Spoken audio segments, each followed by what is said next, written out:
Hello, ladies and gentlemen, and welcome to day 3 here. Oh, sorry, day 2. Well, day 3 essentially the international, but day 2 of the group stages at least. And Stream 3. and day 2 of stream 3. Yes. Yes. So day 2 here on stream 3. This is the first game of the day, Complexity versus Na'Vi. It's going to be myself, OD Pixel, and of course Traskell. Now, we've seen both of these guys personally so far. We've actually casted 2 Na'Vi games and 1 Complexity game. So we kind of know what we're going to expect to see. A lot of fun, a lot of chaos, and I've got no doubt that this is going to be a very exciting game. I'm looking forward to it for sure. We already see a little bit of a change up, I guess, in the tournament meta, if you want to call it that. Gyrocopter has actually been banned in the first 2. Now, I wouldn't put it past a lot of teams to do this even before today, but it seems like you mentioned this, I think, during one of the casts yesterday. The hero was like 12-1 or 13-1 or something. It's over a 90% win rate so far this group stages. It's ridiculous. I'm not surprised to see that hero transition into first ban pick material, and as we've been seeing, at least in our games, the Tusk, it just remains ever so prevalent. It's going to be the first pickup here from Complexity Gaming. Now, Na'Vi, they've been running pretty much, I mean, yesterday, we saw a lot of Bane from Artstyle. You also brought that up. Yeah, a lot of Artstyle Bane. Yeah, but I mean, they obviously pick it as like a third or a fourth. They usually like to secure at least some lanes, and they've been really favoring their Shaker for Saneko, and when they can get their hands on it, they also love their Winter Wyvern. Winter Wyvern, and also, well, there we go. I mean, pretty much, I believe every game we saw Na'Vi play yesterday in the 2 series, I'm pretty sure it was first phase banned against them. And this is what happens when you opt against doing that. They're going to pick it up for themselves. I mean, I guess it's kind of choose your own poison, because if they had banned Winter Wyvern Complexity, you know, we would have probably seen the Den DSF come out, something like that, and then followed up with the Shaker. But this time, because they can get the Wyvern, they're going to grab it, and, well, we know what to expect from that. This is going to be Saneko in his element. Any hero that relies on positioning, the guy is going to perform. And this is the combo that teams have been trying to get, but it's just been banned out. An opening with this double support combo is not something we see every time, but if you can get the Wyvern and the Dazzle, no one's going to die on Na'Vi. It's a really good sustain composition, so laning against these heroes in general is also a nightmare because both of them have, well, Wyvern is great at harass when Arctic Burn is up, but Dazzle is just overall a very strong laning hero in general. You have Shadow Wave, and then you have good base damage, a really solid animation, and good range. So between the two of them, you've already given yourself a really easy laning phase just by having those heroes at your disposal. And the great thing is, you don't have to rely on roaming to necessarily kill. You can just pick carries that need a good babysitter and can actually function very well in the mid to late game and use how good your strong laning supports are to kind of get you to that point. So it's not really relying on something like a Shaker and roaming and being able to get those kills, because we saw a very stark contrast from Saneko when he had a good Shaker game and then he had a bad one. It seemed like that was very impactful for Na'Vi's overall performance, as if they can get their lanes going for them or not. So this is like a more stable way of starting off. I was gonna say, Lena.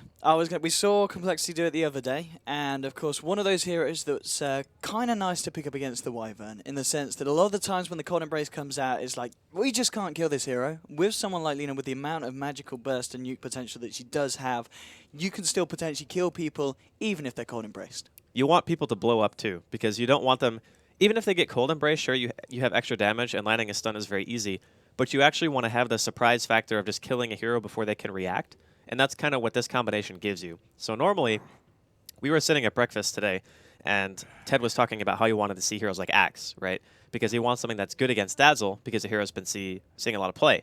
But if you just kill somebody before the Dazzle can react, it's pretty much just like having an Axe on your team, right? And I think that's kind of the strength that a Laguna Blade gives you. And if for whatever reason the Tusk is initiating on the Dazzle, like you already mentioned, the Lena doesn't care about Cold Embrace. You're still going to just get annihilated. So I like the Complexity go for this already. And seeing as how SF, Lesh, and Queen are banned out, and they take away TA, another hero that matches up very well against Lena in the middle lane, they're definitely setting up Swindle to have a very good 1v1 matchup. Absolutely. You know, you're talking about the throwing the axe around. Ted was talking about myself talking about the AA. Would have liked to see it. Na'Vi, they don't want to, because they've got this Dazzle, and of course AA, one of the heroes that can cause a bit of an issue, where Shallow Grave isn't necessarily always going to save you because of the duration.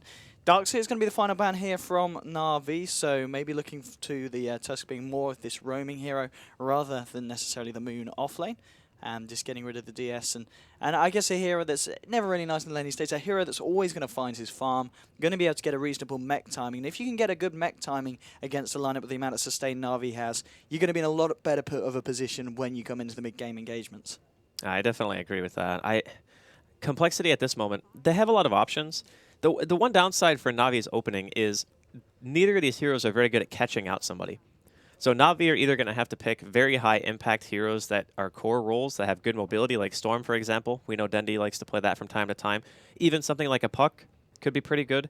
They need ways to either force the fights, or they can go fall back onto something like Dragon Knight, where you have this kind of 5-man death ball with high sustain that you just continually push towers.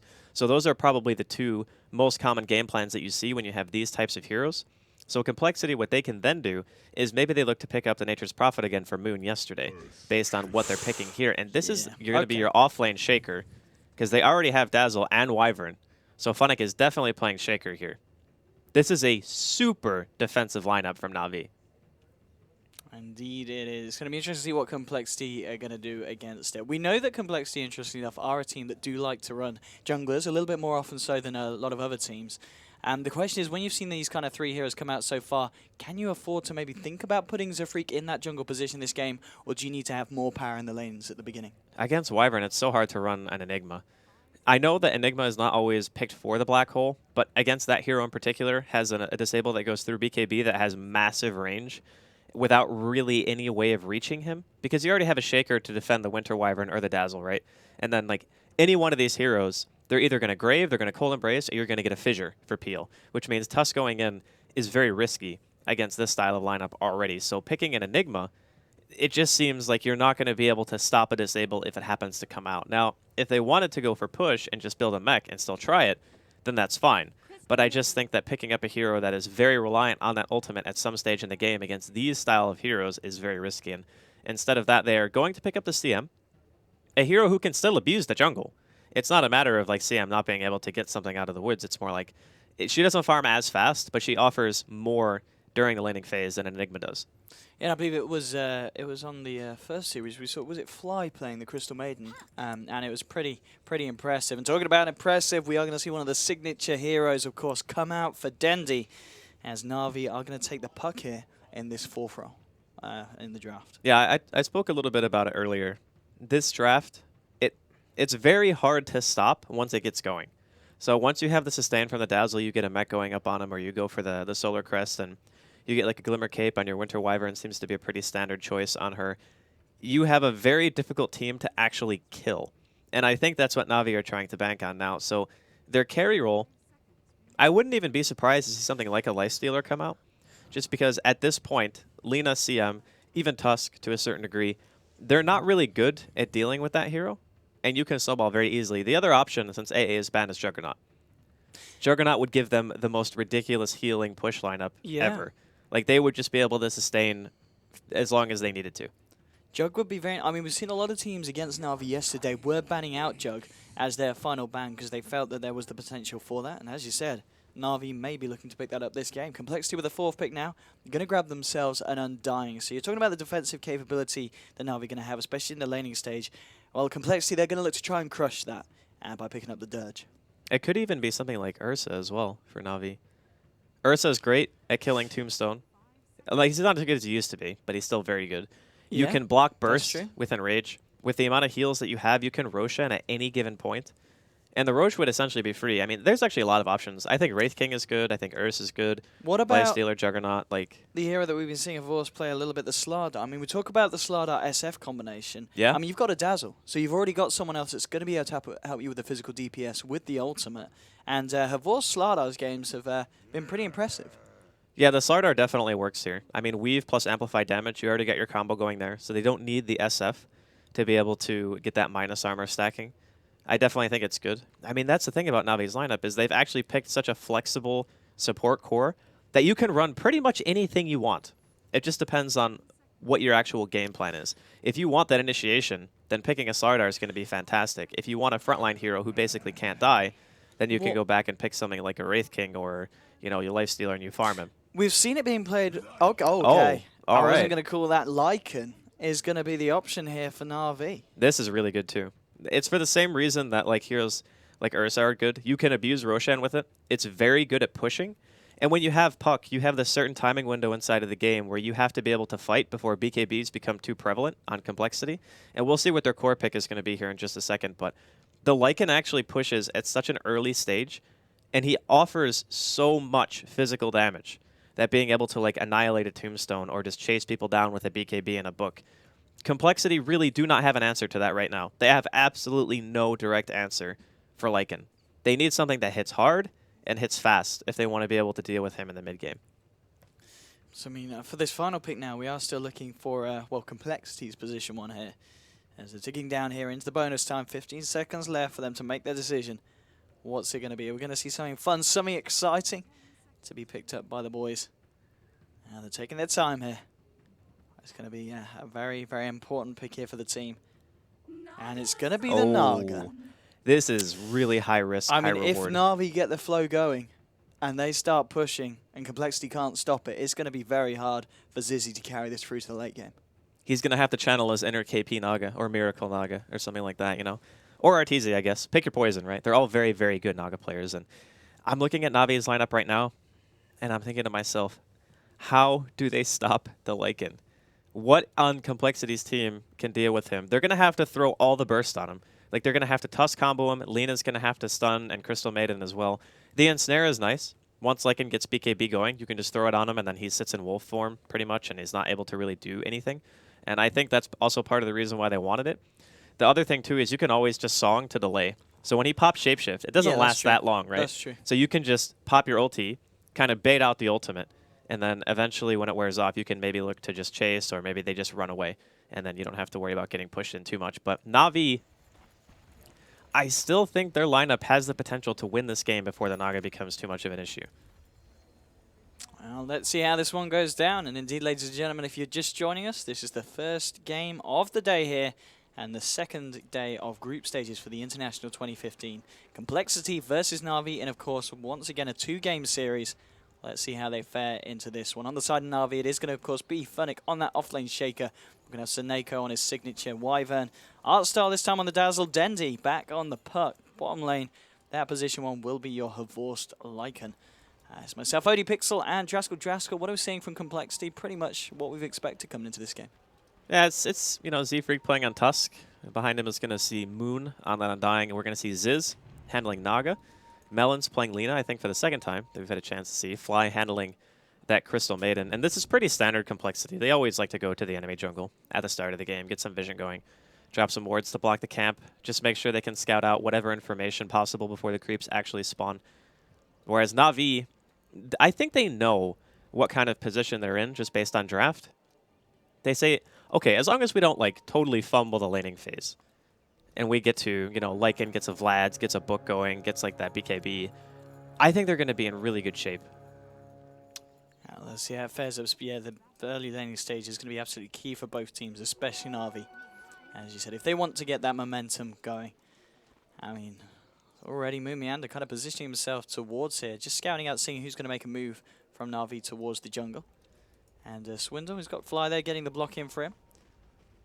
And Fly will probably, as we were expecting, use the jungle and at the same time try and help the Naga in lane. But Zizzy should be okay, I'd imagine, against an offlane Earthshaker. It's not too bad. I mean, this 1v1, it depends on how the Shaker skills. I think Fly is going to be spending most of his time in the jungle. And then if he wants to come back and like deal with Funnick in lane, he can definitely do that. But if you're in a 1v1 against a melee hero, sometimes you're better off putting like 1 or 2 value points into enchant early just to ensure that you can freely CS. But Ziz comes to lane with a ton of regen. He's got 2 sets of tangos and a healing salve. So there is not a very high chance they're going to be able to push him out. And yeah, I think both position ones are going to be able to farm pretty safely, especially with Havorst being backed up by Artstyle here on the Dazzle. Moomiander coming in with a freak. Now, Artstar's actually trapped up here. He's going to have a heal in a second, but it might not be enough. Yeah, he's going to go down there. First blood to Zafreak as Artstar just caught out of place, out of position. And that's not what you want to be doing, especially in a lane as aggressive as a Tuscan Undying. If they start to get the momentum, it's going to be harder and harder for Havorst to keep himself in this lane. Artstar just needs to hit level 2 or 3. Like, being level 1, not having Grave, you pretty much just get run down. Like, Undying is a very fast hero, and because of that first blood, Z-Freak also manages to secure himself boots. So if they want to continue to run him down, they can. I think Seneko will probably just sit here now and make sure that that doesn't happen again. Like, sure, giving away the first kill, it's great. That Complexity to get their off lane to a start like that, but there's a lot more to this lane than just getting 1 kill, so. Yeah, absolutely. I mean, looking towards the mid lane at the moment, Dendi having a pretty nice time. Yeah, he's 9 for 3 at the moment on the puck compared to the 7 for 0 with that slight edge. So I think for that reason as well, you know, Seneka realizing that Dendi doesn't really need the help of the Wyvern in the mid lane, and he can afford to sit down here and help the team out against Freak and Moon on the bottom lane. With that Howl, Dendi should be pretty good to go. Every single time you get Howl, you get that bonus damage. It's like 14 right now, I think. Yeah. So you can use your phase shift to dodge any of the either Light Strike Arrays or Dragon Slaves coming in for CS. And most Lina players, they'll telegraph when they're going to throw it out, right? Like they'll start hitting a creep to get it lower, and then it'll be very obvious that it's going to be flying out. And because Dendi is known for playing puck, like this is one of the first heroes that he was truly said to be like one of the best in the world on. I'm pretty sure he'll do more than okay. It's certainly looking good for the man so far. Bottom lane, Aishai's just coming out again, still just trying to disrupt Havor's farm. At the moment, both Havorst and, of course, Zizzy at the moment on the Naga sitting pretty equal in terms of CS, so both having similar levels of difficulty in their lanes. And how are they? Well, the fact that they've got 2 laners down here, you know, obviously the XP is going to be shared. You know, we look at the side of Na'Vi Funnick, it's going to be able to soak up that solo XP. But of course, Complexity they do have Fly in the jungle, and he's doing pretty well. He's doing fine already. He's about to hit level 3 here with this pull that he'll be able to get off. So all in all, things looking pretty balanced across the map at the moment. But just still this mid lane where Dendi is looking pretty strong, especially with those tender knives as well here. He's doing incredibly well, actually. It's a hero we don't really get a chance to see a whole heck of a lot anymore, just because a lot of other heroes just seem to outshine him in terms of what he brings to the table. And his timing, oh, did he just miss salve? I think he did. I heard a sound, He definitely but it just straight missed away. salve. That actually hurts a lot. Oh, okay, Dendi. he needs to base. I think sitting here now That's- is way too dangerous. He's Just going to go back. Which is, I mean, this is going to be pretty big for Swindle Melons. He's going to be able to get to the point where he's going to be able to close that bottom gap lane. that Dendi created. Indeed, there's a bit of a wraparound here. The Tombstone has been dropped here. Moon getting up the decays here, but now he's got to be on the run. Artstar and Seneka just been able to harass him back. So just a bit of excitement traded there between the sides. Nothing too much to come of it, though. One thing to keep in mind here is that Funnick is still getting quite a bit out of his early laning phase. And even though we talk at length about Seneko and his Shaker, Funnick is not a bad Earth Shaker either. So He's looking for Fly here as well. He's got a Fisher. He's going to have another Enchant Totem. He can't quite get around here because of the trees, and the Fisher actually blocked. making him go the long way round. He's going to still go for it, though, with a Haste Rune here, trying to get the slaps in onto Fly. He's going to have another Enchant Totem. He's going to go for it. He's not going to dive that deep, though. And now Zizzy and Fly, they're trying to actually turn this one around. Funnick getting low here. The Haste Rune's one out. He has got the Fisher. Fly getting held back as well. No, he's going to be fine. Funnick here with the bottle charge. Just enough to keep him safe, but still on both lanes, the bottom and the top, a lot of action happening. But no one really dying, just that one kill still on the board for Complexity. I think he hesitated a tiny bit on the second enchant, like when he was walking up through the lane after Fly had already used a tango. I think he should have been able to land that bottom. They're going to go in. Here we go. They've dropped the Tombstone. They're diving his Zafrika Moon. They want to try and find something from it, but already Na'Vi, they've focused the stone and they've taken it down. So now it's Zafrika Moon Meander that needs to be on the run. Zafrik might even just trying to deny himself into neutrals. No, he's going to eat himself through the trees. It doesn't matter. Wyvern will find the kill here. And now Artstar with the Shallow Grave. He's going to keep himself 5. Moon won't be able to find that kill. And it might be Moon who becomes the killed here as the walls will change him down. It looks like he's just fast enough to get himself out. But Na'Vi able to find a kill in return there and bringing the scoreboard now to 1-1. A lot of action in both lanes. Not too many kills happening, but you can tell that both teams realize how important the early laning phase is. They want to make sure that, for instance, Ziz, he gets his farm on, and right now he's climbed back up to the top after Funnick had a pretty decent start. Like, he's still got 18 creep kills. He's more or less even with Moon in his 21-3. So all lanes considered, in an even trade, Na'Vi are going to be hitting their stride before Complexity. So for the time being, I would say that Na'Vi are still the ones who are going to be feeling a little bit of that pressure, make sure they can get some towers off the map, take away the map control away from the Naga Siren before she starts to get that Radiance going. And it's still a ways away, but it always has to be in the back of your mind. Absolutely. Naga just leaving the lane here, of course, running this bottle, grabbing that bounty. Funnick is here, trying to do what he can, stealing those creeps from that side camp. And in the mid lane, Dendi, well, he's getting frozen up here by Flies. He's going to drop the Dream Caller here. He's going to look for try and find the kill, and he's going to find it there. In comes Laguna Blade, though. No, he's low. He's going to be fine, though, with that orb sent out. He gets himself nicely away there. And a clean little pick off there onto the CM, who was obviously rotating in, trying to help Swindle Melons find a kill onto Dendi, but vice versa happened. Yeah, and the thing, too, is when you use all your mana like that, you have to pretty much continually bottle crow. So now that the ultimate is down, he's going to have to use that maybe 1 or 2 more times. And Art Style, He's going to get hit by a zombie here. I think he'll be fine. I think Z-Freak is maybe a bit too far away. Once Z-Freak hits 6, I think they kill Artstyle before he's able to use his spell. Because if he gets Snowball stunned, when Z-Freak is going the max nuke build with a punch and a couple of hits from the zombie, and he's Moon is actually maxing Decay, by the way.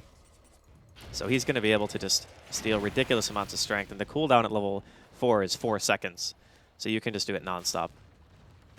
Certainly amping up the pressure here on this lane. Fly now rotating towards the bottom lane, so complexity with the 3 of them here. Mid lane, we're going to see a bit of a wraparound from Dendi and Seneko here with the smoke. They want to try and go for some kind of action here. Oh, the Splinter Blast doesn't quite catch the Lina. Lina's going to be okay. Bottom lane, though, the dive is going to happen. Fly moving in with Moon and Z-Freak. They're looking for a force. Here comes the Snowball. Will it connect? Is it going to be very close? Just on the tip. Catching out her force. Now he's trying to do what he can here with the walls with the blocks, but it doesn't matter. They lose the Lycan here, Na'Vi. And Artstyle just hiding in the tree line here. As the lane continues to get pushed in, they're going to look for him. Oh, Artstyle TP's out. He does not want to be a part of that. TP's himself safely back to the tier 2. That was a good move. There's no way he can stay there in that situation. Too risky. Now Dendi, he didn't have a TP available, unfortunately. He TP'd back mid, so instead of being able to potentially TP bottom and turn that, he had to kind of just sit around mid, because they smoked up and they wanted to try to kill Swindle, but when he threw that Splinter Blast from Seneko, if he had just gone for an Arctic Burn hit, I think it would have ended up working out a lot better. And they even had a high ground ward, so I'm not really sure why he opted to go for the nuke instead of just going for the guaranteed auto that would have slowed, probably allowed Dendi to get in range. But a little bit of mechanical things going on here from Na'Vi, maybe not going as well as they want it to. But we should also remember that Funnick is almost level 7, and he has a TP. So if there's more diving, you better expect that Shaker's going to be contributing soon. Absolutely. I mean, we were talking yesterday about the Seneko Shaker, but of course Funnick, he's been on the hero a fair bit as well, and he's known for proving to be quite the player on the Shaker, and so far it seems to be playing up to that. Hasn't lost a single life here in the off lane, and Tranquil's Soul Ring pretty much complete now, 9 minutes in. Bottom lane, Swindlemelons has come down. He has got the Laguna Blade. They might look for a bit of a fight here, Complexity. Just Seneko and Artstyle here down at the moment. Avorsa's kind of been popping around the jungle, looking to make the most of the map. Now the TP's come in, though, and this is going to be Complexity getting themselves the hell out of there. TP coming in from Funnick. He has got this Fissure, which will catch Moon, but now the counter Snowball. They want to try and keep Moon alive. It's going to work. Now, they've actually bursted down Seneko before Artstyle can come out with a Shallow Grave.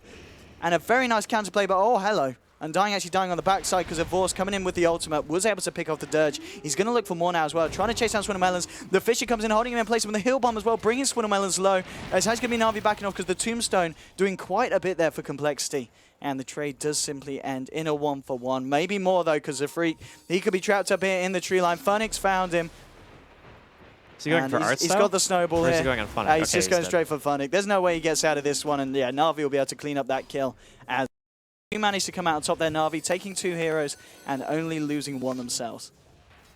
Yeah, it was a nice rotation. And that's what I was talking about, too. There was actually... Oh, Coil. He wants to go for Swindle here, and what, with the stun now? Swindle's got to be careful. He's got that haste rune. Okay, he's out of there. He's A-okay. Yeah, but we talked about how Funnick was getting a lot of experience from that offlane. You have to expect the offlane to rotate earlier, especially when you're a hero like Shaker, and you're not really being pushed out of EXP range. Like, Funnick is almost level 8 right now. So Fly spent the majority of his early game doing a little bit of farming. He rotated bottom. He wasn't spending the entire early game stopping that Shaker from getting anything done. So even though Ziz continued to farm, it just means that you're making that concession. You're just saying Funnick is going to be higher level. When that's the case, TP reactions are just going to be a thing. So Funnick still making his way towards Blink Dagger. He's got his Soul Ring Tranquils with Bottle finished. And being level 8 means that with his skill build 4-1-2, he can fully stunlock. So with level 1 Aftershock, you actually can't stunlock if you're using Enchant. And even the Fissure cast time, you're going to have like maybe like a quarter of a second to move in between the spells. But now that he has level 2 Aftershock, you can totally stunlock somebody. Yeah, they're going to go for something here as well. Funnick has got the Echo Slam. They don't have the Dream Coil, but it might not matter here. Zizzy, I can't get the song off. Ouch. They're able to Fissure just in time. The cast animation was there, but just a little bit too long, and Naga getting taken out, and that's the kind of rotations that Na'Vi are going to be very happy with, shutting down the Naga. That couldn't have worked out any better, to be honest. They knew exactly where he was, too, though, because the lane is pushing out. When you're playing safe lane like that, and the tier 1 off lane is alive and you're alone, and you know that everyone on the side of Na'Vi have their ultimates available, you pretty much don't push the lane past like the little cobblestone path that you see in the top lane. And it's pretty obvious that if you're not doing that, there's really only one place you can be, and that's inside of the woods. Just unfortunate for Ziz that he happened to be at that camp when they were smoke ganking in, because some of the camps you can probably see it coming. That one you can't. Mid lane, Star coming out, just trying to hit away at the tower. Has got Dendi and Funnick here in the neighborhood. Funnick now, of course, coming up to 900 gold, coming up to halfway towards his Blink Dagger. So looking pretty good, 12 minutes in here for the Shaker. Still, though, things pretty even across the map. Just a slight edge for Na'Vi. You look at the net worth, it is Dendi and Havorst at the top of the board at the moment on their Puck and the Lycan.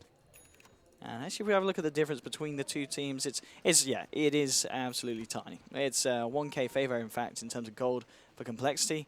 Na'Vi just 500. It's very much even ground here for both of these teams. That just means that there's an emphasis on Na'Vi to continually fight. And speaking of fighting, bottom lane, Seneko. Indeed, going in here with the snowball. Seneko just came out a little bit too far. No one to back him up. And Moon, of course, with that double damage there to rub salt into the wounds of the Wyvern, securing the kill. The more action and havoc that Moon and Zephyr can create for complexity, the easier it's going to be for Ziz to continue his farm and try to get up to his Radiance as soon as humanly possible. Now, again, we talked about how Na'Vi, they have a very stable lineup, but they need to do something with their Lycan sooner rather than later. Now that Havorst almost got his medallion, actually I think he has it. We're going to see a TP here. Indeed, coming out to the bottom. Moon has dropped the tombstone here. Dendi with the Waning Rift onto the Undying, and now with the right-click damage from Havorst going in. They've dropped the Dream Cold, which only will catch the Dirge, but it's enough. They actually blow the Echo Slam as well. They really wanted Mumianda dead. They're looking for more now, but Dendi's getting low. He has got the backup of his full team, so he should be able to chase it down. And with the Winter's Curse holding Zephyr in place, they will be able to find the Tusk here as well. Yeah, no reason not to just drop everything when you know that the only other thing that's happening is your lane getting pushed in and the Naga farming top. You're not really going to go directly into a team fight after this, and that puts Funnick at 1,500 gold, man. He is getting his farm on right now. And then imagine after that, Dendi's probably got the Blink Dagger gold. Yeah, Blink Dagger has been now complete by the Puck as well, so things looking up for the side of Na'Vi. But at the same time, yeah, I still feel the Naga is a bit of an issue. 3.1k, 14 minutes in. It's not going to be too much of a bad timing here on that Relic if this continues. That's the most concerning thing right now, is once you get the Radiance, there's like a 15-minute period where you have to kill the Naga or pressure her enough to the point where she can't get to, like, Yasha, Boots of Travel, or something like that. It's not that the hero is tanky, it's just that catching her out and finding her in a place where she's out of position becomes very difficult. Dendi's actually TPing in here. He has, of course, got this Invis rune. But he is on his own, so I don't know if he'll be able to do anything with this. There's 10, 12 seconds until he has the Dream Coil available as well. Mid lane, Havorst just trying to take a tier 1 of his own. Aisha's coming out now with the fortification. Actually, he might need to run away from this, because here we go. Zafreak with a slow, trying to do what he can to hold Havorst in place. Flies well with the spells. But Havorst able to keep himself out of there and alive, as Complexity TPing in quite a few heroes here. Everyone moving towards this mid lane. And they might look to try and push back and get a tower of their own. And Zizzy, just 200 gold away from that Relic. Now, if that stun landed, by the way, from Swindle, that would have been a very dead Lycan. And it's unfortunate because I think he just had enough money to finish his Yules right now. I believe it's being sent out to him on the courier. But Complexity, they're looking to counter pressure. They have almost every single person on their team here in mid, of course, outside of Ziz, who's still continually farming. But I really like the way the Complexity are playing this. They're not just sitting back and trying to play defensive around the Naga. They're forcing the issue when they have Tusk Undying and Alina, all very good early game heroes, to ensure that Ziz is never the recipient of that pressure. They're always trying to throw a punch, so Na'Vi can't just invade the jungle. And here we go. Moon, he's ready to go. Drops the tombstone down. Zafreak here on the sideline, maybe looking to go, but the Dream Coil's actually caught out both Moon and Zafreak. As they stand here to the side, Mumianta getting low, he's going to soul rip himself. And now with the Fisher, he might go down. Oh. Yes, with the Winter's Curse as well. Nothing that he can do to keep himself alive. They lose the Undying. They do still have the tombstone up doing work. Funnick with the Echo Slam, getting Flight and Swindle. But there's Dendi with the follow-up. 3 heroes down on the side of Complexity. Complexity maybe were looking for that counter-aggression, but it is Na'Vi with the counter-aggression taking them down in the mid lane. That fissure that Funnick just threw out there, that was okay inside of the woods here. See if Freak can be throwing out a punch. I'm not sure if he is going to be able to walk away from. Oh, he turns back. Okay, that was weird. The rest of Na'Vi are on the way. I'm not sure if he makes it out of this one. As Zafreak could be in trouble. He blocked himself! Oh no! Disaster here for Zafreak. He's going to pop the snowball. Where's he going to go? He's going to go that way to the creeps. Can he deny himself? Oh no, he can't. Not with a Fisher up his backside. There we go. Funnick takes the kill. And that is going to be that, but yet another kill. So essentially, over that last minute, 4 heroes being taken away from the side of Complexity. Now, it is, of course, drawing the attention away from Naga, who has got the relic complete. But let's see what Na'Vi can do here with this momentum and with this push on the bottom lane. Oh, they'll get the tower for sure.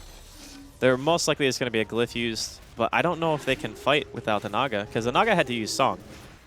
So the fact that she had to use Song means that trying to defend a tower, and still, again, no Radiance just yet. It's not that his timing is slow, it's just that Na'Vi realized this is their timing. This is when the Lycan has almost the book completed, has the medallion, the Vlad's is up. All they have to do is push a couple of towers and then secure Roche. That's when your team starts to become a powerhouse in terms of being able to like break high ground or at the very least assume total map control. So Complexity, they're kind of frantic right now. They're looking to try to make something happen. They have smoked up at least on 2. And I'm not sure if Na'Vi are going to stick around long enough. And oh man, they want to get this Naga. This is the smoke TP. They need to get the Nagas. The real one's there. They know Song is down. If they can get Zizzy here, this is going to be absolutely massive. They've got the blink on Funnick, the blink on Dendi. Zizzy now starting to back up, though, through the jungle. Are they going to chase this Na'Vi? Looks like they want blood. They want this Naga dead. They're not happy with the progression Zizzy's been having so far. They see him. They definitely see him.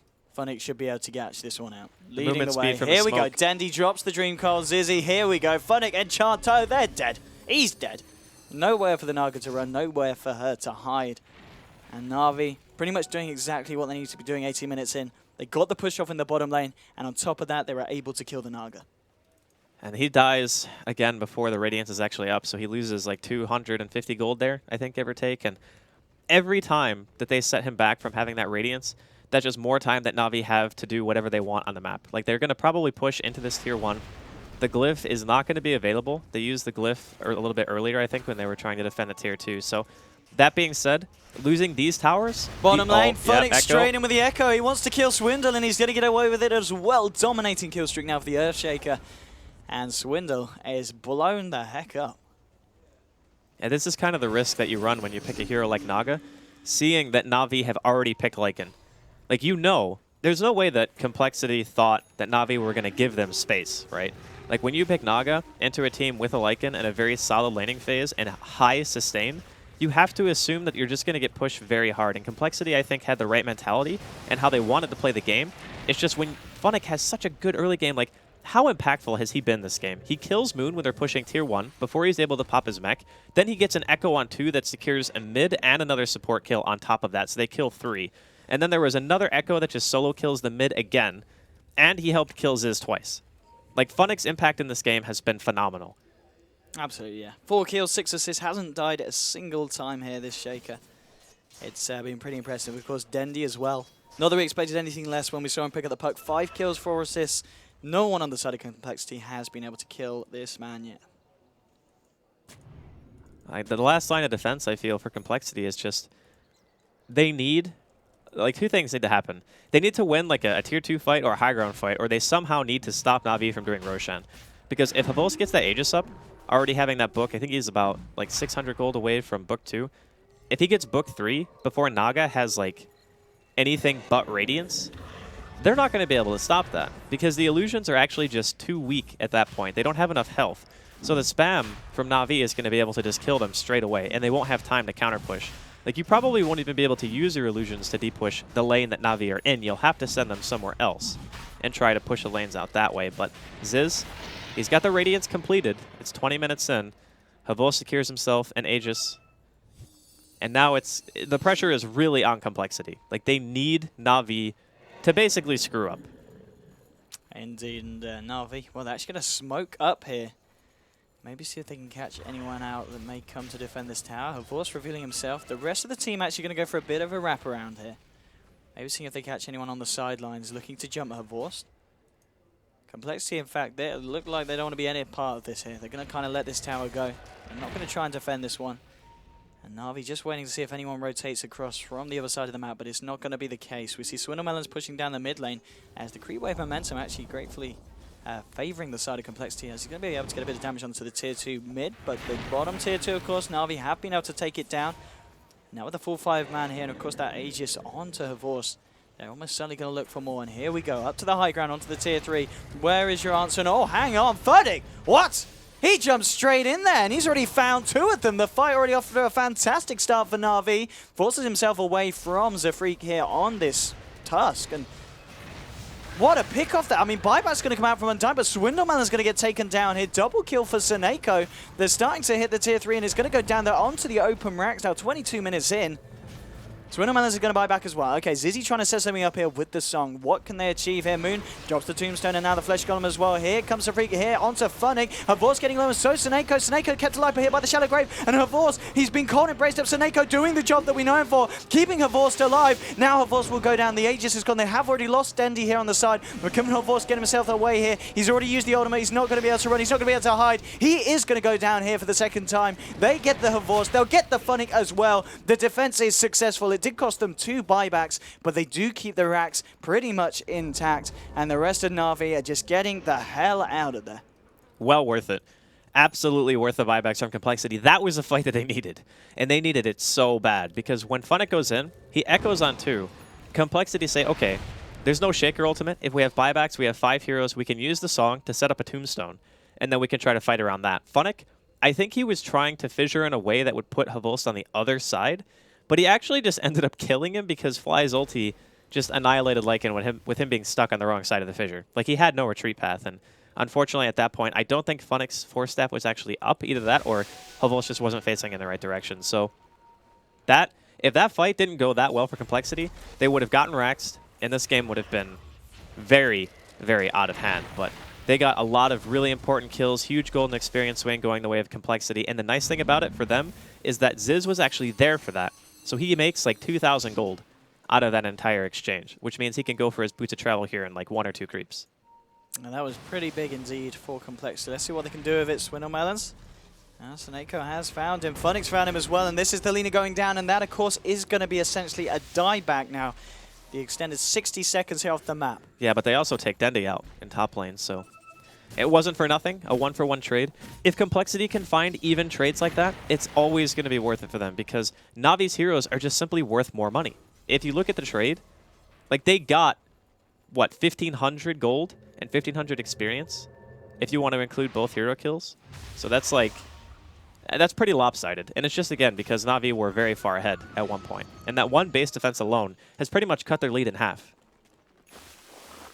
Big stuff indeed, Zizzy. He's getting actually, well, Funnick with the wraparound here. Has this Invis rune.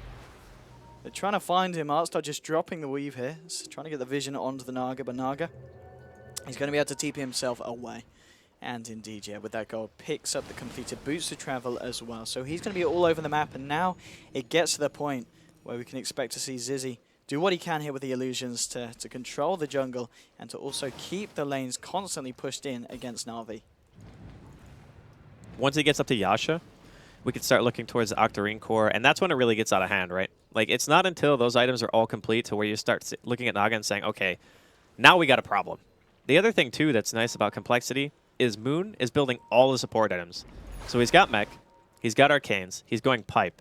When he gets that Pipe finished, then the combination is not going to be that scary. You're going to have something to deal with the Echo Slam, whereas previously they didn't. They just took a full Echo, and it just pretty much annihilated the entire team. The other thing, too, is Z-Freak. He's managed to accrue quite a large amount of gold. Like, he's got 3.3k and a Blink Dagger at this point.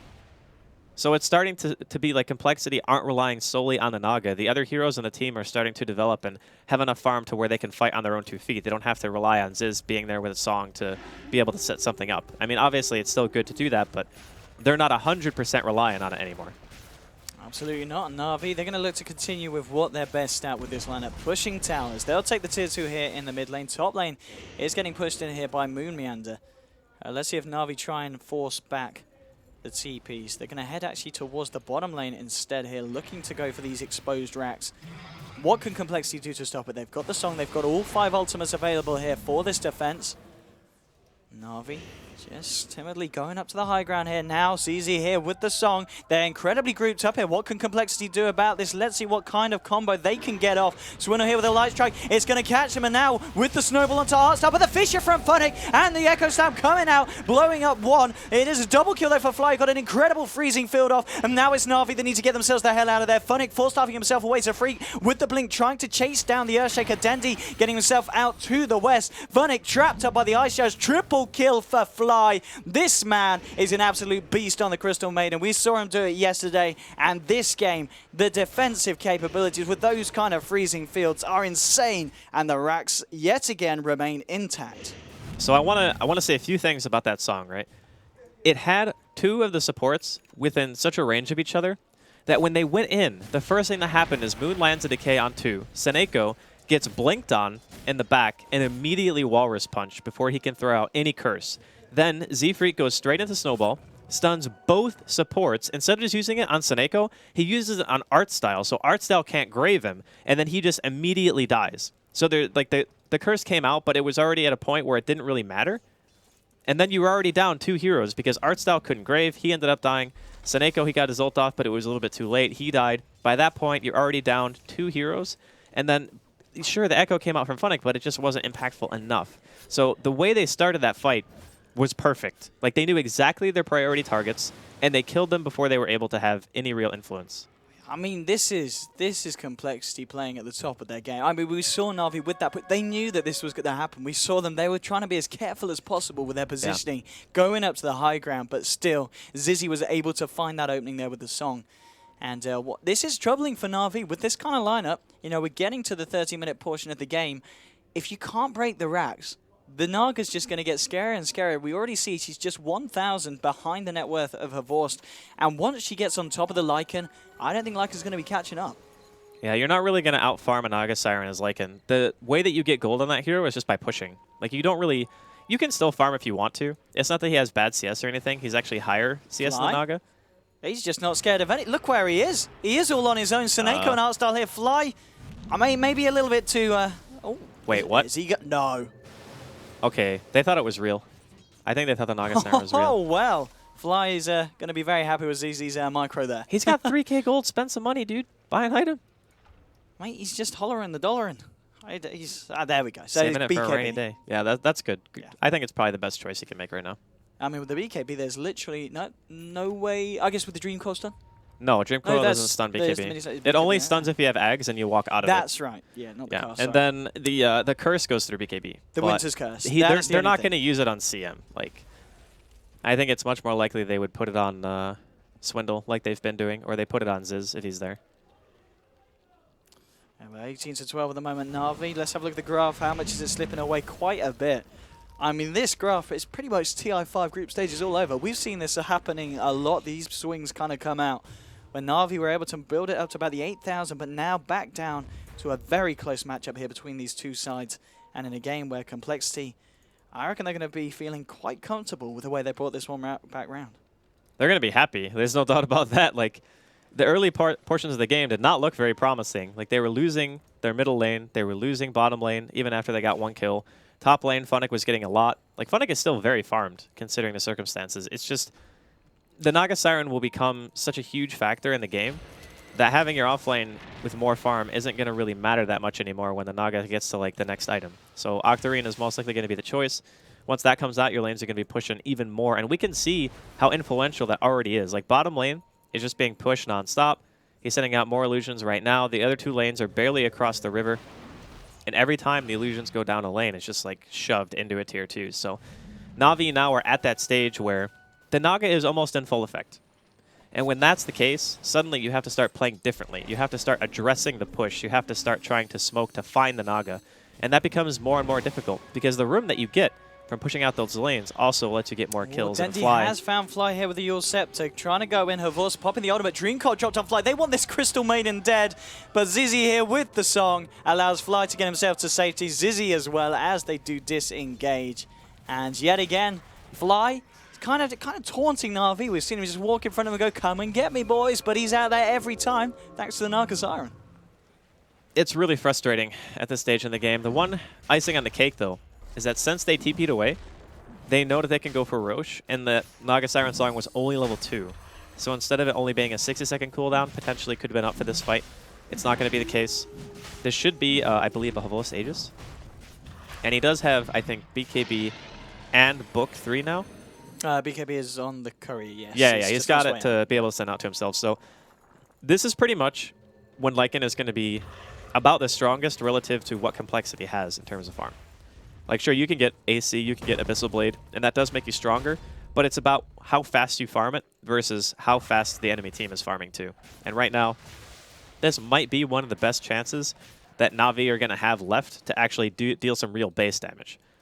Because once Ziz gets that next item, it's going to be really hard for them. Yeah, sitting on 2.5k gold now in his bank, and we were talking about it earlier, how was Zafreek sting, and still he's about to find himself potentially killing. Now Arstar's got the grave here, and Zafreek decides to team himself away, but Dendi's there with your scepter. Okay, might have just jinxed this one. Zafreek is going to give away his life here on the top lane, down for 60 seconds.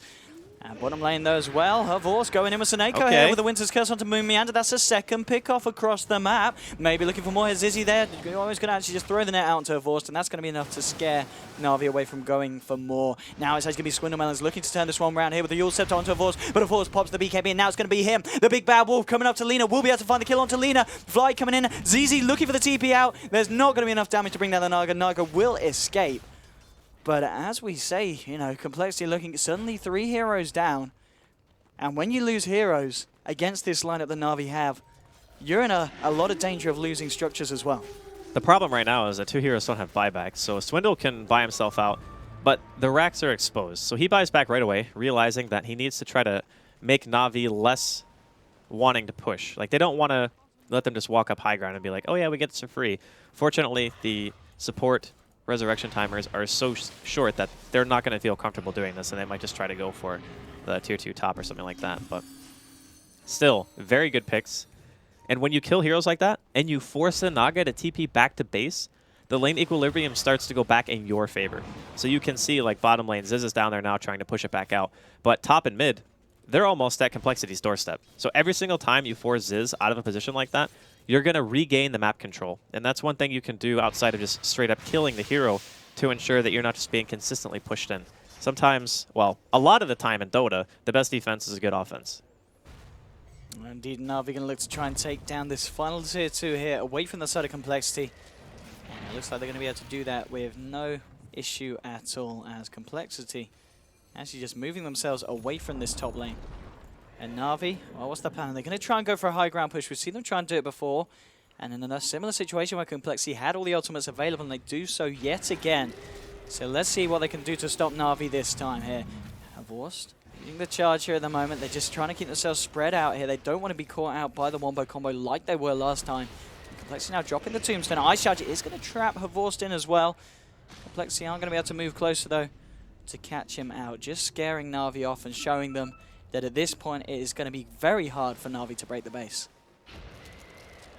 Well, for now, Complexity, they continue to hold on. And that's the most important thing. This is like really... He's out in front here. I think he's trying to bait the hook. I'm really surprised he opted to finish Manta. Maybe it's just because of the puck. Yeah, actually it has to be because of puck. Oh, look at this Complexity. They're not happy with the fact that Na'Vi just tried to go aggressive, and they actually smoked up. They want to go for something in return, and here we go with the Walrus Punch straight in onto Funnick the Song, setting this one up. Funnick actually using himself and buying himself some time. It's not, oh, with the force stuff? No, it's not enough. They will lose the Earthshaker, but at the same time, Complexity did lose the Lina. Lina going down here on the bottom lane to a gank from Seneko and Dendi there, by the looks of it. So, all in all, the trade certainly favoring Na'Vi in the fact that they do take down Swindlemelon's Lina. They pretty much reclaimed the lead that they had earlier from the last couple of engagements. So they find the 3 picks back-to-back. They kill Swindle again. He's not really had the best game. Like, outside of the laning phase, where I think he was doing okay, Dendi was still winning the lane a bit just based on denies and having a bit more CS. Other than that, he's just been dying a whole heck of a lot. Like, he's 1-7 right now. So the fact that the Lina hasn't really been able to have more impact when you're really trying to buy time for that Naga Siren is kind of hurting Complexity at this point. But as rough of a game as he's having, you have Z-Freak, who I feel has played definitely very, very well this game, along with Fly and Moon. I think those are the guys who have kind of shined for me. And just making sure that they can continually force aggression and make sure that Ziz has that space to function. But as time goes on, we talk about it all the time, Ziz, he's making his way towards his next item. He's already up to 2,200 gold after having finished the Manta style. And they're also out on the map, which says a lot. Like, posturing in Dota is very important, so the fact that Complexity are out here and they're actually trying to make things happen as opposed to just everyone sitting in their base but Ziz, it means they'll be able to keep those lanes pushed. Indeed, still a bit of time before Roshan's back up. How Swindlemelon is doing in terms of farm with the pickoffs that have been happening on him, he's actually falling behind Well, I said quite a bit. He's actually second lowest on the net worth at the moment, this mid lane Lina. So whereas it's been a pretty good game for Complexity elsewhere, the Lina's certainly been suffering. It's funny because he's second lowest on net worth, but he has the third highest CS. It's just because he keeps dying. Like, he's just been dying all over the place. Normally, when you have that much CS, you should have a pretty decent amount of net worth. And in reality, Zfreak is the one who has the second highest net worth on their team, almost comparable to Dendy's farm right now. I'll tell you what is still pretty impressive, the fact that against a Naga, Vorst is still keeping on top of that farm, and obviously due to the Roshan attempts that Na'Vi have been getting away with as well. And the fact that he has involved himself in a fair few of the kills, only found 2 himself, but the 9 assists certainly paying off for this Lycan. But there is certainly going to get to a point of the game where you would imagine that the Naga is going to be easily able to outcarry the Lycan. Yeah, but he's still quite away from it. Yeah, there's like 2 or 3 more items that he's going to need to be able to get to that point. Like Lycan as a right-click hero, it takes a very long time for heroes to outscale him just because like 2 of the abilities that he has outside of his ultimate are just, they buff him. Like they give him steroids. He gets 50 bonus damage. He gets extra 30 attack speed and 30% bonus damage on top of that. So he just innately hits very, very hard. By the time Naga Siren gets up to that Octarine, Butterfly, and maybe Diffusal Blade if he wants to go for the aggressive choice, that's when you're going to start seeing Naga come into play.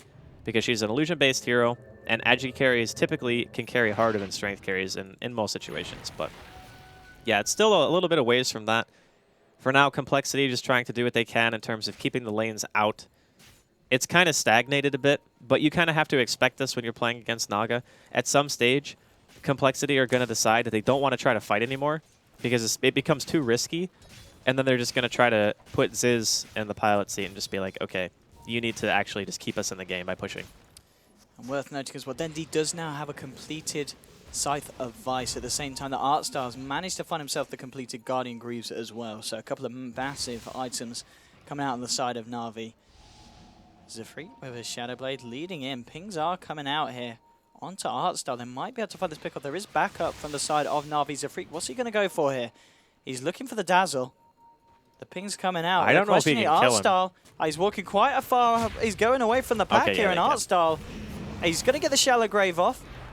But he is all alone. Na'Vi are now coming in. Funnick. Oh, there we go. With the Echo Slam onto 2. Artstyle lives with the Guardian Greaves. He's going to be okay. Moon now popping the mech. Funnick is the one that's going to be caught out here. At the same time, Zfreak does find Artstyle. Gets himself the gem as well. They're able to kill Funnick. Now Havor's going in. Takes down the Naga. Swindle Melons falling as well on the Lina. And now the chase is going to begin. Havor's looking for more potentially. Fly will team himself out from the base. Zfreak actually managing to get the kill onto Dendy.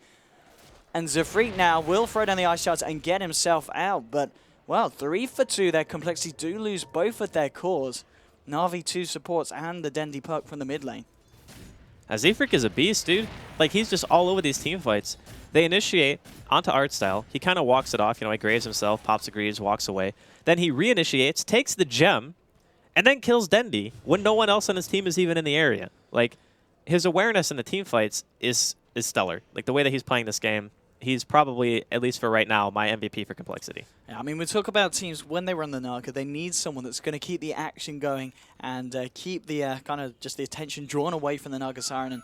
And Zfreak certainly is that. I mean, that fight they did lose the Naga, but still overall, Naga was able to pick up the Reaver now and 700 gold on top of it. And Zfreak, you know, he is as stacked as a Tusk would be. 40 minutes in, Desolator, BKB, Blink Dagger, Shadow Blade is looking very good for the Tusk. He can pretty much just, I don't know if he can straight up kill the supports, but he can come close. Like, Seneko has Solar Crest, so he's got quite a bit of armor, and then Guardian Greaves up on Artstyle means he also has like 14 armor right now. But he's been incredibly disruptive during every single engagement, especially the fight bottom, where he managed to basically kill both of the supports by his own play. Like, when you have impact like that as a Tusk, it just shows how powerful the hero can really be, and utilizing Snowball to hit multiple targets with a stun to try to ensure that you can get heroes down before they're able to cast spells. So big shout out to him. But now Roshan being attempted here by Na'Vi. Ziz is not nearby. I do not think Complexity can do much about this.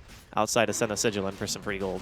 I mean, yeah, the rate of Vorce is doing it. Fish is going to get thrown up Moon's there, blocked. and it's all going to be Zafreak going for Artstyle. Artstyle here with the Golden Cape. Going to buy him some time, and he's going to be able to get himself out with this shallow grave. Roshan's already been taken down now. It's going to be her Vorce. Looking for Moomiander. The song comes out, though. Zizzy trying to save his team.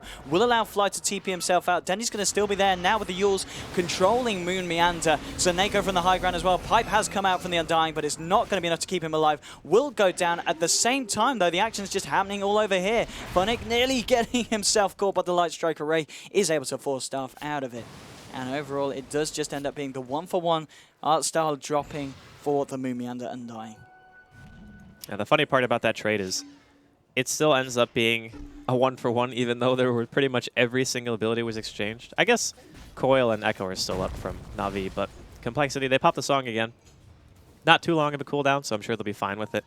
The big part is getting up Aegis and Cheese on Dendy, because now he can just be in the fight for as long as he wants. And the Lycan is getting to a stage where he's so tanky, like 2,500 health, 30 look armor. At this. Saneko has a refresher. He's so rich. Okay, Na'Vi have some kind of way of just making creeps spawn on the map. Like, I'm convinced. How does he have this much CS? Like, he has as much CS as Dendy. Echo Slam. Indeed, Swindle Melons. It's not been a pretty game for the Lina. 9 deaths now on the Lina. He's had the same items for 20 minutes, man. Like, that's rough.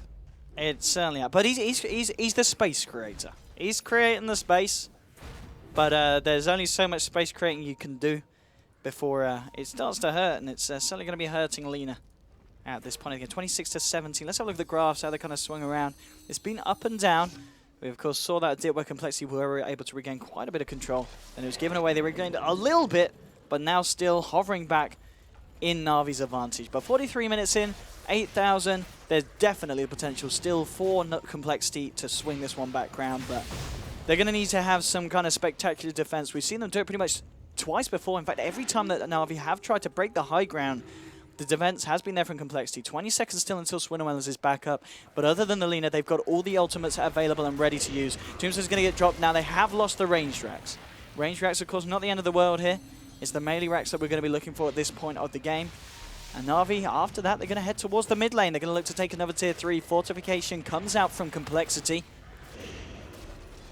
And what are they going to do to stop this? Of course, he's not scared. He's going up there with the AC as well. The damage, the speed at which these structures fall. Pretty disgusting. And here we go. Swindlemelon's going on to Vorce. They're catching him out. He hasn't managed to get the BKB off now with the neck. They kill him before the BKB. Now comes the BKB. Cold Embrace is going to top him back up. Dream Call from Dendy, though, catching 3. 4, in fact. Dendy getting low. Will be able to orb himself out of the fight. No one has died yet. Now Zizzy trying to chase it down with the song. Will catch Dendy. Dendy, the only one to be caught so far. Saneko is caught on the sidelines. They've caught Artstyle here as well. Who they're going to look for? Dendy is going to be able to draw this one out. There we go, though. Artstyle falls. Dendy gets himself out with the Blink Dagger. Zafreak chasing this down. And with the snowball, he goes in. There we go with the Walrus Punch on the creep, because why the hell not? Dendy getting caught out here by the Yule Scepter. He's trying to get himself out. Has this Aegis, of course. What's he going to be able to do after this? It's going to be hard for him to escape this one. And he's got the phase shift. He's going to be able to get that blink off. Here we go. Yes, he does now with the orb. Can he get himself out? No, the frostbite. Yes, he can still jaunt to it. He's going to be fine. No, he's not. Soul Rip there from Moomiander. Shuts down the puck. They took their time with that. But again, Complexity defend the base. Yeah, they lost the range racks, but, you know, not a big deal. And it was in the bottom lane, too. So, I mean, they're getting the tier 3s down, but Na'Vi just aren't really able to deal a substantial blow to Complexity's base. They're not able to get like a melee racks and have that lane consistently pushing in. Sure, bottom, it's going to push because you got those super range creeps going, but it's not enough. Like, Naga Siren still can counteract that with ease, especially considering Ziz went for Heart. So the thing about Heart versus having the Octarine is that, sure, you'll be able to use your illusions more frequently, but Heart makes them infinitely more tanky because... Yeah, it's a good job that that cooldown on Song was available, because Funnick and her Vorce down the neighborhood. He has now the ability to TP. It was actually on cooldown for the majority of that. Funnick throws out the Fissure. He isn't going to catch Zizzy, but Funnick looking forward here with a full... Oh, he's actually gone for the old walk around the Fissure here, and Zizzy might just get himself out of this one. Her Vorce unable to chase it down. In fact, the fight kind of going on here is Zafreak and Moomiander did try to go onto the Saneko Winter Wyvern. Blinking forward as well, Zafreak. This is a man's... He's just going straight in. Saneko cold embracing and walking it off. You got to be careful when you're in the neighborhood of this Tusk, because he is pretty terrifying at this point. 3rd on the net worth. He punches really hard. Like, you don't want to the thing about Tusk is, even in the later stages of the game, if he's played as a support, he still does a respectable amount of damage. And even if you have BKB, the Walrus Punch still hurts.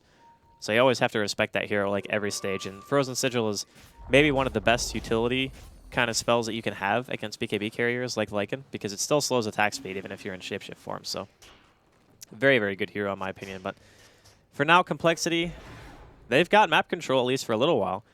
They're invading Navi's Woods at the moment. They're trying to keep the lanes pushed.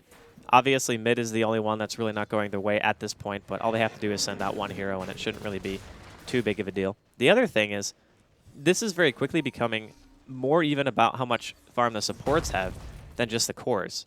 Because we were talking about Seneko and him having a refresher and fly. He's got BKB and almost Aghanims. Like, that CM ulti is going to be an issue. It's going to be pretty damn terrifying. I guess with the fact, though, that they do have the refresher on Seneko, in this kind of situation, especially when the Axe is done, you have one to afford that you would probably want to be throw down to cancel the ultimate. Yeah. I don't know, man. Like, games with Naga Siren typically are so reliant on just the Naga alone that sometimes the hero ends up taking too much farm. Look at this. Zafreak, he's got the intel. He spotted out Havorst and Funnick, and the backup from Complexity is going to be coming in the form of this smoke. And here we go with the jump, but it's actually Funnick trying to go onto Zizzy first. Zizzy getting low, but it's the Zizzy bait. There's the backup from Complexity. Here we go. Can they keep the Naga alive? Naga trying to get herself out. She is still alive for this one. Trying to move herself away. Is she going to go down? No. With the Ice George, she's keeping herself away now. She's been used up. She's in a lot of trouble. Funnick trying to find the kill, but no. They're able to kill Funnick before they bring down Zizzy. And Complexity, they're just outplaying Na'Vi. They do go in 5 versus 2, but the fact that they're able to keep the Naga alive, what a bit of team play there from Complexity. Funnick was mid-animation on his Enchant Totem hit, and he just gets Dragon Slaved in the face and just ends up falling there. So really, really good for Complexity. They don't have to like buy back on the Naga. Like, the fact that he didn't even die just means he can continually push out those lanes. He knows he's safe because the Lycan is dead. Lycan is probably outside of, I guess, Seneko and getting hexed, like the biggest threat that he has to worry about. And with that hero off the map, I mean, you can just send Illusion straight down lanes. And now Complexity, they're coming out swinging. They're going to get this tier 2. They're going to deal some damage to the tier 3 top as well. And this is big. I mean, the Havorst down for 40 seconds. He has got buyback available. Might need to use it. Fortification will be popped. Still 20 seconds until Earthshake is back. And indeed, Havorst is going to be buying back for this defense. And it looks like for the time being, that is going to spook Complexity out. But they're going to be happy with that, forcing out the Lycan buyback. It means the next Roshan is, let's see what time. Okay, so we're going to find out if it's a long or a short spawn in probably like 10, 15 seconds or something like that. And once that happens, we'll know if Complexity are going to be able to contest. Because if it's a short spawn, it should be pretty easy for Complexity to take a fight around this pit. Like, they've been showing that even in a deficit, if they're fighting defensively, and they have like Z-Freak up and they have Ziz up, they can set up really nice combinations and turn a fight even if it looks like it's going really badly for them. So maybe Complexity can at the very least stop Na'Vi from doing Roche. And it's been 30 minutes, but Swindle, he's almost got another item. Everyone just seems so damn stacked in this game. I mean, except for Swindle. It is just Swindle. Look at his items right now. Yeah. At 50 minutes, he's got this is what he's got. He's got a hell of a lot of money. Yeah. He's back in the moolah. He's got 5.5k to spend. He's going to go Hex, I think. But it's looking good. I mean, just Moon, yeah, we are 50 minutes in. And yeah, straight up Hex, indeed, as you said, for Lina. But Moon just with the Greaves, with the Pipe, and what looks to be the workings of potentially a Shiva's Guard there for the man. I mean, it's hilarious because Swindle's only like 3k net worth above a CM. Like, at 50 minutes, that's not much, right? It's only big between Denny's puck as well. I mean, Denny is only 4k ahead. It seems like across the board there's not a huge difference, especially when we look at the game time and we see it is 15 minutes in. But it's certainly going to be interesting to see how this one pans out. You know, looking at the moment, of course, at the difference, Complexity have actually swung around the gold, so it is now just slightly in their favor. But for the first time this match since about the 14-minute mark, Complexity bringing it back to their side. XP still slightly different, but still nonetheless massive swing rounds here favoring the side of Complexity. It's impressive stuff. If I looked at this game like 25 minutes ago or 30 minutes ago and I saw where Na'Vi were and I saw what they were doing, I'd be like, Na'Vi probably just won this game. Right? Oh, okay. Oh, interesting enough with that, with the armor. I thought it was going to be something like a Shiva's or AC. He's going to go for the Lotus Orb here on Undying. And at the same time, that is Fly's completed Aghanims out. It's really good against Wyvern. And he's got buyback as well this year. Yeah, it's really good against Wyvern, There and we it's go. really good against Hex. Hex, talking about the Hex onto Artstar, but Artstar gets himself forced away with the Cold Embrace as well. Going to be okay. Dendy, Glimmer caped up as well. It doesn't look like Na'Vi going to want to jump back into this one as of yet. Zafreak also sitting on the sideline here for Complexity. Fly, oh, he's being caught out here. Can he get round? He can just get himself round. Zizzy here with the song. It looks like it's going to be them just getting the hell out of it, but Fly, he's still going to go down. They were able to take him out on the edge of the song. Zizzy was not moving south enough to cover the team of Na'Vi, and the song, as well, it does save the rest of the team, but it doesn't save Fly. Yeah, he was running away, I think, because he assumed if his song ended that he might be in trouble. So they end up just killing Fly for it, but he's going to fight they want back. to go straight back in. Indeed, Denny getting low, but the the Shallow Grave and the 4-star, and suddenly the cheese is eaten. Denny back to full strength. Swindlemelon's getting blown up here by an Echo Slam from Funnick. Now, what can Z-Freak do to turn this one around? He's punching up a Force, but a Force just punches straight back. Dendy blinking forward. The Tusk getting low. The Lotus Orb has been cast down to him by Moomiander, but it doesn't matter now with the Winter's Curse onto Moon. Na'Vi looking for more. Her Force chasing down the damage. It just seems to be too much, but now Fly, here we go. But the Winter's Curse is being refreshed. Seneko going out with a second Winter's Curse, cancelling the ultimate. Fly getting low, a Forced as well, but the Shallow Grave is there, and they're going to continue to fight this one. Na'Vi, they're taking down Fly. That's a dieback. A Force is incredibly low, will get bursted down here by Moomiander. Seneko trying to get himself out. ZZ, Moomiander, and Freak trying to clean up. Funnick to the high ground. It doesn't matter. They'll lose the Earthshaker Na'Vi, and it is 3 heroes down the moment on Na'Vi. Now the Illusion's chasing down Seneko. He's going to pop the Arctic Burn here to get that free pathing up to the high ground. But suddenly, there's a fair few heroes dead. Havorst is off the map. 90 seconds. Buyback is still on cooldown. This is massive for the side of Complexity. Also, the Dazzle for Na'Vi, he's dead. 300 gold short. Funnick will buy back. The question is, can they defend against this? Complexity don't have the CM and the Lina, but they do still have the Naga Siren here for this push, if they want to go for it. That fight actually lasted so long that Radiance Burn ended up almost like killing Seneko and Artstyle from like 100%. I mean, of course, there were a couple of Riptides and AoE spells thrown out, but just the amount of AoE damage that they took because of the duration of the fight just made it too difficult for them to finish things out. And when Ziz is at full health and the fight is almost over, you know you got a problem, because now he's got Butterfly and he has Heart on top of the Radiance and the Manta style. So, and it looks like they're going to give him the Aegis here as well. Yeah, I think if he gets his This Aegis, is massive. Killing him is actually becoming extremely difficult. Killing him twice? Probably not impossible, but you're gonna have give it to Tusk. Okay. You're gonna have to take a really good fight. They give him cheese. Okay. Cheese is just as good. I mean, you're never going to be bursting down Zizzy to the point where he's not going to get the chance to get the cheese off. So. Yeah. Unless he gets like hexed and cursed or something like that. Yeah. That would be the way that you kill him now. But now Na'Vi are running into this issue where their damage type is not really good enough to kill the Naga. You're not going to kill a Naga with magical damage like most of the time. So you need some kind of like right-click DPS. And because of the fact that Lycan, he's going for the Abyssal, he does not have MKB. That means that if he tries to man-fight the Naga Siren, you're just not really going to do that much. Like, Ziz still has 23 armor and 35% evasion because of the Butterfly. So Na'Vi are going to have to dump like the kitchen sink on that hero to kill him.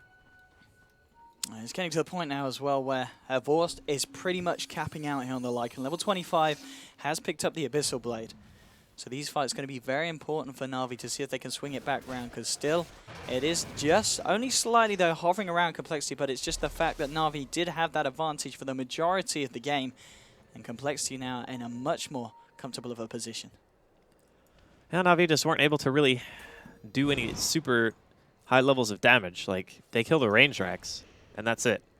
Like, you need to do more. With Lycan on the team at 25 minutes, 30 minutes, that's why I was saying it's not about how much farm you have, it's what you have relative to the enemy. Because at that point in the game, the Naga Siren didn't have the health to be able to stand in a fight like Ziz is doing right now. The dynamic of how the hero is being played has changed completely, because now he realizes that he's tanky enough to just live through whatever is thrown at him, as long as his team's there.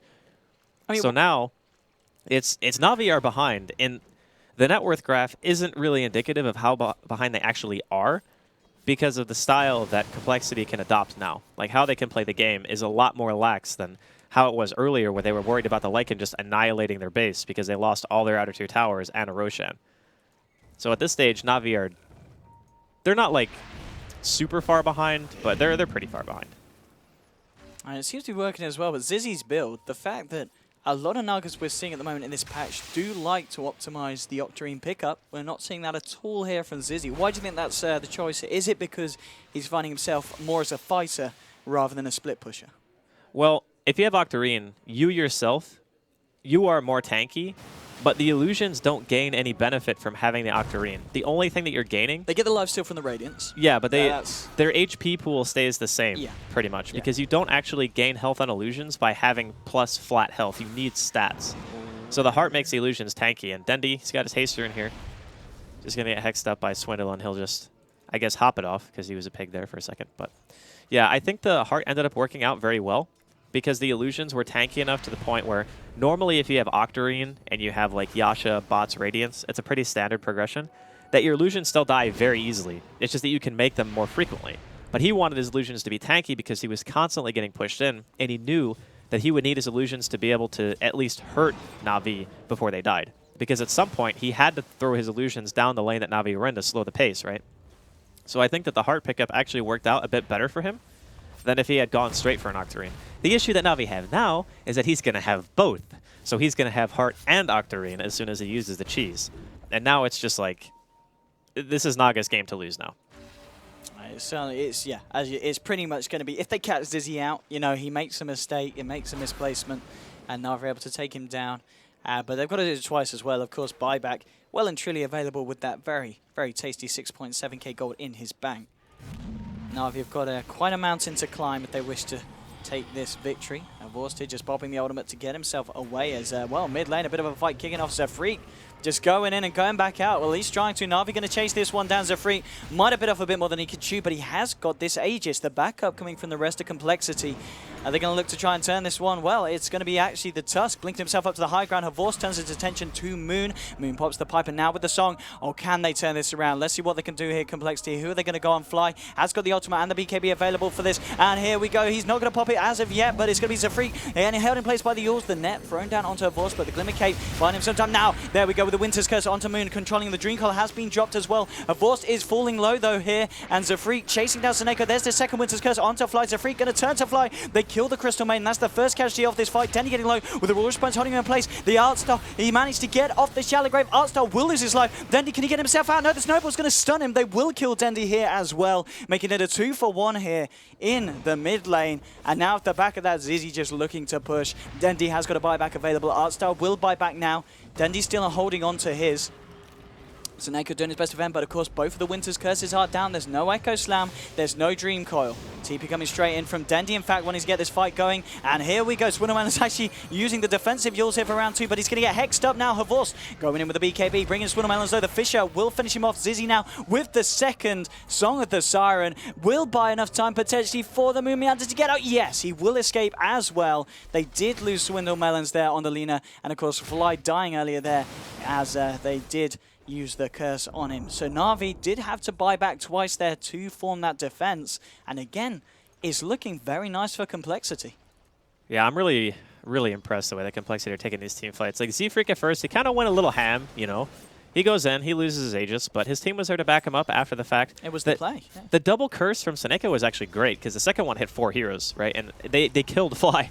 Like, they just beat him to death, so even with those curses, they still can't really win the team fight, and they were forced to use buybacks. So Complexity still in a very good spot. Dendi, Art Style, and I believe Havorce buyback. Okay, no, his buyback's back up. It was just, Art Style and Dendi in that Yeah, but fight. He did buyback, I think, earlier, right? And he did. There was a period where yeah, but his buyback's back off cooldown now, so he's also got 4,300 gold to his name, so he will be more than fine. But Ziz, he's opted out of the Octarine entirely. He just wants to go for the fighting Naga. Okay, with the Fusel. All right.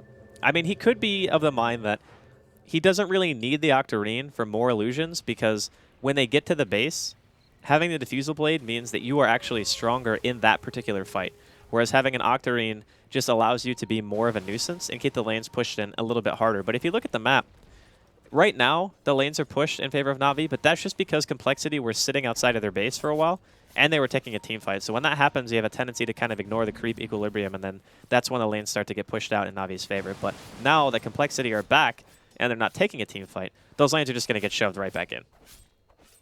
Absolutely, but still 60 minutes in, this is a game that, as a Naga Siren, you're going to be very, very happy with. It's getting harder and harder for Na'Vi, but Na'Vi, you know, they were able to hold the side of Complexity off the base. They did lose a tier 3 on the bottom lane, but still, their sets of racks remaining intact. Complexity actually smoked up here, wondering if Na'Vi might chance it and leave the base, but I think we're almost certainly getting to a point where Na'Vi are going to think very carefully before they make any kind of movement outside of their high ground. They need some kind of vision. Like, the only vision they have right now is the very standard high ground ward outside of their base, which is about to fade, actually. But when you're smoking at this stage in the game, if you can't get yourself some kind of vision first, it becomes extremely difficult to make a smoke and have it work. The only good way to do it, if you're not going to have any vision, is knowing Roshan's up. And Roshan is not up yet. And it could be in anywhere from 1 to 3 minutes, depending on what kind of spawn we get. So Complexity, they're forcing the issue. They say, hey, Roshan's going to be up soon. We want to push in Na'Vi so that by the time Roshan is up, we can either fall back and take it ourselves, or we can just like force it so hard that Na'Vi aren't going to be able to get there in time. And Havos Wolf is going to actually be pulled back. I hope that's not a miss micro, because I think he would have actually seen Roshan spawn with that.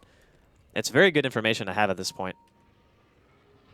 Certainly is. Oh, never mind. It died anyway. Okay. So it wasn't going to last long enough, because Roshan's up in like 5 seconds, 10 seconds.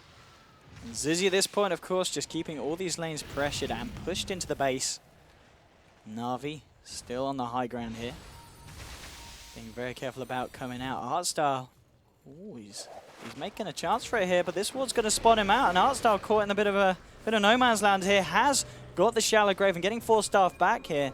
They're trying to chase it down with the Guardian Greaves, though. They're going to be able to top him back up. The fight kicking off. There's Zafreak going straight in, looking for the punch, but he's going to be Winter's cursed up there, holding him in place. Now with the Echo Slam, Zafreak getting low. Havorst as well, trying to work through it all with the BKB. Zafreak is going to be held alive, though. ZZ popping the Song of the Siren, keeping him up. No one dead as of yet. Now Dendy's in trouble, netted up. Won't be able to get himself out now. That is Dendy. That is a dieback down for 2 minutes. The rest of Na'Vi just getting themselves back to the fountain here without the puck. And we can see, indeed, of course, still 2 minutes, 40 seconds before Dendy will be able to buy back. This is pretty major here for the side of Na'Vi. They're going to lose the bottom set of racks, and it looks like they may lose more as well. Complexity going for the mid lane. What can Na'Vi do here? They've already used Echo Slam. They do have 1 Winter's Curse left available here, but it's going to have to be a big one if they want to hold on to this game, because it's looking a bit rocky now after that fight. I don't think there's any reason for Complexity to push the same lane, though. If you see what they're doing, they know that Winter's Curse is probably up. I'm sure Swindle saw the refresher use and said, okay, he's got another curse. But they don't have to sit in the same spot. Oh, Swindle with a Hex here onto Vorst. The Freak moving forward as well with a punch. Now, there's your second curse. Will be able to bring down... No, he's still alive. He's going to be fine with a Soul Rip. Funnick's actually going to potentially lose his life. You'll start to himself up. Vorst trying to do what he can with the net. Holding in place through the Magic Immunity. Cold Embrace comes out just in time. There's going to be a buyback from Funnick. Well, Vorst getting low. He's going to go down. He'll buy back as well. Now, 2 heroes permanently down there on the side of Na'Vi. Artstyle and Dandy can't return. And they've lost the mid set of racks now. And they've lost the top set. It's going to be Mega Cruise and GG. Well played. Is cool. Complexity take game 1 against Na'Vi, and I've got to say, I'm nothing less than impressed by what we've seen here from the Americans. Watching this game, Na'Vi, they had such an advantage at like 25 to 30 minutes. They're going high ground. They killed the tier 3. It seemed like nothing Complexity could do would be enough to stop them. And then that one song coming out from Ziz, and then Z-Freak with an amazing snowball. He blinks in with the Tusker Punch. He kills both supports. That was basically the road to recovery. After that point in the game, it just seemed like Complexity had a firm foothold. They were not going to be deterred. They defended their base, I think, 2 more times after that without having lost a single melee racks. And they gave Ziz all the time in the world to be able to get to the point where Na'Vi were no longer able to deal with him. I think given the way that the lanes went down and how good momentum Na'Vi actually had for the first half hour, it should have been their game to lose. I really firmly believe that Na'Vi should not have lost that high ground push, and they should have been able to just, at the very least, get 1 set of racks, like a full set. When that happens, the Naga Siren's not really able to push as frequently as we saw Ziz start doing towards the end of the game, because I mentioned the range racks isn't as important, because obviously you only get 1 range creep. You get anywhere from like 4 plus melee creeps, depending on how long the game goes. But yeah, Complexity, they're showing their stuff this game. Absolutely. They're going to be very happy with that win as well, I'd imagine, because Na'Vi, obviously one of the tougher teams they would have been expecting to beat. We were looking at the odds beforehand, and of course it did majorly favour Na'Vi. A lot of people thinking that Na'Vi would find this one a little bit of a walk in the park, but Complexity certainly proving otherwise. And we'll have to see how it pans out for them in Game 2. Of course, we've seen Na'Vi so far in the series they played. They have gone 1-1 in all of them. Yep. So we'll see if once again Na'Vi are able to turn this one around like they did yesterday against both Phoenix and also Cloud9. Let's see if Complexity can be the first team, though, to 2-0 Na'Vi here in the group stages so far. As Game 2 will be right around the corner, so don't go anywhere, ladies and gentlemen.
Hello, ladies and gentlemen, and welcome to Game 2 here between Na'Vi and Complexity.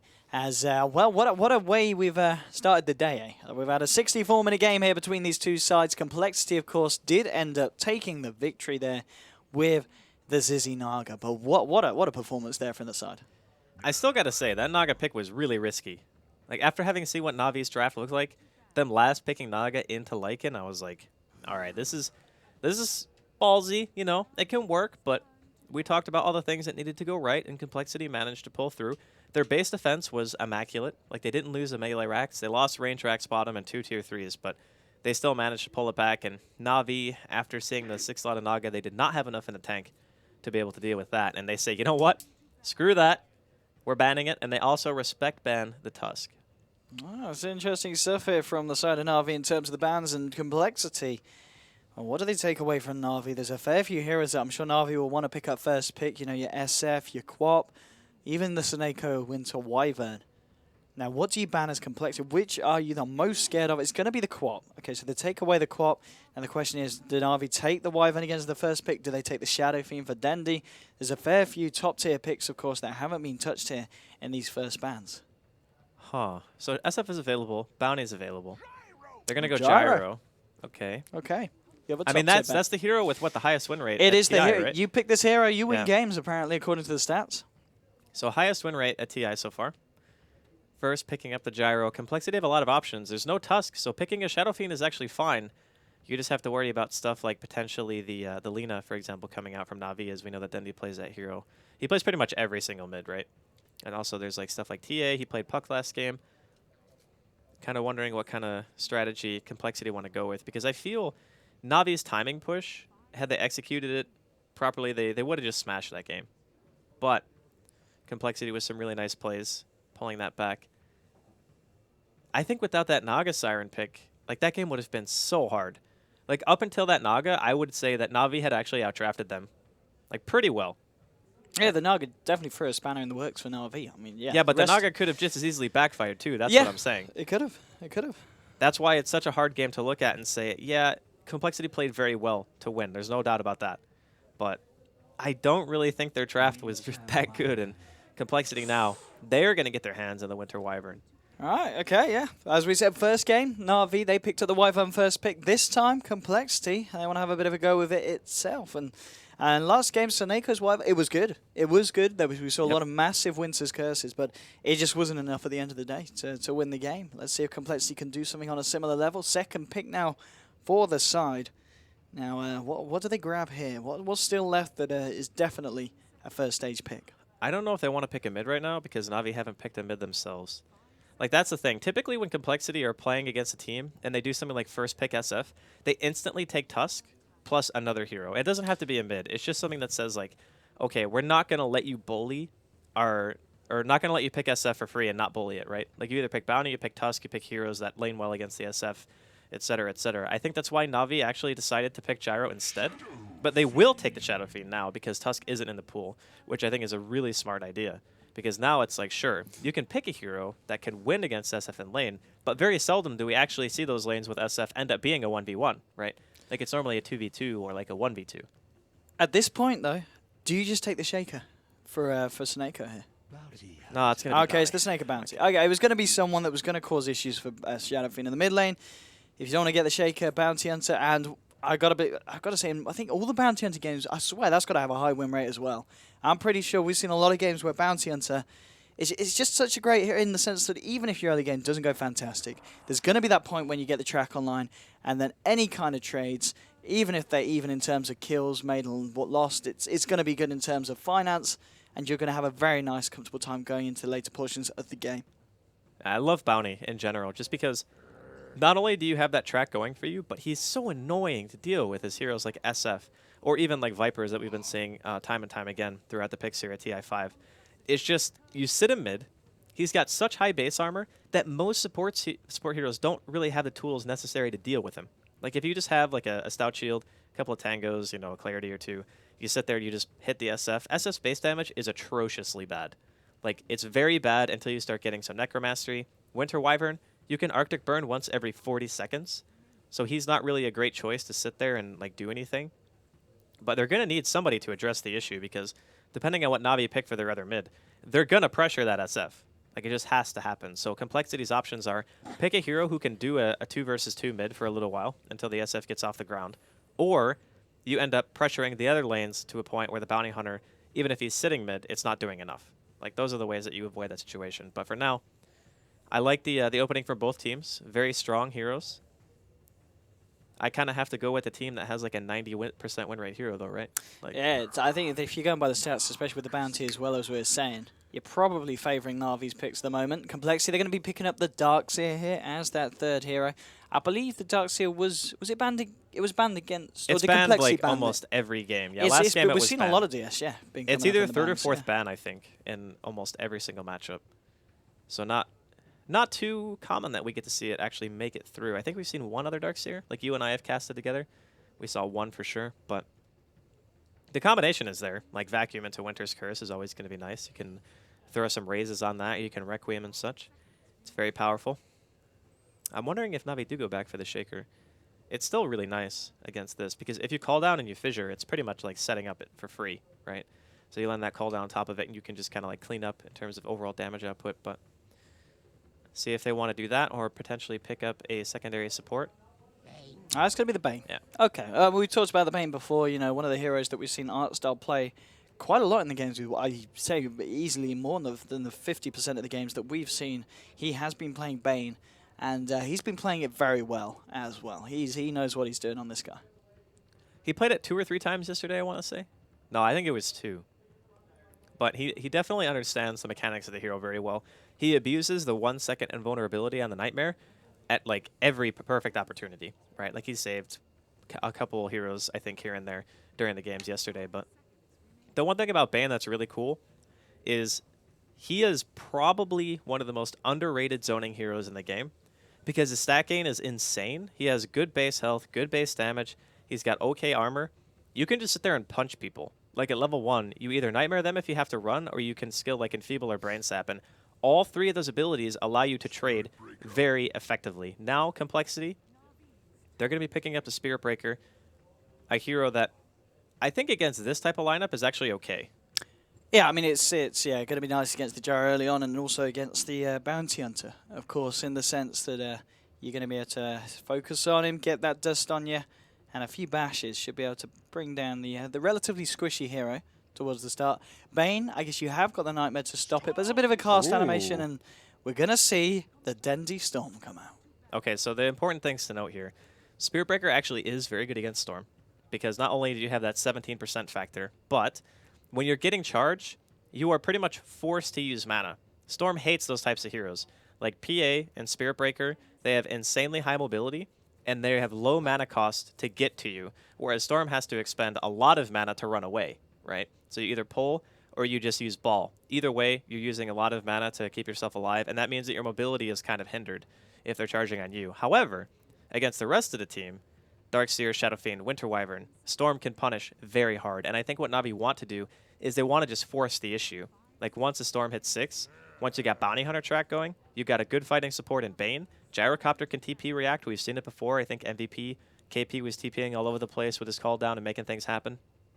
I would expect to see Navi do something similar in this game and try to take it over before the Shadow Fiend gets too much, and depending on what carry Complexity pick as well. And obviously Naga's banned, so I don't think that's going to be on the table for them here. Final ban, of course, for the side of Complexity. Taking away the Bloodseeker, a hero that can work very nicely with just the bounty in the sense that you're going to get that movement speed going. You're going to be so damn speedy. And with the Storm as well, just having that ability to know when you're able to go straight into the fog and find that little pick-off. It's and it just a relatively nasty hero to play against. Razor, the final ban here from Na'Vi, and indeed Complexity still looking for that position 1 hero here for Zizzy. And I mean, what is left? I think they were expecting maybe safe lane SF. Because Razor is okay, but I'm kind of wondering because Razor versus Storm mid, the Razor obviously wins, right? And then you can put SF in the safe lane, you can farm him. So maybe Navi were expecting something like that. Because safe lane Razor is okay, but it's very dependent on what offlane hero you have. So if you're sending down a hero who's not really good against static link, then it's fine, but Juggernaut is going to be the choice here. from Complexity. Another hero. Oh, it got through. We've seen a lot of times it's been banned out in various matchups. But this is actually not... I mean, it's an okay Brood game, but it's not like an amazing one. Like Darkseer, if they want to rotate their lanes, they would have to do something like Juggernaut, Winter Wyvern, and then have the Darkseer bottom, because it's support Spirit Breaker, right? I don't know. This is a little bit weird from Complexity. I want to see how they run their lanes. It's going to be interesting. They might even run it like we saw them in the first game with the Undying. They kind of have Moomiand and Z-Freak opting to kind of stick together on the lane. Yeah. Working as a team. I think they would probably, if they were going to do that, do they go top? Or do they actually go up against the Brood? Because I think Winter Wyvern is terrible against Brood in lane. And Juggernaut's okay. But the problem is you have to use like almost all of your mana to spin just to kill spiders. And if they run away and you don't kill them, then you just don't have a spin, right? So Juggernaut's kind of like a 50-50 against that hero, I feel. Maybe they just put... No, I think they actually have to leave one hero off lane and have everyone bottom just to keep the Brood down. Okay, well, we'll see how it pans out here with this Jug. First Jug that we've seen in this TR5 group stages so far. We've seen it banned out a fair few times, especially against Na'Vi. A fair few teams worried about Havorst picking up the Juggernaut, but of course Havorst on his Gyro, he's going to feel very, very comfortable on this hero. We know what he can do on it, and we know that the, as we keep saying, the stats don't lie for the group stages so far. Over a 90% win rate with this hero. Let's see if Complexity can fight against that. And obviously, first game of this series did go to Complexity, and with some pretty impressive performances from the team as a whole. So let's see if they can do it again here in Game 2 up against Na'Vi. Snako just coming up here, scouting out at what's going on from the side of Complexity. Lanes aren't becoming too clear yet. We do know that Havorst is going to be in that safe lane. And Snako, yeah, just eyeing it all up. Nothing going to kick off as of yet. Funning has come down to this bottom lane. And it looks like Complexity will simply secure themselves the bottom rune. Na'Vi looking to get that top rune here for Dendy to help him on his way to the bottle. Both of the heroes, of course, Nel Tally has been picked up by Denzi. And we've got the Wraith Band on Shadow Fiend to help them out in this mid lane matchup. Snako, we can see if we can look for a steal. He's not going to get it though. Shadow Fiend able to take himself the bounty rune. And Dendy getting himself the top one. Snako just trying to put down a little bit of harassment here onto Swindle. I mean, it's that's really annoying, nice. actually. Yeah, I mean, it's a third of his health gone. The thing is, he only has 2 pool tangos, and those things have a 60-second cooldown. So if he keeps doing it, it's just a huge nuisance, right? Like, now he's a half HP, which means Dendy can just walk at him and punch him. Like, Dendy's got his salve out. I'm sure Melons will be sending his out as well, but he's going to have somebody deliver it to him because the bounty is going to be camping the courier, and Complexity are going to be aware of that. They've also sentryed mid already. And we are going to see that matchup that I was thinking is they don't actually want to put the safe lane hero in the safe lane because Brood is just way too annoying. Yeah, absolutely. They've got the matchup that they wanted in both lanes as well. And here we go on to Artstar with the spin and the slow here from Winter Wyvern. This could be your first buddy. We'll get the brain sap off, but I don't know if one more right click will do it, and they're going to get it. That's your first blood there. Havorst getting low. He's also getting charged as well here. Z-Freak coming in across the map. This could be a second kill. Havorst needs to be careful. ZZ has clarity and South back up. And here we go with the charge onto Havorst, the body block as well. He's trying to do what he can here with the rocket barrage. It's not going to be enough, and that's going to be a second kill here for Complexity in the top lane. Arstyle coming back, but just a little bit too late, unfortunately, here for Havorst. And Complexity off to a lightning start. Well, this is what we said during the draft, right? They need to make something else happen to make it so that even if Swindle is getting camped by the bounty, which at the moment he is, and they both tango the sentry wards. I think that's the second time that's actually happened. But they need to do something to address this issue. So if you just let your SF get bullied, and you're not getting something elsewhere, and you're up against a Brood, you're probably just losing your laning phase. But Complexity, they realize this, they make something happen in top lane, they can just go for kills non-stop, I feel. Like if Arctic Burn is up and they have a charge with spin, I don't think they can live through that. And it's certainly pretty damn terrifying. Snako, Courier. Is he going to get... Oh, that's not got the bottle on. Oh, it's just tangos. It is just a set of tango. It could have been worse, but all the less. Very nice here for Snako. They're going to have to send someone else out to get that bottle delivered to Swindle Melons. Snako there with the sneaky plays. Yeah, that was really nice. Going back around is something that not a lot of bounty hunters do. Like, once they see the first, like, bottle delivery, they're like, I'm not going to go for that, you know? I'm just going to chill back. But I guess Swindle doesn't even have enough for his bottle yet, so it doesn't even matter. Still a good 200 away from it. So Winter Wyvern Fly has come around to the mid lane to provide Swindle with a little bit of support. Saneko grabs himself an a double damage rune.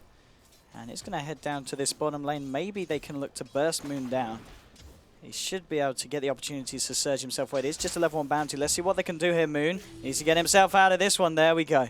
Will be able to get himself away for the time being. Has the salve as well. He's going to be A-OK. Towards the mid lane, though, at the same time, Z-Freak coming in with a charge. He's actually charging. He's charging straight for bottom. Okay. Bottom. Okay, and he's going to cancel it as well. Doesn't want to run past Dendy here. ZZ is now on his own, and Artstyle and Havorce, they know it. They're going to move in. He has got a Nightmare available, but it's going to be a hard kill to get, especially when he does have that mana for Blade Fury. It's interesting the way this has worked out because at first I thought, you know, Complexity, they just sit top, they pressure, they make sure the gyro gets farm, but maybe there's just too much pressure going on in mid and bottom for them to just be able to sit there. And every time those supports rotate, that just means that Ziz is not farming, where Havos, he started to recover a bit from the early game that he had. He did die that one time. I think we're going to be seeing a lot more movement here in this early game from both teams. And Moon's lane is going very nicely for it. I guess as expected, 24 for 2 thanks to those Iron Shells. Only 8 CS for Funny. He is still, of course, finding the levels, but nonetheless, the Darkseer matchup working very much in the favor of Complexity. Yeah, I'm surprised that Funnick has kind of just been pretty lax about controlling his spiders. I think he's fed Moon at least like 5 to 10. And that's pretty uncommon, right? Like Brood players, they typically just don't run him in. They keep him out and they go farm the jungle with him or something like that once you get to like level 5, I think it is. But top lane. Here we go, they might try and go for it. He has got a Blade Fury available. Looks like this time the burn is just for a bit of harassment. They're not going to look for a kill as of yet. They don't have Z-Freak up there. He's still just hanging towards the mid lane, looking for a potential charge. Saneko's going to come back in to try and harass this Swindle Melons SF, but I've got to be honest, the SF so far in the middle lane has been having a grand old time. 22 for the free against 27-11. I mean, Dendy's still with the lead, but definitely hasn't been crushed by this bounty hunter. Yeah, it's because Saneko has spent a lot of time moving. Like, he goes bottom to force a Darkseer back to give Funnick a little bit of an easier time. And then I think he also was just going for the courier instead of trying to harass directly, so. I like that observer, by the way, the can't block observer. So he's not going to be able... He doesn't even have to stand there, actually, because that I'm pretty sure that blocks the camp. Top lane. They're going to go in here with the slows onto both, and now with the Blade Fury, the charge onto Havorce, getting low, and he will drop. That's going to be the Gyrocopter going down. They're going to look for more here. They've got 3 heroes here. They're ready to dive. They're ready to charge straight for this guy. He's going to look for the TP. Will he be able to get himself out? Oh, yes, he will. Only just, but Artstyle will escape. ZZ does have to TP himself out as well to make sure that he can get himself out without dying to the tower. But nonetheless, they get the kill that they wanted. Then they do take Havorce down for the second time, 5.5 minutes in. I feel that's the best game plan. Like, don't try to move around too much. Just sit in the lane and pressure the gyro. Like, they've been moving a lot, and I feel like every time Z-Freak charges anywhere and it's not top, it doesn't really do anything. Like, before he tried to charge the Bounty Hunter bottom, he had to cancel it. He hasn't really charged mid, but, I mean, charging mid could have worked before Dendy hit 6, but now the fact that he has that ball lightning, it's a lot less likely to work. So just keep pressuring that top lane. I mean, what is Havorce going to do? He gets charged, and then he gets spun on with Arctic Burn. Like, the damage output from that alone, like, you can't fight it. Can't indeed. It's proven to be a very strong combo of heroes down the top lane. Charge from Z-Freak. Heading down. He's going to cancel that one. There's a fair few heroes here. 4 of the members of Na'Vi hanging around this bottom portion of the river. Havorce trying to make the pause, trying to catch himself back up in terms of CS. 20 for 5 at the moment. We'll see what he's able to do with that one. Saneko still just scouting out the jungle camps. Mid lane seems to be the target. There's going to be a TP coming in from Fly, though. And even with both Artstyle and Saneko here, I don't think they're going to be able to do anything about this. If Z-Freak gets vision, he might just look for a charge. Now, Swindle Melons are going to back off. And so is Fly. Not going to look for anything more here. Moon having a grand old time. Hitting level 8 now with the Soul Ring, the headdress. It's gotten absolutely fantastic for him 7 minutes in. He's loaded. He's gotten fed a lot of spiders. There's no other reason to have this bloated of a CS score. With the dust, they might go for Funnick, and with the charge the wall as well, Funnick's in a lot of trouble. They'll be able to kill the Broodmother. No, the Nightmare just in time. It's not going to be enough to save him, though, as they kill Brood. Dendy coming in now, trying to turn this one around. But look at the Ice Shell. Saneko needs to be careful, needs to get himself out. Moon is going to be able to surge himself away. The Brain Sap, not enough. The Darkseer is going to be okay. Z-Freak as well will live. And again, Complexity killing the Broodmother, a massive kill for them, and not losing anything, forcing out a rotation from Dendy. I'm really surprised this matchup is going so badly. I mean, yeah, Darkseer is a very hard hero to deal with in middle lane. Art style could be dead too. Indeed, with the razors and the punches, that's going to be a 5th kill for Complexity. These guys, they are absolutely destroying Na'Vi in this early game. I mean, they're going to be relying heavily on Dendi now. The fact that he is the only person on the team really who's had that good of an early game. Here we go. This might be them getting on the scoreboard, and it will be indeed. They're able to find the kill onto Z-Freak, taking down the Spirit Breaker. But still, the lead very much in favor of Complexity. Well, at least they get something going now. I mean, killing that hero, helping out the Brood in the early game is actually pretty nice, because once the Brood stays ahead, you can just leave her alone for the rest of the game, and she'll continually apply that pressure. And Dendi, he really is trying to focus on this now. He realizes that Moon almost has mech already, and if that comes out, I think killing him is actually going to be like crazy difficult. I mean, you're going to have to bring the gyro down there as well, I think, if you want to kill Moon once that mech is completed. And Z-Freak, he's going to cancel his charge here. He was going in, but just decides against it. The one cool thing that Na'Vi have done for themselves in the early game is that ward that blocked the large camp basically prevented them from like stacking, what, 5 or 6 times, I think it is, something like that, just to make sure that Swin will get some farm, but instead, he's not going to have the opportunity. And Z-Freak, he's letting this one go.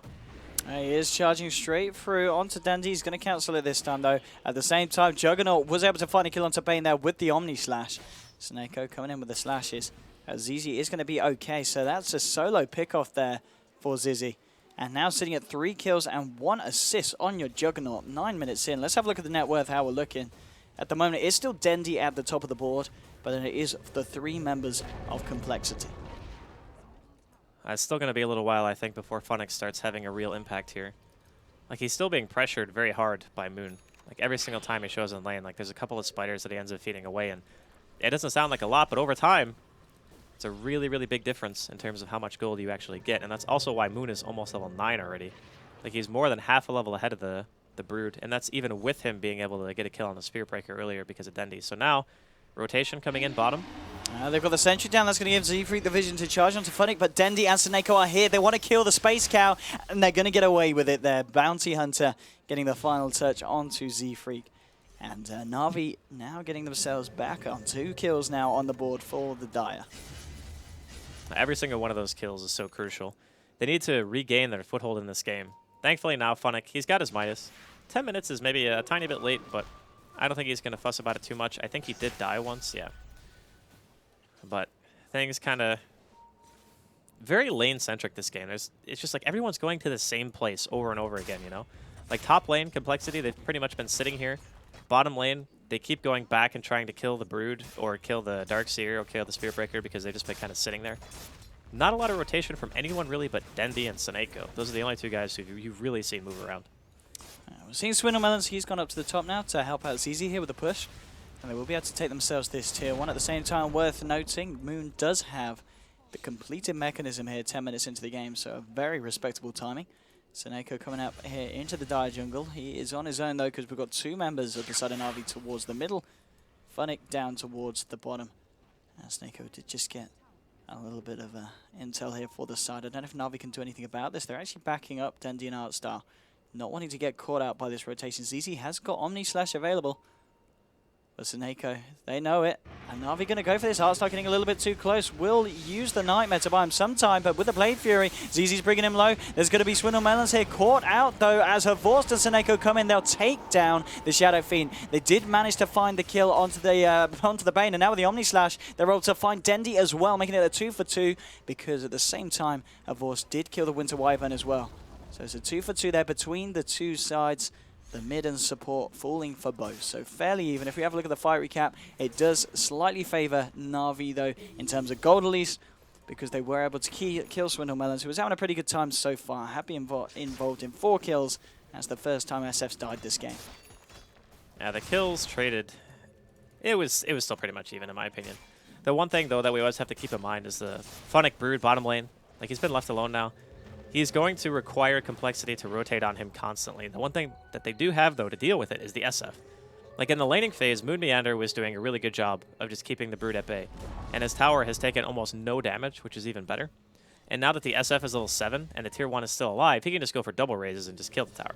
SF needs to be careful here. There's a fair few on the side of Na'Vi ready to fight. TP's coming in and a charge onto Snako as well. Let's see how this one goes down. Z-Freak moving in onto Snako. Here we go with the charge with the bash, and that's going to be Snako falling 10. He zips himself away. And the rest of Na'Vi simply disperse. No one to lose anything more than that bounty. And off the back of this complexity, they've got the full 5-man here. They're going to go for tier 2 as well. Not as a full 5. Top lane, Z-Freak will go. And with the Iron Shell on him as well, he might just try here for a solo kill onto Vorst. He has a Nether Strike. He's going to need the bashes, but the Rocket Barrage, let's see how this pans off. There we go, the Nether Strike, the Iron Shell, and the finishing bash from Z-Freak. Very nicely done, nicely calculated, and he gets away with the solo kill. Nicely calculated.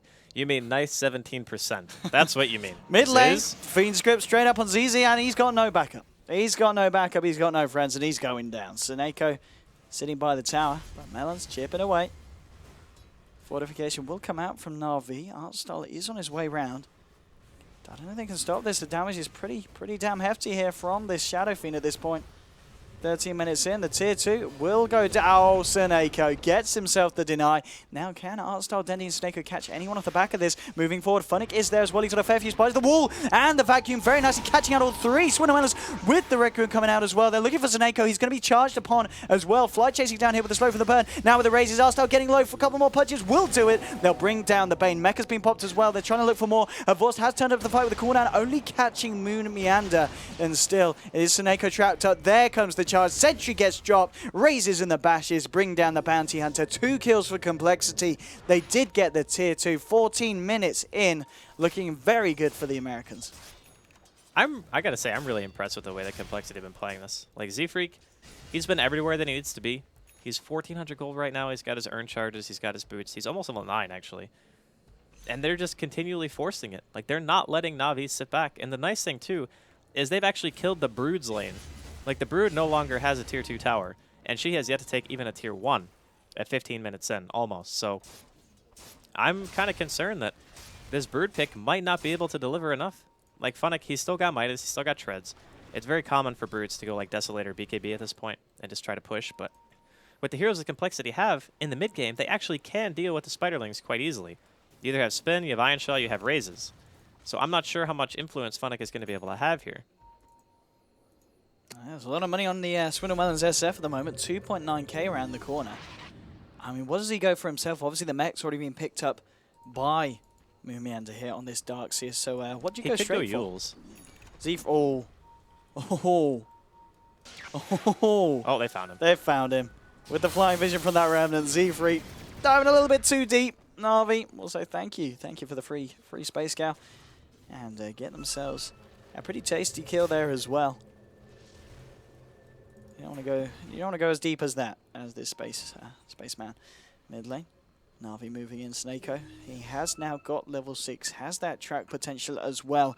And there's been so many games that we have seen in this kind of situation where a bounty hunter has been able to help turn it back round is the favor.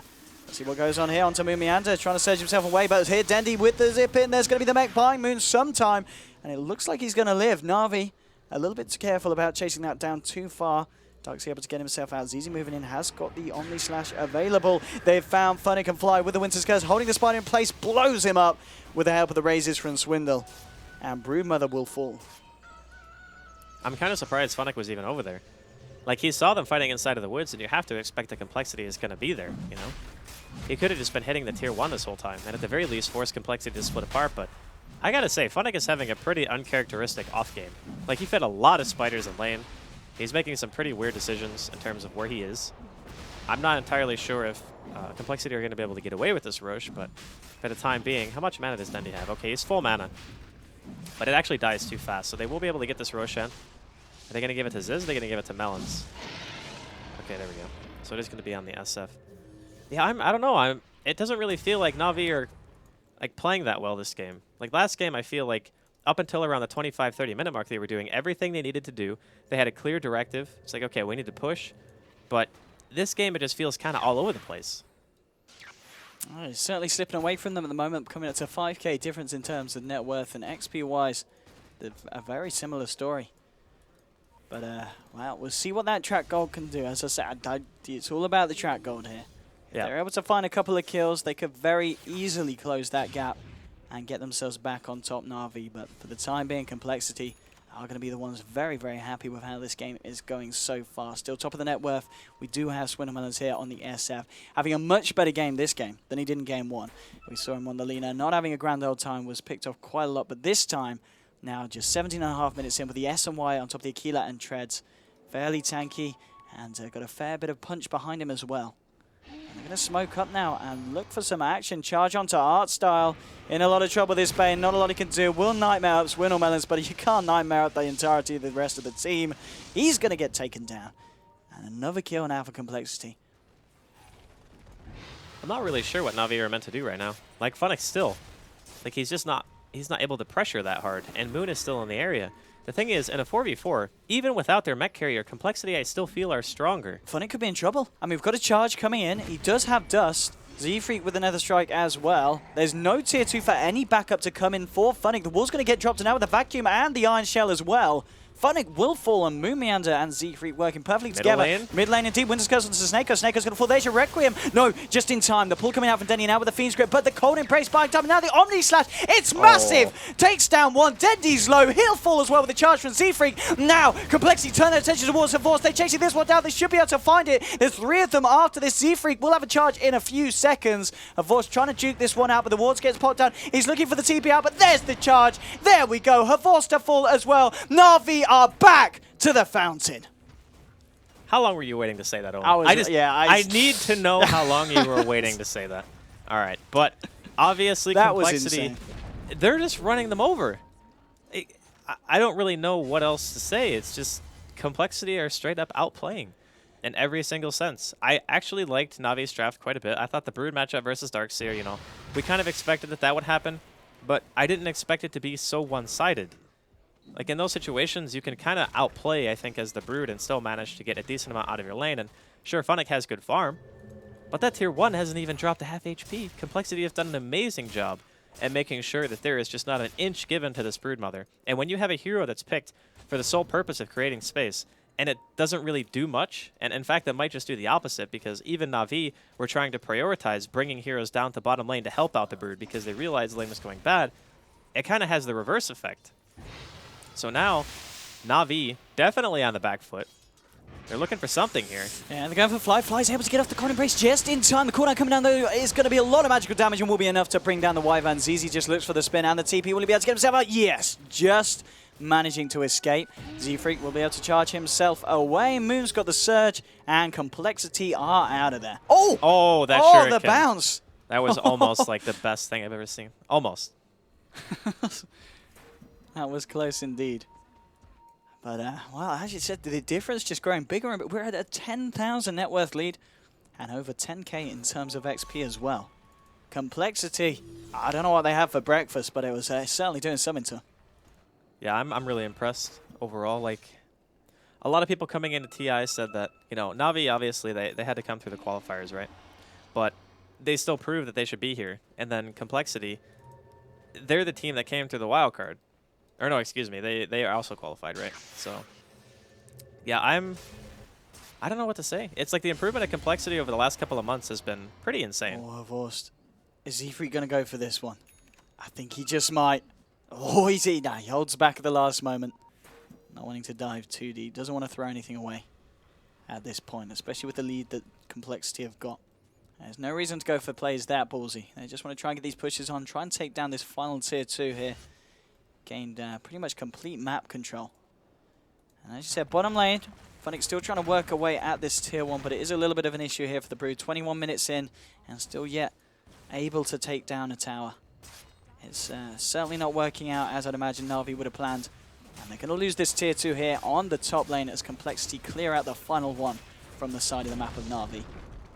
Yeah, Moon just comes in the meantime and just cleans up all the spiders. With the Aegis going down, it's like, okay, we can't go high ground yet, but at the very least, we know that we have full map control.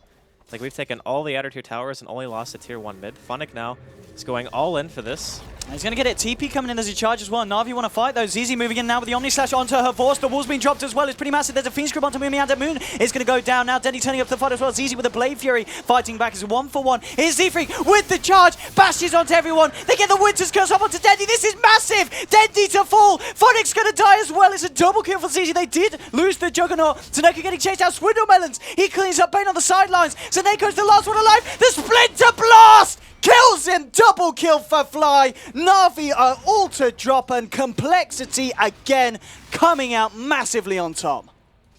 So I guess it's safe to say that they were ready for that, right? They come in, they're going all in for the tier 1. Everyone from Na'Vi was there. And I feel like Complexity just anticipated that perfectly. Everyone was where they needed to be in a team fight. Sure, you lose your Juggernaut, but you kill their entire team. Well worth if you're a Complexity fan. And they continue to impress here in game number 2. We could be looking at the second series that I've seen Complexity play where they end up 2-0ing another team. That's going to put them in very good stead in the group stages when we look at the overall group rankings. I mean, as you said, Complexity has certainly kind of it's a turn up for the bookies. A lot of people maybe not expecting this kind of performance, but these guys proving that you need to watch them. You need to check these guys out. We're going to be following them again with the second series of the day as well. So if you're watching this stream, do not go anywhere after this match because we're going to be seeing Complexity versus IG. Yeah. But at the moment, at this time being, Na'Vi are going to need quite something to turn this one around. And Z-Freak, well, he's going to go in straight away with the charge onto Furnick. He wants to start a fight. Let's see if he comes out top of this one. He's got a Nether Strike, and he's got the backup of Swindle and Fly. Havor's turning up, trying to do what he can. Furnick with a lifesteal, actually able to keep himself alive. They have lost Seneko, but on the side of Complexity, they've lost one. But the wall, the vacuum and the Requiem blowing up Na'Vi. 4 heroes down. It's going to be the third team wipe of the game as Artstyle falls as well. Na'Vi getting absolutely crushed. Buybacks coming out from Seneko and Artstyle. Fortification comes out. Funnick returns to the pitch. Force does not have buyback for 30 seconds. There's a buyback available on Dendy. But the pressure coming up onto the tier 3. What can they do to stop this? Nightmare comes out. But ZZ, he's got an Omni Slash. And the Winter's Curse. Blade Fury to bring down Artstyle. Seneko has to get himself the hell out of there. That's a buyback, a dieback, in fact, from Artstyle. Dendy still holding on to his buyback here. The Moon Meander, ZZ, and Fly continue to push this tower. The tracks are getting thrown out. And they're actually going to back up now. Complexity still just perfectly holding on to the game. They don't want to go too hard. They don't want to go too ham. And they seem to know their limits every time. I'm really happy to see them actually just back there. Like, the damage is dealt, right? They kill their entire team. They force 2 buybacks. They know Roshan's going to be up pretty soon. There's actually no reason at all to force the issue and end up giving away too much. I think that discipline like that is what kind of separates like tier 1 teams from even like tier 2 or tier 3 teams, is knowing, is the risk really worth us just trying to push into this Rax? And in this case, the obvious answer is no. But when you're in-game, it's very hard to make that decision, right? Like, it's just saying, oh, it's so tempting to try to go to that high ground push and just try to end the game right then and there, like take the Rax. Maybe Na'Vi tap out, who knows? But for now, Complexity, as you said, they maintain their hold on this game. And it's only 25 minutes in. I'll be honest, it does not seem like a 25-minute game. Like, the amount of farm that Complexity has right now, like BKB, SNY up on your Shadow Fiend. He's got another almost 1,000 gold. Nah, is he going to go for this? He's got the Shadow Blade. Okay, no, he's not. Okay, no. Not with the TP back to base from her voice. That's pretty YOLO, you know. But yeah, so far Z-Freak's performance on the Spirit Breaker has been absolutely impeccable. And Wyvern as well. I've got to say, Fly's Wyvern. We were talking about the Seneko Wyvern. Fly, I think he's proven he can do it just as well. 8 kills on the man, 14 assists. He's only died twice. And overall, Complexity's just play as a team has been amazing. Yeah, I got to say that this... I don't know if it's Na'Vi just kind of fumbling in Game 2. Game 1, they definitely seemed to play a bit better. Like, even though they ended up losing, I think it was a game that's more understandable to lose because high ground pushes are probably the hardest thing to do. And make sure, like, you execute them properly. That's definitely a test in every single game, is can we breach the high ground? And to lose a game because of your inability to do it is probably, I think, one of the most common ways to lose. But in this game, even in the lanes, and just in the early, like, first 10 minutes, outside of Dendy, their top and bottom lane were losing. Like, that tri-lane top from Complexity totally shut down Havost in his early farm. The fact that he's even able to have, like, what he has now is still kind of impressive, given the amount of pressure that Complexity has been applying. But outside of that, like, they never killed the tier 1 off lane. They barely killed the tier 1 bottom, and when they did, they got wiped for it. And now Complexity, feeling very confident here, they're going to be going in for another Roshan. Does Dendy go for the play here? Does he look for potential Aegis still? It would be incredibly. I think you have Is to he go going to for try play. it? Oh, no. Fly is scouting. He can't. Ah, he's going. He can't. Oh, he went in a bit early here. Now he's going to get caught out. Dendy throws away his life going in too early. Aegis is going to be claimed by SF. Okay, so Fly actually cast Curse on Roshan, by the way. He misclicked, because you saw the Lincoln's proc on Roshan, right? He actually misclicked it, but the charge from Z-Freak still ended up getting him killed. So either way, like he wanted to go for it because he realizes how far behind they are, and sometimes you have to make those choices. You have to go for an all-in, as Winter would say when he was sitting on the couch early this morning during the pre-show. Sometimes those choices just have to be made. So you can't blame him for doing it. It was just unfortunate that Complexity were very ready for it. And here we go with the push. Bottom lane, Complexity going in. Na'Vi kind of looking for a bit of a push of their own. Seneko, Funnick, and Horse moving in on this top lane. Nightmare onto Moon. Complexity is going to have, yeah, ZZ there with the Blade Fury and the toggle off of the Nightmare. Very nicely done. Now going back in, ZZ has got an Omni Slash. Not going to need to use it here. A couple of crits. Art Star will fall. Still the pressure here on this top lane. Z-Freak, he's defending this up with Fly. And they are going to kill Broodmother here. So 2 heroes down for Na'Vi, neither with buyback available. Still on cooldown for Funnick here on the Brood, and Artstar likewise. That's when Melons is easy moving towards the middle lane. They were able to take the melee racks from the bottom. Now there's going to be a charge coming in from Z-Freak as well. Havorce drops down the cooldown. ZZ just stands there with the Blade Fury, keeps hitting away. Denny needs to be careful. There's a charge incoming. It's on its way. Dendy's trying to pull ZZ in. Now comes the Omni Slash out, bouncing around. Dendy getting low, has to go back to the base. Shuriken will cancel the charge there from Z-Freak, but he's just creating space here for Complexity to go back to the melee racks. And this is going to be a second set of melee racks down on the side of Na'Vi, 28 minutes into the match. What else can we say? Like, Complexity. Like you mentioned, I don't know what they ate this morning, but they're definitely bringing their A-game here today, and they're going to need it, especially after playing Na'Vi. They're going to have to go up against IG, like you mentioned. And if they're on form like this, I'm really curious to see how well they do against one of the Titans in China, right? Like, IG is known to have been one of the best teams for however many years as the Dota's been around, basically. I mean, I don't want to count Na'Vi out 100%, but I'm really having a hard time seeing how they're actually going to overcome this deficit. Like, it's 20,000 golden experience now. It's 33-11. Your 2 racks is down. Like, 1 set and 1 extra melee. And you still have to work through tier 2s. They tried to go for a split push play in top because they realized that taking a 5 versus 5 is probably not going to work. But how many more opportunities are you going to get to do that? Like, how much more are you going to be able to rat? And even if you can, their team really doesn't do that much damage to base. Funnick had to go back for BKB just because of how pressured he was in this game. Like, normally you'd see him go Deso in BKB and maybe skip the Medallion, but in this game he had to go Medallion because he just wasn't getting enough farm. So everything for Complexity is pretty much just, it's functioned perfectly.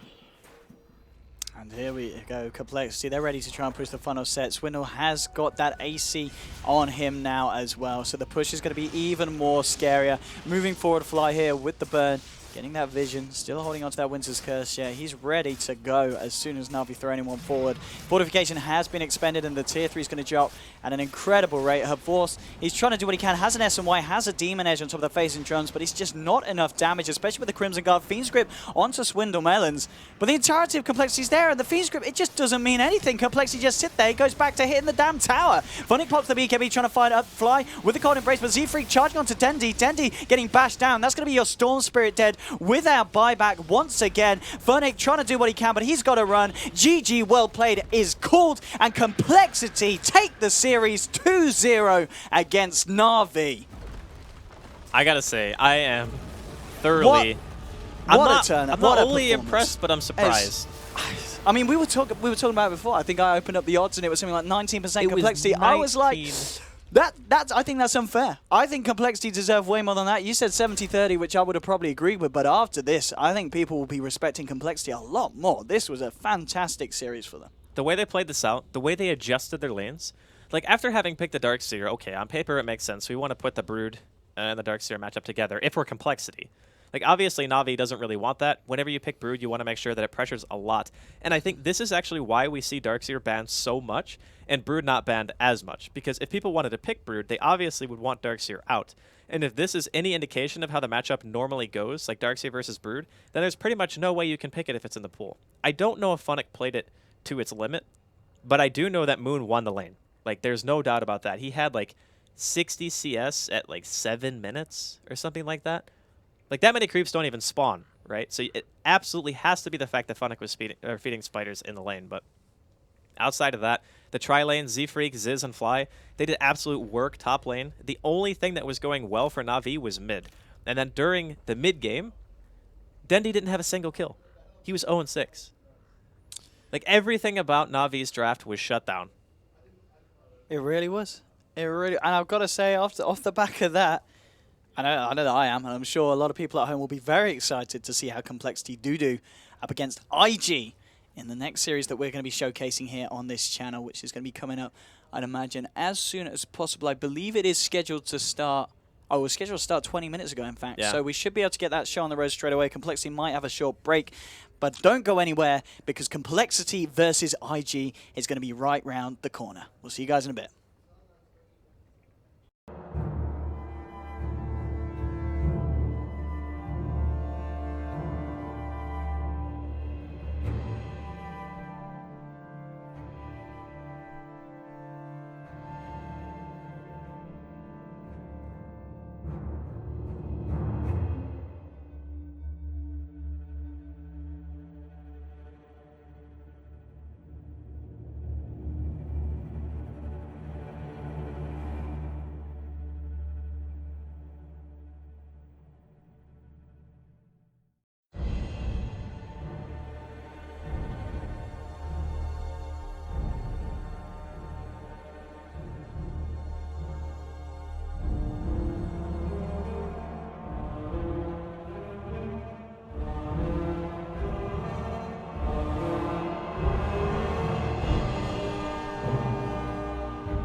Hello, ladies and gentlemen, and welcome back to some more of the International 2015 group stages here on Stream 3.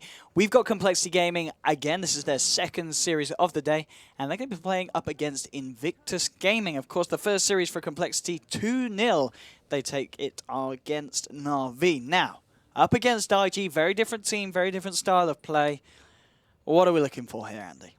Well, when you're playing up against IG, you're essentially playing against a team of legends, right? You got Luo, Faith, Ferrari, Burning, and Chuan. If I were a betting man, now the betting sites actually disagree with what I think. I would actually say that IG should 2-0 this. Okay. Like, that's what most people are probably thinking, and that's what the betting sites actually say as well. Even after what we just seen? Yes. You reckon it's still I think that IG might be a bit more stable. Okay. And I also think that in the last series, Na'Vi tilted after the first game. That's my humble opinion. One man's Hello, opinion. ladies and gentlemen, and welcome to day 3 here. I have a tendency day 3 essentially the international, but day 2 of the group stages at least. They kind of overperform. And Stream 3. You know? Like And you're on land, and you're on this really big stage. Yes. It's the So sink day or 2 here swim, on right? Stream The fight or 3. flight. And This is the Complexity, first they game of the came day, here today to Complexity fight. versus So I'm not going to say Na'Vi. It's going to be that I think myself, it'll just be OD like a Pixel, hard and of 2-0, course even Trasco. though that's what my Now, gut we've tells me. seen both I'm of going these to give guys them the benefit of the personally so doubt. far. We've I'm actually going to say at the casted very two least they Na'Vi could games potentially go 1-1 in and the one series. And Complexity starting game. things So off, we know, IG definitely we kind of watched know what we're going the to expect to previous see. match where they had A lot of Zez fun, playing a on the lot of nice side, and they chaos, fanned and it out. I've got no doubt that this is going to be a very more exciting game. prevalent in the first I'm looking ban forward to it phase, for sure. I think, We as already the see a little TI bit of group a stages kinda change up, roll I on guess, through. in the tournament meta, if you want But to they're call going it to get that. their hands on a Gyro Gyro Cupper Cupper's first actually pick been here. banned in the first two. We'll see what IG Now, want to do I in wouldn't put it response. past a lot of teams to Indeed, do and as this we were saying in even the before Na'Vi today, series, Gyro but Hero it with a seems very like good you win rate mentioned so this, I far think, in the during group one of the stages. casts yesterday. Been The hindered a Hero little bit, was of course. We like did see 12-1 Na'Vi or lose 13-1 again. or It's something. over with the Gyro have lost Yeah. this group stage. Let's see So if Complexity can do I'm any not better surprised with to see the that Hero Gyrocopter. transition into IG first is ban there and pick it's to tier. available, so they're going to Okay. take it. Tusk and Undying straight up. I'm kind of surprised they just picked the Undying straight into Gyro, but we did see Moon do kind of a deviation from the normal build, where you see a lot of like 114 or 204, stuff like that, where you max the Tombstone. He actually maxed Decay in his lane instead, and he went for the Arcanes, and then he actually had huge lane presence and good chase potential just based off that. So maybe looking to see if IG do something similar with their Undying pickup. Complexity's response, it is going to be the Dazzle, a hero who is fantastic at sustain. Actually one of my favorite supports personally. I really love that hero. Playing it is also very fun. But looking at the openings, both teams pretty strong. I think Complexity is more defensive, whereas IG, they want to force the issue. They really do, yeah. When you're picking an Undying, you're looking to go and just make it very hard for the Gyro to achieve anything in his lane and crush him from the beginning. Bloodseeker banned out from Complexity, third ban now for IG. Popular hero still in the pool. I'm looking at Complexity and I'm kind of hoping that we might see Fly, of course, pick up something like the Wyvern or even the Crystal Maiden again, because he's been doing some absolutely stellar performances on them. I think the Wyvern is also really good against Tusk, because obviously you can cold embrace somebody who gets snowballed and then the punch doesn't really deal any damage. And you can tell IG, they've done their homework, man. They banned DK. There's not really a lot of teams that play Dragon Knight right now, but Complexity is one of them. We actually had a chance to see it yesterday. They know after already having Gyro and Dazzle that putting together a 5-man push composition is not too far off, because you have a good AoE zoning hero on the Gyro, you got your sustain, all you need is a DK, and that hero doesn't really have to win his lane that much either. Now we will see the Razor ban here from Complexity, another hero he's kind of just come back, you know? People weren't picking him before TI. TI rolls around, Razor starts seeing play again. It's kind of funny how that works. Yeah, I think it was Cloud9 who picked it up the other day, and Yeah, in a situation against the Gyrocopter again. So maybe just on that idea of just getting close and personal with the Gyro, especially when you've got something like a Tusk, you know, with the Ice Charge. We talk about the Snowball Ice Charge that are going to buy you a lot of time to set up certain skills. It's going to buy you a lot of time to get off a good static link as well. So in that sense, the Razor could have worked out for IG. Fourth ban, IG, they're going to ban out the Brood. We saw Na'Vi sneak through the Brood last game. Didn't work out for them, but still, nonetheless, you don't want to be playing against that hero if you can avoid it. And IG, they just take it straight out. Their heroes are also not very good at dealing with Brood in general so far. Like Undying, you're not going to be in the Brood lane anyway. You're probably going to want to pressure with the Tusk, and you might be able to snowball gank the Brood maybe 1 or 2 times, but as far as deep push goes, they don't really have a whole heck of a lot. And it's also one of those things where you ban Naga and you ban Brood because you don't want to get like 4th or 5th pick cheesed, right? If you're the better team and you all go into the game assuming you're the better team, then you should always eliminate any type of strategy that can just catch you off guard. And I think those two bans are kind of an ode to that style as, oh, we messed up. We let a Naga through or we let a Brood through. And now our game plan is kind of much harder to execute. But IG, again, they've come prepared. Third pick here, it is going to be the Lina. Wondering if that's going to be Ferrari playing that or potentially somebody else. Probably, is it the strongest mid that's left? Let's see. Queen ban, SF ban, Razor's gone, DK is gone, Lesh is gone. Definitely It's one definitely of the up there. strongest. Yeah. Yeah, TA is probably a go-to here for complexity if they want to pick a mid who does okay against that. And it's good physical damage as well. You can kill Tombstone pretty quickly with a TA. I'm wondering who else. If they feel confident in being able to pick their mid later, then they can just pick up an offlane now, or they can pick up their secondary support. And like you mentioned, Wyvern's still available. Yeah, they have favoured the Wyvern quite a few times for Fly. And I wouldn't be surprised if they decide favouring it again, as you were saying earlier. Good against the Tusk, any kind of team with a Tusk composition. TA is good against Tusk as well. Yeah, It's good against Tusk and Lina, because neither one of those heroes have any form of instance damage, right? So you're just saying, okay, Refraction just hard counters the combo of Tusk and Lina together. Well, taking into their reserve time here, Complexity. Thinking very carefully about what their next move is going to be in terms of the draft. Who they're going to want to pair with the Gyrocopter and the Dazzle. And okay, they're going to opt for the Earthshaker here in this situation, which of course, again, does have that flexibility and maybe that support role, or they may very well pop it in that solo lane. It's just a really good hero in general against Tusk. It could be the, like you mentioned, the offlane, which means they could still go back and pick the Winter Wyvern. And in that case, they have 3 of the 5 heroes that Na'Vi picked against them in game number 1. So they had the Shaker, they had the Winter Wyvern, and the Dazzle together. Of course, in that game, there was a Puck and a Lycan instead for Complexity. But I think they understood the power of Na'Vi's draft in that game. Like, even though Na'Vi didn't execute well enough to win, they still realized, hey, this is a good draft. You know, like against the style that we were going to play, it actually worked quite well. So maybe they're going to go and take a page out of their book and try to repeat the same kind of style that they had. But for now, IG looking at their 4th pick. So we're assuming probably offlane Undying. Things like Spirit Breaker are still possible, because there's really only one good disable, and that way you have 2 modes of initiation, and there's... it's kind of risky, though, I think, if you pick it. Oh, okay, Clinks. A hero that you and I have not actually cast at all. No, we've seen it come up a couple of times, of course. Fear, he's a big fan of the hero, and this time we're going to see IG rocking it. Now, why do you reckon they go for Clinks here in this situation? I guess early on, pretty good at going for the kills on heroes like the Gyro. There's a couple of things with Clinks. You already mentioned one, which is... he's very good against Gyro because he does insane single target damage. Searing Arrow goes through BKB. He can rat. He has high HP with Death Pact, huge physical DPS output, and he's a self-sustaining laner. And what I mean by that is he doesn't need a babysitter. If you get a one-on-one matchup against pretty much any hero, Clinks will probably do well, just because his orb walk is that potent. So I love the fact that Invictus Gaming take him here. It's also a hero that doesn't have to build BKB straight away, just because of the sheer amount of health that you get granted through things like Dark Pact. So the common build we see nowadays is like Treads, Aquila, and then Soul Ring into Deso, and then BKB after, or some people just decide to go Blink. I think this hero supplements the physical DPS output that IG didn't have before quite nicely.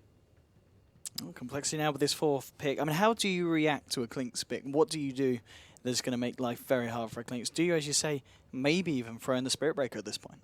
A Spirit Breaker is very good against Clinks in general, because you need a hero who can lock him down for long periods of time. Picking Bounty Hunter is also a nice way to deal with it, because that way, once you get the track up, Clinks, this is going to sound funny, but Clinks actually has a mobility problem once he comes out of Skeleton Walk. Because obviously you have to come out of Invis to kill somebody, right? So if you come out and you have track speed given to Complexity, they can actually just walk away. Because outside of Skeleton Walk, Clinks isn't that fast. But when he's in it and he's running around the map, he can travel very quickly. So it's kind of ironic how it works, because he can go from place to place pretty fast, but once he comes out and wants to kill you, he becomes pretty sluggish. So I think Bounty Hunter is actually very nice. And the other thing, too, is Complexity, with their lineup, I think they're not going to really be able to go high ground that early.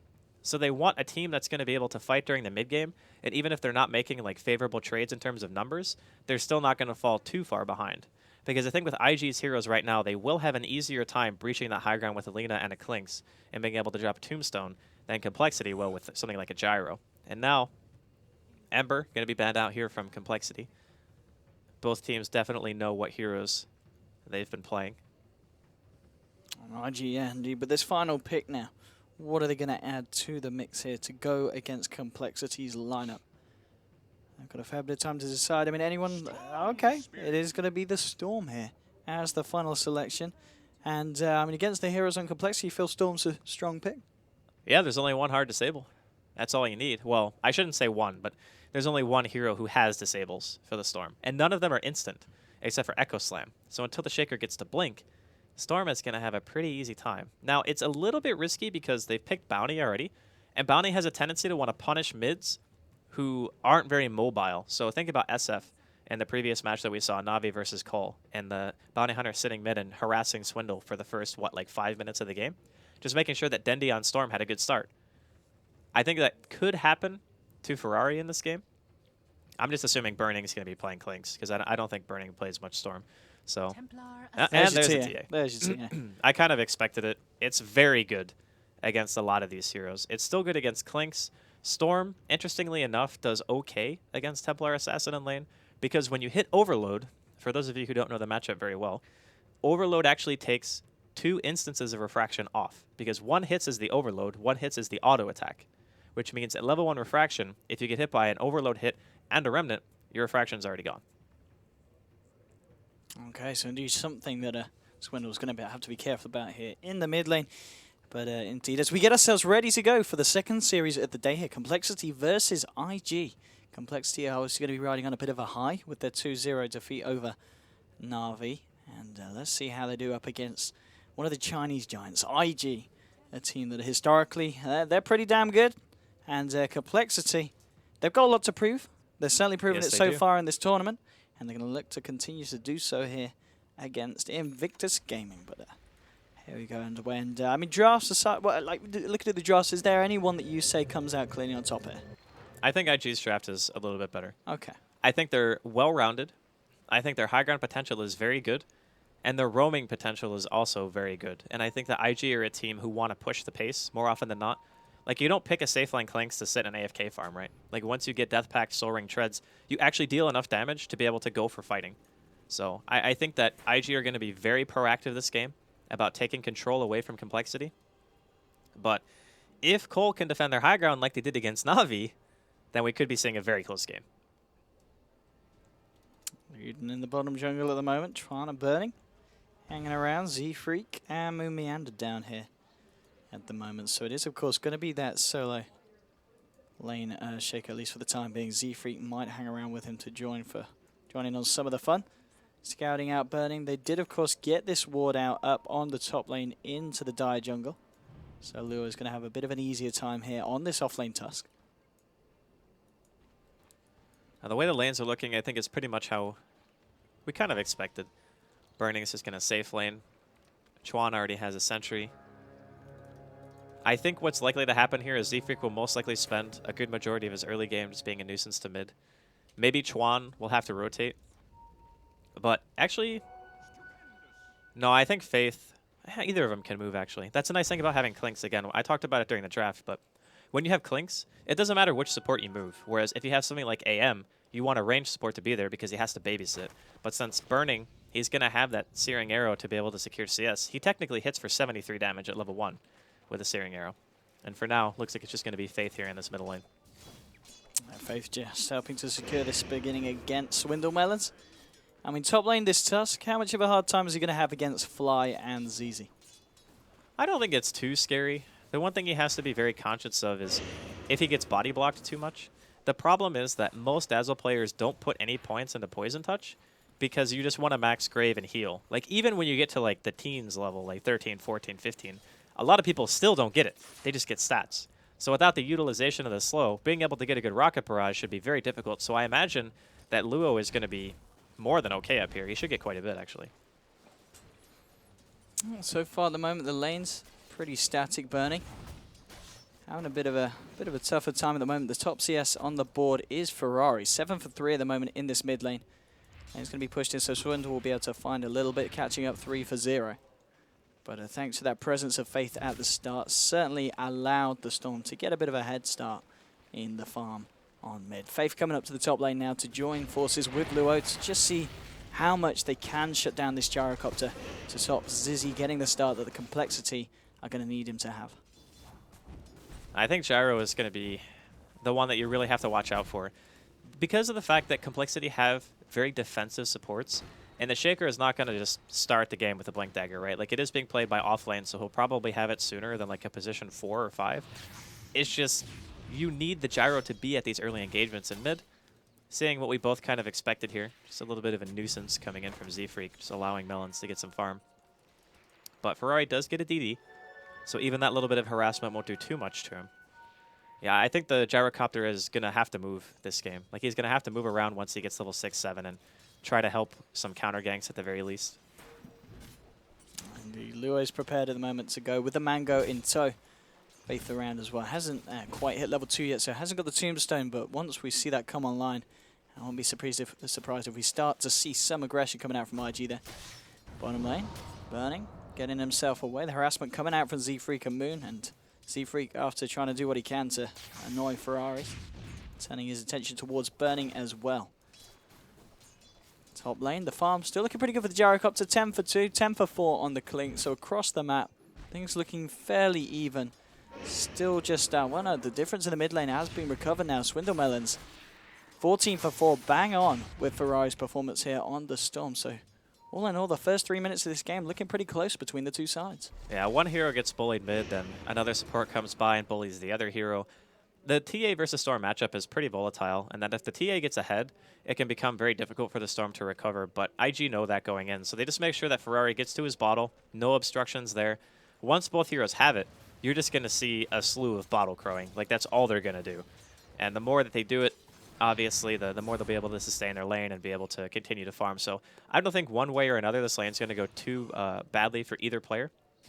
I think it just depends on what Ferrari is able to do for his team, if he wants to play aggressive or... The ball's coming out. Z-Freak's looking for it. I don't think he one-shots it, though. No, he's going to need a bit more than one hit to take it down, and indeed, they're aware of it. They're going to keep the courier safe, and Z-Freak, nothing more than just a bit of an annoyance here as they're able to keep the courier nice and safe. And Ferrari coming back to make sure that the bottle can get delivered without any further issues. Just trading a couple of hits here with the Bounty Hunter. And yeah, he's going to be able to get himself the bottle safely. But I mean, even just doing that, like making Ferrari come back, that means that Melons gets ahead in CS. Like, it's a game of inches, basically, at the very start. So whenever you give somebody like a 1 or 2 wave advantage, it doesn't seem like a huge deal, but it puts Swindle Melons around halfway to level 6, which means if he gets 6 first, it opens up a kill opportunity on Ferrari because he'll have traps. And I'm pretty sure the sentry, yeah, it's already been dewarded by Complexity. So if Melons gets a Psionic Trap on him and Z-Freak is there, they could potentially just dive him if he's not going to hit 6 fast enough. Top lane, Faith, he's got an Invis Ring, Tombstone available as well. Just scouting it, seeing if he can check it out. The ward saw him, yeah. Yeah. There's a sentry in there. So no funny business going to be able to go on there. And I've got to be honest, 5 minutes in, this is pretty much the calmest of starts I think we've seen in any of the games we've covered here. It's no real surprise, though. Like, from IG's side, they don't really... Ferrari? Oh, he's a little bit low, but he's just hit 6 with that stack. And he's now a little bit low on mana. Z-Freak trading hits with him. He's got 1 bottle charge. Ferrari will be okay. No, he messed it up. He got hit, basically, as soon as he used it. I think Z-Freak... Oh, he wanted to go for the steal there. He should be able to take this one hit. And he will do as well. So that'll push him up to level 3 now on the Bounty Hunter. You know, every little helps here for this roaming Bounty Hunter at this point. And still a lot of space being created for Swindle Melons here in the mid lane. 31 for 8 now compared to the 24 for 4 on Ferrari. So this TA having an absolute ball of a time. It's all due to the bounty. Like, he's just doing so much for the early game. Just being so annoying to Ferrari. Making him use the courier at the tier 2. Making him walk around in the jungle, not kill his stacks as effectively. Like, everything that he's doing is allowing Melons to have a good early game. And I think this is probably going to be the game of the mids. Like, which one can have more impact? Of course, we also talked about Ziz having to rotate around the map because the rest of his supports are pretty defensive by nature, and it's going to be really hard for them to have an impact themselves. They're relying on these high aggression style heroes to kind of make the moves for them. Z-Freak coming in. They did just pop down a sentry IG. They know he's on their way down, so Burning's going to be a little bit careful. But Moomiander is looking for a Fisher onto this Clinks. Z-Freak has got the dust ready. They might try and go for this, and they certainly will. Here we go on to Burning. 1-2, there's your first blood, Z-Freak. We've seen him with a lot of rotations. paying off in a lot of different manners. This time it pays off with a first blood for the side. And again, very nice movement here from the bounty. And very nice preparation, having that dust ready to go. Oh, Faith taking a lot of damage here in this top lane. Luo's nearby, so I think he'll be fine for the moment. But like you mentioned, getting themselves off to a very nice start. Every time it seems like I underestimate a team, they just show why I'm wrong. And that's a fun thing, right, about Dota, is that even if you go into a matchup thinking that a team is just going to do, like, they're going to get owned by the other team, you can never really be 100% sure. In top lane, here we go, IG going in. They're ready to go straight onto ZZ. There is Fly about, but he's actually not got a mana here for a Shallow Grave. ZZ's going to be fine because there we go. He pops the stick charges, so he's got the Shallow Grave for himself. He's trying to look to deny himself to something, but there's no neutrals here. He will go down. IG able to find themselves a kill, get themselves onto the board there with that rotation from Burning. Yeah, I like the fact that Burning actually decides to just start moving right away. He's got his Soul Ring available. He's got that Death Pact. The damage output that he has right now is still very, very high. 2 points of the Searing Arrows. He hits for roughly 150 damage per use. Even if they want to, because he already has the Bastion up, they can just push the tower. Looks like that's going to be exactly what they'll do here. Fortification coming out from the side of Complexity. It looks like they might just have to let this one go. Z-Freak is heading in the direction. Fly walking back to lane. Jara's going to go for the TP out to the tier 2. And with the tower down to, well, less than a fifth of health. And Burning with the Searing Arrows, as you said, should be able to find this. A little bit of gold. ZZ may be hoping for a deny. It's not going to happen. Z-Freak coming in now with the dust. Now, can they turn this one around? Mumiander's taped in a nice Fisher as well. Catching them out now with the cooldown. There's going to be a snowball coming out, avoiding most of the damage now with the Warriors push to Z-Freak. Z-Freak getting low. Luo's got to run. They've taken down Burning. They'll get Luo as well. It's a 2-for-1 trade. Faith looking for the TP out. It looks like he will escape. And Chartone not going to be there in time. Complexity do lose the tower, but they find 2 heroes and only lose Z-Freak. Again, another very nice trade there for Complexity. Yeah, killing the Clinks is huge. Like, their rotation from IG was still very nice because they managed to kill the safe lane tower. And in that time, Chuan has also managed to pretty much secure himself level 6. And now that he has that Laguna Blade, you also have to expect him to start being active in these team fights, just teleporting in, throwing out Laguna Blade this early. It's not even 9 minutes in.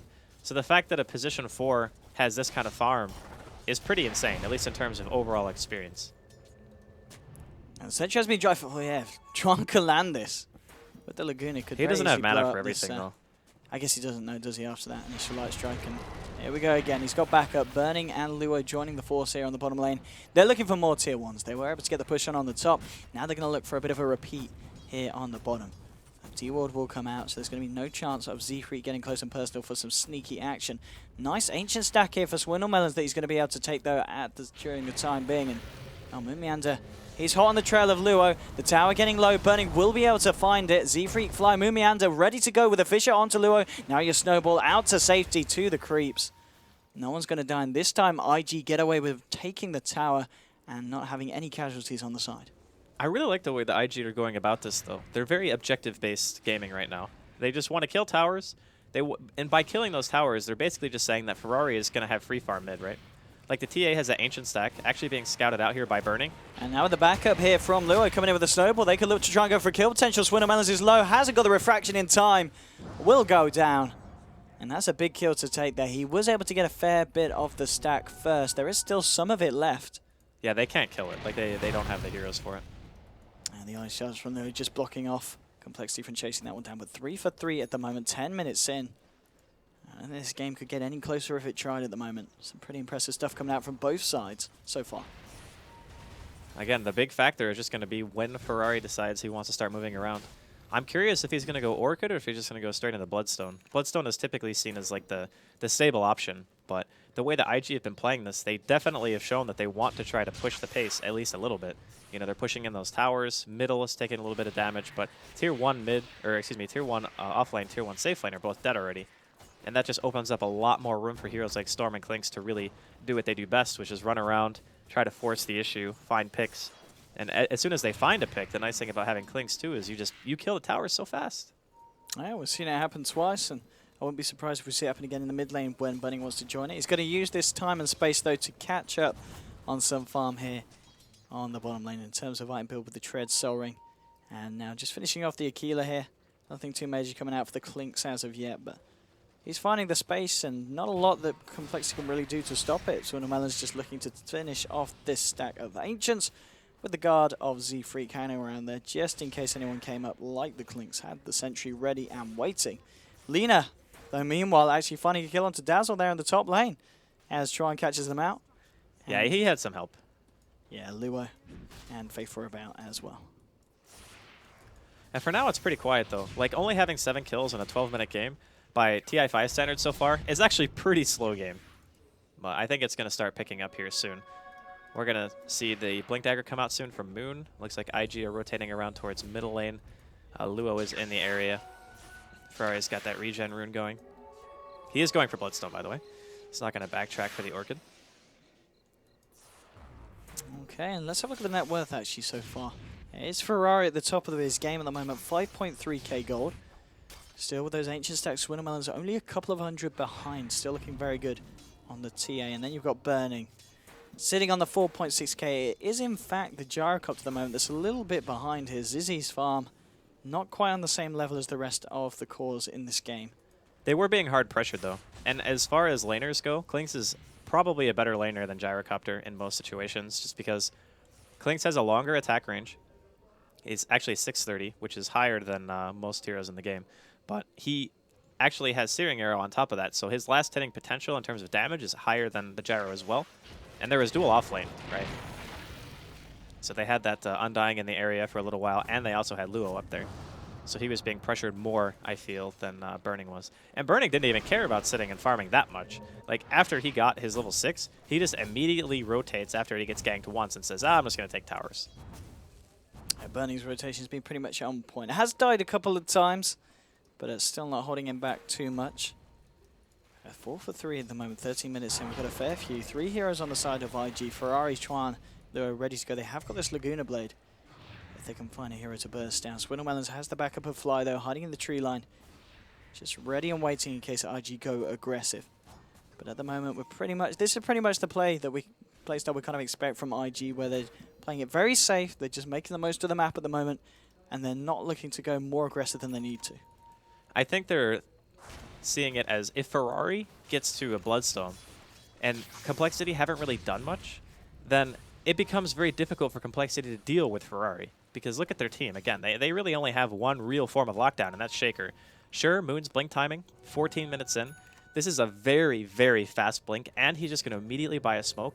So I think Complexity want to start trying to do something around now, but they're going to lose their tier 1. And there we go, Ferrari going straight in as well off the back of it towards Swindlemelons. Fly and ZZ are there, and here comes the cooldown. It's actually going to catch a fair few of them here. Swindlemelons with the shallow grave Echo. is going to be able to keep himself alive. ZZ's going to fall down. Moonmender throws out the Fisher, hasn't yet used the initiation to find an Echo Slam. They are a Gyrocopter down, and it looks like they don't want to stick around any longer. Swindlemelons incredibly low, and he's just holding, praying for dear life, but I think he's dead. Well, yeah, he is. Burning comes in, Faith with the double kill now. Ferrari moving forward onto Fly. Fisher coming out, buying Fly sometime. Ice shards, it catches him. The range on those shards, incredible. Fly to fall as well. 4 heroes down from Complexity, and IG, they turn up to the fight in style, and 15 minutes in, looking to take the tier 2 as well. Look at that Clinks go. If Moon was there even like 4 seconds, 5 seconds sooner, that could have been a completely different team fight. Like, he got his blink, he got the smoke on the from the courier basically as they initiated, and the tier 1 goes down. So unfortunately, Complexity, they weren't really able to get their big blink timing on the Earthshaker, and they might have even seen it. That's the other problem. Is the first time you get a blink dagger, you get that free initiation. It's like boom, Echo Slam. You know, you win a really big fight. The item automatically just pays for itself because you get one good turn. But it could be the fact that they saw it, so we'll see. And here we go. They're going to try with the smoke now this time. Do, of course, still have that Echo Slam Fly. And Z-Freak backing up Moomiander. They're headed down to this bottom lane, but no one at the moment on the side of IG is around. We've got Faith at the moment making use of the space up here to try and finish off the mechanism.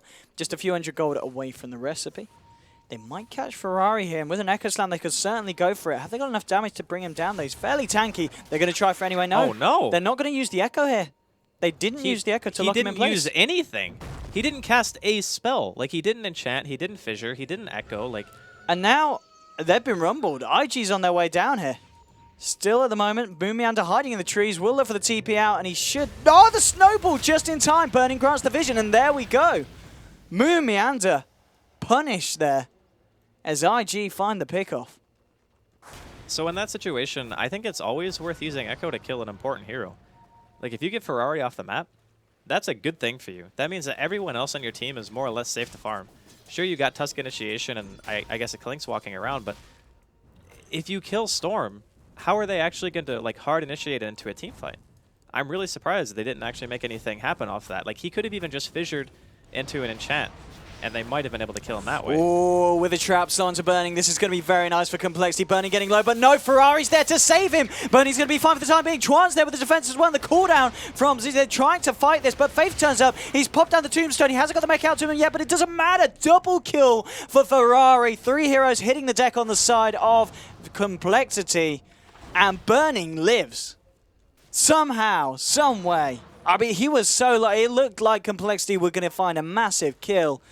But Ferrari turning up Faith, the whole shaboodle, it was just too much for Complexity. And I've got to say, IG this game, putting Complexity back in their place. 12 for 3. What a start here for the Chinese. And there's already 10 charges on this Bloodstone, and it's a haste rune picked up by Ferrari, so during the next team fight, we talk about how hard it is to lock him down. Good luck stopping a hasted Storm.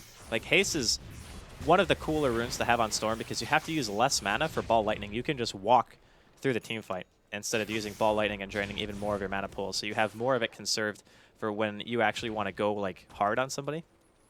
But for now, Complexity, they're definitely looking a little bit shaky here.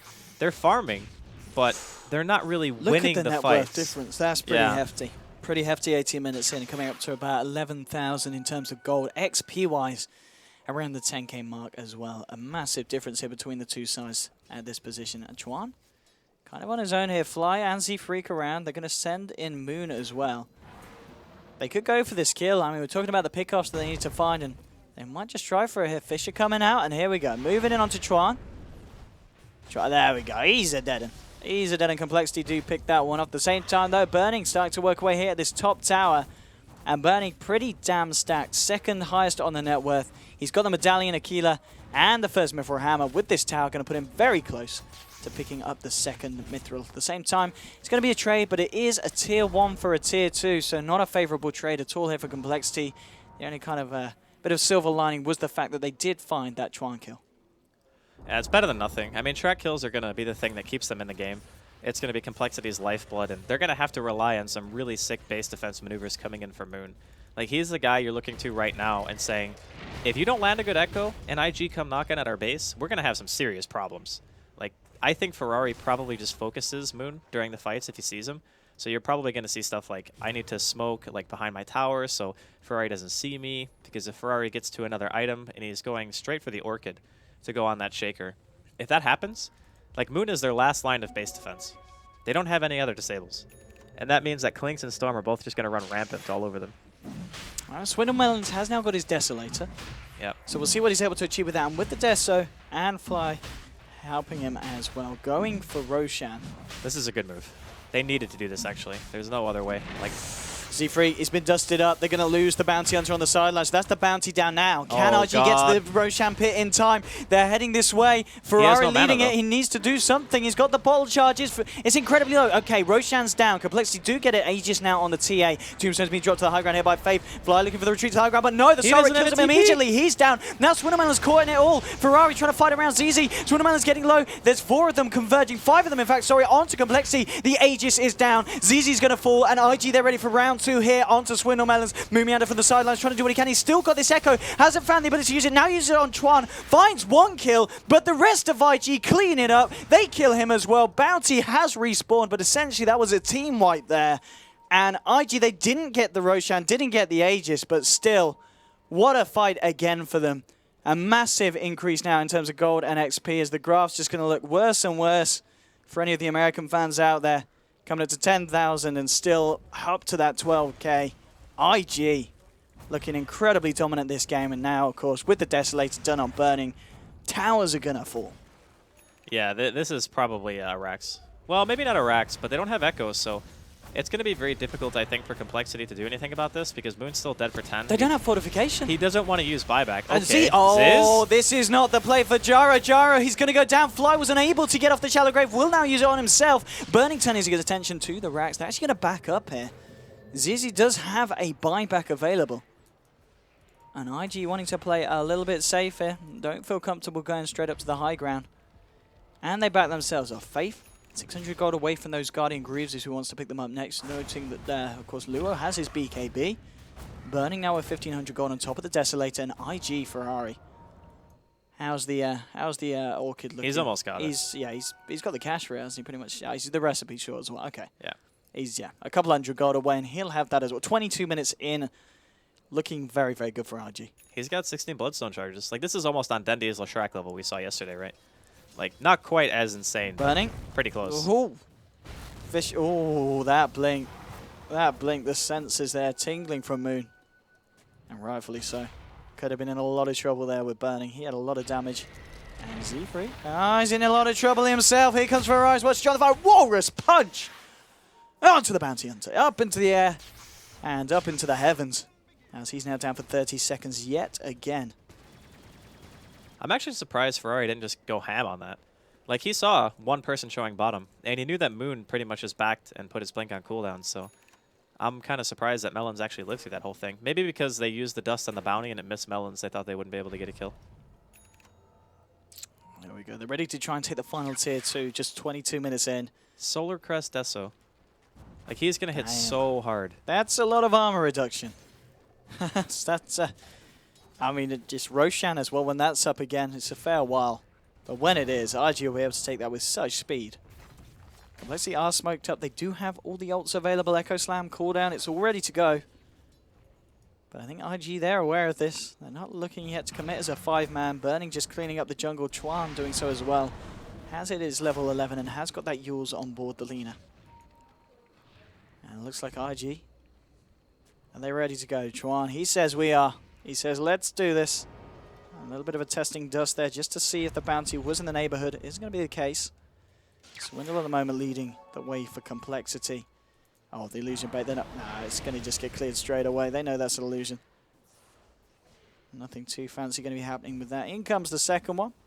Swindlemelon's backing himself up, and there's the Yules from Tron. Okay, well, they did catch him out this time. Ferrari going straight to the back of the fight. He's looking for the weaker, but they did get the cooldown out. ZZ getting low. As Luo, there's the Echo Slam, but it's all right because Faith's coming in with a mech, pumping them back up. Mumianta getting down low. Ferrari will find the kill. Swindlemelon's doing what he can, doing a lot of damage. Luo getting low. The Desolator should be able to finish him, and it will. Luo's going to fall down, but the buybacks from Earthshaker and the TA4 heroes already dead on the side of Complexity. They're having to buy back to recover this one. Faith going for the TB out, not going to find it. Shuriken from Z-Freak. They do manage to get Tron only just out. And Ferrari is, of course, back in the base. And look at the fight recap there. And as we can see, a 4-for-2 essentially. But Complexity having to use 2 buybacks to ensure that the fight did indeed go that way for them. Yeah, it would have been about even, I think, if they didn't have to expend a buyback. And to be honest, Moon's buyback wasn't even necessary. Like, maybe, nah, because Ferrari was almost out of mana at that point. Like, he had nothing left. So even without the buyback, I think they most likely would have just backed. That was about the best fight that they've gotten so far this game, just because Moon got a 3-man Echo. Z-Freak and Ferrari. Why didn't he? Oh, he immediately went back in biz. Never mind. I was going to say, I thought he stayed out, but he definitely did not. The one thing that I really want to mention about that last fight, too, is when Ferrari goes in, he Orchids Moon, but he doesn't go for the kill, which I think he's probably regretting now. Like, he used Orchid on him and then went on Fly to try to stop him from getting a Grave. But I think if you just go for the kill and force out the Grave and then you wait for it and then go on somebody else, it might be more reliable in top lane. That's just a dead Shaker. Oh, Z-Freak was able to find the return kill, though. Yeah. So trading the Shaker here for the Burning Clinks, that's a lot of money going to Bounty. I'm sure that'll be shown That here. was 1,200 gold. Yeah.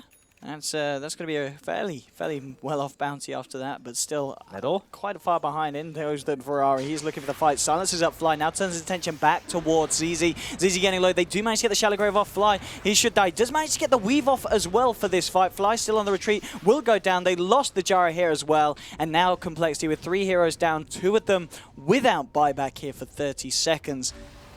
And IG. And they won't quite be able to get this tier to the bottom lane because the creep wave from Complexity actually right round here towards the bottom. But still, nonetheless, IG just holding on to the lead that they've had for the majority of this game. 20,000 and... Oh, hang on. They're going for more. Straight in onto Swindlemelons. There's your silence. And that's a T8 dead. Laguna Blade to seal the deal. And that is another hero that's not got buyback. 70 seconds out for the count. They're looking for more. Chan going in, and he's going to find it with a sentry drop. Bounty Hunter is down. They've got the Shaker and the Dazzle for this defense. They will have the Gyro back up, but that is the bounty and the TA off for a minimum of 40 seconds. The nice thing, though, is there's no Clinks. So trying to go in right now without Clinks for pushing the tier 3 is pretty tough. Like, their right-click damage just isn't that good unless he's there. So they're going to have to wait for Burning to make his way across the map. The Roshan spawn is actually not... We're not sure how long it's going to be just yet. There's about a minute left before it shows if it's going to be 1 to 3. And then after that, we're probably going to be seeing IG prioritize it. I'm not sure if they want to go high ground, they're going to have to go top. I don't know if they want to try to push into a tier 3 unless they find more picks. If anything, they'll probably just try to force a buyback or two. Look at this warning as well here from IG. It allows them to look for any kind of situation like this. They've got this vision here. They've got it in the mid lane as well. Anytime anyone dares leave the base, you're going to have either Burning or Ferrari straight on your case. So it's a bit weird that that gank actually worked, because if you look at the wards, the Dire ward was placed before the Radiant ward, which means that Complexity at some point in this game saw IG ward that spot, and Fly still shows there, which is a little bit odd. Like, typically stuff like that doesn't happen, because if you see them place the ward and you know you're playing against Storm and he has Orchid, then you have to play in a very specific way. You just can't show, right? So that's a little bit strange, but here comes the damage dealer, Burning. He's chunking away at this tier 2 in the bottom lane. Should be an easy kill for IG. It certainly is indeed. All tier 2s now wiped off the board, and so far Complex, they've only been able to find that one tier 1 from the bottom lane. Elsewhere, the lane's looking pretty much intact for the side of IG, who pretty much since the start of this game have been looking very, very good. It's coming up to a 23,000 lead, and similar in terms of XP. It's pretty much getting to the point where Complexity are going to need nothing less than a miracle to turn this one around. Maybe an amazing Echo Slam could do it. He's going to be able to quite... look at Ferrari. He just goes straight in. Yours onto Mumiandi. Pops out the Echo Slam, but, well, there's your Echo Slam, and it's just not doing the job. He's down for 50 seconds. Ferrari going for Fly. That's a double kill for this Storm Spirit. 27 Bloodstone charges on the man at the moment. He hasn't died a single time this game. Luo straight in onto Swindleman, and ZZ, he's going to go down as well. Triple kill for Ferrari. He's looking for more as well. Coming in for Swindleman's ultra kill. Where's his Rampage? Give that man a Rampage, Z-Freak. It's already over. GG, well played. Ferrari ending the game with 29 Bloodstone charges, 11 kills, 14 assists. Doesn't die at all. What a clinical performance there from IG. We said it during the draft, if you don't have a way to deal with the Storm, and it's Ferrari playing on Storm, you're going to have some problems. I wouldn't be surprised if we see a Storm ban next game. I really want to talk about the way that IG drafted and their overall mentality about how they went playing this early game. So a lot of the times you see Burning and you're like, okay, yeah, they're going to pick him a hard farmer. You know, he's going to get like 80 million GPM, win the game. What they did here is they said, Ferrari is actually our position 1 in this game. They said, okay, Clinks, he gets a pretty easy lane. He's self-sufficient. He'll be able to do things on his own. As soon as he has the capability of killing towers, we're making him leave the lane. He's not going to stay here any longer than he has to. We're going to use Luo and Faith to be our kind of space creators out on the map. Burning will be there to kill the towers. And then when Ferrari comes online with his Bloodstone, he can start contributing to the fights. And Chuan was also there, soaking up that safe lane farm and making sure that he could hit 6 at a pretty decent timing to have some impact. Their game plan was so good. Like, everything they did had a purpose. Every single movement meant something. Yeah, absolutely. It was just, everything was so calculated. We saw just towards the end as well, Ferrari, every time he dove in, he knew his limits. He knew where he could go, and he knew where he'd get away with the pickoffs. It was some very, very top-tier performance there from the players of IG. And Complexity, I think, maybe a little bit blown away from that. Be like, oh, okay. Okay, we've got to come back into game 2 with something a little bit different if we want to take a game away from these lads. But indeed, what a performance from IG. Game 1 goes to them. We're going to have game 2 right around the corner here, so don't go anywhere. We'll have it online in just a few minutes.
Hello, ladies and gentlemen, and welcome back to Game 2 here between Complexity Gaming and Invictus Gaming. Well, what a series so far. There's been a lot of gaming, especially on the side of IG in Game 1, because that was not on the level, I don't think, of the stomp we saw yesterday between Na'Vi and...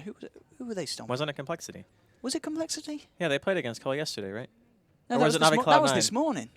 Was it this morning? That was this morning Okay. we saw Na'Vi, but it was pretty one-sided today. I believe it ended up with about a lead of about 25,000. Might have even touched 30,000 by the time it was over. It was pretty nasty. Complexity going to have to bring something a little bit different to the board if they want to try and take a game against IG. Yeah, and they're already doing something a little bit different. Obviously, last game they gave up the Tusk to IG. I think it was Undying was picked third. Tusk was picked in the first two for sure, and then I think it was just Tusk. Storm? Yeah. Storm was like fourth or fifth. It was pick. Tusk Undying for IG straight up because Complexity took the Jara as their first pick last time. Yeah. You're right. You're definitely right. So, the Complexity getting something a little bit more in their comfort zone with the Tusk pick, something that Z-Freak plays very well. We saw how good he can be on it against Na'Vi when they defended their high ground in that pretty epic game. Now, IG, they have a lot of options. Like, they're a team who's been around for ages. All their players are very experienced. They have a huge repertoire of what they can bring to the table. And Complexity, after that loss in game number 1, you got to be looking at it and saying, it wasn't just that we lost. It was like they had a very good draft against our team, and they executed it perfectly. So I'd be a little bit worried right now. Like, if you're in Complexity's shoes, you got to go with what you think you are the best at. Like, what is your best strategy? And then throw it at IG. Because if you don't, already with Queen of Pain being out on the board, like Ferrari's going to be playing that, it's pretty scary. Yeah, Ferrari's quite pretty good. If anything, I'd say it's on the level, maybe even higher than his Storm Spirit. And his Storm Spirit last game was ridiculous. It was absolutely insane. His in-fight decision-making and awareness overall, like he knew exactly what his priority targets were every single time. Like he goes in, throws Orchid on Shaker, and then he tries to force out an early Grave on fly by hitting the hero who has less survivability, so he's forced to use his abilities faster and in a suboptimal way. Like, that's just the hallmark of a very experienced initiation type of player, right? And Ferrari is definitely that kind of aggressive style. So, IG, they could potentially do the Queen Undying offlane. We've seen that before. After Complexity having picked up Viper, it seems like you could still run the Queen Viper matchup. You're just not going to be throwing out many daggers. You're just going to be sitting there trying to trade farm and such, which Viper probably will edge you out eventually. But we'll see how it goes. We're only in the second ban phase right now. Complexity, they're taking away the Bounty Hunter. I believe they actually have... No, IG have first pick out of this ban phase. Right?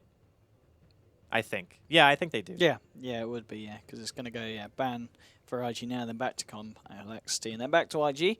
And then ban pick. Yes. So they might save that for themselves. We'll see what they take out here, IG, though. I mean, Complexity with the Viper. It was a hero we saw a few teams pick up earlier on in the tournament. There's been a few teams playing the Viper, seeming to like it, just for that fact that if you can have a good time in lane, which, as you said, against a quad where you're probably just going to be trading farm, maybe even coming out on top, you're going to get a fairly good timing on the mech. And if you can get a good time on a mech, especially with a lineup with a Tusk involved, you're going to be ready to go.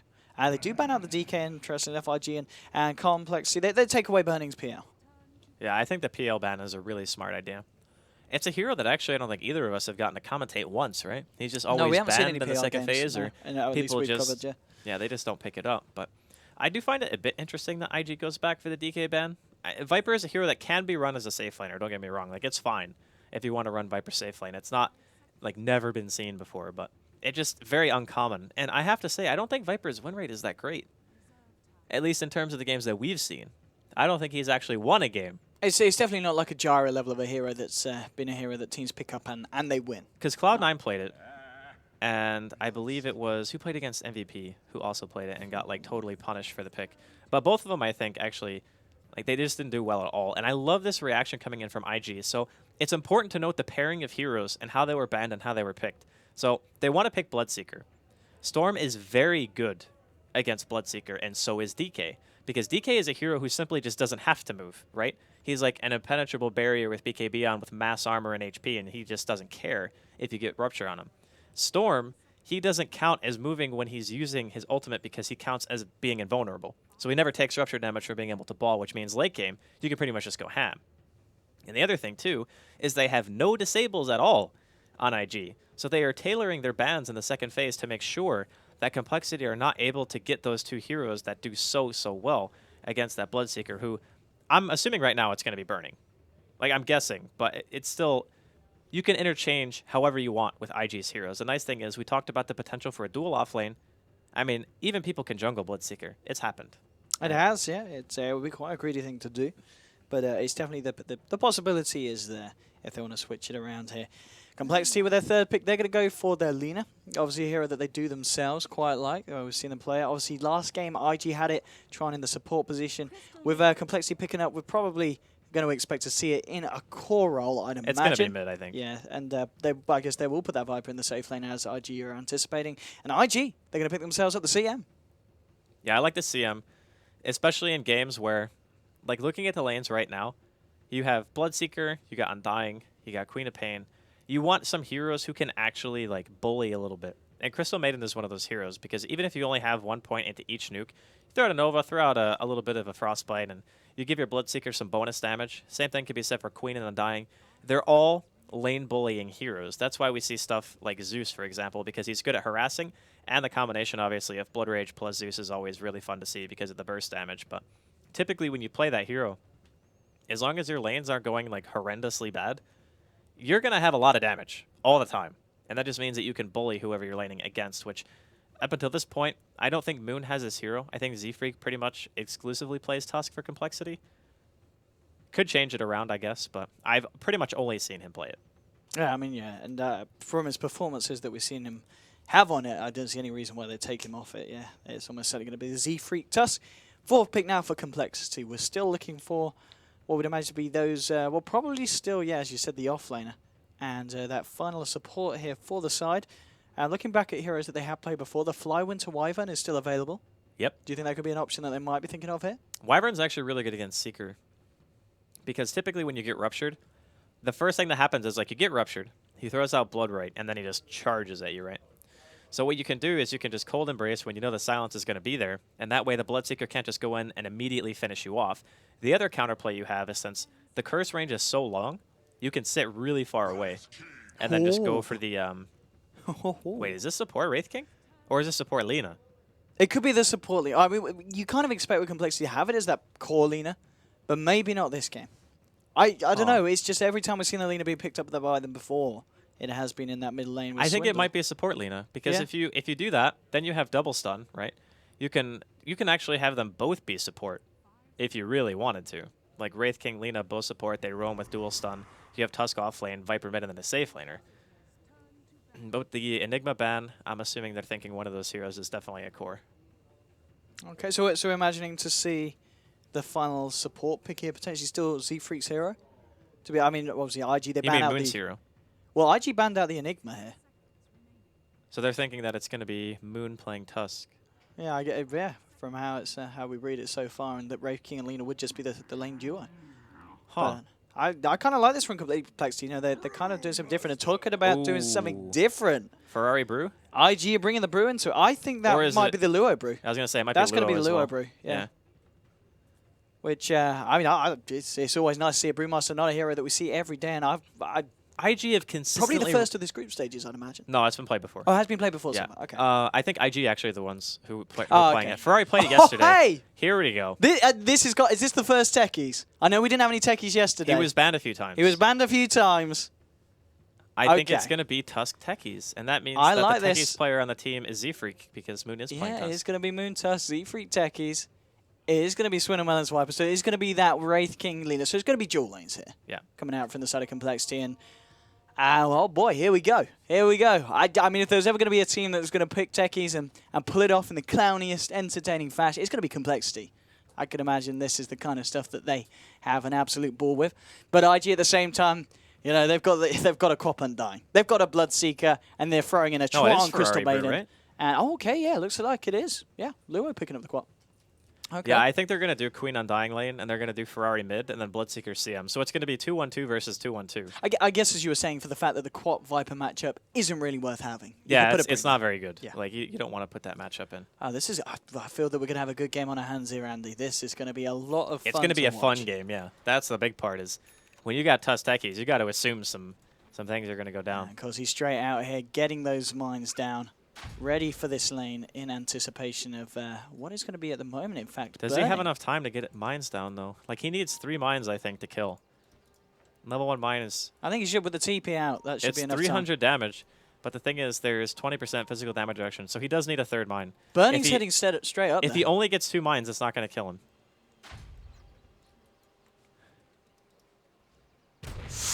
Puts it very close, though. Yeah, but with the poor man's shield, he takes... Oh, the ice shards! Oh, the techie's right click! It does no damage! He needs one more! He needs one more! Oh, Oh my god, that was... Oh, that was so close. that was nearly the dream. But now the problem is he has to go back to base. He does. He does. Burning's back to base. Actually, he can clarity. No, I think it's more of a problem that Z-Freak has to go back to base. Okay. Because Techie's is super slow, right? Yeah, He's got 270 base movement speed. And he's already dropped 2 mines. The clarity gives him, what, 170 mana? So that's only enough for, what, 3 mines total? Oh, Lua. He's going to be eyed up here by Moomiander now. It's going to be interesting how lanes are going to match up, because we saw Burning heading up to the top. And it's going to be a question if they keep him up there now. They're going to send him back down to the bottom. It is going to be Lua going on that solo offlane. Nah, the Undying will come. Faith is just blocking mid. Yeah. I think the Undying Queen lane actually has an advantage. Because double stun typically is seen as, I want to kill a hero, but you can't go on Faith, and you can't double stun the Queen because she's never going to be in range. So how do you actually go on Luo? And how do you actually kill Faith? Because even if he just has like 1 point in a Tombstone or 1 point in a Decay, he's either going to have too much HP if you're a double stun to kill, or he's going to drop a Tombstone, and even if you kill him, you're going to end up losing 2 heroes. So I kind of favor IG, at least in top. Bottom, I would definitely say... And look, they managed to get the stuns on Lua here. Yeah. He's going to be able to blink, but there's a lot of harassment being thrown down onto the quad. He's prepared for it, though. 3 tangos and a salve in tow. But this is Burning. He's going to have to deal with this. Yeah, he's not going to have a good time. Not at all. Z-Freak will hit 2, and then he can just instantly die. Or actually, Z-Freak and Moon both need level 2. And then once that happens, they can just go for the all-in and just kill him immediately. Mid lane, how are we expecting this matchup to go here? Is Swindle going to be much of an issue for Ferrari? Obviously, with that point in Drunken Haze there, just trying to make the CSing a little bit more tricky for this Viper. Bottom lane, Burning, chasing down Moon here, bringing him low. He's going to be able to they can kill him. Yeah, he's dead. They're turning this one around onto Tron. Here we go. Let's try and find it. But there's the ice shards a little bit late. They do drop down the mine now, but it seemed like that was just... Everything was a bit lax there. Came out a little bit too late. The combo didn't happen, and Tron's going to live through it. Okay, so they probably are not very experienced playing this, because that should have definitely been a kill. Like, there is no way he should have been able to walk away from that one. 1 mine, 100% kills. So that was a little bit awkward. But maybe second try's the charm? Yeah, I'm sure they'll get it next time. I'm sure if they do that again, that's going to be a kill. But they just wanted to scare him anyway. They didn't want to send Tron back to base. They're sending a message, you know? It's like, we could do this, but we're not going to. Mid lane, it's Ferrari's playing this absolutely amazing. Look at the moment, 9 for 5 against the 2 for 1. Yeah, Brew destroys Viper. Yeah, this is absolutely dominating for the Brewmaster. Swindle. Drunken Haze is such a value point. It's like 1 point, and you have 45% mischance, and it only costs 50 mana. So with CM Aura alone, you can pretty much keep up Drunken Haze 24/7. It's a very, very good pick coming in from IG. And the other thing, too, during team fights is, back when people used to pick Brew a lot... They're going for Snowball. it. The touch tech is round 2. Will they get it off this time? They were going to mine straight down. And this time, they do blow the suicide, but heck, it gets them the first blood. That time, the combo is a success. Yeah, that's what we like to see. We got to see the boom. But we were talking about the mid matchup and how he functions here. Luo, going to eat a stun. Going to eat 2. I think he'll be fine. But that matchup... Oh, no, is they're TPing? They're going for Faith's this? chasing this. Luo blinking forward aggressively. They got the Tombstone. ZZ getting low. Fly is there, has got mana to throw out a couple of spells. He's going to throw out 1, but Burning turning up to the fight as well. They're not going to be able to dive this tower. Yeah, bottom lane in the meantime, they lose the CM. Z-Freak and Moon, they've got no mercy. Second pick off there for the boys. Well, either way, I think a lot of this game is going to be down to mid. Like, Ferrari during team fights, he can control the Wraith King pretty much indefinitely. And Viper is not really that scary when you're in Brew Split and you have Bloodseeker as well. You're just going to take too much damage, I feel. Swindle has managed to catch up a little bit in the mid lane, 9 for 3. Found himself some of the CS, but it is certainly still Ferrari there with that lead. Burning, He's going to sit top for the time being, look for a bit of a safer route to farm, and Lua has gone bottom. Yeah, they've traded the lanes around here to make it a bit easier for IG. Faith chasing this down with the decay onto Fly. Fairly low, but now with the lifesteal from Zizzy, they're fine to just man up and turn it around. Now onto Burning here with the right click, Light Strike array as well. Burning in a lot of trouble, and he will go down. Fly might lose himself, trying to run himself away. Snowball coming in. It's a little bit too late to save Fly. Fly falls, but with the ice shards, Faith goes down as well. And it is going to be a 2-1 exchange there, favoring Complexity. Nice little trade there. You could definitely see that Complexity are more comfortable when they have heroes like Tusk on their team, as opposed to what they were playing in the previous match, where it seemed a bit more defensive. I think they're a much better team at actually choosing their fights than they are sitting back and waiting for the enemy team to come to you. And as we said in one of the previous series, it's very nice to be able to just play aggressive instead of always waiting for the enemy team to do something before you react. A lot of people who play Dota will just say that reactionary Dota sometimes can just be losing Dota. So I like the fact that Complexity are taking the forefront here. Indeed, Techie's trying to lay down a bit of a mine camp here, but there is a sentry from IG, so they will be able to take it down. Oh, Chuan. Chuan! Oh, he's going down again. Z-Freak turns up to the fight with Moon in the snowball. Not a lot that a CM can do against this. Nah, you just die straight up. Not a thing you can do. Level 3 Suicide does, like, what, 850? Yeah. 850 full damage, so a mine and a Suicide kills pretty much everyone. Yeah, everyone on the team of IG right now. That is pretty terrifying here for the side of IG. Lua, he's found himself a bit of farm in this lane now, 14-6. A bit of space achieved for this Quap. I mean, just looking around as well, in terms of taking down the mines when they do get vision out, they've just got the 2 ranged heroes, haven't they? Just the Quap and the CM. I mean, CM herself, very squishy. It's going to be a hard job for her to do anything about the mine placement. Quap doesn't really want to have that issue as well because it's your core. You need Luo finding the farm and not necessarily being pulled around the map to de-mine what Techies is putting down. It's going to be a tough thing for IG to play against. Top lane, just going in a little bit with a tickle onto Zizzy. There's the wraparound here from Complexity. Moon and Fly turning up for a bit of a party. Faith. He's got a couple of stacks of decay on himself at the moment, but they're going to go for it nonetheless. Here we go with the snowball, trying to get the stuns in to stop him from dropping down the tombstone. And will they get him in time? Yes. Tombstone will not be able to be cast. And a clean kill there onto Faith's Undying.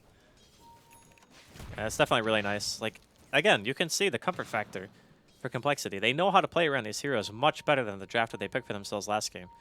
I'm not entirely sure if they just felt like they could do it or if they wanted to try to do something outside of what they're used to, but this is definitely something that you can tell. Like, Complexity, outside of the techies, a little, I guess, fumble in the beginning of the game. It seems like they have a good idea of what they need to do, and Swindle should be fine here. He's got 2 teammates behind him, not going to go for the dive. The thing that's really important, though, is when Ferrari gets his Blink Dagger when he's level 6 and they start actually trying to do full-fledged team fights. I think that's when you're going to start to see IG's lineup really come into its own. Ferrari's at the moment, the farm looking very nice. Viper's actually on top of him, though, in terms of the board. Oh, Tron. Oh, bless him. I think he might be dead. He certainly is. Fly there, bringing down her Crystal Sister. And Chuan now. 3 deaths on the board. It's not been a fun game for the CM. They're still farming all right, though. Like, Brew Queen and Bloodseeker are still finding their CS on IG. So it's not as if they're being completely shut down. It's just they're not able to sit in lanes because of the Tusk and the Techies. Like, that's the thing that's super annoying, is being in that lane and then just realizing the Suicide is off cooldown. You get snowballed, you're just dead. Like, there's nothing you can do. At the moment, still in the mid lane. Viper, how's he doing on the road to his items? Gone for the Aquila here now with the Gullivs of Haste onto the brown boots. No sign of any mech progression as of yet. 7 minutes in, they're going to clear up some of the jungle here. Complexity. There's a smoke up, in fact, from IG. Burning, now level 6, does have that rupture. Ferrari, of course, with the Primal Split available. If they can kill the Viper, this would be very nice at this point. He should be dead. Like, there's 4 heroes of IG. If they don't kill him, it's going to be a disaster. Let's see how they do it. Here we go with the rupture to lead in. He's going to look for the TP out. I think, oh no, not with the Frostbite. Not a chance in hell. And that is going to be him going down at the same time. They're bottom lane. Tusk Techies, they went for the combo. Techies there with the Suicide, finding the kill onto Queen of Pain. And that almost puts Moon at level 6, so once he gets the punch, they might not need to use Suicide every single time. They might be able to just get away with dropping a landmine instead and using the punch damage to be able to kill successfully. And as this leaves, like, Ziz... Yeah, he's been having a grand old time. He's free farming. He's just like, yep. My team's creating a universe worth of space for me. This is good. It's going to keep hitting some creeps. I think they might be able to get this tier 1 in the bottom lane. Yep, one mine just kills it. Luo blinking himself away as well as Techies returns to the fray with the Tusk Moon Meander. 8 for 4 between the two sides. Blink Dagger, only 20 gold away now for Ferrari, so he's going to have that on in a very respectable 9 minutes. And this is the point in the game where you can expect to see IG. They might just... Oh, yeah, they both bought smoke, actually, so they are definitely going for a play right now. Normally, when you have these initiation heroes with good team fight, the first thing you do when you get blink is you just immediately buy a smoke, and you try to go for a gank. Now, I'm not sure if they'll be able to get a tower off this. I guess mid tower is below half, so maybe they can make something big happen. I don't think they'll try to go bottom. Trying to smoke gank techies just seems like a little bit of a risk. So they'll probably just end up going mid and see if they can push the tier 1 after. There are 3 heroes mid though here. Swindlemelon's on his own, but it Yeah, but they is got Fly split. and Moon Meander hiding behind. Yeah, they're going to have a lot of presence in this fight. Here we go, straight onto the Viper with the split straight away. Rupture's thrown down as well. Can they bring down this Viper? It certainly looks like they can. Tombstone's there as well. Swindle will fall here to the blood right. Zizzy now TPing in here. Primal Split still going to work as they continue this. Zizzy's trying to remove this Tombstone, but it remains. The zombie's doing a lot. Now with the Frostbite City, he can't take down the Tombstone in time. He's getting very low. He does have the ultimate skill, but he's actually not going to need to worry about it popping because blink away from Ferrari gets himself out, and it will just be the Viper kill, but still, obviously very nice there for IG, getting themselves the kill and not losing anything in response, and if anything, just forcing Zizzy out of his lane and back to base, so slowing down his farm. Yeah, it was a really nice split there from Ferrari. He actually kept both supports out of the team fight the entire time. Like, he put up Moon Meander in the air twice, and he actually waited on a cyclone the second time until he only had like 1 or 2 seconds left on split to maximize the amount of time that Moon would be out after a split wore off. So again, Ferrari Brew, pretty damn impressive, as always. But, I mean, only getting a Viper kill for split, it's not amazing, you know? Like, they get a kill, but could have been more. See maybe potentially dive here from Complexity. Techies moving in. They know Ferrari's got no split. It's going to be a little bit of a trick one. They do have Fly around as well, who has got they the had a Laguna ward. Blade. Yeah, they saw them. Okay. Yeah, they were all aware of this. And they'll also see the mines being put down as well, I think. I mean, for the item build for the Wraith King, what can we expect to see? Is he going to go for that blink? Ooh, burning. Ooh. A very ballsy TP out there. Does he go for the blink? Does he go for the blade mail? Or does he go for the BKB here in this? He might go Midas. For the Midas? When you have techies, Midas is pretty much always good. Oh, Luo, techies. he gets the slam jam bottom lane. That wasn't even like an explosion either from techies. Like, he didn't suicide. He just used a mine. But that's what I was saying. Like, once you get the punch up, some heroes like Queen, they just don't have the HP to live. Like, period. They just can't do anything about it. Absolutely not. More XP and more gold here for Moon and the Techies. Techies, what level is he sitting at now? Halfway through level 8. This has been a very good time for Techies. 5 kills at the moment on the man. The Tusk Techies certainly working out for Complexity, and we're starting to see why Techies has been banned out a few times already this tournament, especially when a team has already got their hands on the Tusk. Techies is one of those heroes that he's been banned, like I said a few times during the group stages so far, but no one has really, I think, done anything too crazy with him just yet, because it's one of those strategies I feel you want to try to do it a little bit later on.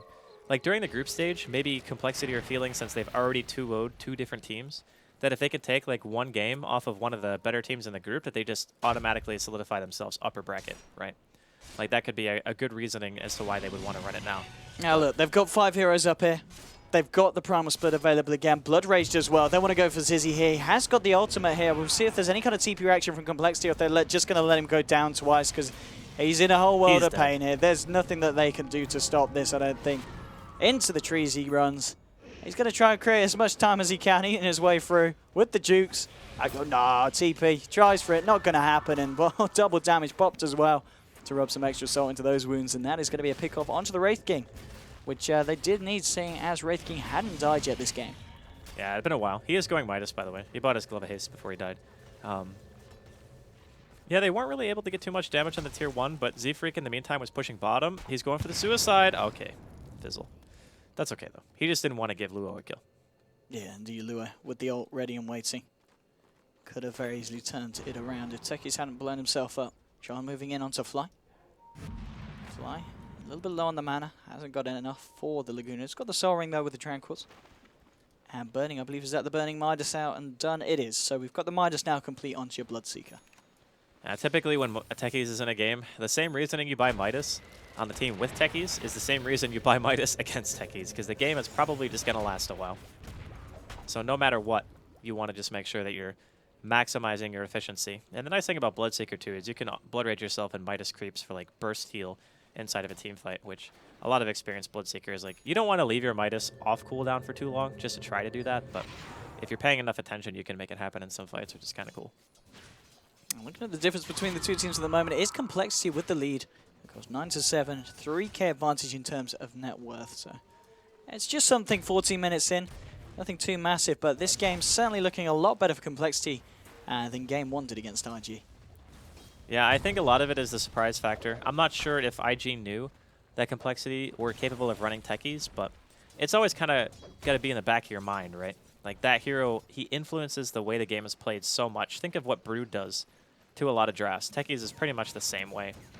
And I think IG, they're kind of suffering from that kind of syndrome. It's the, oh, we weren't expecting that kind of thing.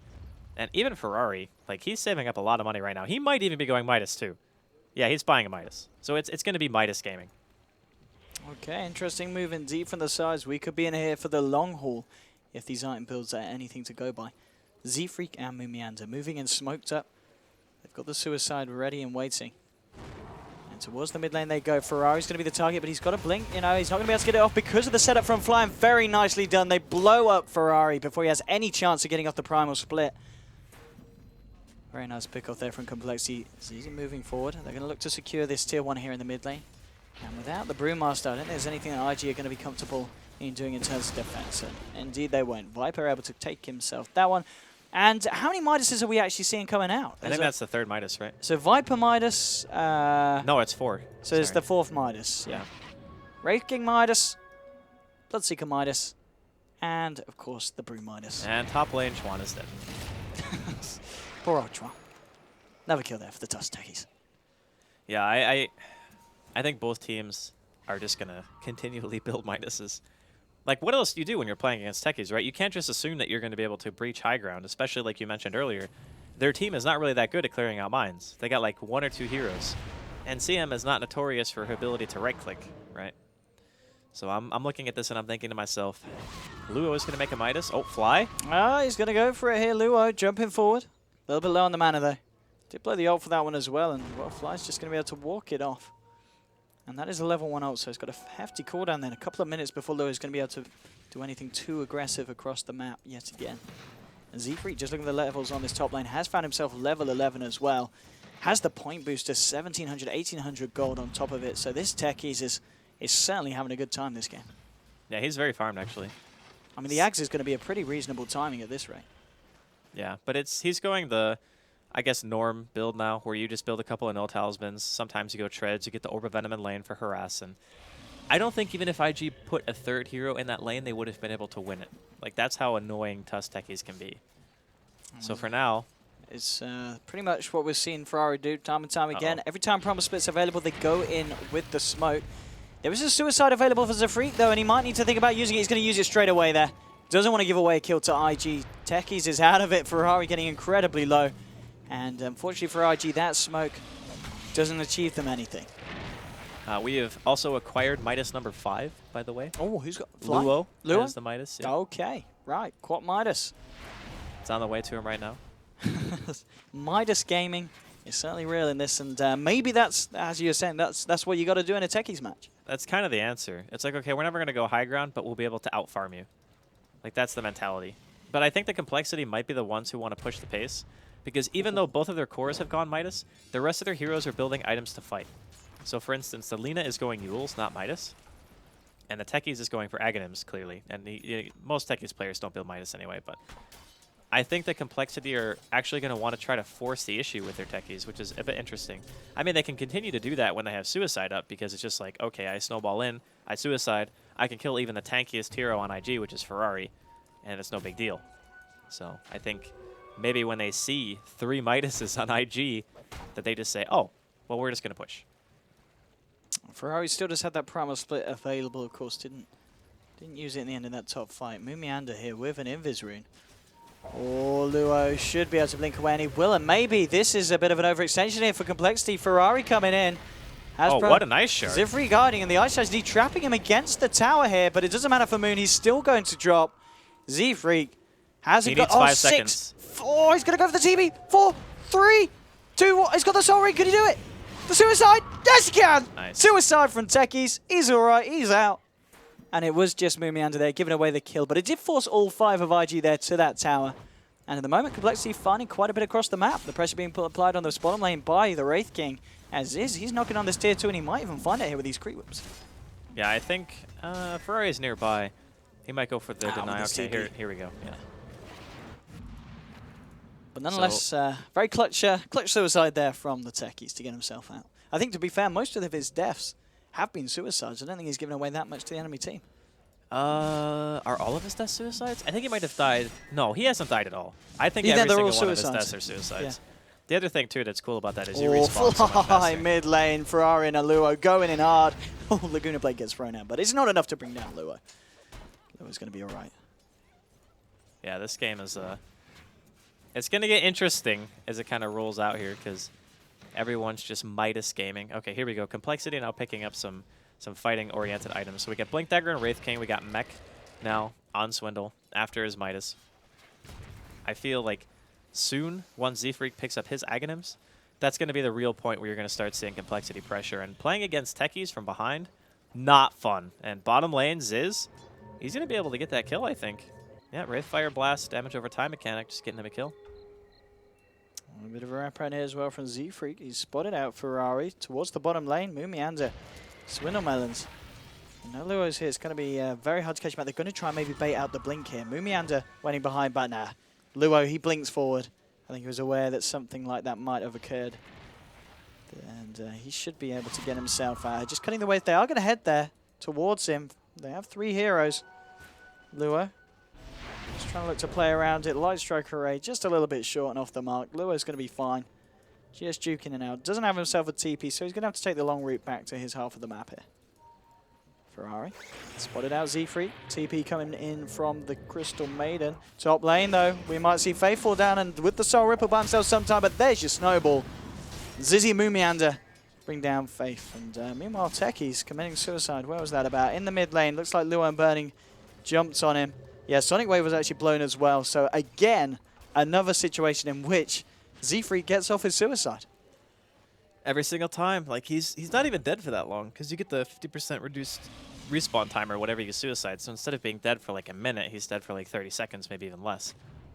Still pretty close to Ags. Needs around, let's see, 900 gold? Yeah, he's just on the final item now, yeah. Fortunately for IG, they did find that little patch of mines that Z-Freak get thrown down prior to suiciding there. They're being forced to suicide, I should say. But neither team really wants to push the pace that much right now. It's Midas Gaming versus Midas Gaming. Burning, though, having BKB, that means that with Ferrari having Blink and Burning having BKB, you don't have to worry about remote mines as much because you can just like blink in and split, or you obviously just run in BKB, so... I'm going to go for Roshan here, Complexity. Fly and Zizzy in the pit at the moment. And with the lifesteal and the crit, they should be able to do it. It's not going to be the quickest, but at the same time, it doesn't look like IG are aware of this. Ferrari on the top lane with Faith, and towards the bottom, just defending the tier 2, Luo and Tron. Just leaving Burning here by the Ancients, so I think, even at the rate that they're doing it, Complexity should get away with this. There's not really much movement that's going to be going through the jungle until they D-ward, too. That's one of the other problems.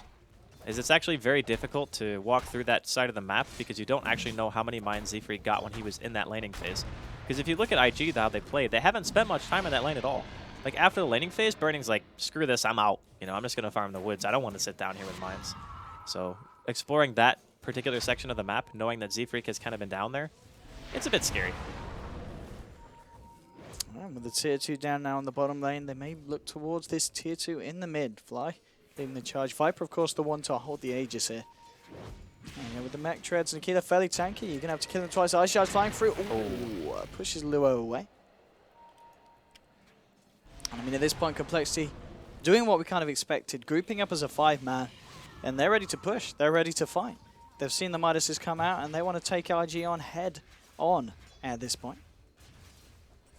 I think if they have good Blink initiation, they might be able to kill Ferrari before he splits. But Z-Freak has to suicide for that. Like 100%. And Ferrari wants to make the jump. Here we go. He gets the split off, and here's the fight. Holding Swindlemelons in place now, moving forward with the stun onto ZZ. So free get low. This is a big freezing field here from Tron. That's the Techies down, but again, Techies does manage to get the suicide off. No one else in Complexity has died yet. Swindlemelons gets the mech off. ZZ with the stun onto Burning. Bloodright gets laid down, catches out Moon. No, he gets the snowball off just in time. Straight forward onto Burning, flying the back lines of this one, trying to do what he can to help. It doesn't matter though, because Moon's already dead. Swindlemelons, he's in a bit of trouble, but he's fairly damn tanky here. Luo blinks away. And it will just be the Tusk falling in this fight. Moon losing his life. Suicide committed by Techies. The Primal Split, Pronoun, and Complexity still in a position where they're ready to hold and continue to push and blinking forward as well. Zizzy, he has no fear. He's still got the ultimate available. Burning. Moving forward, Bloodright is going to be laid down. So Swindlemelons is going to take the brunt of it. But still, Complexity arguably standing very strong here in the mid lane. Well, they know Split's down, at least for a little while. And Rupture is not too long of a cooldown, so it'll probably be back up, maybe even before this tower dies. But a couple of big ultis were used, so Queen of Pain throughout the Sonic Wave, Split's down. That means you can pretty much continue to push as much as you want, as long as you don't eat too many blood rates. In which case, the Bloodseeker will just pop BKB and run at you, and then you'll have some serious issues. Oh, Zizzy blinking forward, looking for the stun onto Ferrari. Ferrari with the reaction there. And then Deep Viper takes the tower. Second tier 2 now for the side of Complexity. Just this final one sitting on the top lane. We're talking about the top lane, Burning, pushing this lane out as far as he can. On top of the BKB now, 1,500 gold net worth-wise. He is second on the board, pretty much even with the Viper from the side of Complexity, Swindlemelons. And Swindlemelons now with that Yasha picked up as well, looking pretty strong for 25 minutes into this game. And Zizzy's actually come up here to the top lane. He's maybe not going to look for an altercation here with Burning on his own. It's going to be hard for him to come out on top, and Burning just a little bit too speedy. Burning just TP's out of there. He doesn't want to get caught out by the side of Complexity. Now we're going to look at the graphs at the moment. It's about a 4k lead in terms of gold. XP just a little less so, but nonetheless a lead for Complexity that they've maintained for the majority of this game. And Complexity, and I said it before, I'll say it again, looking a lot better here in Game 2 against IG. Yeah, and Z-Freak's also setting up some pretty good mines here, just to make sure if anybody goes high ground or has a sentry there, you're going to explode. Like, I don't know if anybody can live through that right now. What level are those mines? 2? Yeah, he's not level 16 just yet, so each one is 600 damage. He can kill Burning here. He's blood raged as well. Yep. Gotta love Techies. Oh, Rip. double kill. Chuang also dying elsewhere to the Yeah. Techies. So He found some mines in the woods. damn. And now, well, they spotted out Ferrari. Ferrari's got the split. He might need to use it here because there are more heroes moving in, and he will indeed. Pops the split. And I don't know if he'll be able to find anything off the back of it. He might just have to get himself out of here. He's actually sticking around here with Moon. Swindlemelons is there as well. Faith on the high ground. See if he can do anything here to help out Ferrari. Ferrari actually doing a fair bit of damage here to Moon. Luo coming in. That's an ult. Moon just standing there. Okay, that's one down. There's going to be the mech for Swindle buying Moon sometime now with the snowball. Can Swindle do enough damage to bring that Ferrari? There's a snowball connection. The snowball going to Luo. The zombies are just, oh my god, they're breeding like rabbits here. There's so many. Double kill for Luo though off the back of it. And for a 2 for 2, the Necro books. Oh, okay, he pops the Aegis there with the feedback damage there from killing that Necro unit. But what a mess of a fight. It is kind of, I don't know if I can say it's good for IG because they do end up losing the brew at the end of it all. They did take down the Tusk. They did get the Lina as well. But maybe not the fight that they were hoping for off the back of it. They're going to lose a tier 2 for that, I think. Like, they can't really commit to a team fight like that when it's not over some objective. Like, they weren't defending a tower. They kind of just ran into somebody into the woods and casually popped Primal Split to try to fight. Like, that's kind of the worst way to use the ulti when you're relying on that ulti very much to be able to defend your own base. Because now, it's going to be down for about 40 seconds. This tower for Complexity is totally free. And I think there's also going to be Ziz picking up an MKB right now because he wants to avoid that mischance coming in from the Drunken Haze. And a little bit worried right now for IG. They're not really able to get much map control going for themselves at this point. Complexity certainly seems to be back on the form that we saw them in the Na'Vi series, and Ferrari going forward. Has got Primal Split here for 20 seconds. So Free getting low, he's got a suicide available if he feels he needs to pop it. Lure getting low, there's going to be the Tusk coming in with the control. Queen of Pain low, and will go down. Burning trying to clean up though here with the BKB, and here we go. Here's your Bloodseeker turning up to the fight, ladies and gentlemen. Double kill for Burning. And he's looking for ZZ here as well. That's going to be the Wraith King falling, but Wraith King does have the ultimate. Swindlemelons will be able to bring that brew there with the help of the mines from Techies. ZZ and Swindlemelons, can they go back in for more? That's the question. Bloodright's going to get laid out by Burning. Oh, Zizzy blinking out to the side, but Zwinnerman's ready to go for more. Look at him go with the lifesteal granted to him by Zizzy. This is going pretty damn well for him, but the Frostbite from Chuan holding him in place. Zwinnerman's going to look for the TP out. Zizzy holding Burning in place, but could he get the hit in? No, he can't. Burning will now TP out himself. Zizzy blinks off to the sidelines. Why was he running? And why did he run from that? He already used Frostbite. He could have just killed Burning. All right, that was definitely a misplay. He had 3 people on that team dead. Rupture was already used. There was no Blood Right. I have no idea why Ziz ran in that situation. Like, if you're just man-fighting and you have lifesteal and crit, like, you're going to win that man-fight. Like, Burning even knew he was going to die. That's why he TP'd. He's like, there's no way I can kill the Wraith King right now. I have to run. it's good news for Burning, though. 3.6k gold in the bank, coming up to level 16 here as well. But still, the trade looking very good for Complexity. Complexity holding on to that lead.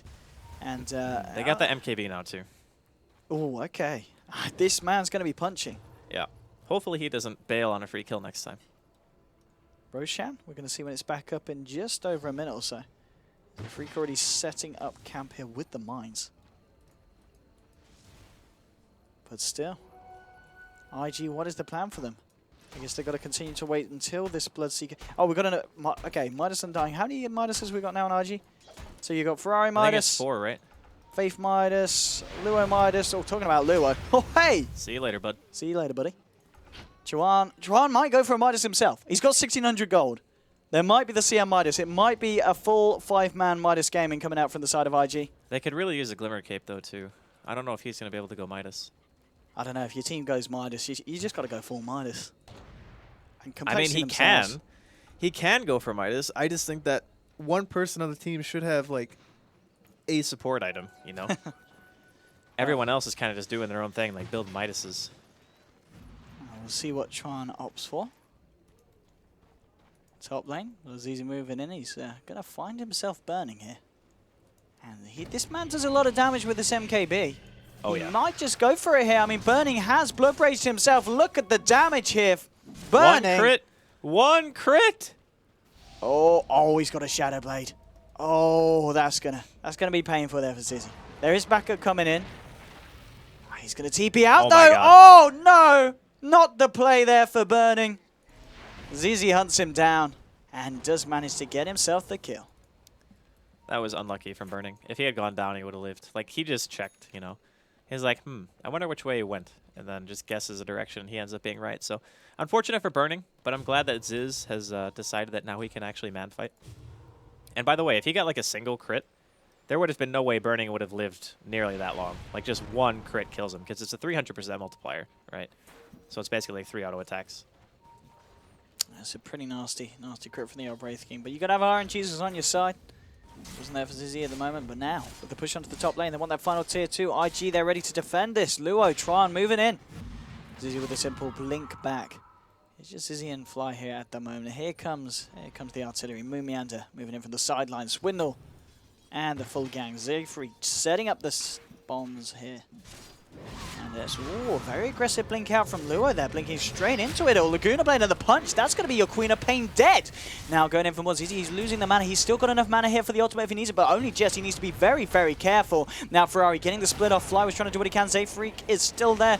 And Moomiander did manage to bring down the Undying. Faith is falling as well. Burning with the BKB, fighting up against Watermelon's Tron. He's almost certainly going to fall. Zizzy trying to chase down with the Frostbite, holding him back. Now comes the Snowball. It's a killing spree here for Fly. Burning's running himself the hell out of this fight. Ferrari's kind of left out here with the Walrus Punch holding him in place. The stun to follow as well. Ferrari will fall. Mega kill streak here for Zizzy. That's 4 gem. heroes down. The gem retrieved as well. Tier 2 to fall, and they're ready to push to the base. Only Ferrari with buyback available here for this defense, and he's almost certainly going to have to use it here. Or they may just lose a set of racks. Fortification is available, and Burning getting caught out. Zizzy blinks straight forward, takes down the Burning Bloodseeker. Down for a minute. Buyback is available for the BS, and again, he may need to use it here. They're going to lose at least 1 set of racks. Even if he buys back, it doesn't matter. He needs like 3 or 4 people alive to defend this for sure. And they're going to go for more. Ready to just bring back in this creep wave snowball to save any kind of time. And okay, it looks like they're going to back up. I mean, Roshan is up. So this is a play. They take themselves a set of melee racks, and they'll go back and look for Roshan. And if it wasn't going to make it even easier for them to do so, double damage is there, waiting to be claimed by Z's. You talked about RNGesus. It's got to be on your side. Yeah, it's back on Certainly his is side here now. for Complexity. Now for now, IG, they don't really have a good way of dealing with all the cores. Like, Burning doesn't do enough damage right now. Like, normally during the start of the game, Bloodseeker is notorious for having like a very strong lane, transitioning into having very early item progression because you just can't deal with him. But because of the fact they did that Tusk Techies combo, Burning, he died 2 times and then had to go jungle. And by the way, it is Midas. 5-man Midas gaming from IG. Nice. I just don't think that there was ever a time in the game where Burning was really ahead. Like, normally his CS is insane, and he's always contributing in a big way. Like, look at the last match. Even if he wasn't farming, he was trying to make something happen with Clinks by trying to push or trying to look for picks. For this game, he just got pressured so hard during the lane that he spent most of the first 20 minutes just in recovery phase.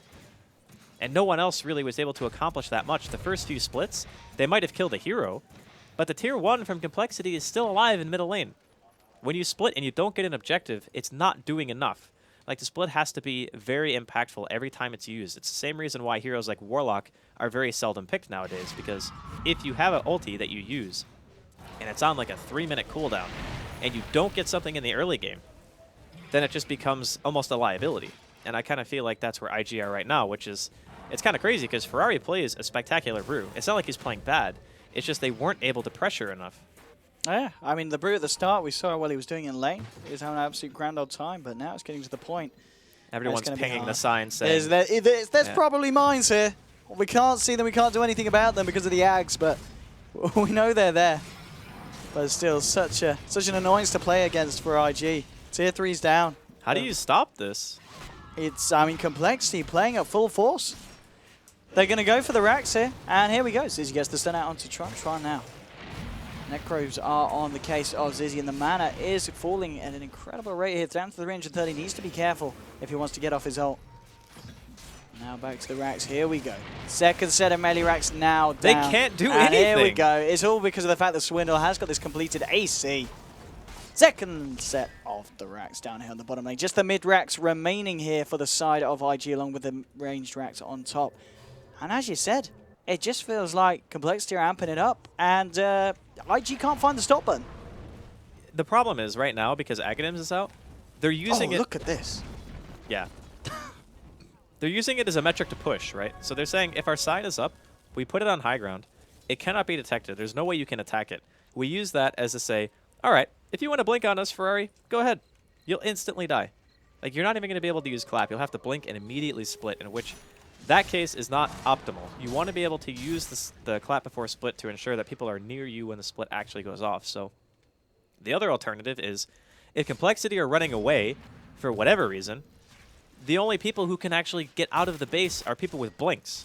So you need to have Brew blink away or Luo blink over it, in which case 3 of the 5 heroes on your team are not going to be able to continue to chase out. Because Burning doesn't have blink. Maybe he can like BKB and run over them, but then you're wasting BKB time. Like, it's just such a hard game to play around techies at this point. You have Bloodseeker, Brew, and Undying all melee. It's just not... it's not a good matchup. No, it certainly doesn't seem to be working out for them so far. And well, here we go. Ferrari blinking forward, Primal Split straight away. Zizzy with the BKB, trying to fight up through the Brewlings. And they've got to be careful with the blood right here. Moving to the side and chasing down Complexity. There's continuous fight burning with the BKB. Viper Strike, of course, going through it, holding him back. Zizzy on the front lines. They've still got these Brewlings fighting through this all. Mimianda blinking forward with a punch onto Tron. Swindle sends his attention toward the Crystal Maiden. That's the Crystal Maiden down. Zizzy getting low. He has still just got mana here for the ultimate, and he's going to need it here. Coming back for round 2. Laguna Blade there from Fly, helping to finish off Ferrari. Techies joined in as well for the fun. And that's 2 heroes down on the side of IG, neither with buyback available. Zizzy moving up to the high ground, looking for the tier 3, is going to be able to find it. The final set of melee racks are now exposed. They're actually looking for more blood here, and they're going to find it. Luo drops as well. 3 heroes to fall. Complexity losing nothing. GG is called. America's done it. They win a game against IG after a series that started in a fashion that looked like, damn, Complexity are out of their depth. But they come back in game 2 with an incredibly ferocious game. I got to hand it to Complexity, man. They pulled through. Yeah. Again. 3 wins and 1 loss today, essentially. They silenced the doubters. They say, you know what? We are here. We belong here. We can take games off the best teams in the world. This game, in general, the way that Complexity played it, this felt comfortable for them. It didn't feel like it was something that was foreign. Like last game, they seemed kind of out of sorts, you know? They were getting pressured by Ferrari a lot. The TA matchup in mid, it went okay, but it didn't go great. And Ferrari kind of went a little bit out of control. IG seemed to be very much on the same page in game 1. But this game, the Tusk and the Techies just totally threw them for a loop. Like, they didn't know how to deal with it. They can't send anyone to that side of the map who is just good against Techies, especially when your 2 cores out of the 3 are melee. So that just makes the Techies pick even better.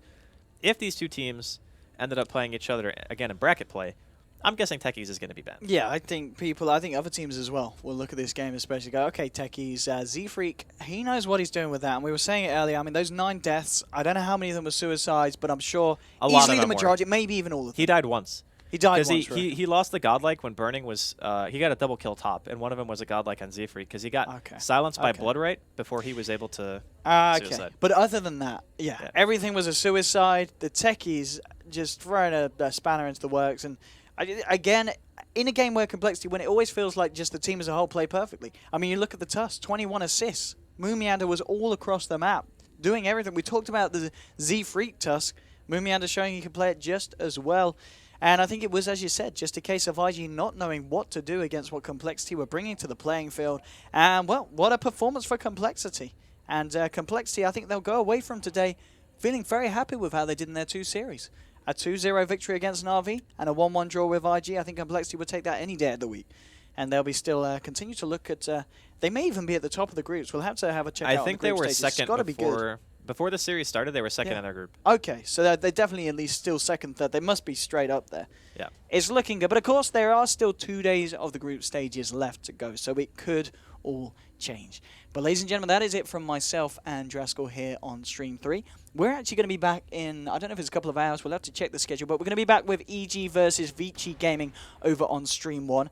And then I believe EG versus MVP Hot 6 to finish off the day. So you'll be able to catch us later on the main stream. But until then, keep enjoying the Dota 2 and keep following the group stages. We'll see you guys later. And congratulations to Complexity for being able to equalize this series 1-1 against IG.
lot of people still This stack of Ancients.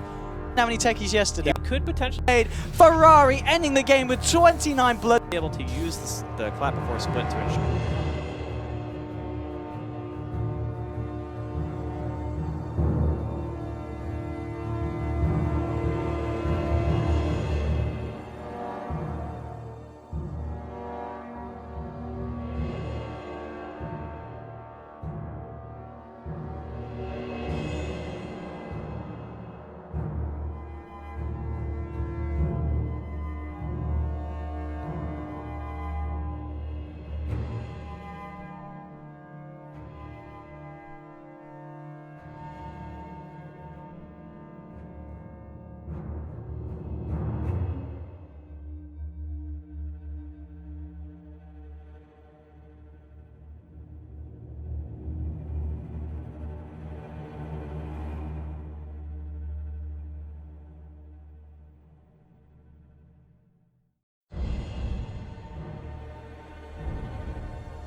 All right, ladies and gentlemen, welcome to Group B. We've got CDEC versus Virtus Pro to get things kicked off. We've got a little round robin here coming up. We'll have Virtus Pro against Empire after this. Then we'll see how CDEC fares against Empire as our final heat tonight here on the third stream. I'm Zyori, joined by Purge for our coverage for the next 6 games. Purge, how you feeling, man? I am really excited to watch these games, actually. Saw a couple of VP games yesterday. They were very exciting. Illidan had some super solid performances. G as well did very well. And Lil had a game or two where he played mediocre, but he had another game where he played fantastic on a couple of his support heroes. So, and you were mentioning earlier, a lot of Shadow Shaman picks out of them. And one of the few teams that do that, he had like ward traps all the way through the game. So pretty cool to see Shadow Shaman getting picked up. Yeah, he was really unpopular coming into this tournament. Just a pick right on this patch. So we'll see if they utilize it at all today. Looking at CDEC, this is an interesting matchup. Both these teams very highly ranked. If you look at ELOs on community sites, they're surprisingly close to each other, but you don't get to see them square off so often. CDEC plays in a lot of events inside of China, but they haven't attended too many LANs outside of that. So I think this is the first time these teams have actually ever squared off, certainly in their current forms. Well, CDEC yesterday, they went 2-0 in their one game, so they're one of the few teams that haven't actually played that many matches as of yet. Right. So in terms of their standings, it's going to be interesting to see how they do. In terms of VP, they're sitting at a total of 2 points. They went 1-1 yesterday, as all of the games that I casted between Newbie, EG, and VP all ended in 1-1. So all 3 of those teams need to get some 2-0s here to start separating the group a bit, because Group B right now is at the lowest point 1, at the highest point 4 with Vici Gaming. And Vici Gaming, I believe, only played 2 sets there. So these teams need to catch up a bit, though CDEC is in a really good spot right now, sitting at 3 already. So because they're 2-0 yesterday. Well, looking at the initial picks and bans here, CDEC will ban out Leshrac as well as Tusk to get things started. Virtus Pro, they'll take out Undying and Gyrocopter. That opens up for the first pick, Shadow Fiend. So, in the nature of full disclosure here, VP did win the toss. They chose first pick, and CDEC did choose the Dire side. I'm so surprised Shadow Fiend got through. I've barely seen this hero this tournament. He gets picked sometimes, but a lot of the times first round banned, and I think G is one of the best SF players in the world, so I'm quite surprised to see him get picked here. This gives them the opportunity to do potentially some minus armor strat kind of stuff is usually what the SF core is good for. And the Bounty Hunter pick from CDEC means they have to worry about the roam. Yep, absolutely. And here with that second pick, Earthshaker for Virtus Pro, a pretty classic opener. They'll have somebody that can rotate in and protect that Shadow Fiend. I think a great choice to have against the Bounty Hunter. That'll make Bounty's harassing life a bit more difficult. Yeah, you talked about G, and he has been – there's a lot of eyes on that player. He's always been known for strong mechanical skill, but it seems like the past couple months he has just been absolutely on fire. I am a little surprised to see Bounty Hunter picked by a Chinese team, though. I feel like it's mostly been Western teams playing it. Do you feel like the same thing, or am I a little bit misguided here? I think so. Frankly, it's hard to digest all the games when you're watching on multi-Twitch. But 3 games going on at all times. Yeah, generally I agree, though. I've seen more Western teams play. I mean, Cloud9 is the big one that comes to mind, that they love them some Bounty Hunter. Well, yesterday EG picked a Bounty Hunter versus Newbie, and Newbie completely shut it down. And I would argue that the Chinese teams are usually a bit more disciplined, and especially against Invis heroes like that. Like, I remember a lot of players, previous TIs where Bounty Hunter was popular, they said, oh, Chinese teams don't pick the hero because they just put an Observer Ward down in lane, they put a Sentry Ward in lane, and then Bounty gets zoned. That was back when Bounty was only played in the off lane. And then Bounty isn't a problem. And they were the first teams usually to really get that fleshed out. They said Bounty's not a problem. So slightly surprised to see CDEC pick it up. We'll see if VP can deal with it. Though, that said, CDEC is one of the more aggressive teams early on from that region. Their supports definitely like to roam and get active. So I think the Bounty Hunter fits their style at least a little bit in terms of those pickoffs. Where he's really weak, of course, are the big 5-man groups. That's where Bounty falls a bit short. And that's CDEC likes to play that early roaming. We'll see if they can get away with it. Next round of bans, Phantom Lancer as well as Disruptor banned out by CDEC, and Virtus Pro will take out a couple offlaners here, the Brood as well as the Clockwork. Well, looks like one of the biggest stats that CDEC have going for them is their Witch Doctor play. They win a lot of Witch Doctor games. In fact, all of their pairings are very Witch Doctor heavy. At least going into TI, they had a 10-in-1 win ratio with Witch Doctor. Seems like the obvious pick, does it not? In terms of this game, it's decent against Shadow Fiend, I would say. Pretty good against Crystal Maiden Earthshaker. relatively. It would maybe leave their support a little lockdown weak, assuming that Bounty is also roaming, but Yeah. I think it kind of fits into their strat a bit. They've also got Vacuum to go combo with that. It's pretty decent, I think. Maybe a little bit of burst with Maledict as well in the Queen of Pain. So Now, there's one hero that Virtus Pro is pretty well known for amongst the other teams, and that's Silencer. And looking at this opening from C-Deck, I feel like a Silencer pick could work out pretty well. I agree. They played him yesterday versus EG. Yeah. And they put him mid versus a TA, and it was the worst matchup ever for TA because every time he would refract, you just curse the Silentem, and it does 5 ticks of damage. Oh, and he gets his mana burned, and he loses all his refract charges. It was so painful, but Sumail somehow still farmed and kept up and had like 50 CS at 10 minutes. And but that's a rarity as well. They rarely put that hero mid. It's almost always safe lane Illidan or position 4 support. it was like the biggest early game counter ever because it was only one level of Curse of the Silent. But as the game continued, Sumail bought regular TA items, and then what does Silencer do? A whole lot of nothing. Just gets killed. He also bought a Rod of Atos, which was maybe part of the problem. But I could definitely see a Silencer working out nicely here, though. Good against Queen of Pain, pretty good against Darkseer as well. Rubik, another hero that needs to cast. The only thing I would make it more perfect is if they had a Dazzle or something, the perfect Dazzle counter, but there it is. You called the Silencer pick. All right. Well, not the most outlandish pick for Virtus Pro, but glad to see they're sticking to their guns here. And can't be too surprised to see Rubik picked up by C-Deck. That's one of their go-to supports, alongside the Witch Doctor, as you were talking about. So final picks and bans coming out. I have to say, I like this Virtus Pro draft. It's just very well-rounded, fits very much into their style. I look at all 4 of these heroes and go, these are comfort picks. Not that C-Deck don't have comfort picks themselves, but VP should be pretty happy with these 4 heroes. Crystal Maiden's a hero that's been seeing pretty big win rates in TI so far. She may even be undefeated still. She was as of this morning, I believe. But really nice synergy with Earthshaker Shadow Fiend. Not so much Silencer. Silencer is usually pretty darn full on mana, but we've seen a lot of offlane Earthshakers and sometimes delaying Arcane Boots or Soul Ring, or maybe they go Bottle, which is a little bit more greedy in terms of mana.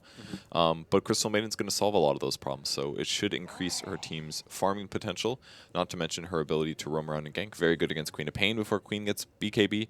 If Queen ever blinks offensively, that is the best Frostbite target ever, because you know her armor is medium at best and can very easily die to right clicks. So it's definitely a big threat for Queen, and also good against Darkseer. If he's about to surge away, give him the Frostbite, stop him from moving, and give your team some setup. Only downside is Bounty Hunter can very easily stop her from getting levels and farm in the jungle in the first couple levels, so you may see Bounty pressure her there.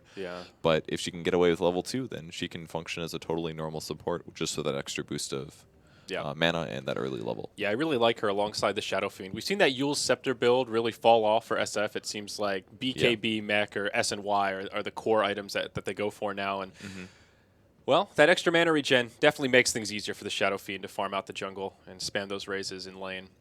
Yeah, I think people just kind of started realizing that you run out of item slots fast, and then you're not really much of a carry late game, and people stopped getting one-shot by it stupidly. They just, once you understand, I can be one-shot if he's within like 300 units of me and has the ability to walk in range. It's just, once you stop giving him that farm advantage there, then it starts becoming a slightly less useful item. So. Yeah.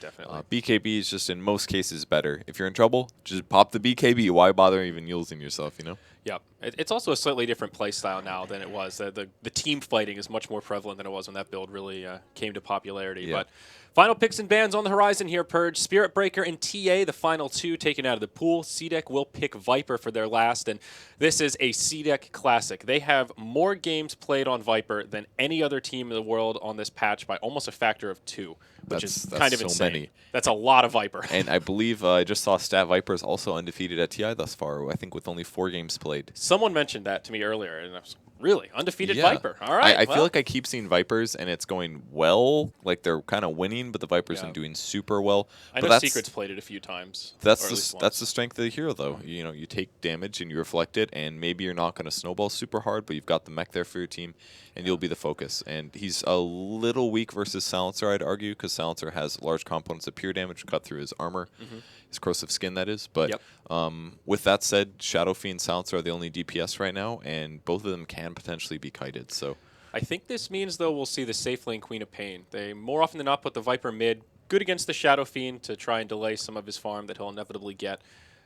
Does make them a little bit light on carry power, though. Once you get past that 30, 40-minute mark, I think C-Deck will definitely be bringing the fight to Virtus Pro, and, well, depending on what this final pick is from VP, I think that the onus will be on them to put a lot of pressure on and not let them get too much farm. Yeah, what is the solution? Do you pick more carry potential than C-Deck and say, oh, we can hold this off, we'll delay it, it'll be fine, or do you say, oh, well, we're just going to pick really ungreedy, that way we know for sure that if you get ahead in the early game, we can win a team fight? I feel like they've got really good team fight right now. Silencer, Crystal Maiden, Earthshaker, Shadow Fiend. That's 4 really good team fight heroes right there. So, and they go for the Naga Siren. So how do they lane this, though? It could be the off-lane Earthshaker, which seems fairly likely. Illidan picks up the Silencer. It'll be off-lane Earthshaker. He'll be farming, then Lil takes the Naga on the 4. So this is a really smart pick here. It gives them more team fight so they can stall against C-Deck, but if this game ends up going late, they've certainly got the carry power. Lil will be able to find that greedy 4 farm and become a little bit scary if time allows. And it's another really good team fight hero. So this means that even if VP gets a little bit behind, they can use things like Song to set up team fights in a really good way. In terms of disables on C-Deck, they're a bit weak. They've got, Shuriken Toss, Vacuum, and Rubik spells, not to mention maybe if Queen gets a Yules. So, and she very likely will due to the fact that there's the Silencer. So there's not too many ways for Crystal Maiden to get disabled. So I feel like VP's team fight is just fantastic. Though, with that said, Lil played a Naga Siren game yesterday, and I don't think he performed very well. It was the one game he did poorly on. And his skill build is a bit weird. He went for the Max Ensnare first. I've never seen any Naga do that. And I do think Ensnare in some situations has some good value, but I don't really think this is maybe one of them. It's only particularly useful against maybe Bounty and Queen of Pain, I guess. So hopefully he plays a lot more like AUI did yesterday, where he goes for the max. He went for the max mirror image build. He went like 4-1-2, something like that, and transitioned into, after a Guardian Greaves, he got a Radiance. And at that point, it's like, oh, you're a support, but you've got a Radiance, and now you have all these items that you can just farm right up. Yeah. And that was really cool to see. And I think Lil needs to play a little bit more like that, because yesterday he had bad impact on his Naga. Yeah, and Snare, one of those spells that's often regarded as a great value point, but I can't think of too many times I've seen it maxed out either. This is also a really good Rubik game. Always great for Rubik when he's up against an Earthshaker. You get rid of that cast point on the Fissure. That's one of the classics, but Song of the Siren, if you can ever manage to steal a global, which you shouldn't really be able to on paper, but you never know. There are some big spells here. Getting that CM ulti is another one that can turn fights on occasion. So yeah, definitely. And how many Rubiks have we seen get Aghanim Scepter? It's like every third game or something, the Rubik supports get eggs, and that's very rare. In the past, Rubik would never be able to farm that, but been seeing some Rubik players put out some amazing games and get that big item and get a lot of value out of it. It does add a huge amount of potential to have a big impact. The cooldown reduction, the huge range, it's certainly powerful, but was always that luxury, like, oh, we kind of already won anyway. What can the Rubik get after he has all of his mobility tools? But let's introduce some players here. Purge. Radiant side, we've got Virtus Pro, DK Phobos. He'll take the Earthshaker to the offlane. FNG, he'll be here on the Crystal Maiden. G, he's on the Shadow Fiend mid. No surprise there, as Illidan Storm Rage takes the Silencer to the safe lane. He'll be supported by Lil on the Naga Siren. And on the Dire team, we've got XZ playing Darkseer on the offlane. The roaming support is going to be Garter playing Bounty Hunter. Shiki playing the Viper mid. Looks like Q is playing Rubik, looking to set up something mid. And the last player is the top lane, Aggressive, playing Queen of Pain. And as you mentioned already, action mid, FNG. This could be a fast first blood, and it is. Garter draws it. They don't even need the Rubik to secure that kill. Seemed like FNG was just not quite ready for the Bounty Hunter to come in the way he did. Ooh, nice play by both of those players, actually. As soon as the sentry went down, he used the Tango to instantly kill the sentry, but G was just as fast and also killed the other sent. He was waiting for that. So they trade 1-for-1 there, and now their team has a sentry. So I guess it's not a huge deal for Bounty because he doesn't need to spot things out, but you know, at least if they do put a ward down later, they won't have to worry about getting dewarded. So that was basically a nice read by C-Deck there. They said, oh, well, the Crystal Maid's going to come try to pressure the Viper to give Shadow Fiend some last hits, then he can solo just fine. But instead, we're just going to show up with 3 heroes unexpectedly and get that fast first blood. Yeah, I mean, it was the Bounty Hunter that actually got the first blood bonus gold, so that means early boots for him to go with this Orb of Venom, and his life gets a lot easier. He's already moving through the jungle, looking for FNG, who's going to be stacking, clearing some neutrals here. He's already killed one, and he'll go for another Alpha Wolf here. So this is exactly what you were talking about. And with a start like this, Garter could be looking to have a pretty good early game. Ooh, he pinged out. I think he thought he got a little bit less experience than he was supposed to, so he assumed that the bounty was to the right of him, which may or may not. I don't know if he was within range at the time, but it did limit his level 2 there. But he's got the level 2 now. Everybody's got the mana. This means more mana for Illidan. Illidan's going to actually have a really easy time against the Darkseer Iron Shell, I think, because he's a ranged hero. He's got bonus right-click damage on the single target that he wants to go to. So I think this should be okay for him. But Darkseer has picked up level 2 here. Up top, So it'll be Phobos maybe in a little bit of trouble here. Q rotates in, gets the telekinesis. They pull him back. Totem, not enough, and it's Aggressive that finds a kill in his safe lane. Meanwhile, down bottom, looks like a little skirmish breaking out. Lil getting poked by Garter, but Naga pretty tanky early on. She's got quite a bit of armor. I don't think Garter will be able to find this one. No, certainly not. He will retreat. Quite a bit of damage here. Normally, Lil has at least a stout shield, but this game he wasn't able to do that. Maybe because it was a Crystal Maiden or something. I'm not quite sure, but seems like he had to sacrifice a bit on his early items. So Yeah, it's peculiar. Great start for CDEC, though. 2-0 in the first couple minutes. They'll harass back the Darkseer. Illidan not getting the kind of farm that you would hope for out of his safe lane, though. Only 5 and 7 right now. wow, last that's hit. actually really poor. I'm quite surprised to see it so low. Obviously, dealing with Iron Shell is tough, and a lot of times you prioritize the denies over that. In some ways, that's honestly very good because you can delay a bottle or a soul ring, but Darkseer has been able to get 4 CS here. Really not that many last hits at all due to Illidan's denies, but you know, he still gets the item, and that means the pressure continues. And Bounty Hunter looking for potential courier here, though it's past 3 minutes. So chances of sniping it not so high. He does have level 2, so he can harass a bit more effectively, and has 1 last sentry ward. That first blood that they got on CDEC was actually so big, though, because of the boots. If you look at how FNG's been playing, he's actually just been sitting behind mid the entire time, anticipating the Bounty Hunter coming, hoping that maybe they can get a kill that way. And it's partially that, but it's also because if he goes in the jungle and he gets found by a Bounty Hunter, he just dies. He can't get away from him, at least until he hits level 3. But the movement speed advantage that Bounty has is so big. Up top, Phobos again initiated on. This time Aggressive, pretty low on mana. And Phobos will make the smart play to just TP home. Nice. No Janata, and he will make it out. Yeah, nice heads-up play there. That was really good. Pop the wand and give him the TP. So Very good. So how's this mid lane shaping up here? It looks like a fairly even farm fest. Shadow Fiend doing quite well, though, especially given that they conceded that early first blood. He is the last hit leader at the moment. So good news for G, living up to that mechanics hype that everyone's talking about. yeah, no kidding. Wow, G can get last hits as a Shadow Fiend. Like lately, it just seems like Shadow Fiend has no problem getting last hits in the first couple waves. Yeah. It's like these players are getting so good now that even if they're slightly pressured, they still get all the last hits, and that's just incredible. Especially against a hero like Viper, who's known as a lane dominator, who should be able to give a Shadow Fiend a run for his money on that front. Yeah. Very standard build from Shiki as well, just a 2-1-2 opener. Yeah, and this basically says that I might get harassed, I might get zoned out, I'm expecting to take magic damage, and I want to reduce it and also make you run a little bit slower as a result. If you're just worried about last hitting, you'll put more points into your second skill, Nether Toxin. If you're really going to harass somebody a lot, you get more poison attacks. But this build is basically the average defensive build, like you said. So pretty safe for him.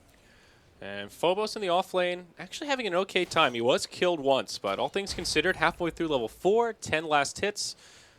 Not a bad time. I think the reason he has so much levels is because there was a lot of roaming coming out in that first kill. When both supports are mid, that allows, and especially if Earthshaker sees him, that means he's able to get at least level 2 by that by them being gone. So a little bit of experience there, a little bit of experience here, and now all of a sudden Rubik has to be slightly careful. He's able to actually harass and zone a bit. Yeah, both teams with a lot of ward coverage here in the mid lane. Radiant in particular, they've got one at their Ancients and also one on their side of the river. They're really prioritizing G's farm and making sure he's got all the tools that he needs to have a good time in this mid lane. You see sentry wards just stacked on each other here so he doesn't get caught unaware. It is really important, though, because, I mean, Silencer's going to be absolutely fine bottom. At worst case, an Earthshaker dies top, and that's not a huge loss for them. They just absolutely need Shadow Fiend to do well this game, otherwise they're going to get really far behind, because he has to be the one with the BKB and the mech. That way, when CDEC does ultimately go for their high ground pushes or their tower pushes, that he's able to fight that without getting blown up. If he doesn't have the BKB, he's not going to do well at all in those fights. So it's very, very important that they cover him here. And also that FNG doesn't end up feeding his life to the Bounty Hunter, because that's really the counter to Bounty. Don't let him snowball by killing you a bunch of times, and that's all you got to prevent. He might find Bounty Hunter here, though. Speak of the devil, FNG rotating through. It gets pinged out. He's got a couple of sentry wards here. Lil is on his way over, and Bounty just feeling that it's a bit too risky. He won't go for it. Big stack here for G. Looks like 3 stack, 4 stack. He'll be able to clear it out with some raises. That'll be a big boost of farm going his way, and also secures his level 8. And no Bounty in the area either to sap the experience, so he gets all of that to himself. Yeah, he's going to be very happy. He's got 56 last hits at 6:45. What the heck? That is I wish I could consistently get that at 10 minutes, and this guy's just going crazy here. So Power Tread's coming out, and Aquila Treads, that is a really strong early game build. He could very easily solo kill this Viper if Viper gets out of position. Yeah. And we talked about how CDEC will probably be the ones that need to turn up the aggression here as we start to move towards the mid-game. And this Shadow Fiend is off to one hell of a start. Bottom lane, XZ initiated on 2 TP reactions, and Lil will TP out. On the other side of it, Aggressive goes for Illidan, he gets the kill. Sonic Wave enough to bring him down. And it's only a 1-0, but seems the TP rotations were worth it for the Dire side. Meanwhile, G farming up the neutrals. I thought Garter was going for an initiation here, but there's actually a Sentry Ward down, and G won't reveal it. Sneaky play here, but I like it. Yeah, there's no way he was going to go on that. He was just trying to split the experience, which he did. Unfortunately, it was just a small camp. Great TP gank, though, or TP rotation, yeah, from the Queen of Pain. That was really, really well done. Just immediately went on Illidan. He always casts his spells right after his auto attack when you have that slight period of time where you're doing nothing. He comboed and timed that perfectly, and as a result, the Silencer died. And that was such a big kill because that was the enemy carry. So really nice rotation there. Lil wins the race to the haste rune here, the 8-minute mark up top, and Quap will grab herself a bounty down bottom. Queen of Pain getting all that safe lane farm. Number 2 on net worth, second only to the Shadow Fiend. Having a pretty good game so far. 2-0 and nearly 40 last hits. Looks like Lil will put this haste rune to good use, though. They may go for something onto Q. They are kind of lacking on damage here. Phobos is level 6, but they don't want to die with the tower for that. Especially with Quap in the vicinity. Yeah, it's going to be tough. Earthshaker is pretty happy with this, though. That's a fast level 6 for an offlane. And on the other side of the map, is Darkseer doing equivalent? Yeah, he's about level 6 as well. He's got 27 CS versus the Earthshaker's 21. So I think both teams are going to be pretty happy with this.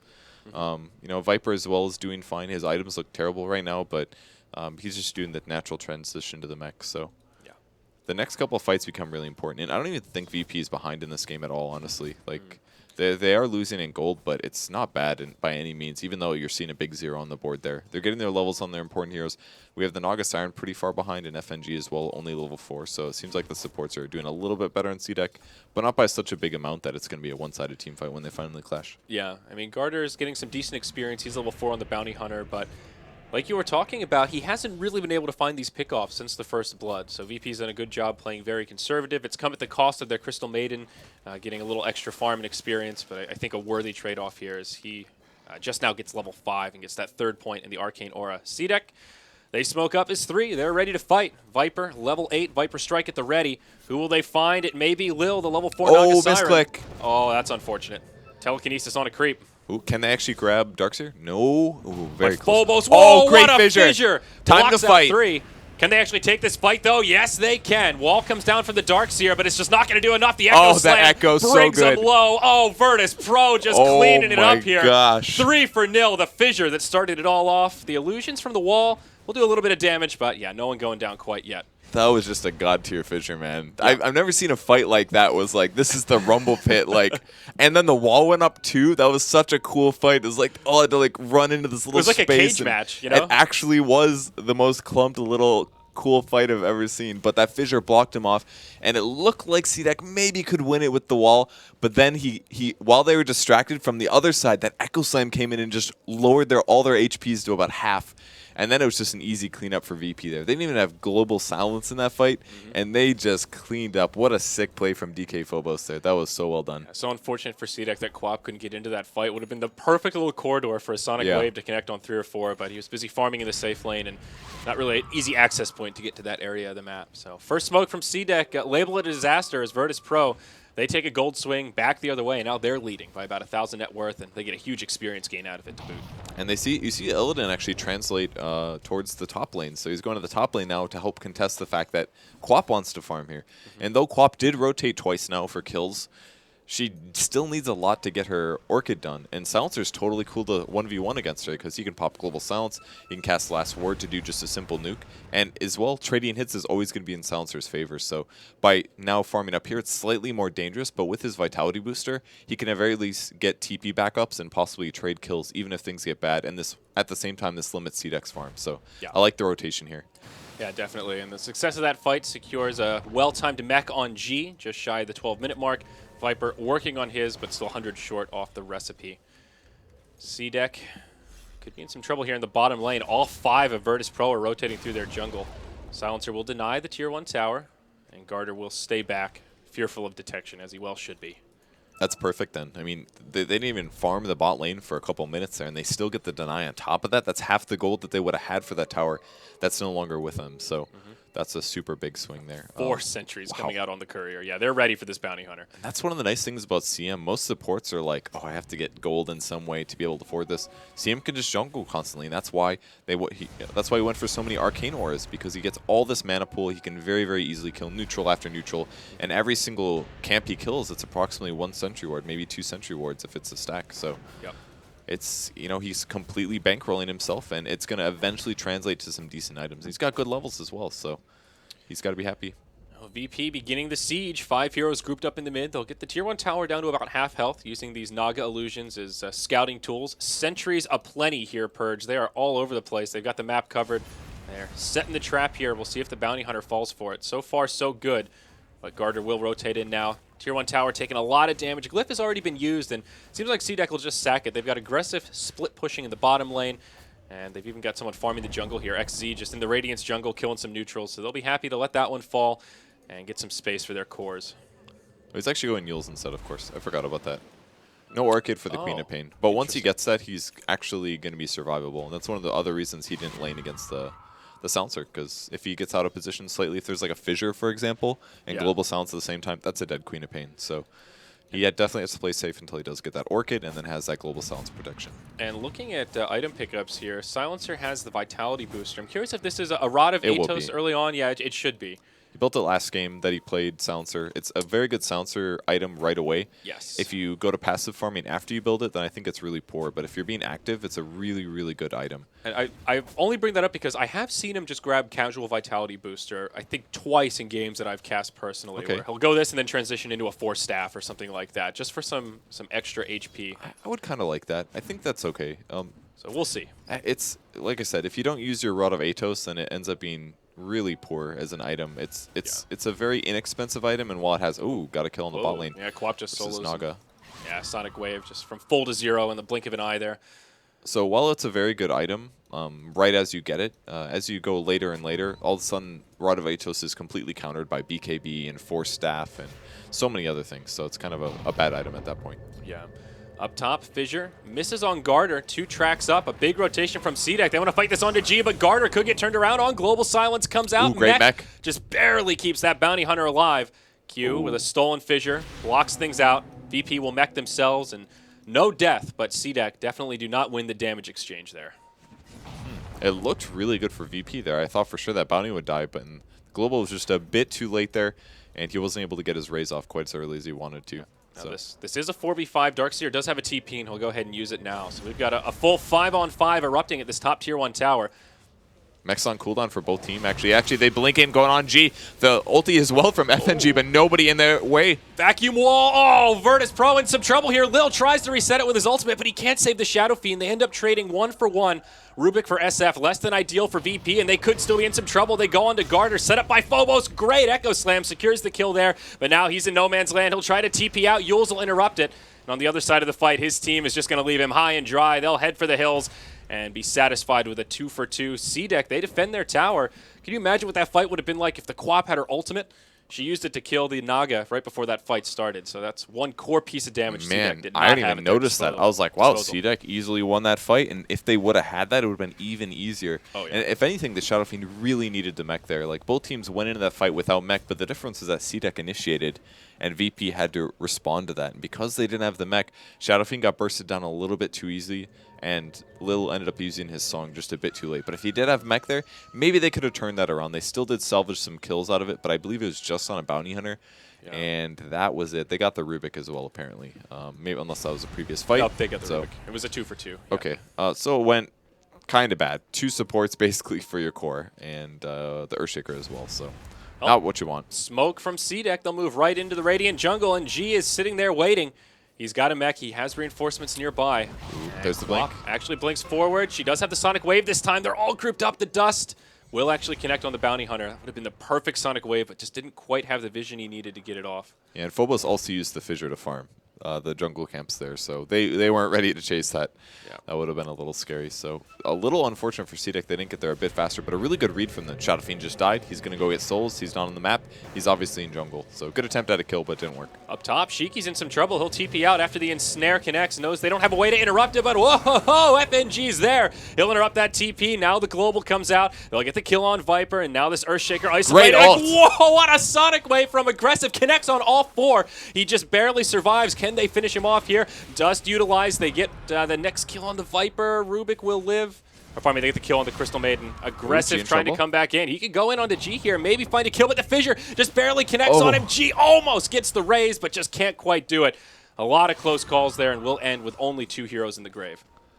That was so close, man. That Scream ult just put so everybody sick. from full to like 40%, that danger zone where if any other nuke comes through, it could just get a triple kill. So, man, VP is just skirting on the edges of victory or defeat here in all of these matches, because if CDEC just whomps them in a team fight, it's just going to be 2 towers maybe, lots of ganks, aggressive wards, and then it opens the map for the bounty hunter, who's just going to continue punishing them. So they have to be so careful in these fights, and luckily for them, they're just barely holding on. Yeah.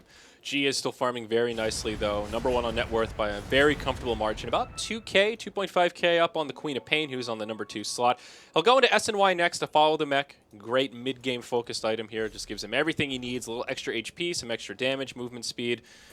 Nothing too crazy there. The Darkseer, though, he's the one that's picked up the Force Staff. An item you don't see Darkseers pick up that often is in the nature of Surge, but it came in handy there. It actually saved the Quap. That's how she was able to scoot away from that last raise that would have finished her off. I see. Yeah, and it's also a counter against the net, really. If you can't Surge, you can always Force Staff. If somebody's getting Chain Earthshakered, you can always get them out of there as well. And the Atos, like you mentioned. Yeah. He had the Force Staff before Atos was completed, as Illidan just picks it up now. So he's already a step ahead. That's great.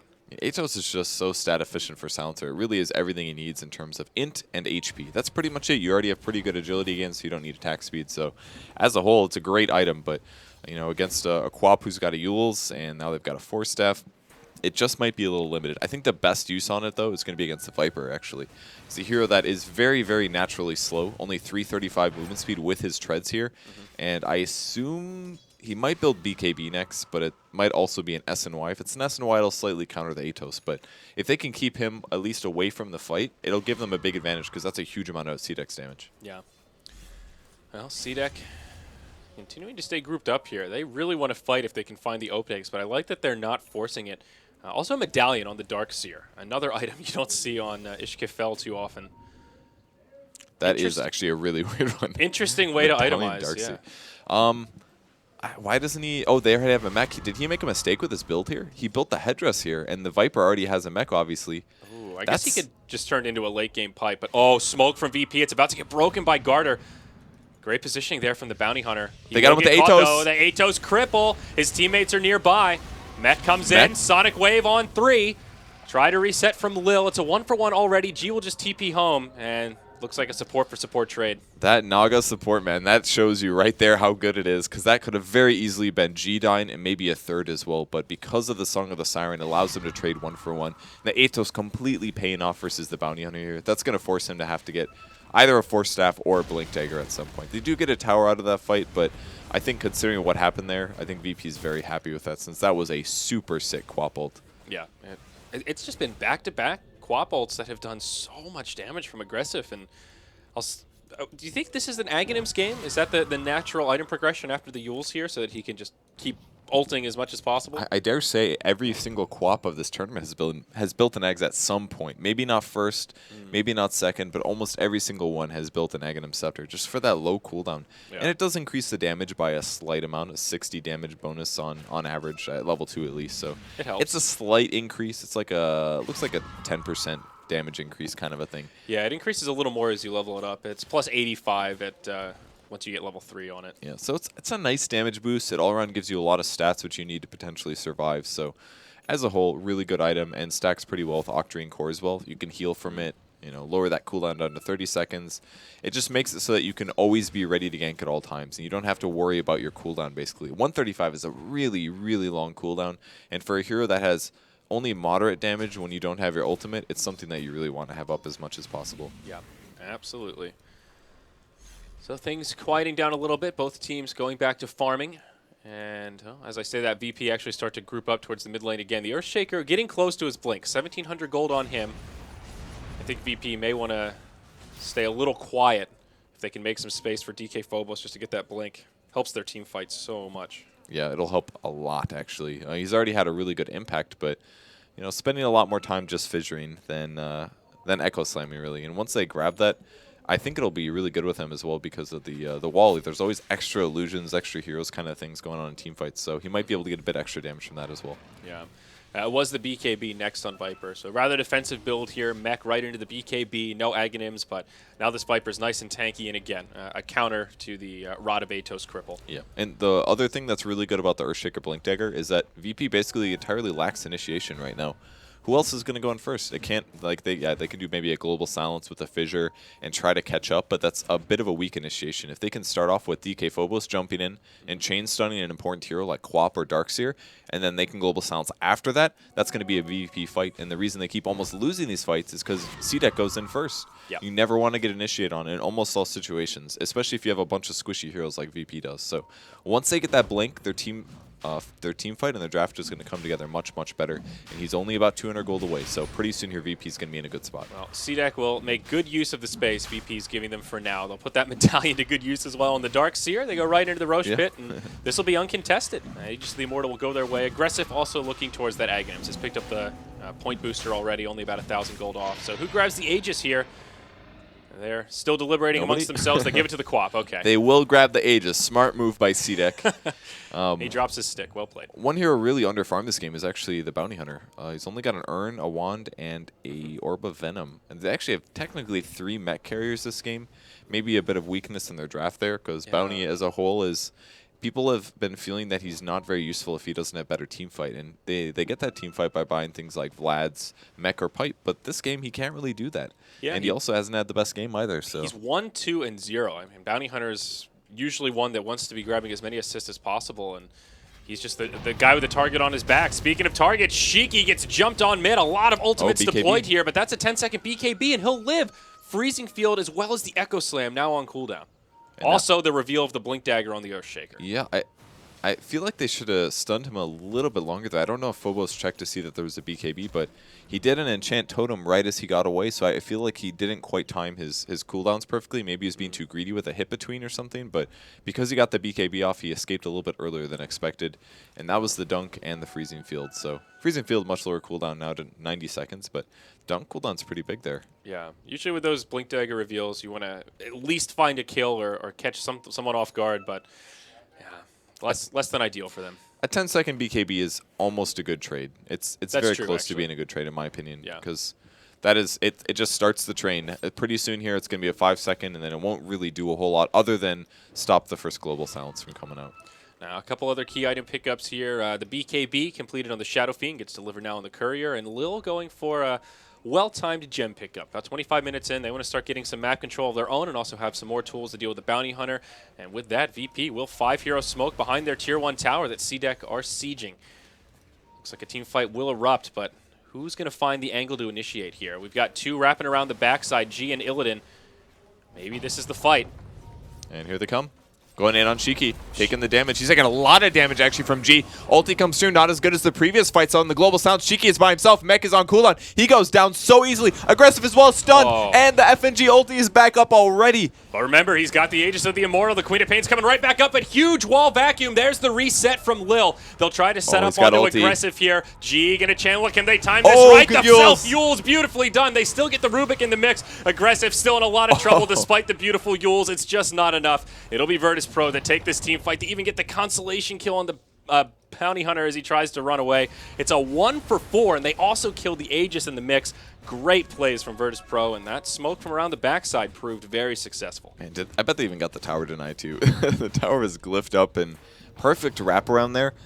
they just weren't in good position is what happened. The wraparound, what had happened was the Darkseer had to get segmented from the Viper there, so he didn't have the Solar Crest on. This is all the money that Darkseer's been spent his money on, was this Force and the Solar Crest. He thought he was safe way back there, but as soon as the Shadow Fiend split him in the middle, he couldn't continue Solar Cresting the Viper, and the Viper just died so rapidly to the Shadow Fiend right click, because he's got -6 armor from Presence of the Dark Lord, and he maybe even got Riptided as well. He did have his BKB up, but it looked like Shadow Fiend just hit him like 5-6 times. He just died, like he mech'd and all, but that was only about one hit. He just caught right through him, and once the Viper was dead, then it was just kind of a matter of time, because then they just had to kill the Quap Chain Stunner a little bit, and he had a lot of trouble. So might see a kill here on the Darkseer. He gets spotted.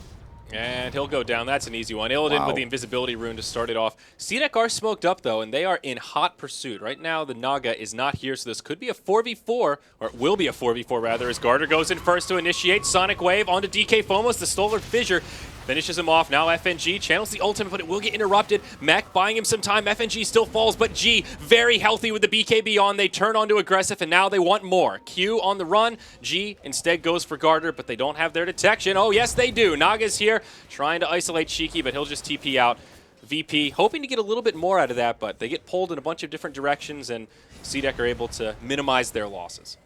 So still looking really good for VP there. They did lose DK Phobos and the Crystal Maiden, but they traded evenly, basically. That was an offlane and a support for a Queen of Pain and an offlane, and technically they carried this game. So Quap's having a lot of trouble. His KDA is pretty good, but I'm not really feeling his impact. He had a lot of really good ults those first couple fights, but either VP is just having better positioning, or the ults from Quap are just maybe not the best time. Yeah, so that last one was, I think it just hit on Phobos, so that one in particular was a little lackluster. And that was good, because killing the Earthshaker was the hero that's guaranteeing the kill setups, because once he was dead and the CM was gone, they're out of disables, basically, and everybody else just walked away.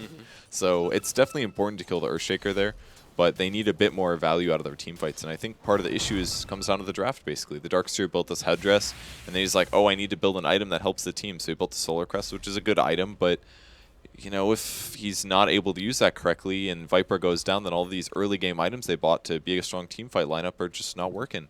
So they get their second Force Staff. Garter completes his. That's good, but I don't know if that's the item that's the solution. Maybe something would be better. Like they're getting all these movement items, but they need to kill SF. Like, how do you kill SF with Force Staffs? Yeah, I mean, we talked about this in the draft. Around 30, 40 minutes, you'll start to feel CDEC just lacking that late game presence, and G has just consistently been #1 at the net worth chart by a big bump. Now about 50% up on the Queen of Pain, though. We'll hold that thought as they find Garter. Lil still has the gem and snare to get things started. Force Staff not going to save him. Fissure will lock him in place, and Garter will fall. Takes a totem as Phobos actually secures that one. He's got, looks like a Yule's coming out. If he would have forced before he went invis, he would have lived there for sure. Because, well, Lil would have had the Song of the Siren for that, but that's a pretty good trade if you do force him to do that. So, small mistake there from the Bounty Hunter. He didn't have to die, but you know, sometimes that reaction time is tough, and he didn't necessarily expect the gem. So, Lil sacrificing there. Doesn't even have a medallion yet, but it should be finished right about now. And flying that out. So, Naga Siren, it's actually pretty disgusting how few items you can have on this hero and still be strong to your team. Yes. That's one of the reasons she's a top tier support right now. We see more item progression as Illidan, who's had a pretty solid game thus far. 4-1-5, gets his Scythe of Ice, but whoa, XZ takes a dunk to the face, just barely lives, compliments of that mech, but it's not enough. Darkseer falls, now Shiki will BKB TP. They almost the net almost got him. Wow, that net was mid-air as he TP'd out. That was pretty close. Yeah, so very, very close escape there from the Viper. And another tower denied. Yeah, and we see the debut of the Sheep on Silencer, the great transition. It's a much better version of the Rod of Atos, essentially. Yeah. You get the guaranteed 3.5-second Hex, which means they have limited movement, but most importantly, amazing stats. They're pretty much stunned. And very good stats, yeah. 35 int, which is actually only 5 better than the Rod of Atos if you think about it. But it also has 190 HP, so it's about half the HP of the Rod, and the Disable is so much better. And the regen definitely helps. Let Silencer just good point. Spam those glaives to his heart's content. So they just don't seem to have an answer for G, though, Purge. He should have a Scotty coming out pretty darn soon here. He's got the Orb of Venom and the first Ultimate Orb with 2,400 gold in the bank. So another successful fight, and he's going to be lobbing snowballs instead of souls. Will they grab CDEC or aggressive here? Oh, Fissure's going to catch him over there looking for the enchant. He does land it. Got him. That Very was nice. Almost messed up, but they got it. Yeah. They did lose their courier, though, in the mix. A bit unfortunate. It was just the medallion. Orb of Venom got picked off by the bounty hunter. It looks like, yeah, Gardner just heading back off his successful kill. Minor Naga. victory for C-Deck, but I mean, I'd be really happy. I was like, that's that jerk that killed me earlier with his gem. yeah, that's I'm gonna be fine now. a little bit of vengeance. G will put some damage into this tier 1 tower down bottom. C-Deck have a glyph, but they will not come in to make a defense. They'll just let it fall, and could end up being good timing for VP. Looks like Roche right around the corner, just about 5 to 10 seconds before he comes up, and they may just pass by right as he respawns. G will continue on pushing, though, putting some pressure onto this tier 2, hoping to bait a reaction here out of C-Deck. And Lil in position to cast the song. If anybody shows up, then they can get everyone on their team in position and take the really easy team fight. Level 3 global silence up. That's 6 seconds of silence. And that's going to hit some of these heroes really hard. Darkseer, Rubik, Bounty Hunter, they don't have solutions versus this. If it gets casted, they're just going to have to live with it. And now Silencer moving into, I can only assume, as a Shiva's guard. He's got the plate mail, doubling his armor. So Yeah. all of a sudden, he's kind of beefy, much less susceptible to those auto attacks. Roche comes up as VP rotate through, and this appears to be an uncontested Roche. Things starting to fall apart for C-Deck here, Purge. Yeah, I just don't think they have a solution versus either of these cores. I think they could have dealt with the Silencer maybe, but the Shadow Fiend is just going to become invulnerable soon. He'll finish the Scotty, and immediately after, he's going to build Butterfly. And then where's the physical damage coming from C-Deck? They have like support Bounty, support Rubik. Their offlane was a Darkseer, and he went Solar Crest and BKB afterwards.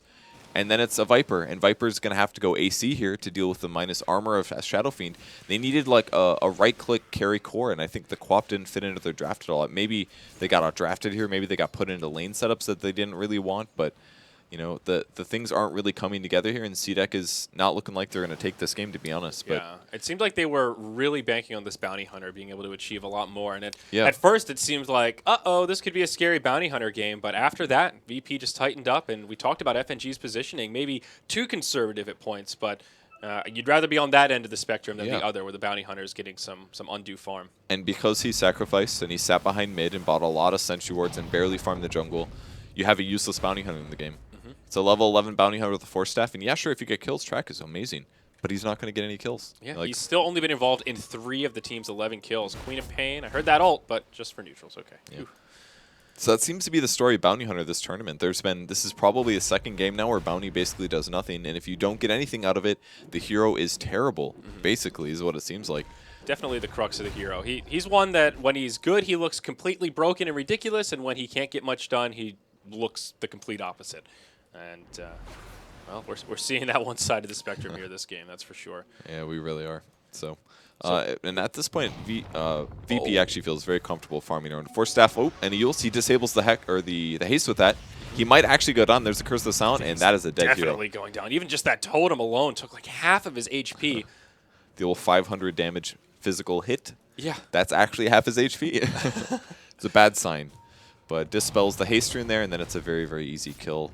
Even the Naga Siren, let's see how she's doing. 1,600 gold. I don't know if she'll make Solar Crest. Probably will make Solar Crest. I feel like they're in a good enough position with their carry potential that he doesn't have to go for the Radiance build. Yeah. And putting a Solar Crest on a Shadow Fiend makes him actually, like, he just won't die. It's not possible for G to be threatened here. I mean, he's just got so many stats now. 2,600 HP on Agi Treads. He's got the Aegis of the Immortal, and another 3,000 gold just sitting in that saving account.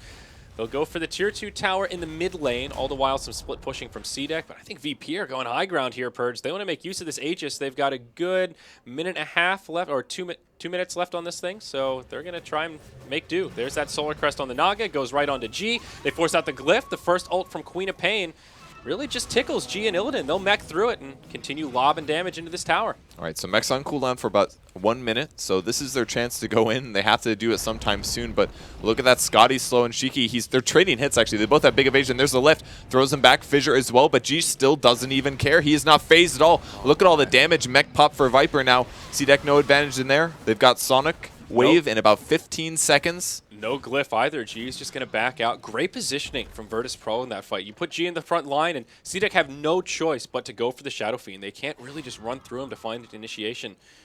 And even though no one dies, VP should be very happy with that trade there. Or not a trade, just a free tier 3 tower. I'm a little surprised they didn't commit to the racks personally. I guess, all right, their waves are in a kind of bad place. They would have to potentially lose tower damage. They would take tower damage of their own if they went for a racks there, but maybe they're just saying, you know what, we're so far ahead right now. You guys have no way to deal with our cores. If we just back up, collect about 2,000 gold in Shadowfiend, he's got a Butterfly, and then he's going to have Butterfly with Solar Crest. That's like 30-ish% evasion items, and they have no solution against that. The Viper just now finishing his AC, and they said, like, you know, we could go high ground. We have a really good chance of taking racks, but we do not want to throw this game. We want 3 points against you guys, and we're going to guarantee that we win this game that we should. So they're doing the safe play. All they have to do, downside is that they might not have Aegis by the time they get back there, so they might have to worry about that, but... And he actually pops a salve, and he's running back mid. I think they're trying to hurry here and get back to mid. They've got before less than something. a minute, 45 seconds before the Aegis despawns. I don't think they'll make it to the barracks to capitalize here. I mean, they might as well give up and go for the farm. It seems like if they could have time to pick up the Butterfly, this move would be worth it. But I mean, I don't think they necessarily need the Aegis to take a good fight here and end up breaking the high ground. Certainly it helps, but they can just take a straight-up fight if they get the right initiation. They've got all their ultimates available. CDEC will have their Sonic Wave up in about 15. Aggressive used it to clear creeps. Oh no, this could pose a really scary timing window here. VP will just go right in. I don't think they're aware of the cooldown, but they poke Shiki straight away. Force Staff and Glimmer Cape to keep him alive. Now they'll lose their ranged barracks, and the melee under assault. Still with G in the front lines. Aegis goes down. The regen rune will get canceled straight away, but now telekinesis. Big dog on two. Phobos comes in to start this fight off. BKB used by XZ, but he doesn't know what to do. He's just running in circles. The Rubik falls first. Now CDEC in some trouble. No buyback available on the Rubik. G with a Requiem will connect on quite a few. They're going on to aggressive. Pops the ulti after a beautiful vacuum in, but now they'll turn on to XZ. There's the ult from FNG. Gets the kill on the Darkseer, and Phobos reinitiates to finish off the Viper. Song of the Siren from Lil just to break things up, but it's a 3-0 with VP once again coming out on top. And they still didn't lose the Aegis. Oh, well, it's gone now, actually. It despawned in the middle of that fight. Ooh, that was very, very close then. Good thing they used the song. Ooh, might see a solo kill from DK Phobos. Whoa. He's like, oh, wait, I think I can kill that guy. And then he jumps back in. Are they staying? 2 heroes still here. They're going to try to grab the bounty as well. They got There's him. the hit, and that's a dead bounty hunter. Queen of Pain buys back for this. She wants vengeance. Oh, the blink. Aggressive is angry. He's going to have Frostbite, though. This is a little dangerous for Queen of Pain. They could potentially Oh outplay him here. my. There's the net. Oh, big ult catching, too. Lil goes down. FNG using another Frostbite. Aggressive solo. Willy blink aggressively. This is so dangerous for him. He goes forward, grabs FNG, but will they get the return kill? DK Phobos is so low. He's also potentially going to die. No blink for 6. He does get killed by the fissure. So ultimately, VP does get outplayed. There are 3 But deaths. here. It's not over yet. Purge, he wants aggressive. Oh, man. Hits him with the Atos. Hits him with the Sheep, and it's a dieback for the Queen of Pain. The gem does get recovered, though, by Q. That's the one victory for CDEC there, but it comes at a big cost. Quap now out of the game for 1.5 minutes. And they got an Alpha Wolf here doing a lot of damage to the tower. Gets low. Wolf dies. Now the chase looking for the Viper. Ulti on top of Illidan. Here it comes. Getting slowed. He doesn't have a BKB. He's got an AC. He's right-clicking. Can he get the Darkseer? He doesn't. And VP throwing away a lot of advantage the last couple of minutes. Like, that turned from a 4-0 into a 6-4. Not very good. Like, they got a couple extra. Yeah, there was a dieback out of the Quap, but he got 3 kills out of it. Just look at that last kill alone. That is a 3K net worth swing just for killing the Silencer. He was in that last godlike. skirmish. He was beyond godlike that Oh, you're right when he died. That's so a huge streak. that was a big mistake for VP there. I mean, I loved the Quap kill when he jumped back in and the bounty kill. Those were great, but they couldn't quite get disengaged afterwards due to the Quap chasing them. They maybe could have escaped, but they decided to stick around and mess with them a bit, and it ended up not being good. So risky from CDEC, though. That aggressive almost died to the Crystal Maiden. Just one little misplay there, and he would have had a dieback, and that would have been a completely different string of events. So, but the outplay happened for once. VP, not the ones getting the edge over CDEC, and that was only a ranged barracks. yeah, you're right. It's still looking really good for VP. They have a huge 12K gold advantage at this point in the game. That's quite a bit. Experience is matching that. And so now G gets a full Satanic. So you thought he was hard to kill before. Now he has yet another reset tool with that Unholy Rage. I thought he was going to go for a Butterfly build instead to make the Viper essentially worthless against him, but I guess he already does have some evasion with the Solar Crest. It's a bit safer to say, oh, if I'm missing 60% of my HP due to your burst lineup, I can just heal up afterwards. And I guess it's a bit safer. So Yeah. that's probably the thought reasoning behind it for Shadowfiend. Yeah. And even though CDEC make a good hold there, it still doesn't solve any of the problems that we brought up once we're in this late game now. 40 minutes in, they just don't have the tools to do the damage when VP is not overcommitting. We'll see Crystal Maiden, it looks like, moving into potentially a pipe. I think most likely with that Hooded Defiance. Oh, wow. Yeah, I thought for sure it'd be Glimmer Cape, but Yeah, me too. yeah, Hood of Defiance likely into Pipe, and that'll stop a lot of Viper's damage as well as Quaps as well. So they're looking to take a fight. There's smoke. Rubik going to force forward. He lifts him up. There's a Global Silence. Fissure as well. That should be a dead Rubik. No, he gets hexed. But Illidan in place. Yeah, oh, FNG, he goes in brave, pops the ultimate, gets the kill on Rubik, but we'll have to throw away his life to get it. The gem's on the ground as G goes in. A lot of damage, but can't quite get the kill on XZ. Meanwhile, on the other side of the fight, Sonic Wave comes from Queen of Pain, but Lil resets things. It's a 1 for 3, and now CDEC in a lot of trouble. Dunk. They set up for the dunk, and it's a full 5-man wipe Oh my as all gosh. of CDEC are in the Wow, grave, good and that's game it. called. GG's called. They're not feeling that game at all, but man, that song into ulti from Shadow Fiend there has been practiced, and they cleaned up, and the dunk as well, of course. Wow. VP just, it felt like a super outdraft, and CDEC just wasn't on the same page there, building a headdress on a Darkseer. I haven't seen that at least a year or two. Used to happen fairly often, but you can't make those kind of mistakes here at TI5. Maybe 2-3 years ago that would be okay, but Dota has developed too far. Lil again going for the 4-mango double gem rush. Classic Lil.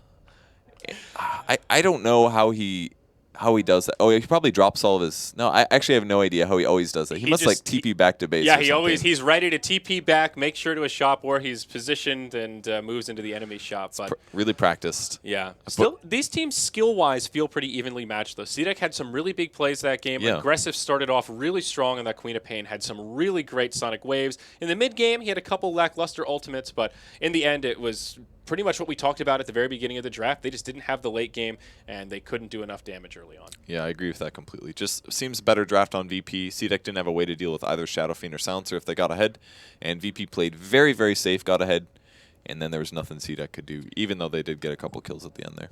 All right, so that's game 1, folks. Virtus Pro taking the victory. We'll have game 2 of VP versus CDEC coming up in just a couple minutes.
ladies and gentlemen, welcome back to CDEC versus Virtus Pro.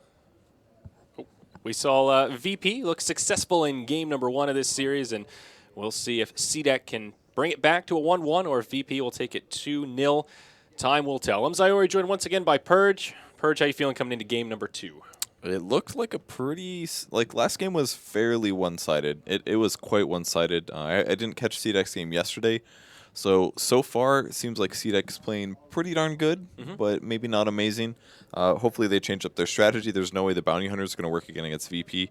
So hopefully for them, their draft goes a lot better because their synergy just wasn't quite there, and they need to be on the same page. Just have those Darkseer item build mistakes, and that stuff just cannot happen at TI5. Yeah, absolutely. We brought it up a couple times in that last game that seemed like individual skill is not the issue. It was more of an outdraft and out execution from VP with a pretty clear game plan, and they saw what CDEC was doing and they reacted accordingly. That's kind of the best way to summarize it. So we'll see if there's any adjustments this go around. Last time CDEC left the Shadow Fiend in the pool, and VP were happy to pick that up straight away for G, but we do have a change of pace here coming into game 2. Priority switches. So this go around, CDEC chose first pick, and VP actually chose Radiant. So we'll see the same side matchups, but first pick will flip-flop.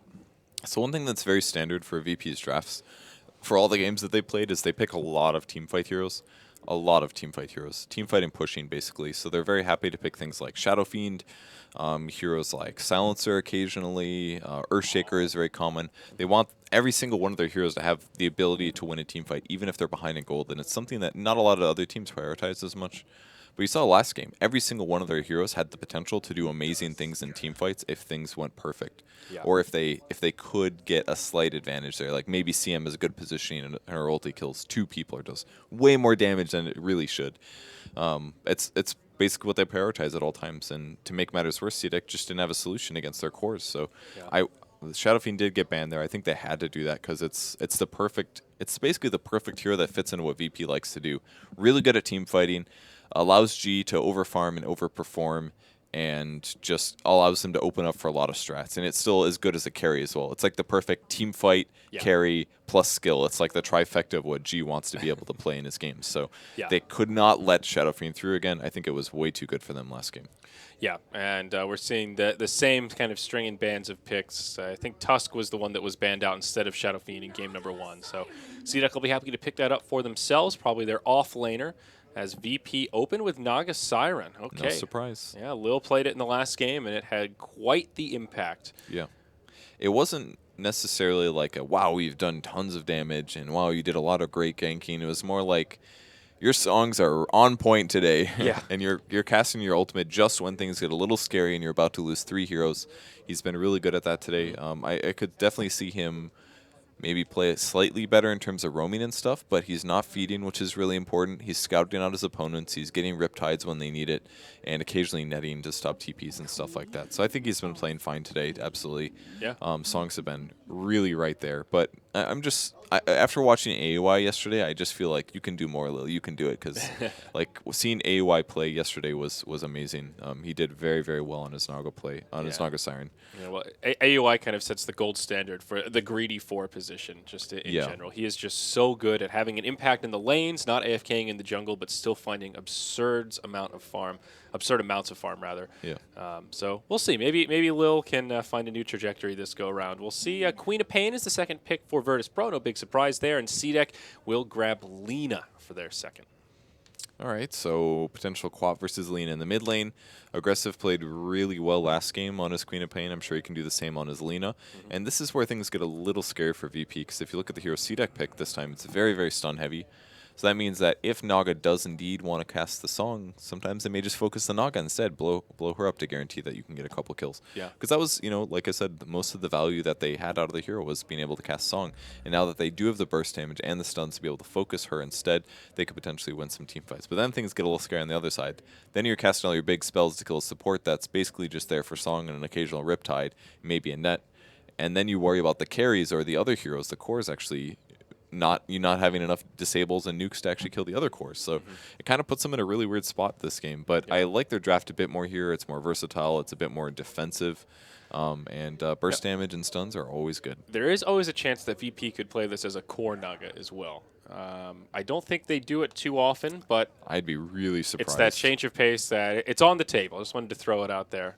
Next round of bans looking not too surprising. CDEC taking out 2 heroes. We saw Virtus Pro play in game 1 that they were quite successful with. Illidan's Silencer and DK Phobos on that Earthshaker. VP, they ban out the techies with... This is a fairly predictable pattern we've seen here. If Tusk gets picked up in the first phase, a second phase ban on techies is pretty warranted. That duo has a pretty decent win rate. We actually saw it earlier today in 2 different games. Yeah, at the same time. There was like no techies yesterday, but today, bam, techies.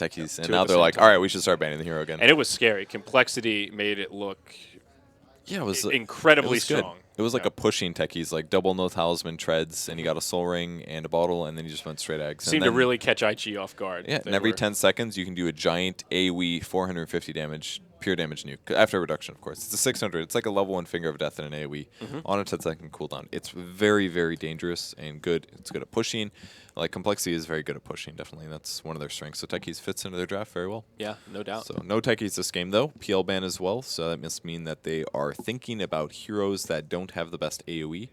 That's one of the solutions against, or one of the things that PL is good against is heroes that lack AoE. Though Queen of Pain has it, if you've got nobody else, then you're still a little bit lacking. Yeah. So Especially with that Earthshaker ban, Virtus Pro. Want to make sure they don't get caught against a PL where they can't properly counter him. So both drafts still very open-ended. VP will take some time to think about what they want to do with their third here. They'll need they need kind of one of everything. Okay. And again, they'll pick the Crystal Maiden. Worked well for them last game, and will probably be FNG on it once more. yeah, I did get a tweet in between the last game. Apparently, was it Secret lost a game or IG? I can't remember. But somebody lost a game on CM. So now the hero was like 7-1 now. So still very, very high win rate. Yeah. You know, her ultimate really got buffed so many times over the last couple of years. Everybody was like, why would I ever use this spell? It costs tons of mana. It, you know, it barely does any damage. Well, they buffed the damage and the AoE and the mana cost. And the level 1 cooldown. cooldown. That's the big one. Yeah, it used to be Normalizing it to 90 150. seconds. Yeah, so you'd... But they nerfed it late game, I think. The level 3 scaled to like 60 seconds, I think, or 70. 70, yeah, somewhere something around pretty there. low. Something too low, So they arguably. nerfed the late game and buffed the early game, which is completely what they should have done, because that's where CM is strong, is early to mid game, and even transitioning late can be very good against blink heroes and stuff like that. So CM is in a good place right now, I think. The only downside is she's very weak to bounty roaming, and Virtus Pro showed us how to beat that. Yeah, Sit exactly. in your lane, drop the sentry wards, and hope nobody else dies to him. Okay, so CDEC now move into a Shadow Priest pickup. Mr. Dazzle joining their arsenal as their one of their supports. That's one of the most popular supports that's been drafted all TI, I feel. Which makes you a little sad. I really like Dazzle. I feel like he's fairly balanced, though. I don't really feel like he's overpowered. The main reason he's being picked is basically just Grave. Grave is an amazing skill. If it forces people to overcommit to a hero, and you can keep that person alive, or if you can put him on a DPS carry and let him attack for an extra 5 seconds, it's so good. And it makes the team fights so difficult as well. Yeah. If you go in on somebody and you have a burst damage lineup, then... and you save them, then the fight gets completely turned around. You and can't it's gonna forget be about bad. Weave as well. Great. Yeah. It's good that you can use it both ways, to either counter minus armor strats or to synergize well with your minus armor strat. But here you go. Virtus Pro with a 4th pick Chaos Knight. This one feels a little bit out of left field, and this may be the first CK of the tournament. The first one I've seen, at least. Yeah, first one I've seen as well. But it's not an uncommon hero for Virtus Pro. They play quite a bit on Illidan, and very often even without a Wisp. Right. They're comfortable picking him without a Wisp. And we already have their 2 supports, CM and Naga. CM Chaos Knight, very good, because CM gives mana. Chaos Knight's one of his big weaknesses is super low mana pool, but he's been buffed recently. We even saw a roaming CK be popular for a week or two. Thank you, Slasher. But Chaos Bolton buffed it. It does 1 to 2 second stun, but it does between 75 and 200 magic damage at level 1. And that is an amazing skill. Like, Yep. 75 damage, it's bad. 200 magic damage with 1 skill point, that's really good. So very good at guaranteeing kills, pretty good early damage. The hero's naturally one of the fastest in the game, I believe, if not the fastest.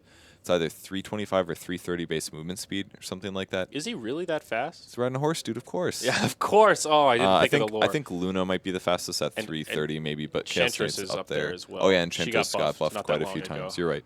But Chaos Knight, very, very fast hero, and he's actually one of the best hard carries in the very, very late game. Oh, yeah.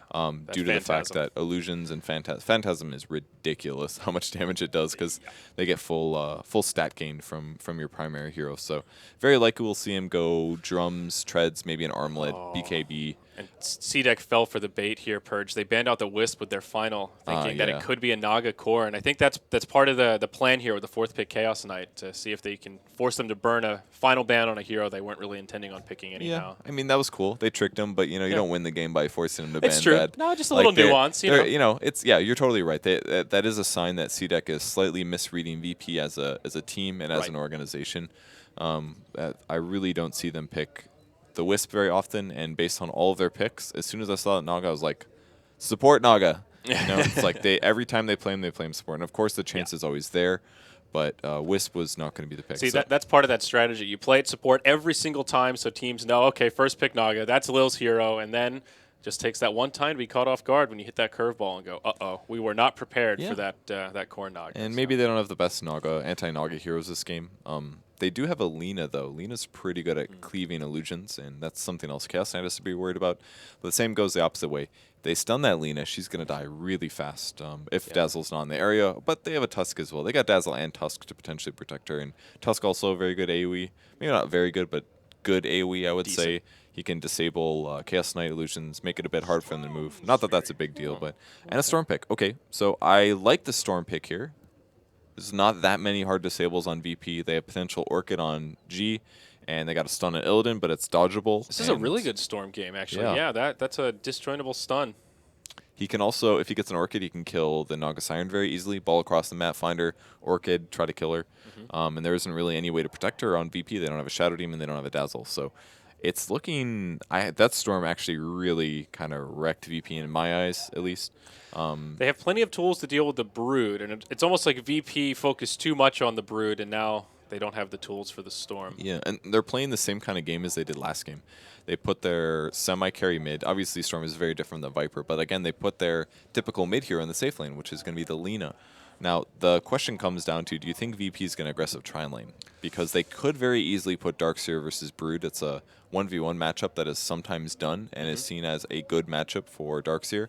But I haven't seen it in years, actually. I feel like they're just going to lane standard, maybe. I think they'll lane standard as well. That would be my guess. Honestly, I hadn't really considered the aggro tri-lane as an option for VP, but now that you bring it up, could be something they try here. VP also has really good mid-game synergy because you've got a Naga Siren who's naturally tanky, can Iron Shell him to make him turn into a decent damage dealer, and also Iron Shell on Chaos Knight. Very, very good there too. So yeah, I actually really like the Darkseer synergy. They're not just picking a Darkseer because they feel like having a Darkseer, it's because it actually is a decent offlane and it synergizes with their hero. Yeah, absolutely. So C-Deck looks like their lanes will be perhaps a bit more straightforward. XC will grab the Broodmother. Could they possibly aggro try with a safe lane Brood themselves? Yeah, they could also do that. It is an option. So a little looking around, scouting for opponents. And all of C-Deck is saying, we're going to hide in a really safe spot. I can't imagine any Radiant team walking up this direction. I'm surprised they're waiting so long. They do have the Tusk. I would have thought the Tusk team was maybe the one they were worried about, but in reality it's just, I don't know, a bit weird. Take a look at Vision. DK Phobos here can see the net, so they do know that the Brood at the very least was in the area. Yeah. So, well, probably less likely of an aggro try for C-Deck here. It's looking like it for VP though, because all of their cores are top lane. They're not going bot lane. Yep. Good call on that one. And this is actually a very scary tri-lane. A lot of kill potential here. You've got great disable with all three of these heroes, a lot of damage as well. And with that Crystal Maiden Arcane Aura, they can actually have the mana sustainability to continue fighting. Even just that natural synergy of the Riptide with the minus armor and CK doing physical damage is scary in its own right. And C-Deck is predicting that they were going aggressive tri-lane, so they instead put their tri-lane in the off lane, and Brood is heading to the top lane. So they tricked him basically putting the net bot. They say, oh, Brood's obviously bot, so our lanes are the way they're supposed to be.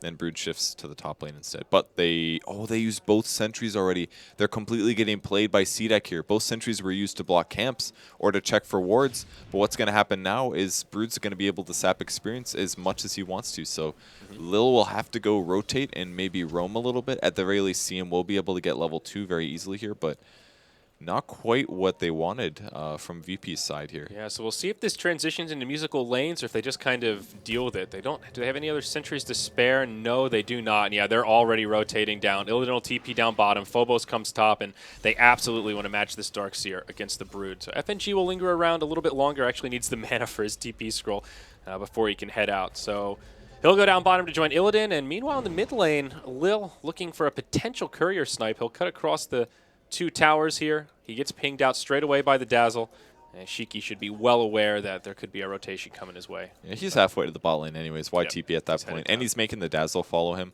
But I think this lane is going to now work out much better for VP. The only scary part is the snowball. They can use it to dodge or disrupt stun durations or chain stuns. But as soon as their 3 supports get here, things get really tough. The other issue is that they use their Sentry Ward to deward actually top. So this newly placed Observer Ward will block the small camp. But they won't be able to deward this, but they will be able to pressure the Storm. Storm's not a very good tri-laner as a carry. I just wanted to ask you about that. Of course, he's one of those classic mid-heroes that needs a lot of XP, one that wants ball lightning as soon as possible, but this feels risky to me. If this tri-lane fails for C-Deck, all of a sudden you've got this Storm who doesn't have anywhere where he can retreat to. There's no stacks in the jungle that he can go for. There's a lot of pressure on C-Deck to make this tri-lane work. Yeah, it's definitely going to be a bit iffy. It'll be easier now that the pull camp is now gone because they killed it. Yep. But it's still looking a little scary. They also have level 3 on Crystal Maiden, so you go for a Nova if he needs to, doing some good damage to the Dazzle. They're chasing, looking for the Reality Rift. They got a stun too. Snowball goes in on FNG, takes some damage, but it's mostly just illusions. Stun comes in on Dazzle now. He's going to have Grave, gets the Grave off. Illidan in some trouble now. He's taking creeps, getting right-clicked by Aggressive as well. There's the Remnant as well, slowing him down, but Lil gets the first blood on the Dazzle. Can they get anybody else? Oh, C-Deck just pulled into too many different directions.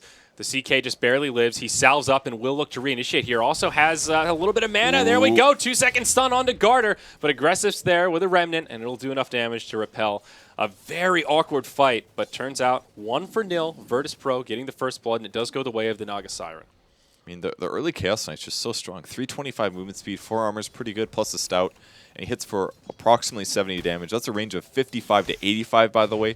So he has the potential for hitting almost as hard as a Treant Protector does in the early game. Wow. And his stun is just so big. 100 to 225 magic damage at this point. Lil rotating mid, and Snare comes out onto Shiki. Shiki doing what damage he can to Lil, trying to make it a 1-for-1, and might be able to do it. Lil, that last auto attack will finish him off. Lina gets the kill before she dies, so she even finds the experience for it. Good news for G, but not the worst for Lina. I feel like Lil there should have just right-clicked rather than trying to run, because I personally didn't think he was going to make it. There's high armor on Naga Siren, so it's kind of close, but if he would have right-clicked there, he would have had a better chance of killing Lina first and getting some levels out of that. So, but either way, that was a great roam by him, especially if he bought out before he died. I don't know if he actually had boots already or not, but Illidan trying to grab the Tusk to pull him up to the high ground so he could grab the rune instead, but won't be able to do so. And in terms of CS, looks like Illidan's actually pretty far behind now. 9 CS due to his rotation, and Storm's up to 21. So I think the lane setup here is better for VP as a whole, but they really need to start getting tons of kills rather than just getting 1-for-1 or getting 1 kill. And we could see a rotation onto G. Garter with the invisibility rune. Stationed up, Snowball, Ice Shards at the ready.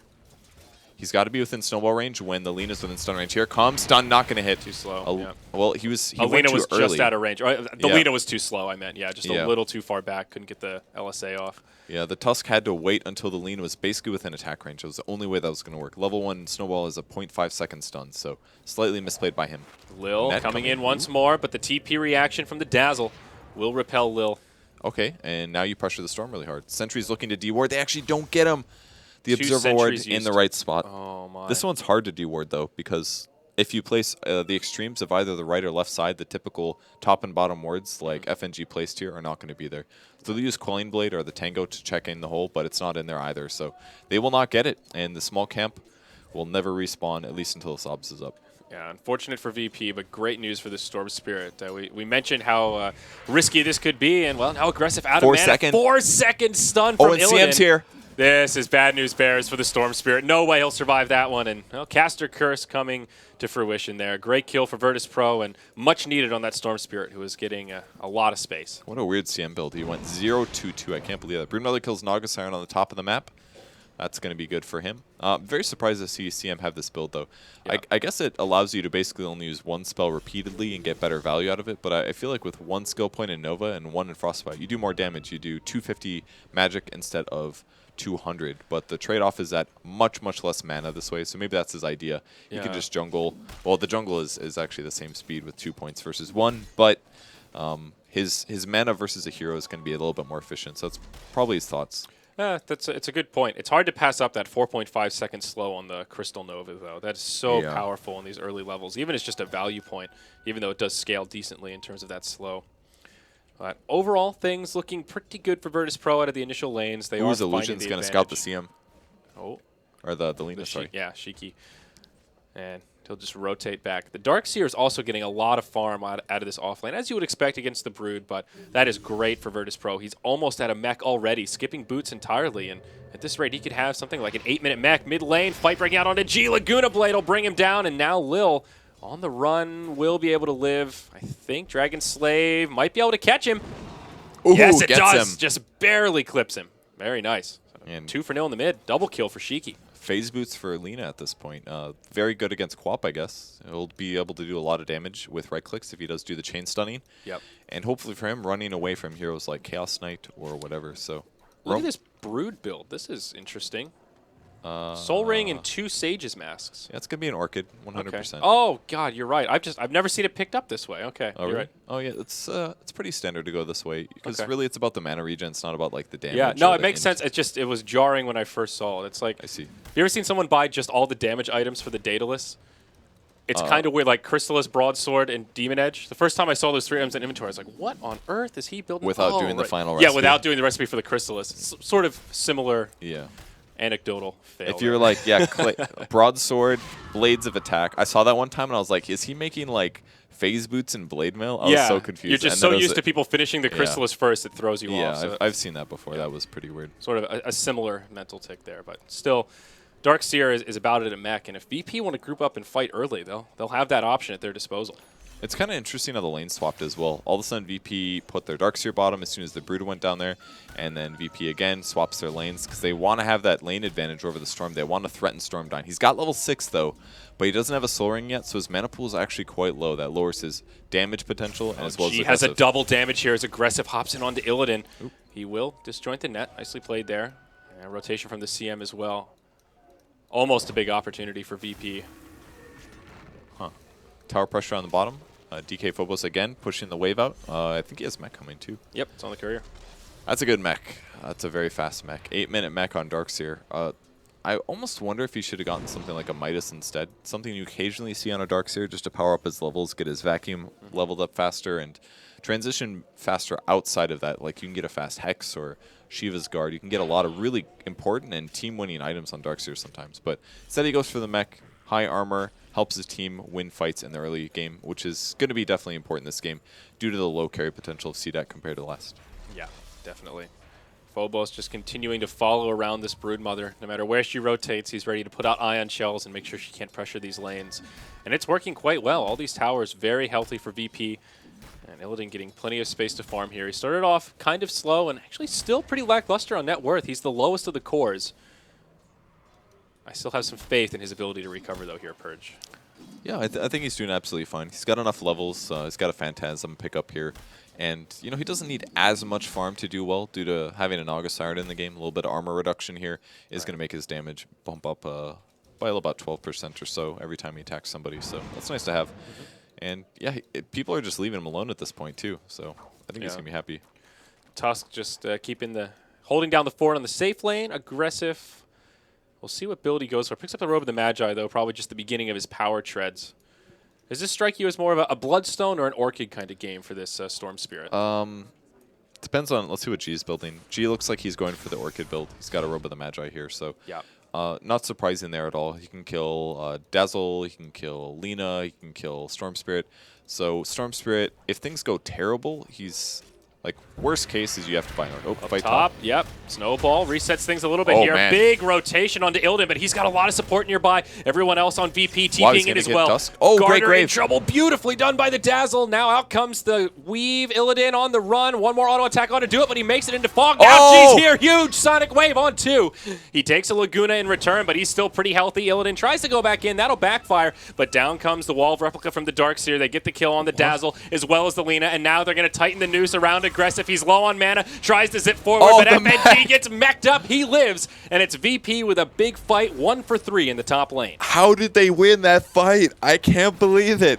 That was like, oh, wow, they just 4-man TP'd. Chaos Knight is so dead. I was Sonic happy. Wave Purge. That's how they won that fight. That was sick. I was happy that he came back out of the trees to throw a stun before he died because he was solo. He made a bit of a mistake, though. He had an 8-stick here. Maybe that was from as he died that they casted that many spells. But I thought that was well played by Illidan there. Drew them all to the right. I couldn't believe that everybody in VP got there so fast, but everything just like fell into line. That Sonic Wave Scream just lowered everybody on C deck, and they actually got to pick everybody off, and what a big advantage. Tower, it goes down. Broodmother was able to take one in the meantime, but that's completely worth it there for VP. Storm dies, 0, 2, and 1 for him, and now his item decisions get tough, because if this Quap, she's already got 1 Oblivion Staff and 200 gold. If she's able to finish the Orchid far before Storm Spirit does, then he's just going to start getting solo killed, and he's going to have a terrible game, and there's no way that C-Deck's going to be able to deal with the enemy cores.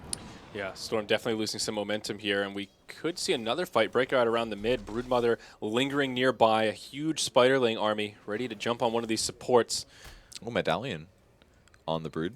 Yeah.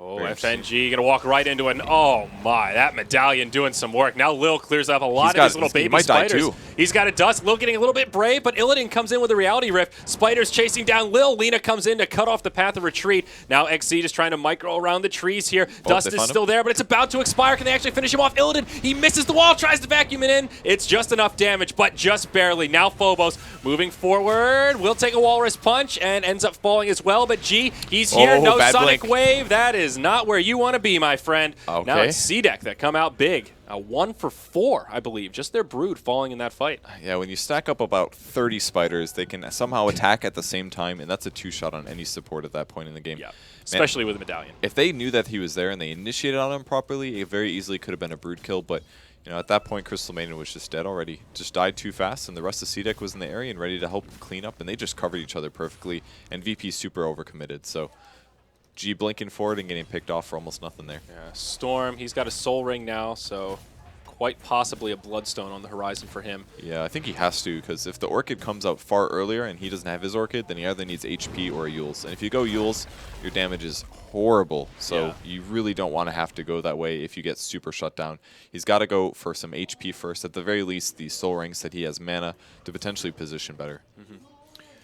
All right, things coming together here for C-Deck. Looks like the Brood will be the one that goes for that Orchid. First Oblivion Staff picked up already and another 1,000 gold. So XZ having a pretty strong presence this game. 3-1 and 1. Find CM. Even though he's, you know, maybe. FNG gets down a Sentry Ward, and he will back out. Okay. Sees the spiders now. But I feel like XZ has had a really big impact. Even though he's had to play some musical lanes, he's still forced VP to constantly move around, and he's been involved in fights. He's even taken a tower. It's just pretty good Brood play. I like some other Broods, they focus a lot more in lanes, but XZ here is focusing on the jungle, even though the tier 2 tower isn't even threatened yet. Yeah. And I like that play a lot better because it limits so much of the map for VP, plus because they got that tier 1 in the mid lane. Like, they have so much space right now, and I really like that. His play is making a huge impact here, despite VP winning that earlier fight. They were able to squeak out that win in the jungle before. Yeah. Darksteer still farming quite a bit as Chaos Knight gets a little bit of space up in this top lane as well. Going for the Armlet first item. I think a very standard item on CK. Great to buff up those illusions. You toggle it on, of course, before you pop the Phantasm. But nothing out of the ordinary thus far from Virtus Pro in terms of item builds. We'll see what Darksteer grabs next. He's picked up the Arcane Boots, probably Guardian Greaves at some point. Obviously a Blink, but after that, sky's the limit. I guess Shiva's Guard could be pretty good here as well.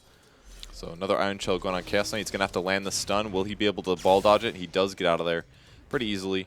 Very difficult to land the stun on the Storm Spirit as a Chaos Knight. It's very, very unlikely against a top-tier player like this. So their time has been a bit wasted. Ooh, they popped the smoke. Are they going to wrap around towards mid? Or are they staying top? Looks like they'll rotate in onto mid where XZ and Shiki are pressuring this tower. Queen of Pain nearby, and they're going to cut right through the mid lane here. Illidan needs to be a little careful. I don't know if the tower... He got pretty close to that tower. It might have saw him. As soon as smoke breaks, they're going to pop the dust. Here's the dust. And they do spot... they didn't get the Brood. It doesn't hit him. Oh, no. Oh, they pull him back. They spot him with the vacuum. There's a sentry down, and that's going to get it. There we go. Okay. Ooh, that was close. Great use of the CM ulti there. No hesitation. They did have to burn an extra sentry, so a little bit unfortunate, but they get the kill. That's what's really important. It's like, I don't know where you are, but I'm going to cause a blizzard in this forest. Well, we talked about that cooldown reduction with only 90 seconds. You just go for it. Now in the bottom lane, we'll see Tusk initiated on. Snowball to reset. He's going to Phantasm dodge this. Nicely done by Illidan. Spawns the illusions. The song Siren. comes. Ooh, He has the armlet here completed. These are Yules, though. This is kind of tough. If Yules dodges the stun, he's safe. He just doesn't got get it off. Laguna. 4 seconds as well. Will's in trouble. That's a big heal bomb from Q. Laguna just man. goes on to the Chaos Knight just completely chunks him. Naga and Chaos Knight stuck in the grave. Even with the reset from the Naga, CDAC find the better of it. Now they go on to the Queen of Pain. Yules to set it up right into the LSA, but some follow-up is there. Walrus Punch, Snowball in. G, Good mech. will he live? The mech's almost enough. Okay, he's going to stay alive. Now CDAC have to retreat after the Sonic Wave comes out. Q, Will Grave, he's forced to die. And Tusk also ends up going down to the Queen of Pain. Nice turnaround from VP. I mean, that looked like a train wreck. As soon as the Queen of Pain got used, I was like, I oh, thought man. Quap was dead for sure. Me too, but that mech helped so much, and G knew it as well. He was like, I'm going to be fine. He's going to mech me. I'm going to pop my wand, and I'm going to stay alive. And that's exactly what happened. He took all those stuns, the mech hit, and he was like, time to fight, baby. And he threw his ult out, got the Dazzle really low, and he just started right-clicking that Tusk. The wall actually helping quite a bit in those little bit of do-or-die situations. So they trade out kills at the very least. I was very surprised that Chaos Knight didn't kill Alina, but it was just good decision-making by Alina. I think the important thing in that first fight was that he didn't Yules himself. Instead, he threw a stun. So during that duration, while he was stunned, he also stunned the CK illusions for 2.5 seconds, and Chaos Knight was just basically scared at that point. So I think that was nicely done. Maybe Illidan should have just gone all in and tried to kill Alina, but it didn't work out, and luckily the rest of his team was able to salvage things. Yeah. Oh, here we go. FNG and XZ having some fun in the jungle, and it will be XZ that comes out ahead. Uses that freezing field, but at this point the Broodmother is just Killed a lot of too spiders. big. Yeah, I guess that's something. There's just about an Orchid completed here for XZ. He's just a couple hundred gold short as his team moves into Roshan. They've got the Medallion on the Broodmother, and this will be a nice, easy Aegis for CDEC. Completely uncontested by VP. Things looking pretty good for this Dire team here, Purge. They're not pulling ahead by a huge net worth experience lead, but they've got a lot of tools coming their way. Now they get Roche, and they've got a fair bit of map control. Yeah, Illidan's pretty far behind in terms of farm where he normally is, and that's due to them trying to do this aggressive tri-lane. Normally he has huge GPM, he has huge last hits, and gets a bunch of kills, but it's been a bit of a tough game, and he's not really against heroes that Chaos Knight's good at. I feel like this isn't genuinely the best Chaos Knight game. Hard to play against a Tusk because he's going to snowball dodge your stun. Hard to play against a Dazzle because he's going to grave whoever you go on. It's just all of his decisions are so difficult this game. He can't kill Storm either. It's just not a very good Chaos Knight game, so I fear that Illidan won't be able to get a lot of value out of his hero. Now we see VP with a smoke rotation on 3 towards the top lane. They got vision. They want aggressive. There's the Orchid debut right on top of him. Remember, he has the Aegis of the Immortal, so he'll be coming back to life. We'll see if CDEC rotate to try and save him, or if they just continue split farming in other areas. It will be the former. Aggressive comes back to life. A lot of TPs in. Illidan gets blocked out by the Ice Shards. Phobos caught by the Vortex, but there's Song of the Siren from Lil. That'll break things up. They're going to fight. They want to continue fighting. Wall set up as well. Another Orchid. CDEC in a lot of trouble. Huge CM ult. vacuum wall. CM ult doing huge damage as well. Illidan with a Reality Rift. They've already killed 2. Q with a Grave on himself will be in a lot of trouble. Gets finished off by another Reality Rift to the face. Shiki on the run here. Still has his Yule Scepter. And he'll be able to make it out. 3-0 from Virtus Pro. Another explosive fight for them as they get a Tier 2 tower. Yeah, the reason that works so well, when they first used the Orchid on the Storm, they used Quapult on him as well, and I thought that was very weird because I was like, well, now you can't necessarily kill him the second time, but with the reset from the Naga ult, it allowed the Orchid to come off cooldown. It's a very low cooldown item, 18 seconds here, so it bought him enough time. That way the Orchid was able to kill Storm twice during a team fight and completely make his hero worthless. He hasn't spent any money yet, 2K in the bank. I don't know if he hasn't decided what he wants yet or not, but I feel like if he had maybe a point... No, he was actually dead no matter what there, but surely he needs to start buying something soon and make a decision. Right now, Storm 0-3-3. We just rolled over to the 20-minute mark, and that's not the kind of KDA score you want to see on your position 1 hero. You want him to be a lot more active, or if he doesn't have the KDA, have a lot more farm to his name. This Storm is starting to become a liability hero. You were mentioning how lackluster the farm was on Illidan. Well, now he is no longer the lowest net worth core. Aggressive is taking that seat. Yeah, that was a really good fight for Illidan, too. He didn't get lucky on his illusion spawns or anything, but man, as soon as that Orchid came on the Storm and they started dealing with all those heroes, once the Chaos is amazing, I didn't mean to meme or joke here, I'm sorry, but Chaos Knight becomes really strong when there's high Chaos. I'm sorry. I'm sorry. It's true, though. It really is. That's part of why Manta Style is a great item on him. It just turns the game into chaos with all those illusions. That's got the ultimate orb I mean, already. I don't know if he'll build it. It's that or Scotty, probably. Yeah. I think Scotty is a better damage item. Manta's great, but you don't really have the mana to deal with it because it's like 165. Your ultimate's 200. That's 365. You got to throw some stuns out during the fight. It becomes really hard to afford. Yeah. Late game, maybe. After Scotty, sure. I guess but that's part of the reason you see a lot of CKs go for early drums, just to help with that mana exactly. pool. Totally. That's exactly why they build it. It's like you get your stats, you get an extra 9 int. It's a really good solution towards having a bit of low mana. But again, he's in a pretty good spot. They have Arcanes on the Naga Siren, and Crystal Maiden has already put 4 points into Arcane Ore, so he's getting an extra 2.5 mana per second. That helps. So it helps a lot. Yeah. So looking at item progression here, Dire side, a couple point boosters coming out. Lina making progression towards her Aghanims, not that far away, and Storm does grab the point booster now to try and get closer to that Bloodstone. But every minute that ticks is a minute that he's wishing he had it already. Oh, Ooh. freezing field from FNG, though they see the spiders hoping to find the big one, but Brood Mama tucked nicely in the tree line there. She'll be just fine. I mean, they're actually just happy killing spiders. It's not a lot of gold and a lot of experience, but it actually helps out a lot. They probably got at least 100, 150 gold there from killing those spiders for their team. Yeah. And that's not terrible, a set especially of with wards, the slow man. cooldown. Yeah, exactly. CM's happy with that. Oh, Lina actually switching it up. She goes Soul Booster instead of the Aghanims. Okay, so That's this a little is surprising. this is the build that I don't think it'll be Octarine Core. So just Bloodstone. Probably Bloodstone. That's what Sumail was doing yesterday. Yeah. He went for the Bloodstone. That way he could basically just constantly have his Fiery Soul maxed out. I'm not 100% it'll be that. Haven't seen much Octarine rush on Lina in this way, like I Yules think into it's Octarine. kind of okay here. It's okay if you can get it. The problem is now she has to pull up 2,700 gold, and VP's starting to Yeah. 5-man, and that's where you haven't quite hit that peak of your power curve if that's the build you're going for. Ooh, use Laguna Blade on an illusion here. Uh-oh. Uncharacteristic mistake out of Shiki here. Yep. I was not Now expecting rotation up top, aggressive. He gets Orchided right away. There's the Sonic Wave, and even if he He's- makes it out, that Soul Burn's going to kill him in the Yeah. well. Yep, absolutely. that. Does pick up a point booster, so will be a Bloodstone on Storm. Could have used that HP a bit earlier, but you know, he was probably waiting to see maybe if I win the next team fight, I can have like 4-ish K gold and I'll be able to build an Here Orchid. we go. but didn't Now work VP out. just go towards the high ground. Phantasm even gets the extra illusion out of it. Lucky Illidan. And he uses it to dance with enemy heroes. A lot of damage on this tier 3 tower, though. Glyph's already been used. It's down at half HP. There's no Laguna for another 20 seconds. Storm does have a buyback, but absolutely doesn't want to use it. Now, Vacuum Wall. Nice setup here from Phobos. They'll try to reset things with the Snowball. It's a shallow grave Snowball of all things here. Oh. Purge it goes in aggressive onto Phobos, but Freezing Field, they're in trouble. Lina dies. Garter in a lot of trouble as well. Gets off a Walrus Punch before he falls, but fall he shall, with VP standing, all 5 still alive. So this is looking like VP is just rolling over C-Deck. They're trying so hard to stabilize, but VP's damage output Oh, is just no. too high. They silence on top of Storm. 4-second stun. Gets Grade. Vacuum into the wall, and they are just falling down. Storm gets back into the fountain, at least with a triple jump, but that looks to be a top Rax at 24 minutes. And despite VP's slightly rough start on their Chaos Knight, the other cores have absolutely held it together, and their supports have been completely dealing with the Brood.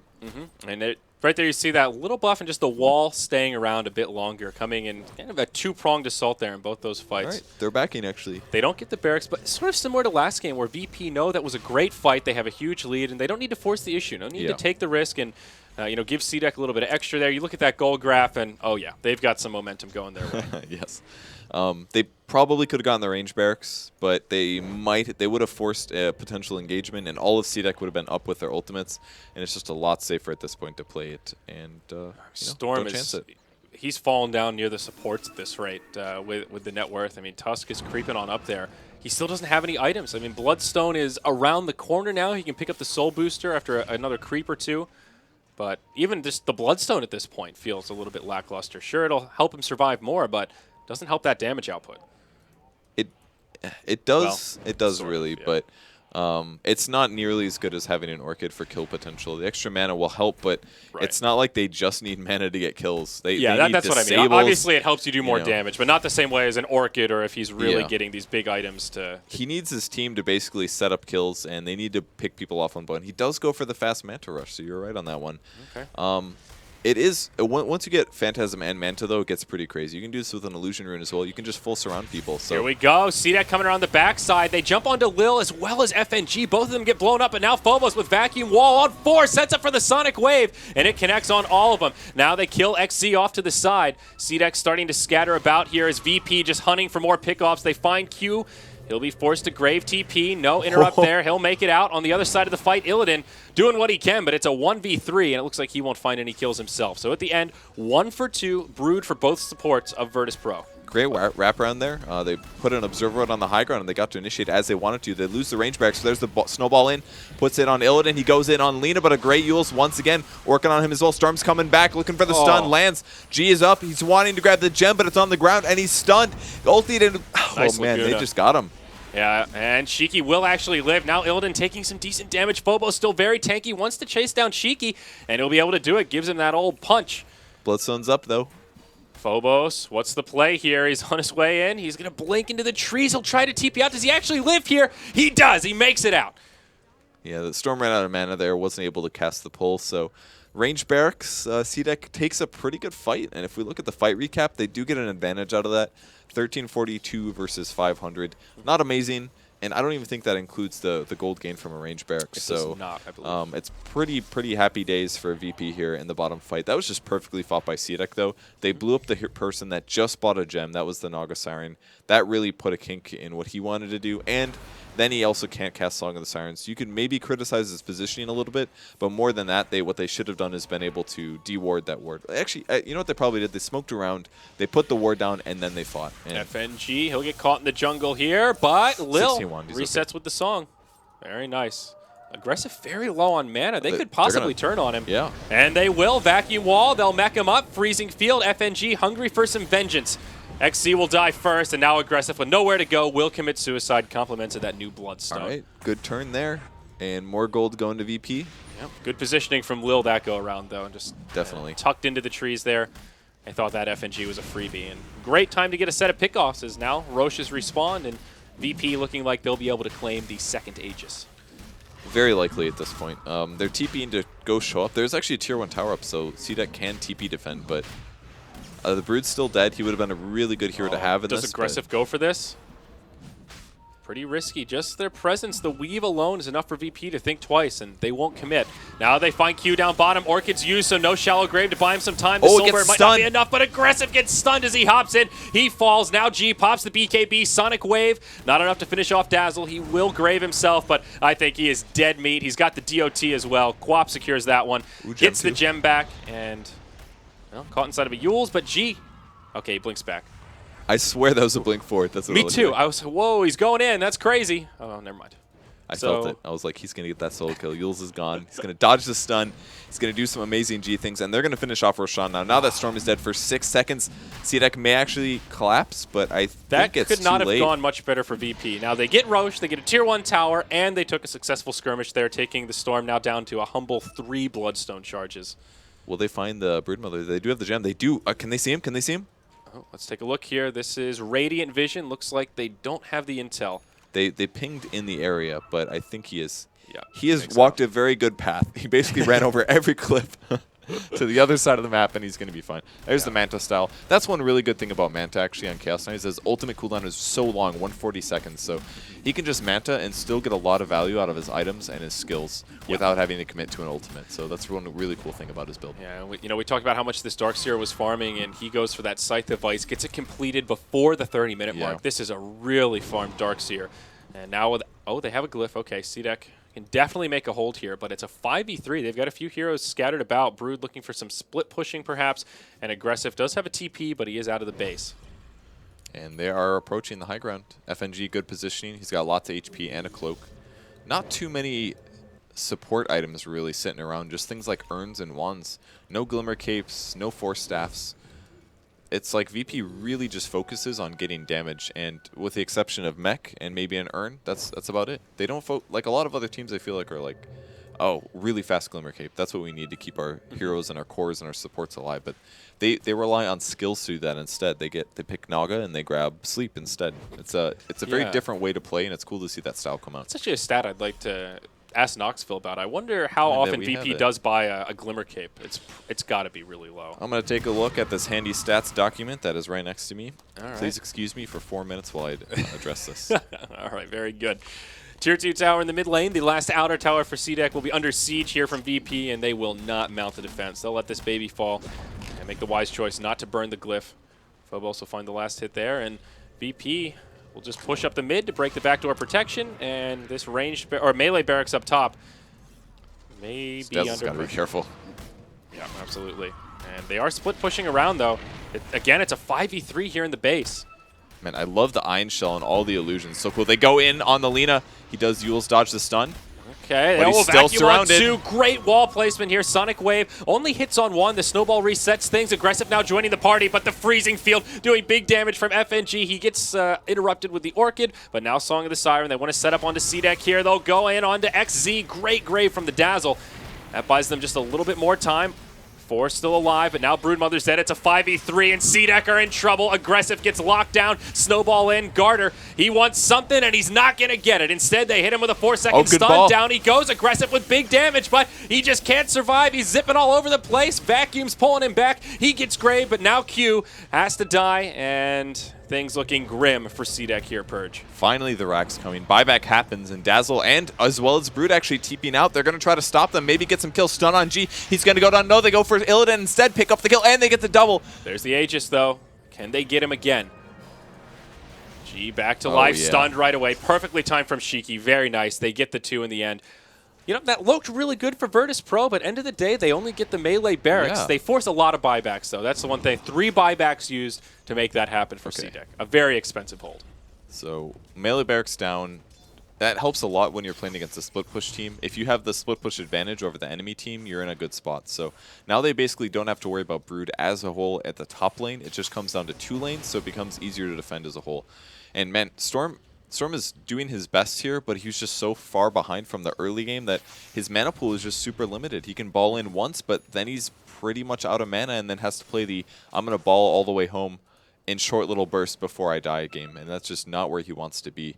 VP is just like, they've got everything they need. They've got the silences. They've got tons of illusions coming out of Chaos Knight. And like you said, even though they lost that, they're still in a really good place. Yeah, and we're getting to that point where the Chaos Knight is very hard to control. He's got his Reaver. He'll be looking towards these big strength items. So not only he'll be hard to kill, but also his Phantasm illusions. C-Deck, they want an objective out of this, though. They're all grouped up in the mid lane. They will retreat once they get past the river, and I think the smart play here. The double Bloodstone. 1 on Lina, 1 on Storm. And, oh, they smoke up. C-Deck. I wouldn't quite call it the YOLO smoke, but this is... they don't have too many opportunities left to make these big recovery plays, Purge. They need to take some risk here. And they will be able to initiate. They've got a Blink Dagger on Tusk. Is it DK Phobos that they go and they see him? All right, there they go. Oh, he blinks. Oh, what a blink from Phobos. How did... That must have just been good timing, or... Oh, God, that was so fast. Did they put the net down or something? Maybe it was the net. I have no idea, but that was insane. That could have been one of those plays where the stars align. Like, this feels a little bit scary, and he was about to blink back anyhow as they hop in. That felt almost too fast for reactions. Yeah, I'm not quite sure. I don't know if maybe somebody else broke the smoke and they saw them on the high ground or not. But either way, well played by Phobos. He lives, and that 5-man smoke gets completely repelled. And that's basically what C-Deck needed there. It's obviously not all over, but if they could have gotten like a 3-man kill, 4-man kill, something like that, win a team fight due to their nice start, then that would have been really good for them. And I think they could have done it as well. Darkseer has most of the heal and the disable and the good teamfight presence, and they could have done a Walrus Punch into a Snowball, into a Lina stun with the Laguna. So there's so many definitely luxury items on VP now. There's an Aghanim Scepter on the Crystal Maiden. It's a Diffusal Blade on Naga's side. Yeah, Naga just had 3,500 gold, gosh. right-clicks a Diffusal. This is getting out of control. It's a very interesting support purchase. It's very similar to Lotus Orb, really, because you can debuff any negative hexes, things like that on your team, of which there basically are none. But, I mean, you could remove a Yules from an ally. That's pretty cool. Oh, yeah, that is... Break the timing on that. But more importantly, it's so going to be used to kill Lina.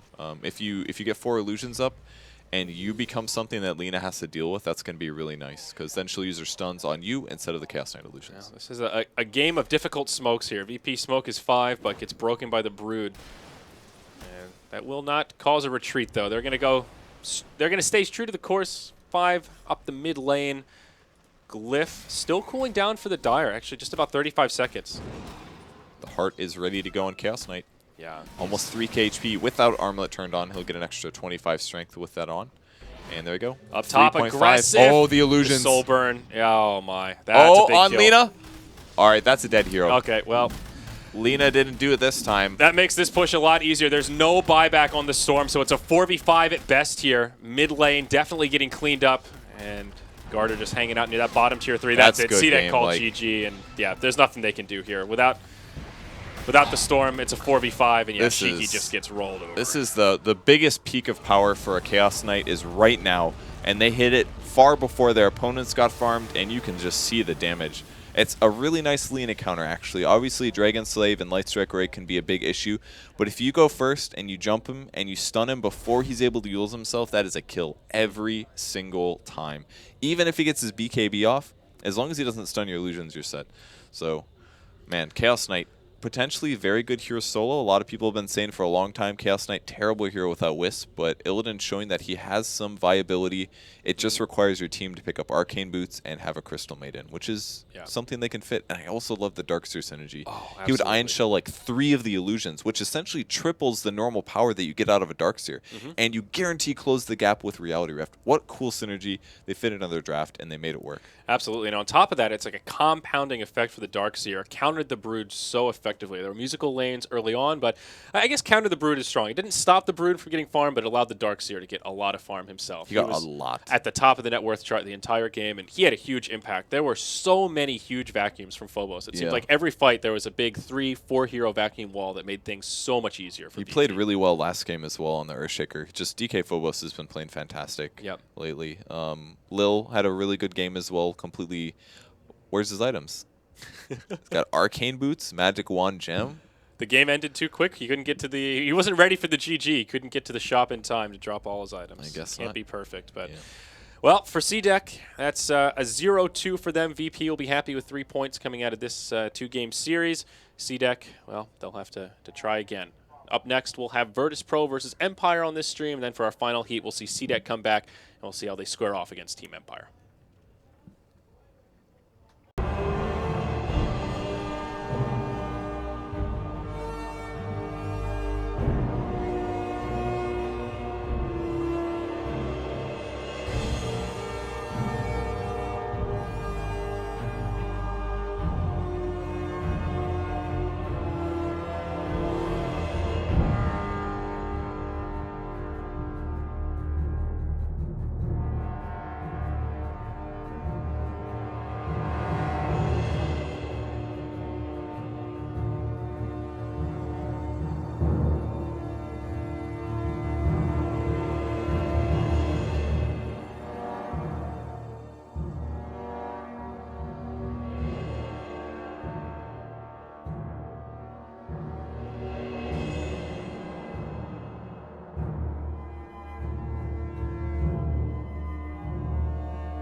right, ladies and gentlemen, welcome back to the third stream here at the International 5. We've got our fourth heat of the day overall, the second for myself and Purge. We've got Virtus Pro versus Empire, a very exciting matchup. These teams with a very long history, they hail from the same region. They faced off in a really epic best-of-5 about 3 weeks ago, which went all 5 games. I think one of the more even matchups we'll see in this group stage, Purge. Yeah, I caught some of those games, and they were super intense. Didn't it go from it was a best-of-5. It started as a 2-0. Yes. And then it was a reverse kill, I believe. Exactly. I think with VP winning. Yes, Empire Okay. looked very dominant in the first 2 games, and it was seeming like, okay, fast 3-0, we'll get an early lunch, and then game 3, all right, VP looking strong, and they came back with some really wild strategies. There was a lot of versatility as well. It was pre-TI, so maybe there was some experimenting to, that's sort of, a long best-of-5 like that is a great opportunity to try out some different picks and do some stuff like that, but The money. These teams know each other very, very well. Yeah, I think my favorite thing about this game is that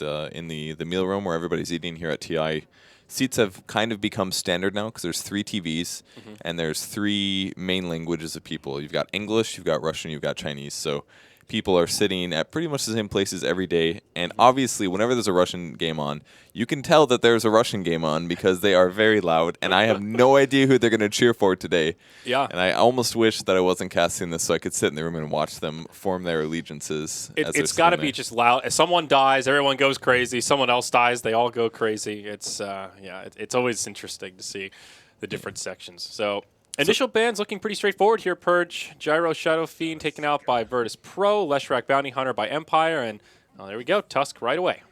I would say the playstyles of these 2 teams are semi-comparable in some ways. Their mid players are both very, very good. Oftentimes are semi-farmer and really, really talented supports on both sides and very good offlane as well. So, and Yoki as well as DK Phobos plays a lot of Earthshaker. Actually, I think he was one of the team. Empire, I believe, was the team that ended up playing Earthshaker offlane a lot. Yeah, to start Yoku the trend. he was one of the pioneers of that. Also, the Sand King offlane was another one that he helped pioneer. So pretty excited to see how these 2 styles match up. And wow, Team Empire is stealing the VP strats, the Naga first pick. Yeah, they know each other well. Tusk, Naga, 2 great heroes right now in that usually 4 role where they can get a little bit of extra farm. We haven't seen too much actual off-lane Tusk on the 3. I feel like I've seen him almost exclusively on the 4. Maybe it's just the sample of games that I've processed the Tusk. He's also been in almost every game picked or banned. So yeah, he's one of those heroes that's strong, but not so strong that he deserves the first round ban. So he squeezes through quite often. yeah.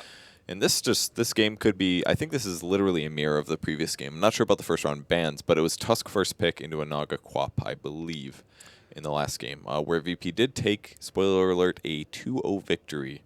So very good for them. And that was versus CDEC. That is the last set of the day where we should be CDEC Team Empire, I believe. Yep, absolutely. So covering 3 teams today, Virtus Pro, Team Empire, and CDEC. Well, here's a hero that we have not seen yet today, at least for our casting pair, the Bloodseeker. Virtus Pro did not play it in the series prior, so switching things up a little bit.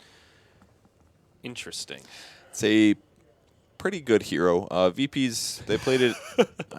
I'm actually not even being sarcastic right now. I think Bloodseeker is extremely strong in pubs. In competitive, he seems like he has some value, and at times is very strong, but he doesn't feel extremely overpowered to me, at least in pro games. And that's the same thing as Bounty Hunter, right?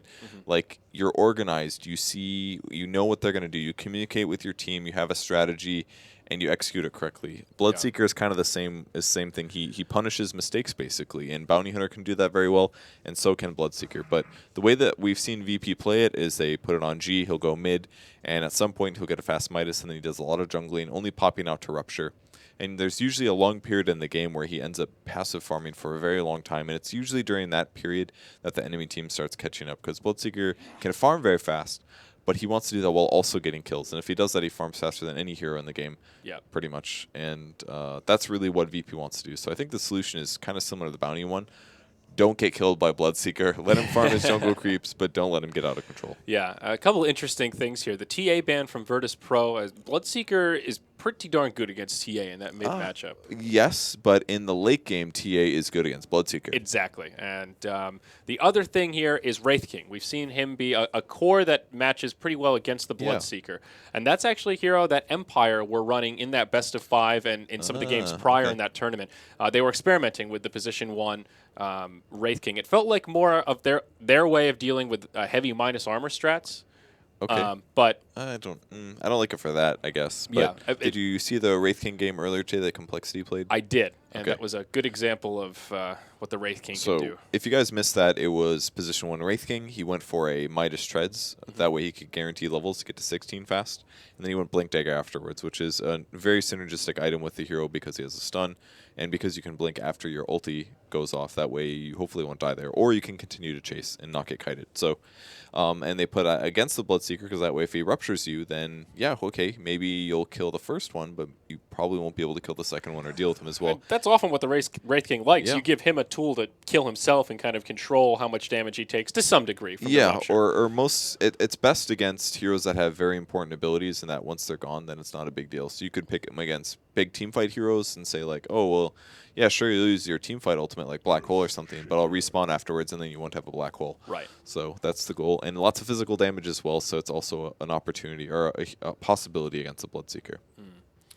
So now Earthshaker, the third choice for Virtus Pro. That'll be their second support. Most likely, though, it could be that off-lane Shaker for Phobos.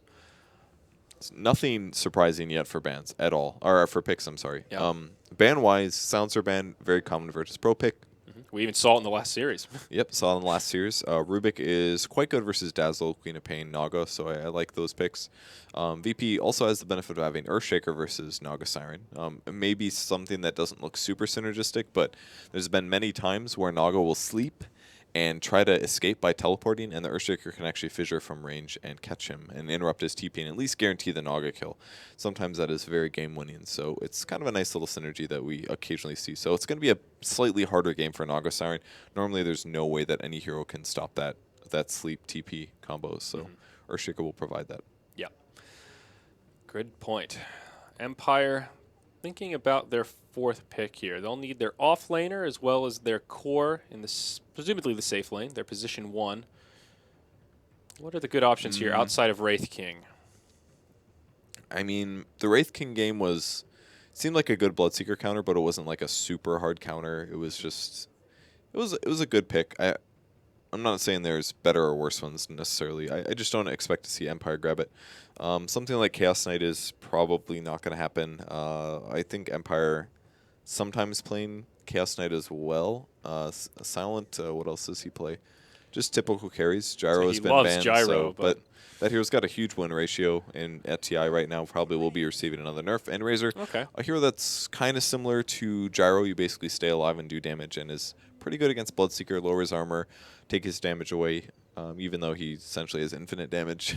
Yeah. Sometimes you can't take it all. But pretty good against Tusk as well, because Tusk will cast a lot of single target abilities on you and therefore do damage to himself in return, and you can also survive Earthshaker combos. So I like the Razor pick. It's basically like it's kind of like Viper, just a bit more offensive for physical damage. Quite a bit of minus armor here actually on Empire. Yeah. Riptide, Yeah, they Weave, do. and then the Eye of the Storm. Really good point. That is one thing that Bloodseeker struggles against. He's not really known for his high armor, especially early on.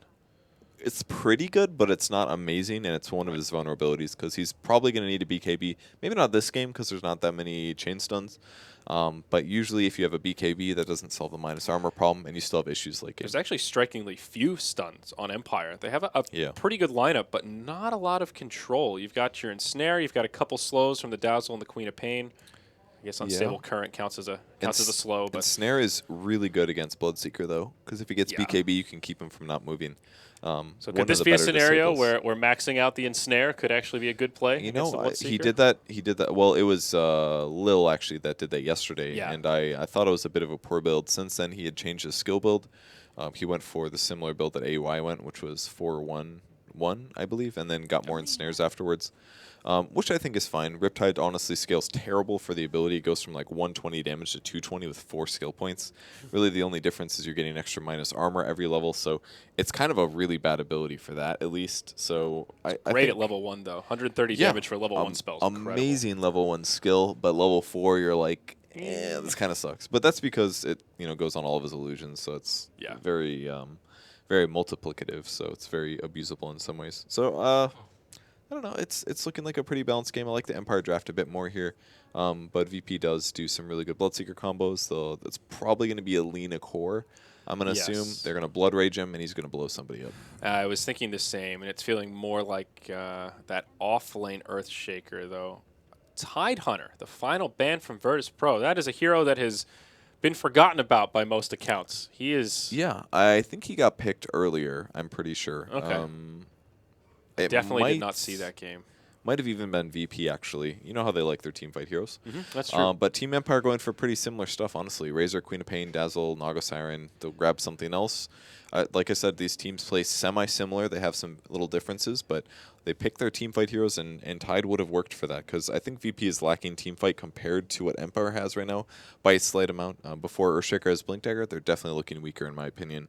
And they don't have a lot of sources to lower the enemy's HP. They could pick a Zeus, though. It would have to be a support Lina to do that. I'm surprised that Zeus is still in here with Bloodseeker in the game, but Zeus versus Razor also very poor, because every time you cast on him, he's going to unstable current you back. Right. So probably not a good solution. But right now, VP's really lacking a way to do damage and lower HP to allow Bloodseeker to actually get kills, and Storm is yet another good pick. Yeah. Looking at lockdown from VP, he's great against Bloodseeker, of course. Rupture kind of a non-factor there. They've got a fair bit of control in terms of stuns, but no silences. Should be an okay game for the Storm. Yeah, it's very well. You know what they could do? I mean, obviously Bloodseeker has silence, but landing that against a Storm is very tough. That's what I. They could do Lina Yules into Lina stun into Tusk combo or an Earthshaker fissure, and then get her. Or then silence the Storm, and at that point you could kill him. But then there's still Naga Siren who could sleep, and there's still Dazzle who could grave. So, like you said, it's a very good game for Storm Spirit, despite that silence being in there. Yeah, even though it's a silence, it feels like anytime Storm gets hit by a Bloodrite, for the most part, he's pretty much dead anyway. Because that usually means he's out of mana and can't zip out away, or he's completely stun locked already and can't get away. Exactly. It's usually just that final nail in the coffin, not like a Waning Rift, for example, to start off a fight and catch him off guard. Yep. But if the initiation goes really well for Virtus Pro, I feel like they really can do some wrecking here. All right, it's going to be Illidan playing Lina, so that'll be their safe lane farmer. G's going to play Bloodseeker mid. It is an offlane Tusk and support Earthshaker and Crystal Maiden. So fast mana gain for them. Possibly some roaming coming from the Earthshaker CM. Pretty good dual roaming. Empire could aggressively tri-lane this, I guess, with Razor, Dazzle, Naga Siren. That's pretty darn strong. And then put him in 1v1 matchups. Resolution grabbing Storm, so I guess it'll be Storm mid, and then Razor versus Tusk. I'm sorry, they could be Quap versus Tusk. Kind of a... I'm not sure. It's a 50-50-ish matchup if it's a 1v1. If seems like they're still deliberating as well. Yeah, if Tusk goes really aggressive, he can actually outplay a Queen. But usually only in the first couple levels. So they may still swap, you never know. Because Storm versus Bloodseeker is pretty good for Storm, I think. Silent grabs the Razor, so I'm not sure if they're going to aggressive tri-lane or not. I think it's a little scary. They may just go standard lanes for both teams. Yeah. Well, okay. Let's see where they head. Yeah, I was going to theory what that groan was. Well, why theory craft when we could just wait and see what happens? Exactly. So already though, Phobos he TP's down. He's got a ward and appears he just wants to block this pole camp nice and early. So VP will probably not be going for an aggro tri-lane. Good old-fashioned off-lane Tusk. They'll put G mid on the Bloodseeker, and then they'll do this safe lane try. FNG on his Crystal Maiden once more. Lil on his support Earthshaker, and that leaves Illidan, Storm Ra, the safe lane Lina. And for the Radiant team, we've got Resolution playing Storm Spirit. Always want to fly on the Dazzle. Aloha Dance playing Naga Siren. Yoki on the Queen of Pain. And finally, Silent playing Razor. So the first ward block you talked about, it's maybe could be a bit more left. You could block more left and get it, but... he does block the pull camp, but it looks like Empire is doing the aggro tri-lane silence in the safe lane. Him versus the Tusk 1v1 should be very easy for a Razor because he can reduce the Tusk damage. And then their aggro tri-lane of a Quap Naga Siren with a Dazzle. Super aggressive tri-lane here. A lot of chase potential. Extreme chase potential, totally. And very survivable as well with the Dazzle and the Naga with Poor Man's Shield and a Quap that can always blink away. I brought it up last game, but still nice synergy with that Riptide, especially with Dazzle. He does so much physical damage, just helps him do a little bit extra. Of course, on top of all those right clicks. We'll see a minor skirmish for this bounty rune up top, but it will be G that picks it up. VP securing both bounty runes for themselves. The double bounty. How can you win now? It's impossible. It's over. Just go next. Razor as well taking a little bit of damage. I don't know if he got ice sharded or what. No, he actually didn't. He just hit him a couple times and Razor took it. So yeah, 1v1 down there. Razor versus Tusk. I feel like that should be pretty decent for the Razor. I think so too. It should be easy. He'll just sap his damage and then should be able to outlast hit him. It comes down to mind games basically. Does DK Phobos move away just as he does the Link, and he's going to sap enough damage. Yep. So well, things get really easy for Silent now for this first wave at least, as he has all that extra damage. And he also threw his nuke, so he pushed the wave. Oh, yeah, you're right. And mid, so we've got Storm versus Bloodseeker. We talked about that a little bit, and we need to focus on this tri lane, the aggro tri from Empire, as it is. Off to an okay start. Yoku will be able to find some decent farm. Looks like Empire will just try to put their supports and intercept the jungle as much as possible and give as much XP to this Queen of Pain as they possibly They can. block off the Naga. Oh. He should be fine, though. He could actually just hit the Earthshaker, I feel. Yeah. He can tank out if needed. Instead, he's just going to get all the last hits. This will hurt the Quap a little bit because she won't get as much levels or last hits, but the important thing is securing the experience and the gold. Yeah, it's somewhat similar to the the aggro tri Storm Spirit we saw in Game 2 of that first series, where it's a little bit risky with the Quap. She needs that experience, needs that farm, and if this backfires, it can be scary. But so far, so good. And Storm having an okay time mid as well. She's got a lot of last hits, yeah. The Bloodseeker basically has to be careful. Whenever he comes up for a last hit and he wants to heal from it, he has to cast Blood Rage on himself or the Creep, which means he takes more damage from Storm, and then Storm can reflect extra damage on top of him. So it's a bit of a Bloodseeker favored matchup in my opinion, but not amazing. FNG roaming Smoke actually. Rotation, yeah. Oh, and they get the silence off, and that is a dead hero. He pops the salve, but the heals won the TP from Always Want to Fly. He's not going to die here, but big save there from the Dazzle. FNG might need to be a little bit careful. He lost his clarity. He wants to go aggressive on the Always Want to Fly, and he'll just back out. Wow. A little bit, little cocky there. They weren't expecting him to burn that healing salve. He still has to walk back to the well, so they still get something out of it, but not the first blood they were hoping for. FNG also smoked for that to happen, so that was a costly failed gank. Well, it's a really good gank to do with CM against a hero that doesn't have the easy escape, you know? You just get a smoke, you get the fast level 2, and then you show up mid and gank. Now, one thing he maybe could have altered this with is by going for Nova as well as Frostbite rather than getting his aura at level 2, but to do that, it delays, it hurts him potentially if he doesn't get the kill, so. Well, speaking of kills, Queen of Pain dies in the top lane. Looks like a fissure to set it up, and then Illidan just had the damage to bring her down. So first blood is drawn, and it does go to that safe lane farmer of Virtus Pro. And now things a little more rocky for Empire. And will they adjust? Nope. Queen of Pain just heads right back up to the off lane. All right, so lots of stacking for FNG here. He's leaving all the little crappy creeps that nobody wants, but continues the farm. 2 levels in Arcane Aura, so he buys another smoke, so we will see another roam coming from him. He's probably going to wait till he hits level 4, though, and all he has to do is get there before Storm hits 6. If Storm 6, there's no way that CM is going to be able to disable him, but until then, he will be able to help out a lot, and G should be able to just right-click him down. And G has the boots advantage. I'm sorry, they both have boots. Yep. So mid's still a pretty even farm fest here for the most part. Bloodseeker pulling ahead by just a couple CS. Down bottom, Silent actually not dominating as much as I thought he would. Phobos still finding quite a few last hits, 12-0 right now. And now he can just outrun that static link, so things getting a little bit easier for him. Smoke ain't coming mid again. Crystal Maiden brought it to him immediately. He immediately used it after getting a Centaur kill. Puts the ward down, and I assume he'll use the smoke for the kill rather than rotate top. G is not 6 yet. They ping. They're going to wait for a CS. All right, they're going in. Here we go. G puts on the blood right. Can they get too the slow. frostbite? No. Okay. Another. Well, not wasted smoke. He got a ward down, but unsuccessful kill. I think G is one of the best SF players using in the one world, smoke so and missing a kill, I'm that quite happens sometimes, but a second one, that severely is going to impact their ability to gank in the mid game because all of a sudden they have so few less. Down bottom, body blocks from Always Want to Fly. He's got the invisibility rune. Huge damage being stolen by the great Razor. snowball. And, this Razor does so much damage. He still makes it out with the snowball. That was a really good try from Always Want to Fly there, but didn't quite get it. 3 Ironwood branches, haven't seen that in forever. On the Dazzle? Yeah, because it doesn't build into a wand anymore. I mean, if you make a mecha. Oh, Silence coming mid. Actually, FNG came back again. I can't believe it. Yeah, he still wants lives. this guy so dead. Putting a lot of pressure on this Storm. Resolution still farming so well. I can't believe how well he's farming. He's already had to walk back to the well once. They're constantly ganking his lane, and I mean, he's behind the Bloodseeker, but it could be a lot worse for him right now. Yeah, that's Storm Spirit, though. Very good at farming using Remnant, right clicks. Pretty good animation, pretty good damage. So, oh, he gets ruptured mid. Doesn't have 6 yet. Here comes the silence. He's not going to get the silence. Grave comes out as well from Always Want to Fly. He was in position for that one. Yep. And he should be okay. I mean, G can maybe pressure this. They're all getting really low. He puts on Always Want to Fly. He's going to get the kill. No. That's the heal. Can he get the double? It's going to be so close. He gets him. G outplaying in the mid lane. That's what happens when Bloodseeker feels OP. He outplays your opponents. Yep. And he gets the double. They were both so That's low. the problem with Bloodseeker. You get that first one, you get that little heal, the little reset you need, and all of a sudden this mid lane is broken wide open. And what was once very even is now Bloodseeker happily stationed atop the net worth chart. And Yoku still continuing to struggle with this off-lane Queen of Pain, not really finding too much in the way of farm, and again relegated back to the well.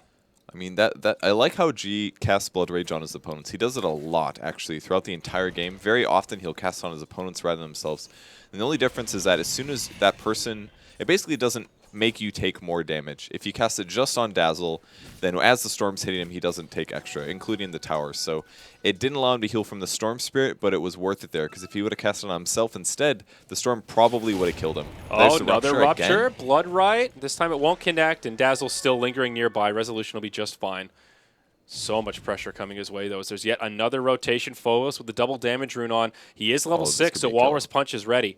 Storm's only 5.5 as well. This is looking really dangerous. Here comes the silence. Well, he doesn't have the silence, but There is a wow, grave, but- Walrus Woohoo! Punch. They still managed to get the grave off. Resolution will live. Now Yoku's the one that rotates in. Good Nice snowball from Phobos. Goes in on to Always Want to Fly. G coming back in. Now he just wants to clean house. There's no shallow grave. They lose their tusk, but G diving the tower needs to be a little careful here not to overextend. He will put out a Blood Right for good measure, and he does make it out with about 90 hit points to pop. spare. Or does he? Yoku, he misses the Scream of Pain, though it was only level 1. Can he find him? Nope. G finds that little cubby in the tree line there. Nicely played. Man, 3 kills now on Bloodseeker. 41 CS at 7 minutes. It's like they're just feeding him kills, man. It's hard to tell, but this G guy, he is a player. Now, the one saving grace for Empire is that they've rotated their Tusk around, and it's opened up a lot of space for Silent. He's now number 2 on net worth. Snowball in. Farming pretty well. Resolution. Oh, they're going to get him. Oh, my. He just can't do anything. He still isn't level 6. He's 40 XP short. No way he survives there. Maybe they can get a counter kill onto Lil, but it's a huge rotation from Empire. 3 heroes now in the mid lane. And VP is like, yo, we really don't want to have to deal with the Storm Spirit late game, so we're just going to gank him constantly, and it keeps working. Crystal Maiden focused a lot on that, but still getting levels for herself and guaranteeing mana. The Tusk rotates over with the punch, and it's all because this level 5 for Resolution must have been like 3 minutes. He's been level 5 forever, and maybe that's the problem with Dazzle being there as well, slightly lengthening the levels, but Dazzle also had to be there to guarantee him not dying a few times. If Dazzle's not there, it's even worse, I think, for the most part. You would have been able to live through that last one, but oof. This is a rocky start for the Storm all of a sudden. How the mighty have fallen. Phobos also doing quite well on this Tusk with that rotation towards mid. He's now 1-1-1, nearly 30 last hits. He's got power treads, and Tusk is one of those heroes that if he gets this kind of momentum early on, he can have a huge impact through the mid game, even without a lot of items in the inventory. So almost all the Empire heroes still sitting around mid, but at this point G says, all right, I'm really farmed. I've almost got Midas, and now I'm going to spend some time jungling. He does this a lot, actually. Blood Raging the large creeps. They actually look really interesting. You almost never see them get Blood Rage. They just have blood all over them. Can golems bleed blood? That's the real question. Apparently. I don't know. You'd think they bleed rocks, but who knows? Ooh, that was so much damage. Yeah, and G will continue on with his very predictable build. Gloves of Haste will be turned into a Midas and another 200 gold. No surprise there. And Resolution with the tough game just says, screw it, I'm jungling. And they put the overly farmed Razor in the mid lane instead. He's much less likely to die to the Bloodseeker. But they back off, they pop the smoke, and it looks like they're rotating to jungle, maybe mid. Not quite sure, we'll see. Let's see here. Razor, a lot of armor right now. He's reasonably tanky, but only level 5 on the Naga Siren, so they won't have that Song of the Siren to reset things. And they might get sandwiched here. They got past just in time. They're going top. They'll have somebody TP in right now. And any moment. Got a glyph to reset there as well. There's the TP. Lil tries Great to break fissure. things up with a fissure, but still Illidan in a lot of trouble. Drops the Laguna, but it won't be enough to yield a kill. FNG nearby as well, but now he gets netted. That'll interrupt the TP home. G's it's a 2 for nil, but G trying to clean house. Blood Right does not connect on any. Aloha Dance low, but gets a shallow grave. And G forced to back out, but he could reset. Good Fissure Gets him low, but G does not want to dive this tower into 5 heroes. He wants to, but he doesn't want to die. It's hard to hold back on that one. Really good rotation from Empire. I loved how they came from behind. What a sick fissure from DK Phobos, though. Or I'm sorry, it was Lil. Lil, yeah. That was great timing. He recognized right away that there were a bunch of heroes behind him, and that fissure bought him some time, but not quite enough. Yeah, good rotations indeed. They also get the deny on that Tier 1 tower, so another minor victory there. Silent appears to be going for the mech with that chainmail picked up already. No surprise at all. Yeah, It's the good typical team Razor fighting item build. there.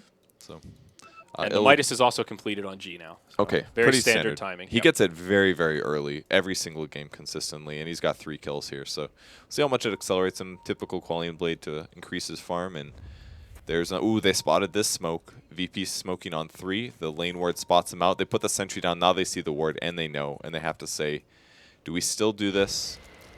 Yeah. At least they know that they know. I think what they do instead, they're smoking to take stacks, but I think what they could do is maybe go somewhere really unexpected. There's pings now, they're expecting the mid, and instead they just give up and take the stack, and I think this is the right solution. And they also put a sentry ward down to block on the magic bush, I'm sorry, not the magic bush, to block the pole camp, I guess. Yeah, just a little shy of that bush there, but still, even just stealing, was that a triple stack? At least a 2 stack. Yes. Not too bad. And also, the other reason they put the sentry down was to make sure that Empire didn't have an observer ward there, either from here or here.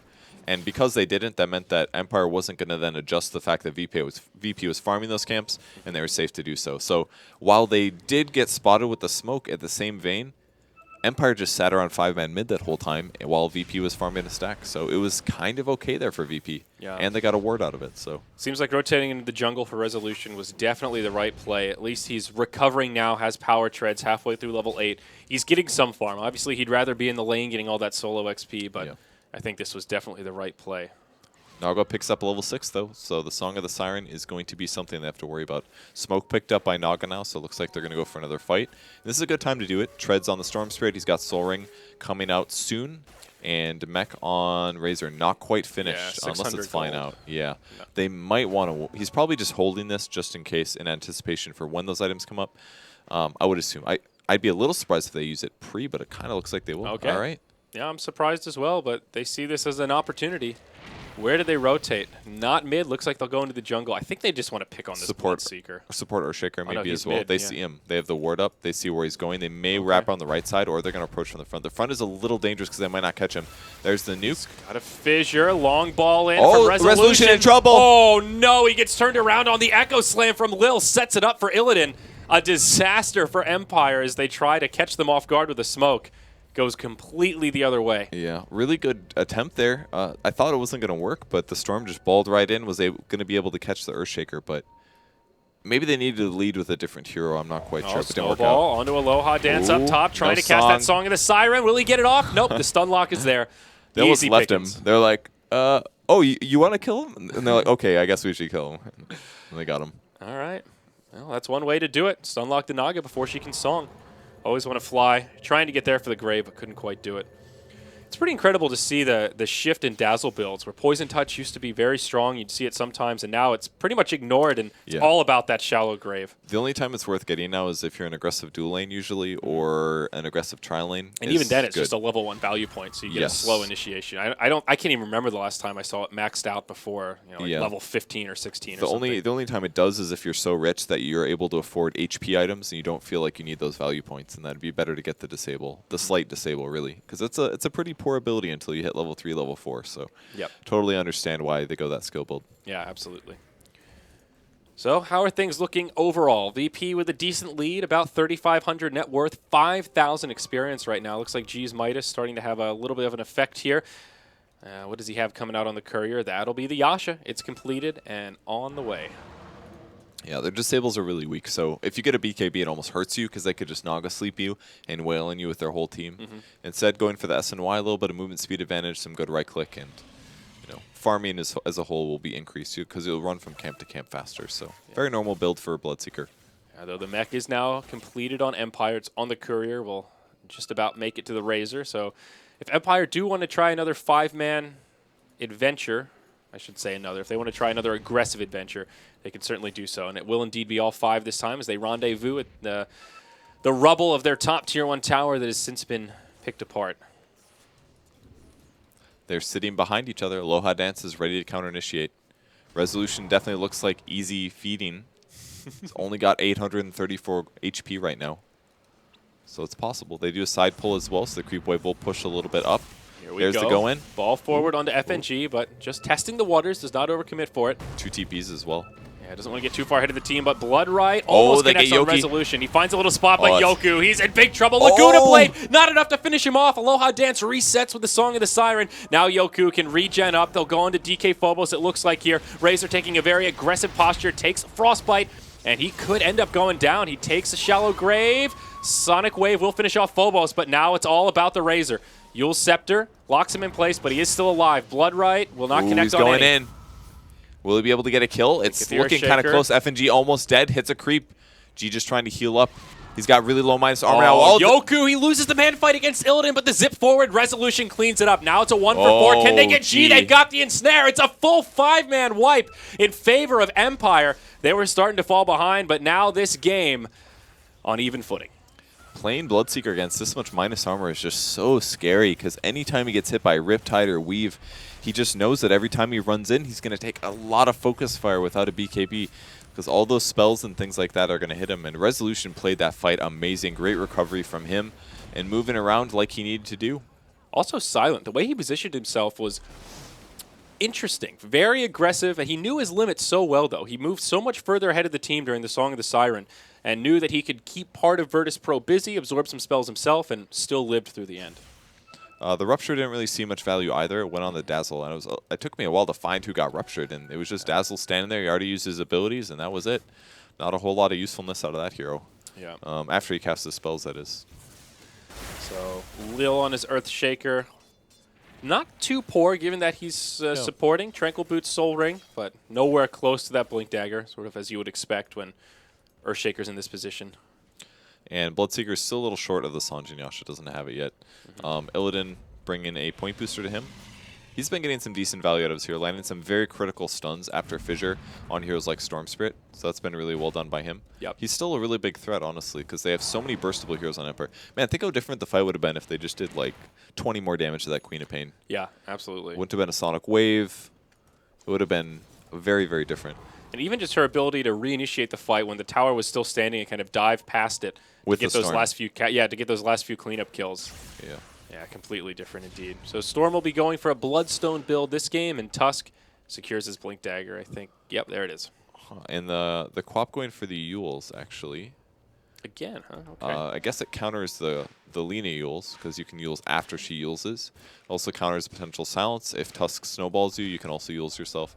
I guess that's a pretty good solution here. A lot of utility out of it. Also an interrupt tool against like Freezing Field, for example. Yeah, good point. Some Because they other are weak little on bits disables. there. Oh, they're going to find Silent. They punch him in the air. Oh, he's going to fly. He cancels his TP. He wants to get off the grave.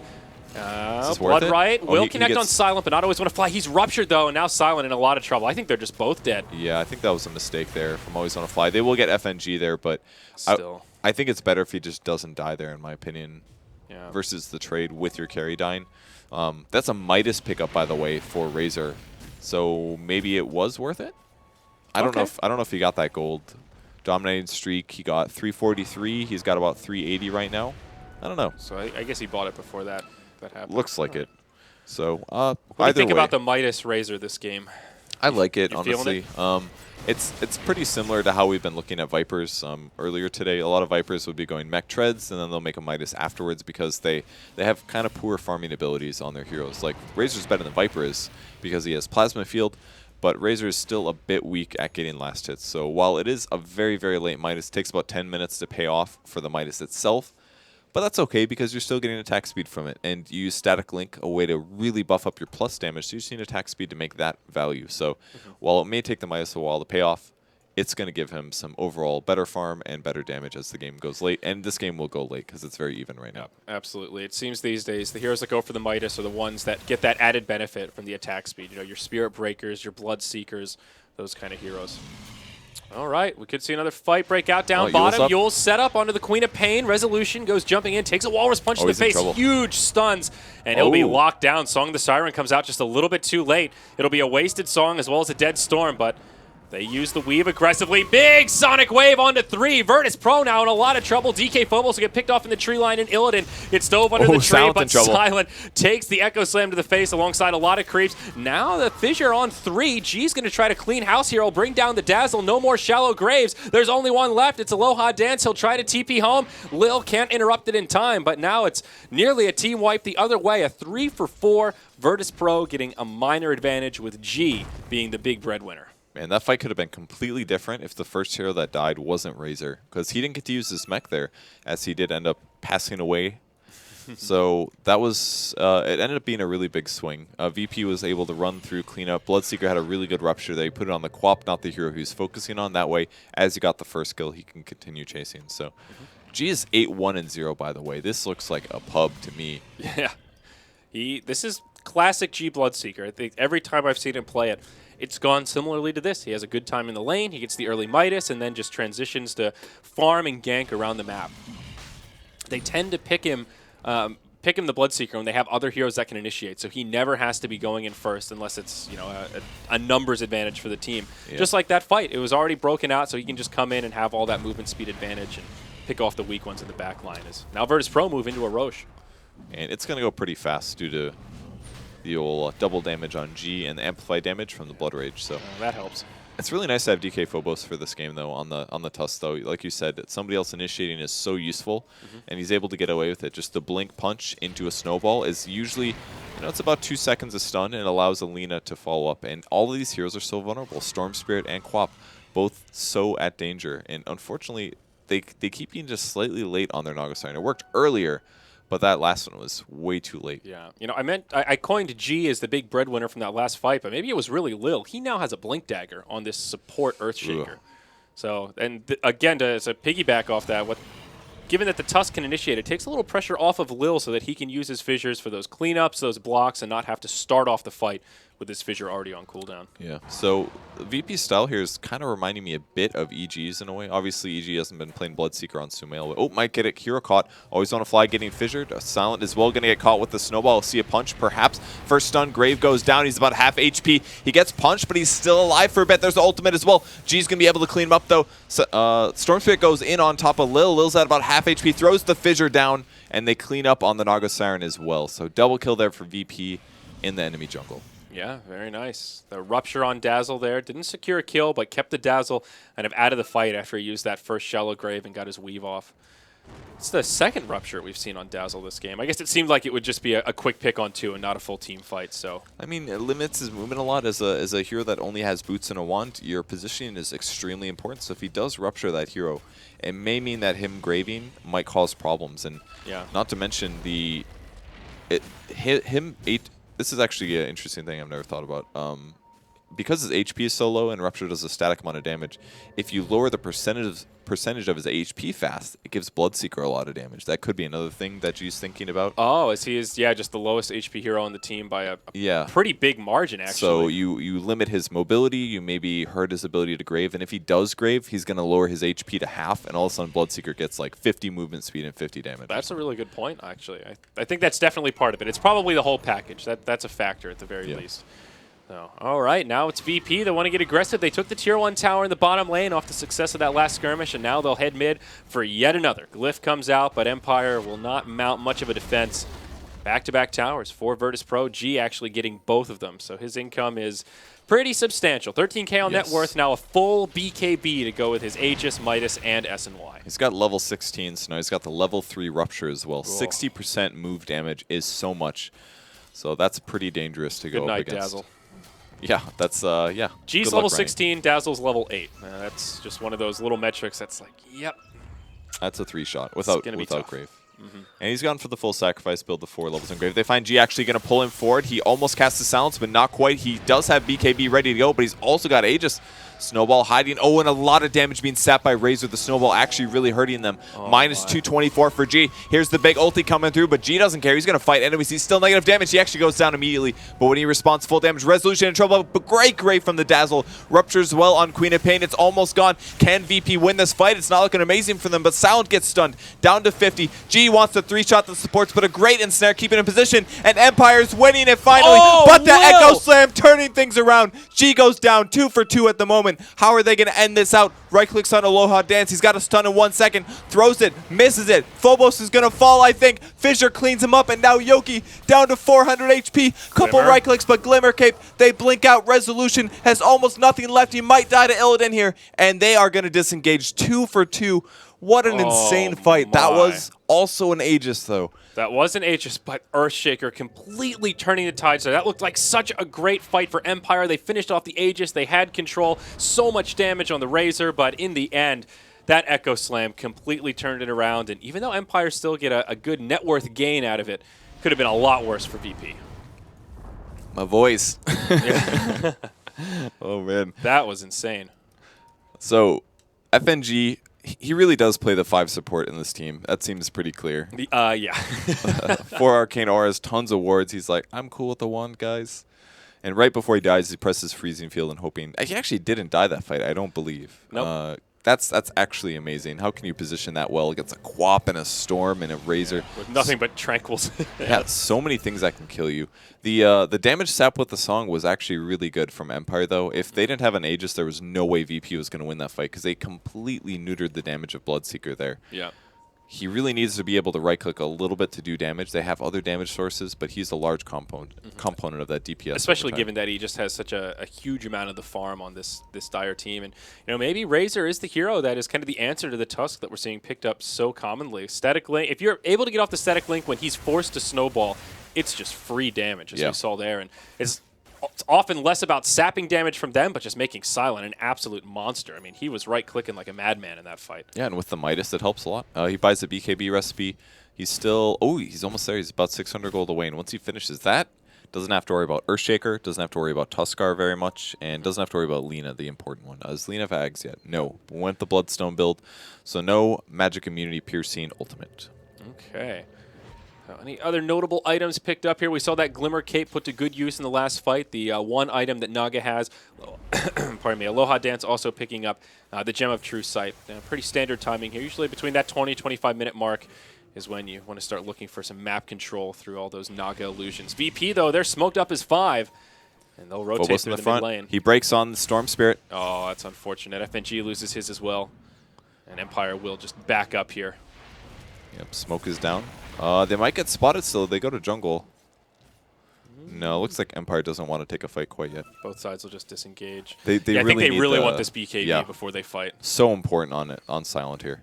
And just about 100 gold away, so they can do it pretty soon. Still a while before Roche comes up. Haven't even got through the 8-minute timer yet as VP start to station around the pit. Also, Lil now has a Force Staff, so just going more and more mobility tools. I feel like as this game goes on, Lil is going to become more of a threat to Team Empire. He's already had a huge impact, and it's just going to get worse from here from the Empire perspective. Yeah. He could also even start using Force aggressively on Rupture targets. It does a lot at this point. 360 pure. Yeah. Especially if it's on someone like the Dazzle. That is a crippling amount of They damage. going on Silent initiated on here. They get the Blood right as he's locked in the trees. Song of the Siren will come through. Stealing a lot of damage from Phobos. Resolution trying to set up. Empire trying to rinse and repeat some life, but they mess it up with the Sonic Wave from Yoku. They don't time it quite right. Oh, great dunk on 2! Again from Lil, making the plays happen. Laguna Blade, not enough.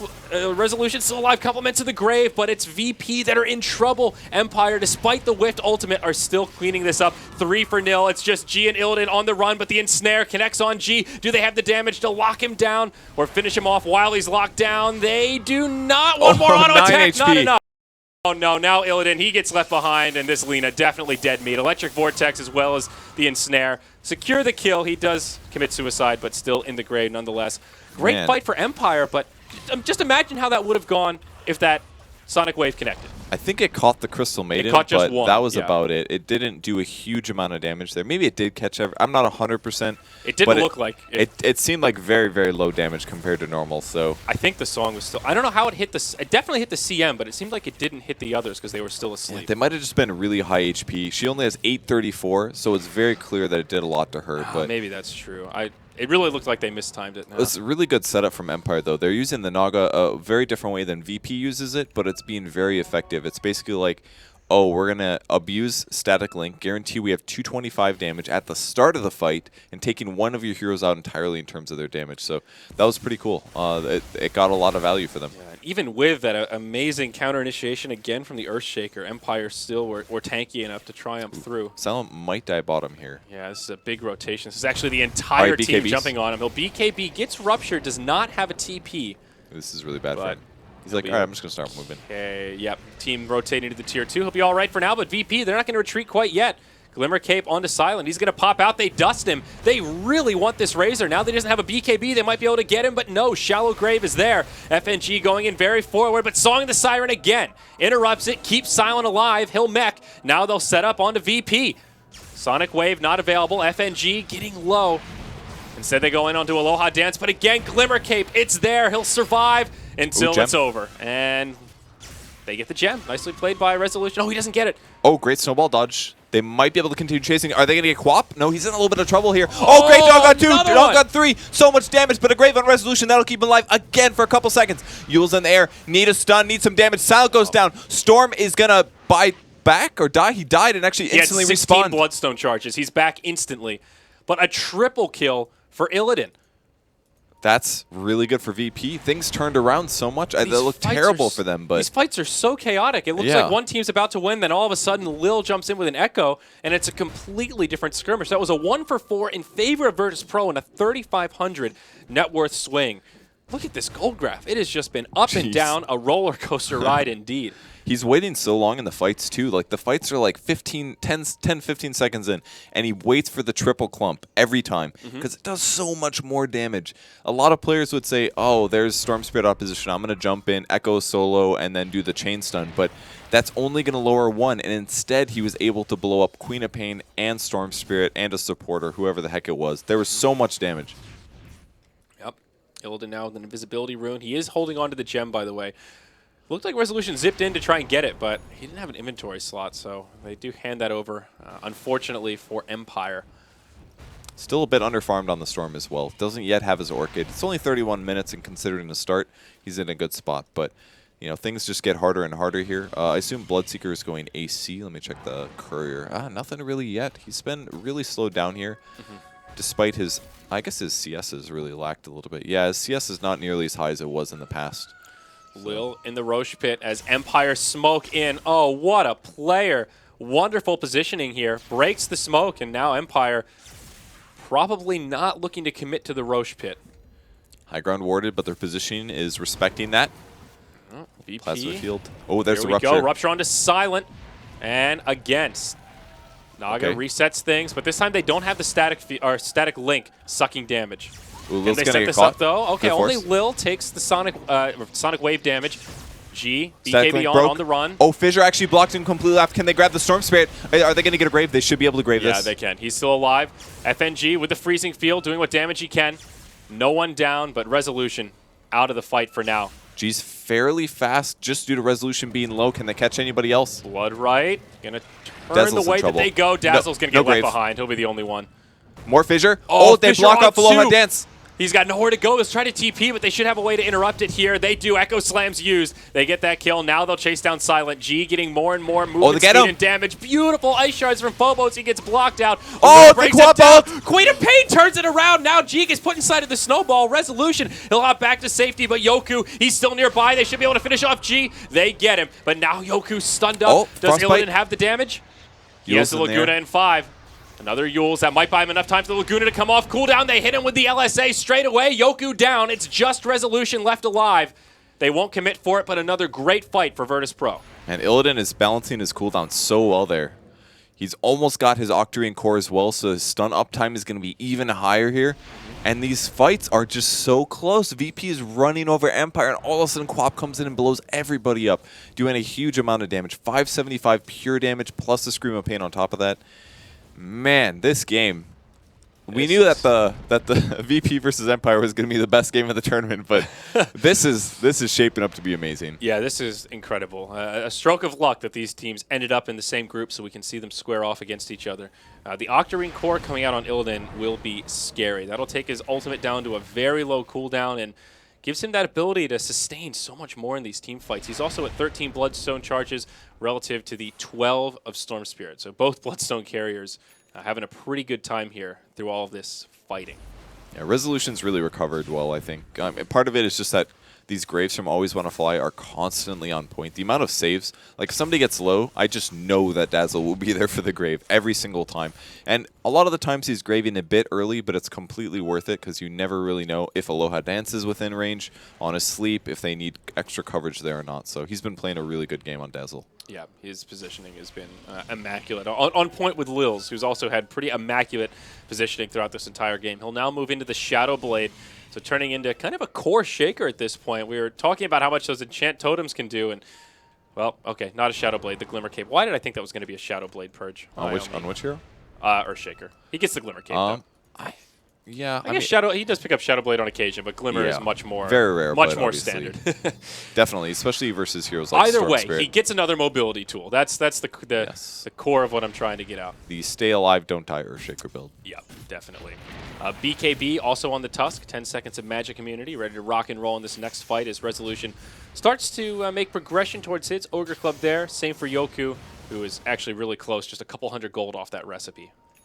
Yeah, the BKBs that they have are actually really important on VP because every fight basically starts with the Song of the Siren into setups, and they try to pick off the supports, but Lil especially has been doing a good job of evading that with Force Staffs and things like that. Yeah. So. Oh, mid lane, they find Phobos. They'll get a free pick there, but I think VP will be all right to trade their Tusk if it means they can get an uncontested Roche.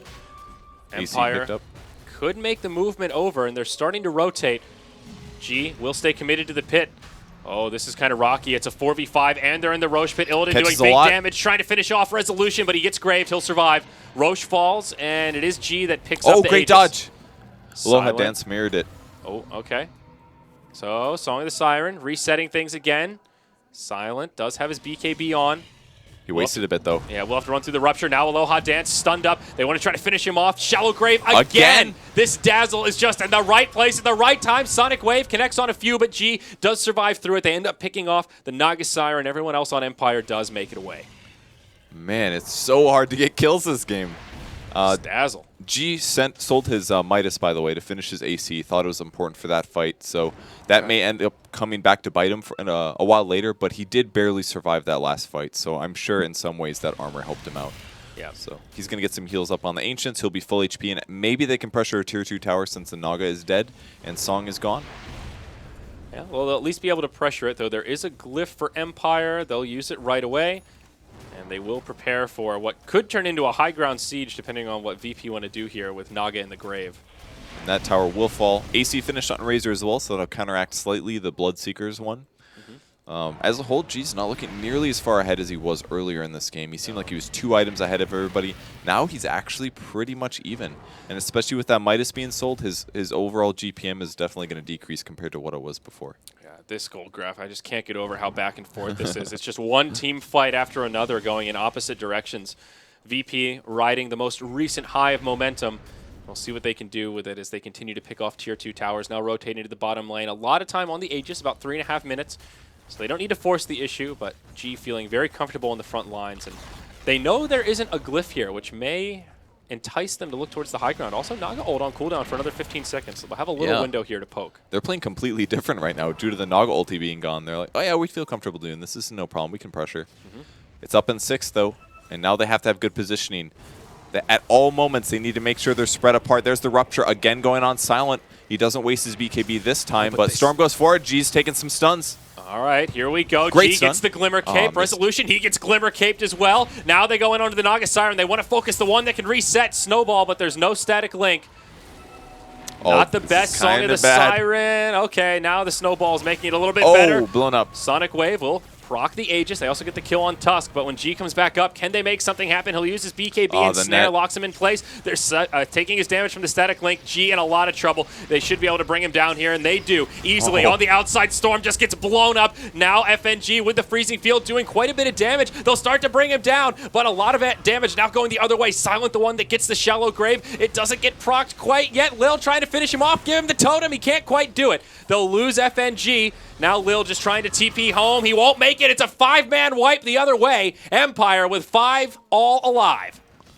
Man, that song was just perfectly timed. As soon as the snowball started, he songed. They all back off, and that forces the snowball to go through 4 seconds later, and then they're further out of position there. Excuse me. So Tusk actually hurting them more than helping them in that fight, in my opinion. Yeah. At first, it seemed like a great reset, and then as it transpired a little more, it was like, you're in pretty deep here, G. Yeah.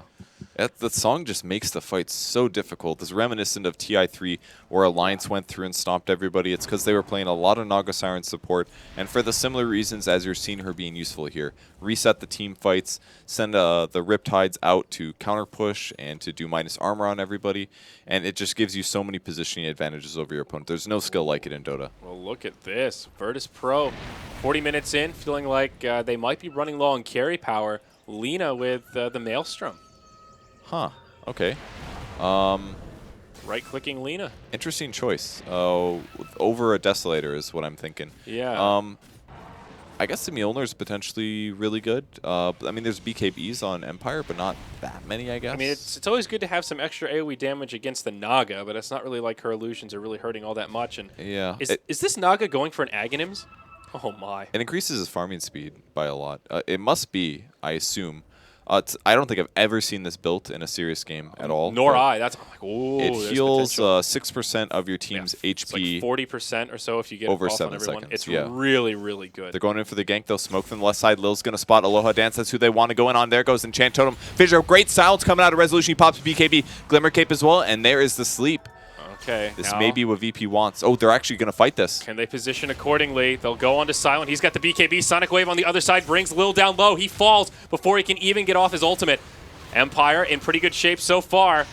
And big ult! Dance gets taken down by Illidan. Now on the other side, Silent gets the shallow grave, but it's about to expire. G trying to click him down. The Blood Right will finish him off. Now always want to fly locked in place. A 2 for 3, but Virtus Pro on the aggressive. Resolution as well as Yoku trying to make it out. Quap will channel the TP. Storm out of mana. Can they chase him down? He's the gem carrier. He's the one they want to live. G doesn't have the bonus movement speed he wants. Oh, they got him with the get Yules. That was weird looking. Oh, and there's the suicide. Gem on the ground. VP clean up that fight. They win it. I'm a little surprised considering how it started, but they weren't. They put a lot of focus on the Earthshaker and the Tusk, and that was it. I think the issue was that the fight was slightly split, and the Naga Siren ran too much to the right, and the left side of VP was able to start activating and fighting the left side of Empire. So it was a bit of a mistake and small execution issues. Now Empire in a little bit of trouble here. Naga is level 16, but didn't have it when she used that Great song, Yules. so it's on cooldown for a minute. Oh, another good Yules. Resolution trying to finish off G. He'll TP home. Illidan, he may get left behind here. FNG's on the high ground and says, yeah, I'm out of here.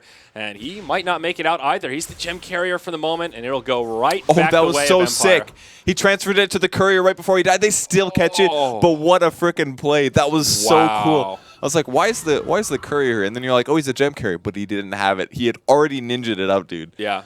That was amazing. A noble effort. Doesn't work out in the end, but a really good try there. So they get the tier 3 tower, but Barracks stay standing for Empire. By the way, the Earthshaker did go back for the Shadow Blade, so there you go. It's a good idea. He can use it to initiate. He won't have to necessarily blink to initiate. He can Shadow Blade to Echo Slam, enchant Fissure, and then blink back to safety. Because right now he has to rely on his Force Staff to get out, and a lot of times Empire is just focusing him and blowing him up. Because they've gotten dunked on way too many times this game, and they have to worry about it. Yeah. Not an obvious Silver Edge game, though.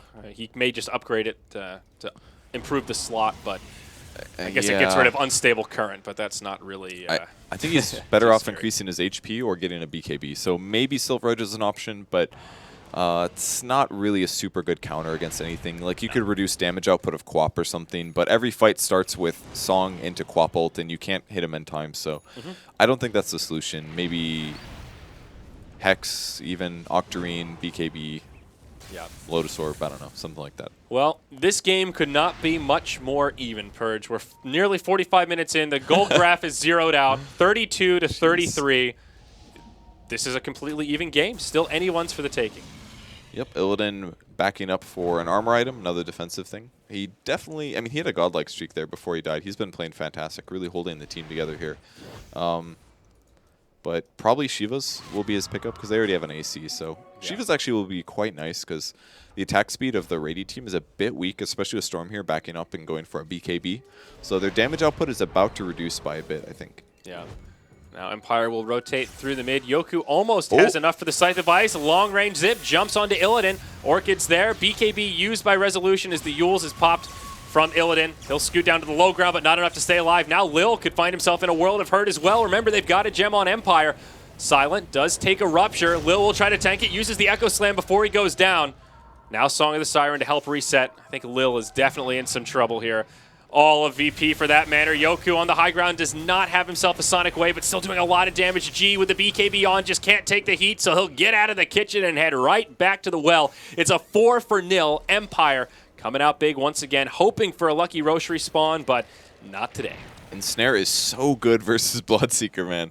Forces him to just stand there for 5 seconds, wastes his BKB, makes the hero useless, completely counters exactly what the hero's supposed to do, and that's run around and do whatever he wants.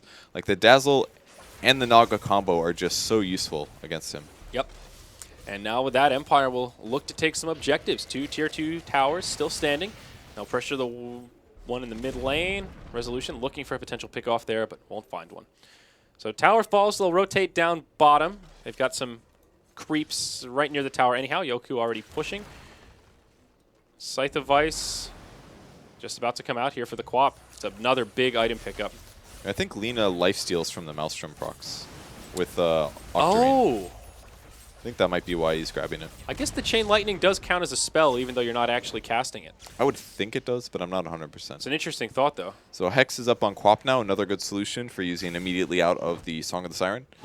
And also Scotty up on the Razor. Just Okay, completed. yeah, it's looking really good for Empire now. I feel like their cores are scaling better in terms of items. Bloodseeker definitely has peaked off Absolutely. due to the Midas loss, and basically his farm is just really not gone anywhere. He's also just not a great late game carry relative to other traditional carry heroes. His power curve is much earlier on. He has to keep his farm up over his opponents, and that's very hard to do against the highest level players. Especially for 50 minutes.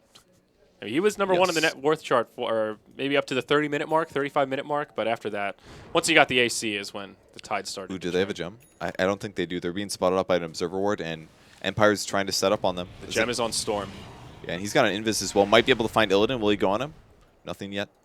FNG on the other side, they'll find him instead. Resolution jumps right on him. Ghost Scepter's there, but all that pure damage goes right through it. FNG, the first casualty Oh, they in get this G fight. as well. Now they go on to G. He's hexed up. He's in a lot of trouble. He has his BKB. He'll use it just to escape.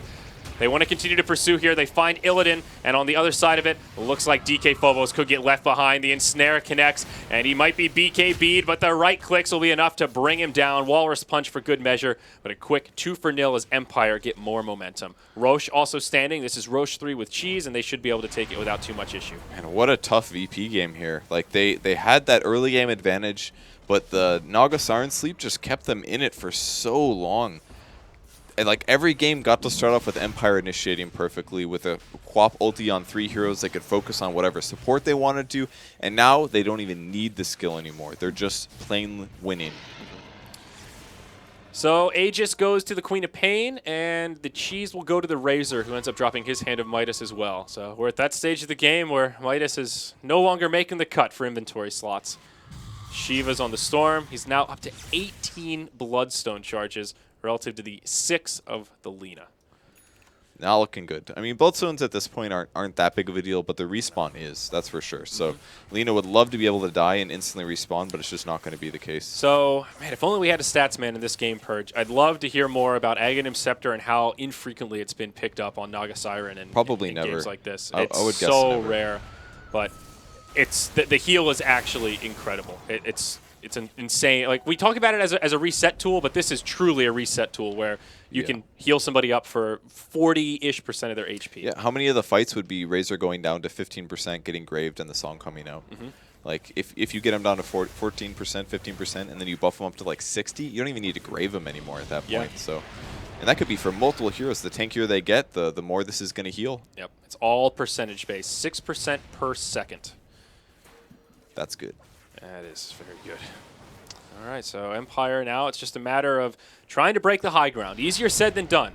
Even though VP are starting to fall behind, they still have a pretty good team for holding the high ground, especially in that of the Earthshaker. And they will be pressuring the bot lane. There still has been no racks taken, so VP will get the advantage of high ground defense. So they do have a better chance of getting off their dunks or whatnot. But this is by far the biggest net worth experience lead we've seen this game. At this point, the numbers start to go out the window, but just more to draw a comparison to how even it was early on. There is a glyph for the Dire side. The tier 3 tower will start to take some damage. Rupture on silent again. Yeah, he's on the high ground here. Remember, he is the one that sees the a dunk! huge dunk from Lil. Connects on 3. Clears out the creep wave, but they turn it around onto Lil. They still have the damage. Naga Siren dies before she can ult. Instant buyback from Lil as well to get into the fight, but it seems like they just don't have the resources. Now Illidan goes down. Lil forced to run back to the well already. Quap hops in. Finishes off Illidan. He'll be forced to buy back. This is a disaster for VP. The right idea to try to bring down the Naga before she can song, but this is such a costly hold. 3 deaths and 2 buybacks. It's a great attempt to score those kills, but the Hex coming from Queen of Pain was so fast there. All he got off was his Chaos Dunk.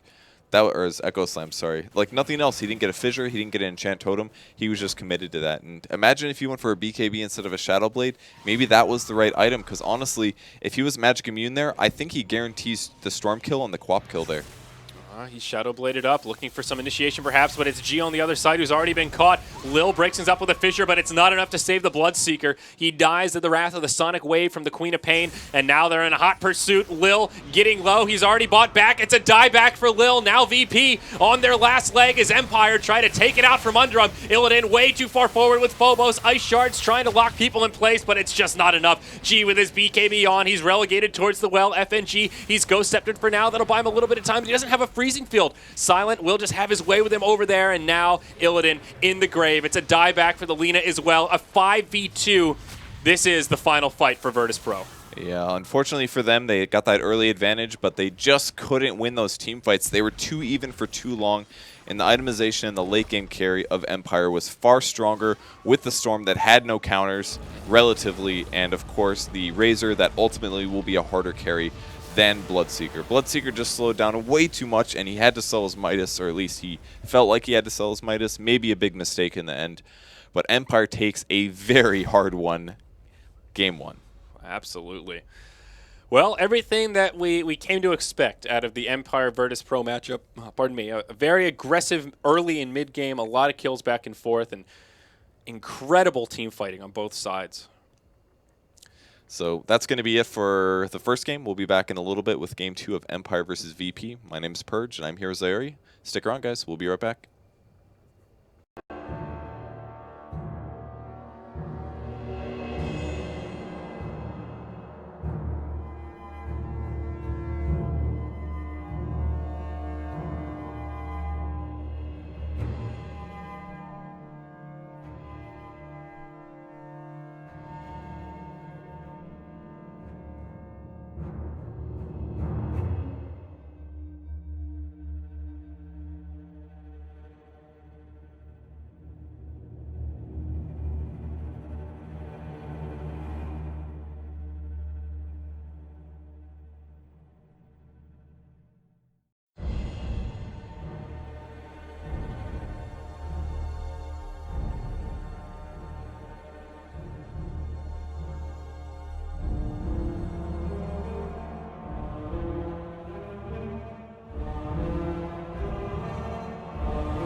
All right, ladies and gentlemen, welcome back to Empire versus Virtus Pro. The CIS showdown continues. Empire looking strong in game one. They did find a victory as we got towards that late game, but what an even matchup it was.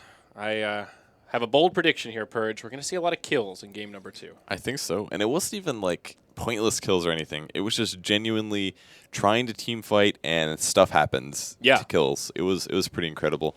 And I think another thing that was really interesting is that coming into the set, VP actually had a lot more points than Empire did due to getting the previous matchup BO2. They went 2-0, whereas Empire played 2 games yesterday and they only won 1 of the 4 games. So they came into this very much behind in a lot of ways. So they guarantee themselves at least 1 point from this match. They really need to win this next one so that they can remain in a decent position in the group.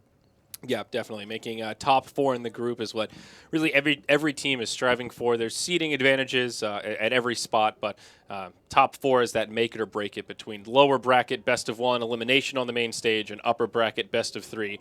We have a safety net. So this is definitely a big series for Empire. And can't forget, we'll see Empire facing off against CDEC in the heat after this, directly to follow. So a lot on the line for Empire, for sure. I just noticed now that Empire's last tag is VP game. I was thinking about that as we were loading in, and there were a few times I caught it in the last game where it threw me off a little bit. There was probably a time or two I said, and VP, nope, that's wrong, wrong team.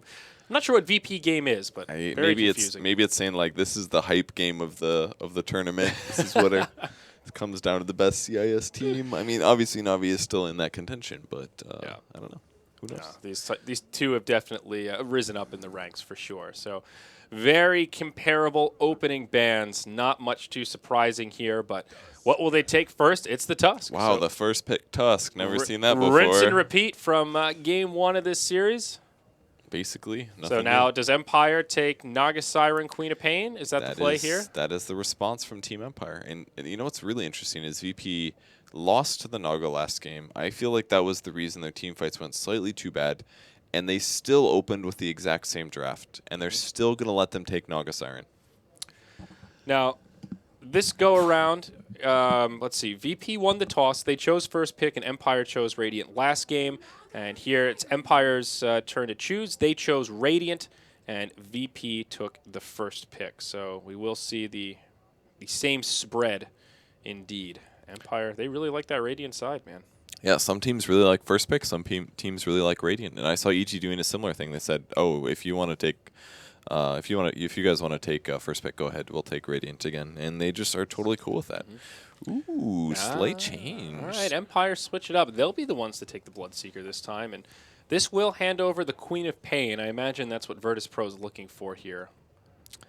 So, yeah, that's the only difference. They decided they want the Quap, or the Bloodseeker, sorry. And Bloodseeker did do some amazing work in the early game last game. So maybe Empire's hoping to take that advantage and then have the fallback of the Naga Siren sleep to guarantee that they don't lose fights like they did in the last game. Yeah. The big problem for VP last game felt like that the Bloodseeker just he's not a strong enough core once you get past that like 45-minute mark. Yeah. As you mentioned, he has to stay an item up over his opponents to really have that carry power. And there comes a point where that's just not really possible unless you're really just balling out of control fight after fight. Yeah. At some point, he doesn't farm as fast as most other carries. Yeah. Like a Gyro can kill ancient stacks. He can farm AoE a little bit faster.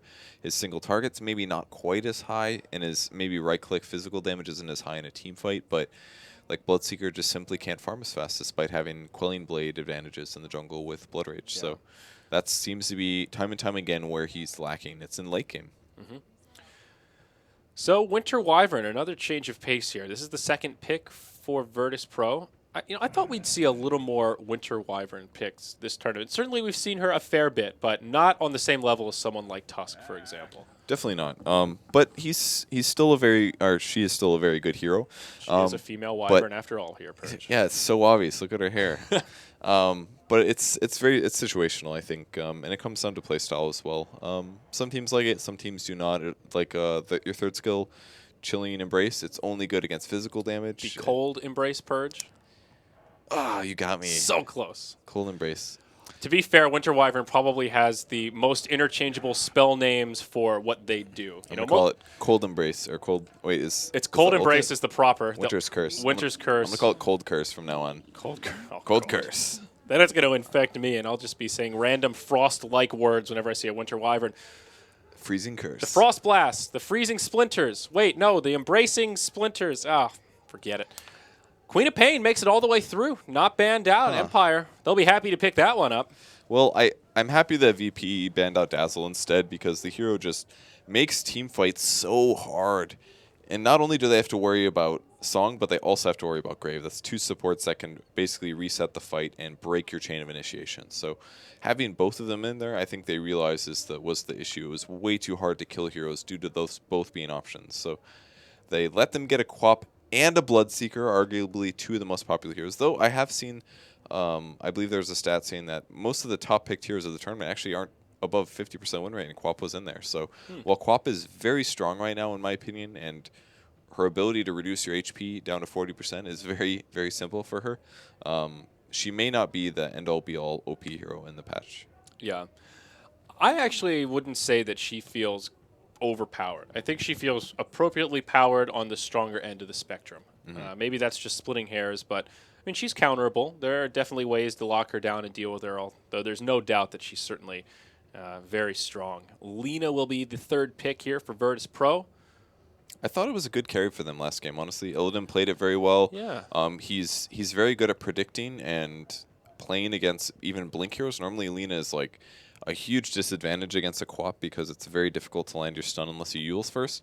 But he did a very good job, honestly, and even with against like the Shallow Grave and the Naga Sleep a lot of the times, he still felt like he was getting some kills. So I think Illidan is very capable here and on that hero, even though it's a little bit atypical. Yeah. We've seen her almost exclusively in the mid role. Support Lina just feels like a thing of the past at this point. It's I done haven't seen it sometimes. so much. Chuan played it one game, I believe, and that they stomped, I think, maybe Complexity. I don't remember. So yeah, it can work. It's definitely not the worst thing ever, but it just seems like most teams are seeing her as a core. Yes. Outside of the East. Most almost teams in always the West. Yeah.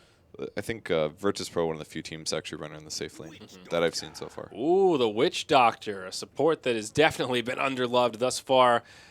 Picked up for Empire. They've got a great mix. Well, a lot of physical damage here. Interesting to see a Witch Doctor against the Winter Wyvern. It's notoriously good against all that physical damage with the Cold Embrace. But Maledict is also very good against Cold Embrace because if you get somebody quite low and the Cold Embrace comes through, oftentimes the Maledict damage will be able to magic burst through. That's actually a really good point. And as a whole, I think Witch Doctor can lower a lot of these heroes' HPs to a point where Bloodseeker does end up running fast, and I think that's pretty cool. He's a little squishy. I think he's going to have to worry about dying this game due to the Tusk and the Lina, but I think Witch Doctor's fine. Certainly fits the playstyle of Empire, though. Great team fighter, especially in that mid game. And again, Crystal Maiden. We're seeing her more and more. And for this Virtus Pro lineup, all heroes that can make good use of that extra mana regen. So she certainly fits the bill here. Lina and CM on the same squad. I almost want to see CM get a little bit more farm than the previous game because last game all she got was like I don't even, did she have a point booster late game? I think that was about it. It wasn't much. Something maybe like an Ags. that. I can't remember. FNG played the super sacrificial 5. And it worked so well for almost all the game, but at some point, like, his hero just felt useless. It was like, oh, you're going to consistently channel your ultimate for approximately half a second, and then you will be silenced or stunned, and that's it. But if you had a BKB, maybe if you had an Ags, maybe if you had a Blink, I feel like he could have gotten a lot more value out of his hero, but I'm not 100% on that. Just at some point, the sacrifice is too much, and you shouldn't be playing the hard 5 unless you're a Dazzle. And again, the final ban on Tidehunter from Virtus Pro. I guess this is a pocket strat that it's either something that Virtus Pro really hates or that Empire has been doing in scrims. He does not come up on a high pick for Empire. But he's good against a lot of VP's heroes. Like they're very stun susceptible because they're low HP and they require casting spells to be survivable. Lina, Crystal Maiden, and Winter Wyvern. Just imagine like Tide blinking into what VP has. Like, yeah, sure, Tusk can maybe snowball them, but if CM Lina gets stunned by a Ravage and then Quap follows up, like those heroes just die. Yeah. I feel like it'd be a little too scary to deal with. And it would be that final piece of their team fight that would really make this a scary squad once they start roaming about the lanes. Empire will need their off laner here, though. What does Yoku want to play this game? I mean, Centaur is still in the pool. Earthshaker has been banned out. Sand King is still in the pool. He hasn't been playing that as much recently, but It is Centaur Arsenal. looks a little tough. He could get zoned fairly easily. I suppose Darkseer also an option. Darkseer with Bloodseeker is really good. Yep. For lowering everybody's HP early on the game. And great with the Naga. But it's Alina, so it's not very good for contesting. If it was a melee carry, yeah, sure. But as it is there, I don't think it's amazing. So what's the go-to pick, Purge? 5 seconds. Oh, man. Wow, they actually don't have a lot of time. Yeah. Okay, well that's so not what I was expecting. This makes things very weird. Is this an offlane Bloodseeker now? Or is it like... They won't aggro? jungle. There's no way they'll jungle the Bloodseeker because I know it allow VP to very easily aggressive tri-lane and punish their safe lane and jungle. Could it be an aggro try with like a safe lane quap, It could Dragonite be. mid? That's a much better guess, I think. That's the only thing that I can really reason out That of would this. put BS mid. No. Or no. Oh, aggro quap probably. Or yeah, okay, BS safe aggro with the quap, yeah. Yeah, that would be better because you don't want to aggro with a BS. It's not very not really synergistic. Yeah, Yoku did play the Queen of Pain last game, so maybe Okay. that's the play. Okay, so yeah, I think that's And they aggro tried right. last game as well, so... Bloodseeker versus Tusk is okay for Bloodseeker, I think.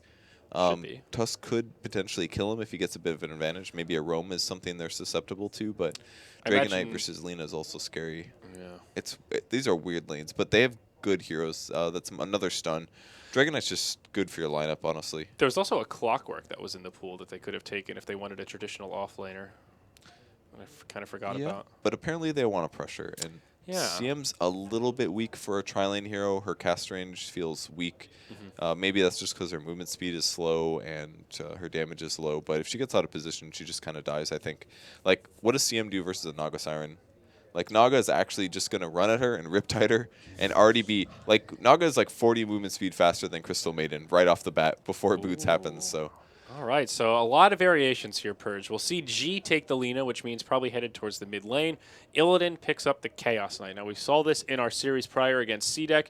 Same deal, where it was a Chaos Knight without a Wisp, and it was pretty potent. I think we were both pleasantly surprised with how well he did without the backing of the Energy Ball. He had the regen from a lot of Arcane Boots, and we'll probably see the same thing this game with a Arcane Boots on Winter Wyvern, possibly... Now, it won't be on DK Phobos, but they do actually they will have a Crystal Maiden, so they'll have the Arcane Aura there.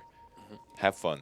Oh, Lil always telling people to have fun. In the first series, he said have fun in one of them, the double fun. He did. Good manners here. It looks like, indeed, Empire will go for this aggro tri-lane. Resolution takes the Dragon Knight to the mid, and Yoku will be the one to grab the Bloodseeker. So even more changes here. Yoku played Quap last time. This go-around, it will be silent. And all of VP is currently posturing towards the top lane. They know that there's likely an aggressive tri-lane. Their hero position is based on this. Even Lil is kind of tucked away into a bit of a cubby. He can always fly over the trees if he needs to, and worried about dying. Observer Ward is placed to not block any camps. This might block the large camp, though, the side pull camp. And if so, that's a mistake from Empire. But I don't think it... If it does, it's awfully right close. on that. It's right on that line there, yeah. The northmost point might not get to there. So that might be the distinction. I think the eastern limit is there, at least, but yeah, maybe not the north one. I know it extends pretty far over. We'll see in a short amount of time here. Other wards, Radiant get some intel to the entryway into their jungle, and Dire will actually not go for any rune control wards, just one in the mid, and then one here for the bottom to help out their offlaner. So I guess VP's dodging. Like, all right, we're Looks like pretty it. darn sure you guys are top. We're going to go block all your camps, and then we're going to aggressively tri-lane you. Okay. So that's, at the very start, looking good for VP. They'll get a CS lead advantage over them. Quap is going into the offlane. They actually left the Quap there, and instead they're going to keep, it is going to be a Bloodseeker tri-lane as a result. So we'll see if / when they rotate this, though. Silent, definitely not their go-to offlane player. In a solo role like this. So I would imagine that after a few creeps, we'll just see some TPs come out and they'll do the switcheroo. But time will tell. We'll see a little skirmish break out, potentially a first blood. Dire have a small vision advantage here, but that coconut bouncing around. Oh, big damage here onto Yoku. And they don't quite have the follow-up. He will live. FNG, though, on the other side of it, not going to live. That's always when a fly that draws the first blood on the Witch Doctor, and Empire will find some success in that first skirmish. Illidan got a little unlucky with his Chaos Bolt. It was a 1 second, and it did 110 damage. which I guess was after. All right, I guess after reduction it was fine. Yeah. It wasn't the most unlucky thing ever. Just It did a lot of damage. There just wasn't enough follow-up to get the Yeah. kill, unfortunately. And they even Arctic burned all 3 heroes there. So Lil did his best there, but there's only so much you can do with the Crystal Maiden. That's the lackings of the hero. 39 average damage, 280 movement speed. Obviously, Frostbite's a great level 1 skill at 150 damage, but that's all she can do. Yeah.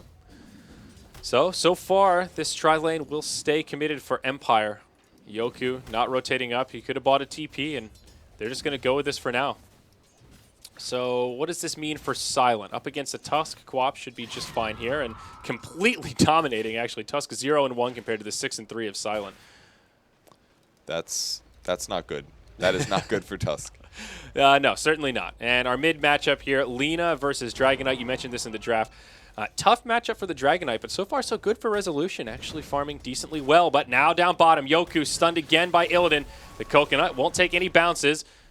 Decent heal from that Voodoo Restoration. Reality Rift back. One more auto attack will get him. I sit on. And they bring down the Bloodseeker. He's got a juke. Oh, great Chilling Embrace. Cold Embrace, whatever the heck it's called. Will they kill? Always want to fly. They're chasing. Looking for the body blocks. They have no cooldowns left. FNG does grab the correct Aloha Dance, but he will die to illusions immediately afterwards. The Voodoo and the Restoration heal. doing so much, though, Purge. He's still alive. Somehow, some way. Always want to fly. Will live to tell the tale. And that's it. It'll be a 1-for-1. They get the Crystal Maiden in the end. All right. Less than ideal for Empire, but yeah, still a 1-for-1. Bloodseeker being the focus again and somehow actually being the one to die with Poor Man's Shield. He's blocking a huge percentage of damage coming from the Winter Wyvern and the CM, both of which have very, very low base damage. So a little surprising to see that happening like that, but the clarities are flowing, and there is a level 2 on a CM now, so the mana will be very, very full for now. Yeah, makes things a lot easier for sure. Now looking at farm out of this lane, Chaos Knight 8-1 compared to the 10-3 of the Bloodseeker, so both of them on fairly equal footing, forced to focus more on heroes than farming.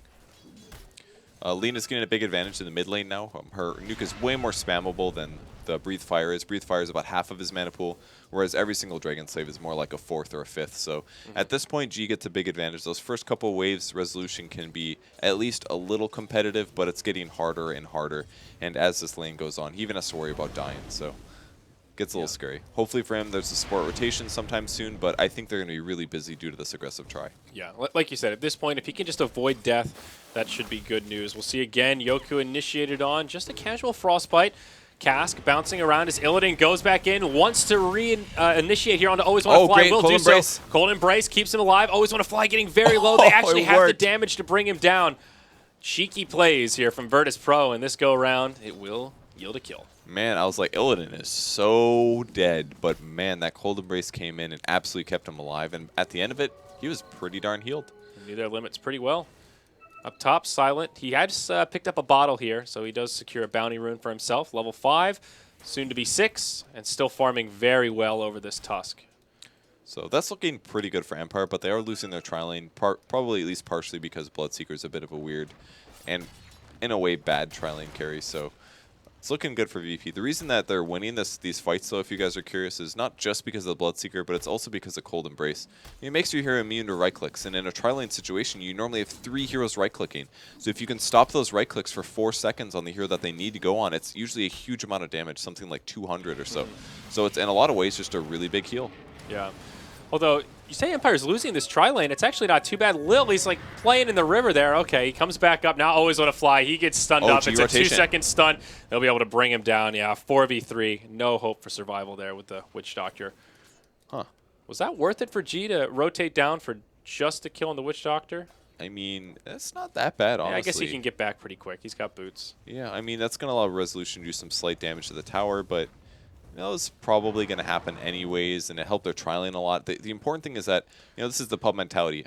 We need to win our lane, gank please. And G did that, and it worked out, and maybe he didn't get the kill, but it's helping his tri-lane a lot, and it's helping them get more kills. So just by giving, might have a kill on a Aloha Dance here. Yeah, I'll try to chase him down, and nope, they retreat as he gets to the Just tower. by helping them get their own kills, it's basically like you're accelerating their farm with just one little sacrifice for yourself. You're basically sacrificing a TP and 4 or 5 kills, or creep kills. Yeah, the Bloodseeker moving into some neutrals now, but the Chaos Knight still isn't really pulling that far ahead in terms of farm. So VP are definitely winning this tri-lane, but it's not a complete stomp. Empire still holding their own. Oh, Reality Rift. Pump fake there. Illidan just playing with Yoku. There was a TP mid from Quap mid. Yep. Oh, Resolution now taking a lot of damage. Silent actually caught by the snowball. Gets off the great Sonic ult. Wave onto G, but it's just not enough. A 2-for-0 as Lina secures a double. Meanwhile, in the bottom lane. Okay, thought a skirmish was going to break out. Yeah, I mean, Lil might be in trouble, but Arctic blocking burns with down. There's the Coconut. Goes right into the level 2 ensnare. Reality Rift onto Always Want to Fly, but he'll be just fine. Cold Embrace onto Lil. Can they chase him down? No, Yoku not doing, opting to dive the tower. So all of a sudden, G is in great shape. He's got power treads, heads right back to this mid lane. Very unfortunate for the Queen of Pain and the Dragon Knight. yeah, it was a bit of a poor rotation from Silent when the Tusk initially came mid and tried to land the ice shards on the Dragon Knight. He missed, and Silent basically committed to his teleport, and because of that, he ended up being mid for about 30 seconds longer than he needed to, and there was nobody top. He could have just stayed top for a bit longer. So he rotated a bit too early, and then eventually came for the kill and died, so he's extra far behind from where he was before. And even though Tusk is still far behind in CS, that really limited the small advantage that small to moderate advantage that Empire had in that top lane. Yeah. Wow, looking at that net worth chart. Lina is one of those heroes that with this kind of a start can really take control of the game. G 2-0-1. I like the treads pick up too. Yeah.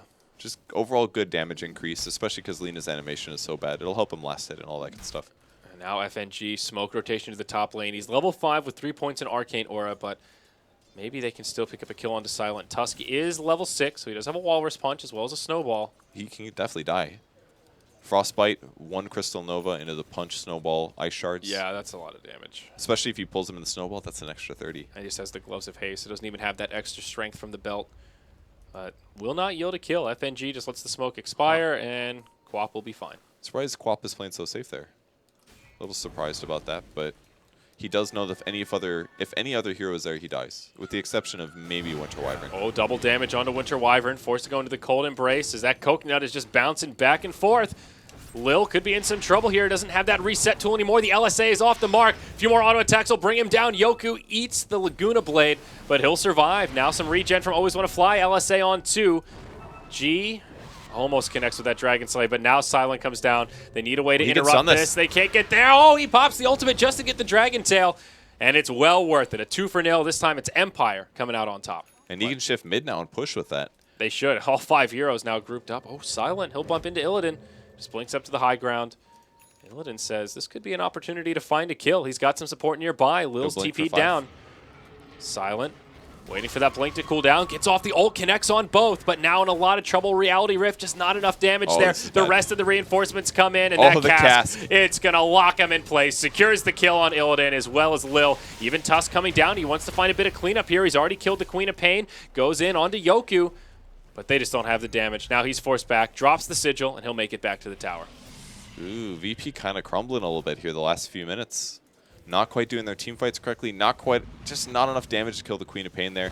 And then the tower dies mid as a result of the Lina dying. And that tower was at 80% HP, something like that. And that is the threat that Dragon Knight gives. You get pretty good farm in the mid lane, and it just gets a little bit worse. Now in the bottom lane, Yoku initiated on. 4-second stun from the Chaos Bolt. They'll just click him down. Walrus Punch to finish him off in style. Phobos secures the kill there. 6-7. But this roller coaster of a cold graph is in favor of Empire for now. Yeah, and it looks so good for G2. 2-0 and 0 or whatever the heck he had. Really big advantage, but now it gets harder. Yeah, and Dragon Knight, a classic BKB carrier, kind of core on him. He's already making good progress. Ogre Club picked up 1,300 HP. He's getting past that window where Lina can just insta-give him, and now he can kind of stand on his own 2 feet. Doesn't have to play so defensively. He's also pretty good against the other heroes on VP's team. Very good against Chaos Knight, because Chaos Knight's mostly physical damage. Tusk does a Walrus Punch, which is a big bit of physical burst. And even Winter Wyvern, if he does get ultied by Winter's Curse, he's going to take reduced damage from his team. So I feel like the Dragon Knight really fits this game in a lot of ways. The only downside is the magic damage. But as long as his team backs him up, he's able to pop BKB as the fight starts. He's a really good pick for this game, and he's playing great. Yeah, so far so good. Even using that ultimate, at first it was just for the stun to secure the kill on G, but then he was able to capitalize on that tier 1 tower and make the most out of that ultimate, finding some efficiency there. Smoke rotation from Empire towards the top lane, and it couldn't come a moment too soon, as VP are all grouped up here looking to put some pressure on Silent. It was a 3v1 and good soon to be a 4v3. She's going to see him as they wrap around, and there's a wraparound. They don't have Song either, so... Oh, he actually lets him get within net range, throws the Frostbite. Oh, no. FNG, okay, they'll let him live for now because there's a big TP rotation. Resolution will use the Elder Dragon form. They don't have their Bloodseeker with them right now. Empire need to be a little bit cautious here. Sonic Wave connects on a few. They bring down the Crystal Maiden, but Laguna secures the kill on Quap. Buyback on the Quap, though, to get back into this fight. There's still a Tier 1 tower standing. Resolution on the run in Elder Dragon form. Turns for a Breathe Fire, but will fall. This buyback from Quap may not be worth it unless Yoku can do some serious damage. He pops the Rupture, comes in for some cleanup here. Illidan getting low, he'll fall. Now Lil in trouble, he goes down as well. A long range ensnare onto Phobos, that locks him in place as G stands on the backside. Silent comes in with a scream, Song of the Siren to reset. That would have been a kill on Silent. Now he can sip the bottle, great play from Aloha Dance, and now VP in trouble. Purge, Lena's down, FNG's come back to the fight, but to what avail? He'll be forced to turn tail and run as Phobos gets locked in place, hit by the Blood Right. This Tusk will be carved up. Oh, he's going to get him, I think. Oh, this will be close. He's going to have the mana. I think he's got him. He's got him. There we go. Okay, so a little counter kill there, but that's a mega kill streak ended by Yoku. The fight's we're not over done yet. Always want to fly is on the run. FNG and Lil trying to bring him down, but they don't have the damage to kill him through the Voodoo Restoration. Winter's Curse, still not enough damage to bring him down through the Voodoo Restoration. Illidan got stunned. He would have had that otherwise. Yeah. All right, so about a 3-minute fight. Pretty normal stuff.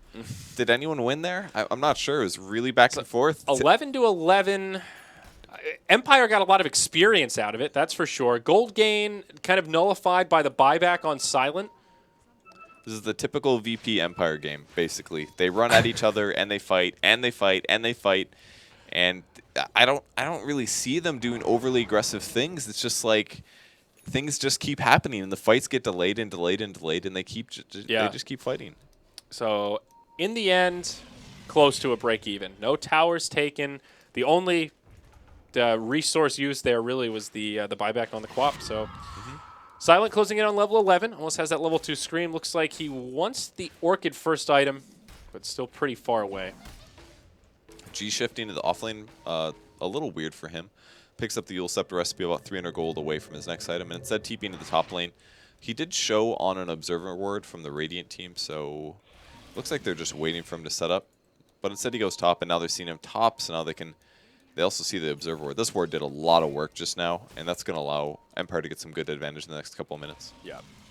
And now they'll group up to pressure this Tier 1 down bottom, it looks like, or at least utilize the Elder Dragon form. Resolution will pop it right away, and still making good progress towards his BKB. If he can keep sieging these towers at this rate, he'll have it in no time. FNG trying to clear up the creep waves, but the rest of his team is occupied up top, stationed about to pick off Silent, but Silent just says, well, a lot of heroes missing off the map. They've got a ward down here. I'm just going to head back to safety.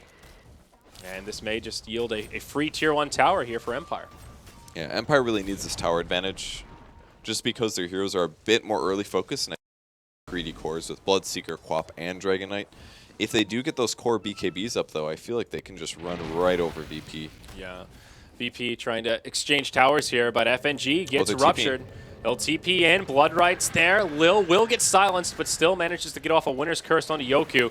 Very minimal damage to follow up. Now Snowball, Walrus Punch, just not enough. Crystal Maiden falls off to the backside. Yoku taking a lot of damage, but this Death Ward, it's channeling, and oh boy, is it. Lil will go into the Cold Embrace, but it's just not enough. They finish off the Bloodseeker, a 1 for 2. Now the reset from Aloha Dance. Resolution, he's trying to line up the perfect Breathe Fire here. Quap ulti as well, here it comes, grabs 2. Cask bouncing as well, landing on important here. G's in trouble, he gets bursted down. It's actually going really well for Empire, and Illidan is on the retreat, about half HP for him. Last pick off, can they grab DK Phobos? Oh, it's looking like it, but Crystal Maiden will TP to the Tier 2. Decent Ice Shard, so there is still a path to get by. Maybe they can turn on to Always Want to Fly. He's got the Voodoo Restoration on, but Breathe Fire, limiting the damage that that Illidan can do. They will indeed finish him off, and at the end, that's a 3 for 3. Another one of these close team fights. Both teams taking out a Tier 1 tower as well. Very even trade. Man, these fights, they just don't stop being crazy. Yeah. Armlet up on Chaos Knight now, so some big plus damage coming for him. Bloodseeker actually going for a bit of a weird build. Maybe not a weird build, but at least in the pro scene, we haven't seen the Blade Mill picked up yet. But he goes for the Blade Mill. I feel like that's really poor against Chaos Knight. It's pretty good against Tusk, I guess, if you can cast. Yeah, you can always cast that before the snowball hits you. And decent against CM as well. Yeah, it's okay. Doesn't seem like an obvious pickup here. The one great thing about Blade Mail is it gives you a a nice rounded amount of stats Yeah. in terms of. Why am I not articulating this properly, Purge? Cost-effective stats. That's what it gives you. On top of the active. So maybe just a sign that Empire wants to continue with this high-octane kind of play. And Blade Mail certainly fits well with that. Now we'll see Tusk get initiated on here by Silent. Hops into the Snowball, goes to the Illusions, and he'll be just fine. I like the Max Frozen Sigil that a lot of Tusks have been going for a second. The Snowball, as long as you get enough stun duration to follow it up with a punch, you're in a good place. But the Frozen Sigil attack speed reduction is just so good. It's like having a Shiva's up at all times. So, Yeah. Aloha Dance might die. He doesn't have Song, actually. Very, very easy kill there for Illidan. Yeah, Not nice quite read. sure why he was there, but... Yeah. The other thing about the Sigil, not only does it scale well, but the mana cost stays the same. So it's not really a value point at that first level. I guess none of Tusk's abilities change except for Walrus Punch, but yeah. Sigil, what an incredible spell. It's really just, is. It's insane. That's really good. BKB's up on Dragonite. He's got the Wand BKB. So tons and tons of armor. He's going to have Magic Immunity now. And now it becomes a lot harder for VP to deal with this. If he gets in a good position and he feels like the chase is on, Breathe Fire the enemy team, Bloodseeker will run fast. He pops BKB, and he wants to kill probably Lina first, but he is totally going to settle for Crystal Maiden if he can take her as well. Yeah. Silent putting some pressure on this tier 1 tower up top. Does force out the glyph, and so far no TP reactions from VP. With this tower kill, Silent will be at Orchid money. So that's another big item pickup here for Empire as they continue to get more momentum. Yeah, there Good you timing. go. Especially given that he was an off-lane Queen of Pain as well. Well, Sort of. it was a one. Oh, yeah, it was a 1v1. you're right. It was a so- 1v1. Never mind. Strike it from the record. Yeah. So But- Orchid is up. That'll be very, very good to catch. Probably Lina's got Yule, so she's a little fine. But most importantly, probably either Tusk or Winter Wyvern. Smoke comes from VP. I feel like they smoke a lot. Maybe that's one reason they're fighting a lot, because they smoke a lot. But Both teams are smoked up right now. Yes. Smoke's aplenty. Sentry down to spot for the Observer Ward that may have noticed their initiation. Instead, they're waiting for their opponents. Did they realize that they smoked? I'm not sure. I don't think so. I don't think either side has realized it. I like Illidan's position here. He is not going to break the smoke because it's gone. All right, Will they smoke's spot starting him? to expire. Who's going to initiate on who here? Resolution charging in. Aloha Dance, Oh, the Song of the song. Siren. Okay, good setup here. Silent should be able to get a huge ulti. Blood right as well. Oh, this is going to be disastrous for VP. Even the coconut bouncing around. Sonic Wave connects on at least 2. Always want to fly will take some big damage, but Tusk and Lina have already gone down. Lil just can't do anything. Completely isolated. He'll fall as Illidan tries to TP home. He will make it, but just barely. A 1 for 3, and Empire only concede their support Witch Doctor. Seemed like such an easy fight for Empire there. That song setup just did major work that time. I mean, they don't really have anything that can stop it. And they have Bloodright to combo with it. So not only do they have the sleep, but they can guarantee a silence on the entire enemy team. 5-second silence. What can VP do to stop that? Stay spread out so they don't all get silenced. That's about it. I mean, The it's AoE's so big, though. yeah. There's no easy stun on solution Illidan. here. Always Aloha Dance. He'll go down Okay. FNG with a nice freezing field on the backside. They will repel. Resolution gets clipped by an Arctic Burn. That'll slow him down a little bit. Can they actually close the gap here? There we go. Reality Rift connects, and they will get a counter kill. Resolution without a BKB. Okay. Limited options. I'm so surprised they got that. At first I thought Illidan was dead, but really it just appeared to be a bait. And it's a great hero for chasing, huge movement speed, and every time you get within Reality Rift, you're pulling somebody 700 range back. Well, it's actually about half of that, but still really, really good chasing skill, and they're able to score the kill on the very important DK, and that's going to allow them to get a Roche. And they even have Solar Crest, so Roche is going to die extremely fast here. Yeah, I wanted to mention a couple of different item pickups here, and the Solar Crest on Tusk is definitely one. Also, Drum of Endurance on that Chaos Knight. We talked about it in the last game, and he went for it after the Armlet, which is slightly different, but still helping out with that limited CK mana pool.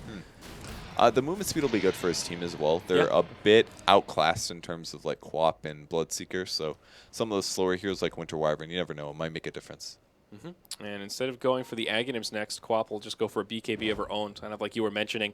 Once they get all that magic immunity, BP can't deal with them nearly as easily. They do get Roche, though, and Illidan Storm Rage now has himself an Aegis of the Immortal.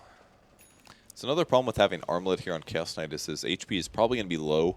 Like, Armlet Toglane's cool and all, but it guarantees that Bloodseeker runs really fast. That might come back to bite them a little bit later, but it's still such a good damage item. You get about 60 damage for 2,400 gold. You just can't pass it up if you're playing Chaos Knight. Yep.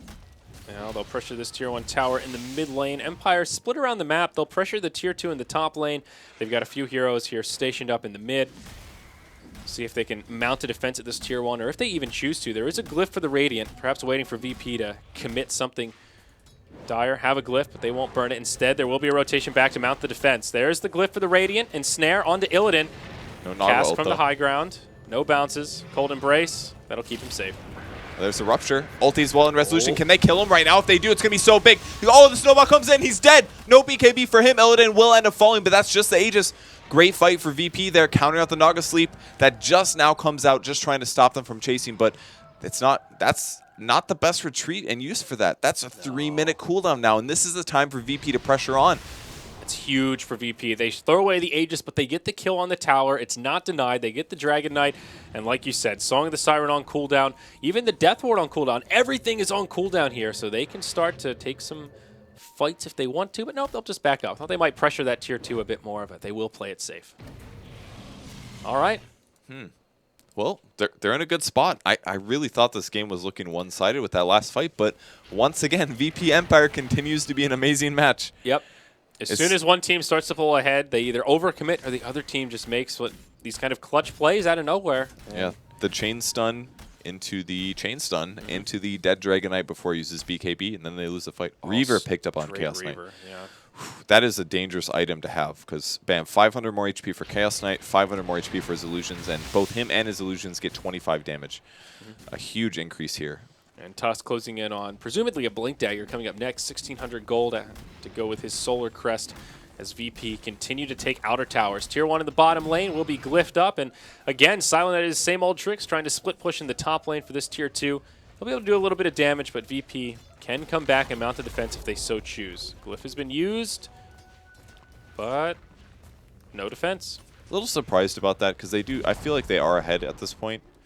Yeah. Maybe they're just scared to split up. Maybe they're worried about like Naga sleeping them as they try to escape. Well, actually, Naga was on top, cooldown for another 80 seconds. Yeah, good too. point. I don't know. I feel like if you're ahead, you don't trade a tier 2 for a tier 1. But maybe that's a mistake in this position when they had all of their heroes together on the other side of the map.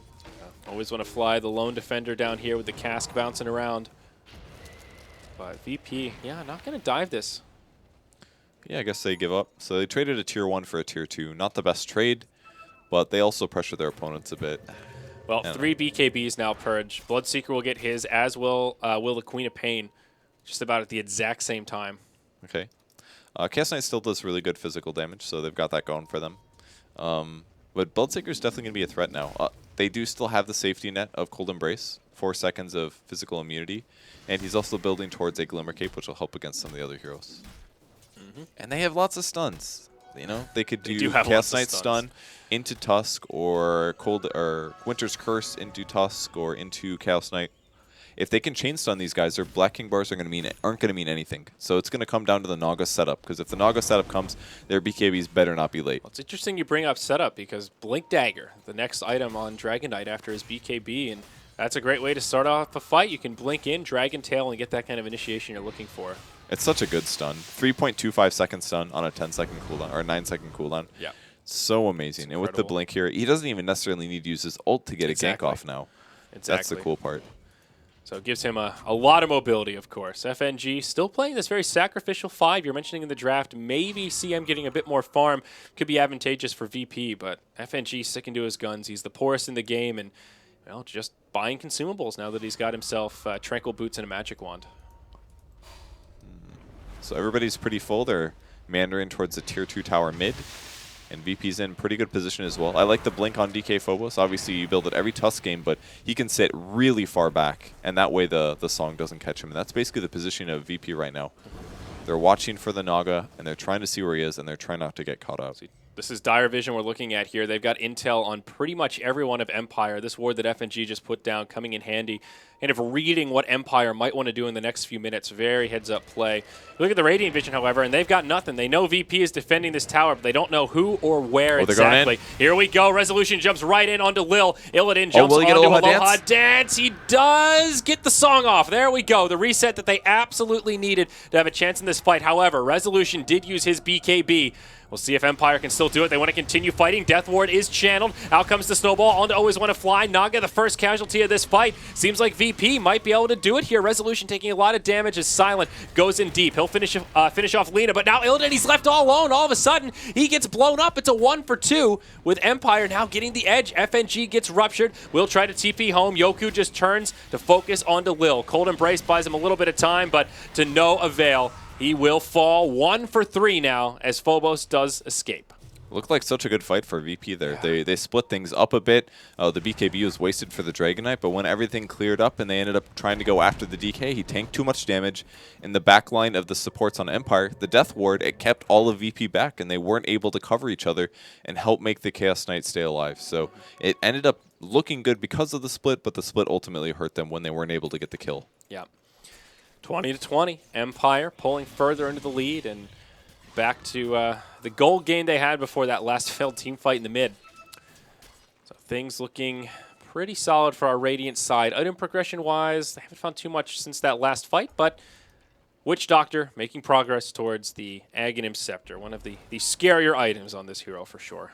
Yeah, they have one solution, like we said earlier, with the Cold Embrace, but that's pretty much it. The other heroes are pretty vulnerable, especially the once core. you get in Aghanims, it's not so much of a tool to work against it because you can just bounce off the ice cube. Yeah, that's true. It's like a further ward point, basically. Yeah. So definitely can still do a bunch of damage. It will save that one target, though. It's very good against Lena as well. As a core, she's very weak to physical damage, and it's hard to get the stun off if you're farther away. They're going to find Yoki, pops a BKB, but they counter immediately with the Winter's Curse, and that should be a kill. Could he still live here? There's no support nearby. Ice Shards to block him out. Ice Shards.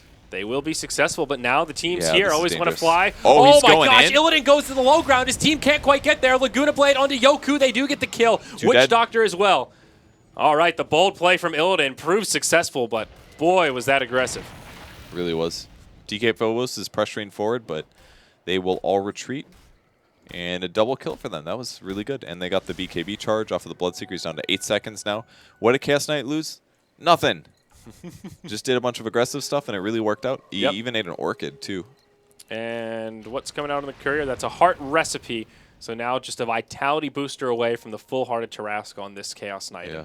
That tends to be that key item at this stage of the game when he goes from manageable to a really scary force that becomes a lot harder to kill. It's all about the damage increase and his crit levels. And now he's got 4 crit levels, so in the 10% chance that his illusions crit, they do triple damage. So the heart gives you 40 damage, the armlet gives you about 60 or so, maybe 25 because it only gives you strength damage. Yeah, I guess about 25. But you're getting a lot of damage from your base stats and from the armlet and the heart. And if your illusions crit, if you get a little lucky, you could crit with like 2 of them and end up doing somewhere around 1,000 physical damage in one little reality rift, and that might just be a dead Naga Siren and defeat the purpose of the reset.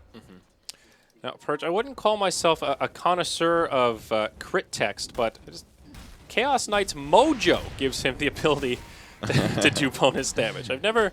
It's interesting use of that noun there. I like it. There's actually very little flavor text in Yeah. Dota 2 compared to Dota 1. He's Dota just 1 got had all a that lot. mojo. That gives him a chance to do bonus damage. But those first couple of heroes, I think they tried really hard on the flavor text, and since then they're like, we're too busy. We can't do this. I like it. It just cracks me up. It's good stuff. It's actually one of the worst crits in the game because you just multiply the critical damage by the critical chance, and it's basically a 30% increase in damage. Whereas if you look at something like Blade Dance on Juggernaut, it's like 35% for 2 times damage or something, way more. Yeah. Even the Wraith King crit, I think, is better than CK. I believe so. When it's maxed out. The weak part about the Wraith King one is the first point is absolutely atrocious. Yeah, it's like a 25%. You like crit, and it's like 76 damage. Yeah. You're like, wait, why did I skill this ability? What a waste. Yeah. Empire did just smoke towards the Roche pit, but I guess they were thinking that VP were in there because they exited immediately. Not looking to Roche themselves, at least not quite yet. They do have some good vision control, though. Is this their Observer Ward up here? Yeah, it looks like their Observer Ward. Yep. Dire Sentry, they may be able to clear this out as they pass through. They'll probably scatter with the Sigil, I would think. Quite possibly. Sigil already flying through. Also, on Aghanims is upgraded onto Lena now, so she can cut right through those BKBs. Still only level 14, so little ways to grow, but always a big item pickup on her. Yeah, that'll help a lot for sure. And the lower cooldown is just so big. Like, she can actually go for solo kill. She's got Orchid, but I feel like she hasn't been able to use it at all this game. Yeah. Like, we saw it in a couple spots in the fights, but it's never really been like a gank thing. Like, Empire and VP, they're all about team fighting, man. They really don't get picked off that often. Yeah, Queen of Pain will now start to move into the Aghanim Scepter, just a point booster in the inventory. And, oh, look at that. It's completed. The rest of it on the Courier, so silent. Wow, he's farmed really well. 15K on net worth. I guess that's Silent's specialty, just picking up all that farm. But plays hard carry, man. He's ready to do it. I'm just impressed at how well he's been able to out-farm this Chaos Knight, despite some pretty even skirmishing. All right, and the fight's coming soon. Solar Crest on the Chaos Knight, so making a lot of leverage out of his high HP here. Yeah. He may want to cast his illusions before he goes in. It'll buy him an extra second or so. Smoke's about to go away. They will be spotted by the Naga Siren illusions. One's in the back. It's going to find their team. All right, Resolution just in the front lines. He'll be the one to just slow siege the tower. Empire being very cautious here about their positioning. They just want to make sure Aloha Dance can get off this ultimate, but they see the sigil. They're pinging it out like crazy. You're not safe there, buddy. Get out of dodge. Both teams letting the other team know that they know where they are, Yeah. but not actually doing anything about it. Yeah, double damage rune was popped by Silent. He was ready to fight there. Oh, really? Yep. And the tower just barely out of deny range. Now, VP did use their glyph, so Empire can just hop in and finish off this tower if they want to. This is tough. I mean, they have Ags on Lena, which is very, very good against Dragon Knight here, but I feel they need to go or they need to give up, and I think they're going to give up, but they get caught instead. Lil gets caught with the stun, Sounds as well, and he gets blown up. And VP just stayed around way too long. Yep. Like, as soon as it gets down to 100 HP, you either have to initiate first or you have to just let them take it. And instead, they also lose a hero because of it. And So, now Roche should weird. be pretty easy for Empire. That's kind of the worst time to make an indecisive play like that. This should be a pretty easy Aegis to Empire. A 4v5 VP still charging towards the pit. This is risky, but a play perhaps they have to make here, Purge. Yeah, they block him in. Actually, this is pretty good. They're segmenting. Illidan goes in. No crits on the first hit. There's the Always want song. to fly, stays alive. And the song comes through. So Illidan. what's the play? Does Empire just back out? Yeah, they just wow. TP home. They don't want to fight, even though it's 4v5. It's a little bit Snowball surprising. comes through. Almost catching Resolution, but he's long gone. So That's are Empire just peculiar. going to hand this to VP on a silver platter? I don't understand why they're doing this. I guess they fear VP is stronger or something. I mean, if Dragon Knight Perhaps. went in... Oh, he didn't have his BKB. That's why. Okay. Oh, but now Just Silent remember- comes in. Always want to fly. Channels the ultimate, but not for very long. Sonic Wave brings down the Tusk. Now it's a one-on-one. FNG says, I'm just trying to get the hell out of there, and he does. He TP's home, but all the while, Illidan focuses on Roche and secures himself yet another Aegis. Yeah, when they killed the Winter Wyvern before, the Dragon Knight blinked forward and BKB'd. So because he didn't have BKB, he didn't feel comfortable fighting. Here we G go. might die Blink mid. Dagger, initiation again. That Dragon Tail, he gets hit by the Blood Rite. We'll have the Yules to purge it off, but is it enough? Laguna Blade onto Resolution. The follow-up damage just isn't there. Winter's Curse and Cold Embrace have been dropped. Not enough to save the Lena, nor the Winter Wyvern. Now Virtus Pro in a little bit of trouble here, Purges. Yoku just goes charging right up to the high ground. A lot of damage, but Silent follows up. Yoku needs to be a little bit careful here. He could actually fall. Pops Ooh, the Blade good save. Mail. He goes down. And now Empire will retreat. Ooh, Illidan's chasing. He's got the Aegis, and his heart is kicking in now. Getting a whole 100 HP per second as he follows. There Really was a spot Aloha, though. He does see him Buyback on now. the Lena also in that fight. He saw him, but he's got a Glimmer Cape that's almost impossible to kill. Yeah, I think Aloha Dance is good. Okay. So a hold from VP. Very aggressive play from Yoku. Definitely not expecting a Lena buyback there. Yoku wasn't, I mean. Yeah. AC coming on the Dragon Knight. Not going to really help him much versus the Lena ult, but will definitely help versus the Dragon. Oh, Chaos Knight's actually going to find him. Yep. Oh, Aloha Dance the trying to Glimmer TP TP. home. Okay. Oh, but the Orchid. There you go. Oh, okay. And the Glimmer. And the TP. Glimmer. He So wasn't going to a get him either way, twofold. but they're like, let's really make sure that he doesn't catch you. Just in case. So now Naga picks up the gem, and map, or at least vision control will go the way of Whoa! Empire. FNG has more than Tranquil Boots and a Wand. What is going on? All right, that's a 4-staff completed. That's great, man. Good for you. You just need those items sometimes, honestly, because Yeah. it limits your hero too much if all you have is Boots and a Wand. Like, amazing positioning can only do so much. And at some point, him as a player might need to make a play, and an item will let you do that as a support. So, Full Assault Cross, though, like you mentioned. Good stuff for the Dragon Knight. Makes sieging a lot easier so they can push a little more effectively. Tusk working on a Lotus Orb here. Perseverance on the way after that plate mail. That's the popular item, man. But I think it's very good against hexes, but everything else, it's just okay. I don't know. So this game, what does it actually do here? Rupture is probably what they're aiming for. Dragon Tail stun if Yeah. Dragon Knight's down. Yeah. Orchid would be really good, actually. You could remove Orchid with it. That's probably why he's picking it up. Yep. The silence removal is probably the best thing, and the potential to reflect Rupture. So that's probably why he's building. It's very common on strength heroes that are initiator kind of heroes. Tusk fits into this. Axe sometimes builds it. Maybe a Centaur. Things like that. Kind of fits those hero types. Yeah, definitely. All right, 36 minutes in, 24-24. We've got yet another even game on our hands, at least on that scoreboard, but Empire have been consistently holding on to a net worth lead. This graph looking much different than it did in game number 1, where it was a lot more of a roller coaster. They've also got that 7,500 experience edge. Oh, grabs one. Limited time on the Aegis. They want to fight with it. Silent able to blink away from the reality rift. And that'll kind of reset this fight just a little bit here, but VP still hungry for blood. They will save the ward. Mirror image wasted here by Naga Siren, and they are looking to chase. Empire just trying to get into a better position to take a fight. Looks like they'll... Oh, thought they might wrap around and defend their tower. They're going to come around the backside. They really want to kill that ward. Here it comes. Gank the ward. Yes. They may still fight, though. That vision advantage is really important because now VP doesn't know where Empire is moving. They're trying to use the sigil to scout things out, but Empire says this is a little dangerous. They know we are over here. We're just going to walk around. They already got the tier 2 tower, so pretty good for VP here. And they're ready to go high ground. Armlet, Heart, and an Ultimate Orb with that Drum of Endurance means Chaos Knight's big. Oh, he got an extra spawn. Oh, how lucky here. Glyph comes out straight away. He's got about a minute left on the Aegis. Quap uses the ult to try and soften up the illusions, but they're all still so tanky. Oh, they're almost dead. Yep, Dragon Knight BKBs now, and the Blood Right helps finish him off as well. Illidan gets low, but will be Glimmer caped, and they'll actually rupture that. Pretty much what the Chaos Knight wanted. Yeah, that'll utilize the Aegis, but now can they kill him again? That's the big question. He's got a lot of support nearby. Phobos goes blinking on in. Walrus Punch.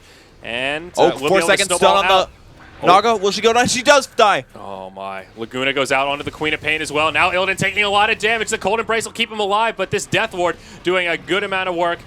Illidan on the run, but do they actually have the damage here? It's Empire that's starting to run low on resources. Turns, throws a 3-second stun out onto Yoku. Oh, the snowball saved him. Can he armlet toggle? Oh, he's still alive, but just barely. No, he finally dies to the Witch Doctor, but it'll cost the Witch Doctor his life as well. Now G falls as he tries to retreat. Silent looking to bring down Lil. Glimmer Cape buys him some time. It's Ring Around the Rosy. Can Lil find a safe spot? He can, but Phobos can't. He's got a TP and won't be able to make it out. Silent. Godlike streak for Silent as all 5 are dead on the side of Virtus Pro. Man, the game is so tough for VP here. I feel like Silent's playing amazing, but it's so hard to lock her down. Like, G's impact has not been felt as a mid hero. He just hasn't been able to consistently get kills, and that's because there's so many Black King bars in this game. He can ulti one guy, but only takes away half their HP, and if they don't start the fight off with a Walrus Punch, they're not going to win this game. And consistently, the fights are starting in with Chaos Knight going in first, and it has to be a chain stun. But if it's not on the Naga, it's not going to work, and that's the hard part about this game. VP's just not getting the initiations against the one hero they need to. A noble effort, FNG, but he'll end up falling here to Silent, continuing that beyond godlike streak, adding a 6th kill to the mix. Now VP forced to Glyph to try and buy some time for this tier 3 tower that Silent's laying into. He'll be able to secure this. Barracks may stay standing at least for a little while. TP's straight away as Chaos Knight and Winter Wyvern respawn. They will repel, but this game's starting to look a little bit shaky for Virtus Pro Purge. Yeah, it's definitely looking a lot worse. I mean, they used the Phantasm, the Chaos Knight ult, but they just got cleared out. They did barely any damage to the high ground. I think he needed to wait to save that until after he died, perhaps. Like, once that is gone, Chaos Knight's damage is far, far less. But like I said before, it's just so hard to start fights. They have to kill the Naga Siren first, or there's no way they're going to win the fights. Or they need to maybe silence her first. But if they don't find her, she's just going to Song of the Siren in their initiation, and things are going to get turned around completely. So really hard initiation. I thought I was happy for them because they didn't have to play against a Dazzle, but it's still just so hard. Interesting item pickup here from Silent. He'll go for a Refresher Orb on the Queen of Pain. Actually has it completed. So good with this kit. That'll be a double BKB, 2 Orchids. Of course, all of those spells will be refreshed. This is a really smart pickup. He can basically do equivalent damage as Lina can in an AoE. Yeah. Through BKB. That's really amazing damage. gross. A lot of Queen of Pains have been going something like Ags into Octarine, but I like this build way more, the Refresher build, because you just slam it out, bam, bam, double ult. It costs almost all your mana pools, one of the downsides, because Sonic Wave is 500 and the Refresher's 375, and she's only got a 1700 mana pool, but she has 2 mana regen items, so she can definitely compensate for that a bit, and it should be fine as a whole. Yep, and still hanging on to that bottle. Now Dragonite moving into some more damage-based items. Picks up the Maelstrom is his next, and the Bloodseeker also getting, was that, what did I see just picked? Oh, the full Scotty completed now. Yep. So Bloodseeker, very tanky. Increases HP, that way you have a better chance of being able to heal afterwards. So it's a very good build. It helps you chase down your opponents and work them down. I feel like this game Bloodseeker is a good pick because the carry for VP is a Chaos Knight, and Chaos Knight can kill Bloodseeker, but with all this other stuff going on with Witch Doctor casks and Naga Sleep and Dragonite stuns, it's just so hard for the Chaos Knight to do what he wants to do, and Bloodseeker can then run around and do exactly what he wants to do. Yep. So it's tough. Yeah, they also just have the great setup. We've talked about it a few times with the Song of the Siren, to set up the Death Ward, Blood Rite, Sonic Wave. There's just a lot of synergy across this Empire draft in general. Good lanes, great mid-game fighting, and now towards the late game, they've got carry power and sieging power. So good stuff all around. Dragonite might go in on mid, 3k HP on the Chaos Knight. He'll follow him for a bit. He's got Invis for another 10 seconds or so, and everyone on the Radiant team's converging. Look at that map. There's the stun. Couple hits, reduces the damage as well. There will be a stun soon. He's got to blink, dodge it, and instead he ultis to get the slow on Illidan. There's the Silence, the ultimate as well. Cold Embrace, keeping his HP up, and Silent wants to kill on Winter Wyvern. He refreshes. Interesting here. He goes in onto G on the other side of it. 2 fights breaking out as FNG pops his ulti, but it's just not enough. Lina dies. FNG tries to force staff TP away. Yoku gets juked for a second, but finds him. Now Illidan left behind, doesn't get into the snowball. He dies. Tusk, the last one alive. VP on their last leg here. They've got no buybacks available, and DK Phobos is the only one standing. 4 still alive for Empire. They ping the high ground. They go in. Phobos gets chopped up and cut to pieces. GG's called, and Empire secures a 2-game victory over Virtus Pro. It was so close both games, but every single game they edged out their advantage over their opponents. And surprising to see VP, a team that just took a 2-0, immediately get 0-2'd afterwards. But honestly, what a close game. It just did not work out for them. Their draft, I think, was pretty good, but they couldn't deal with the Naga Siren, and it forced them to play their fights so weird. I wouldn't say it's a bad draft from VP. I'd say it's an exceptionally good draft from Empire. As we talked about towards the end, I just feel like there was synergy across every stage of the game. Big physical damage, very tanky cores. But look what they let them have. It was Naga into Bloodseeker, and you're like, all right, that's fine. But then they also let them get Queen of Pain, and that might have been at a that mistake, point, yeah. that draft looked really funky. That they had that many good heroes. They had the Quap ult after the Naga Siren. With the Bloodseeker Silence, they basically got everything they wanted, with the exception of maybe not the best support in Witch Doctor, and they had to use a Dragonite. But Dragonite was fine in that draft, and it basically is in a lot of ways the counter to Lina, because normally you have like a Storm or a Quap versus Lina.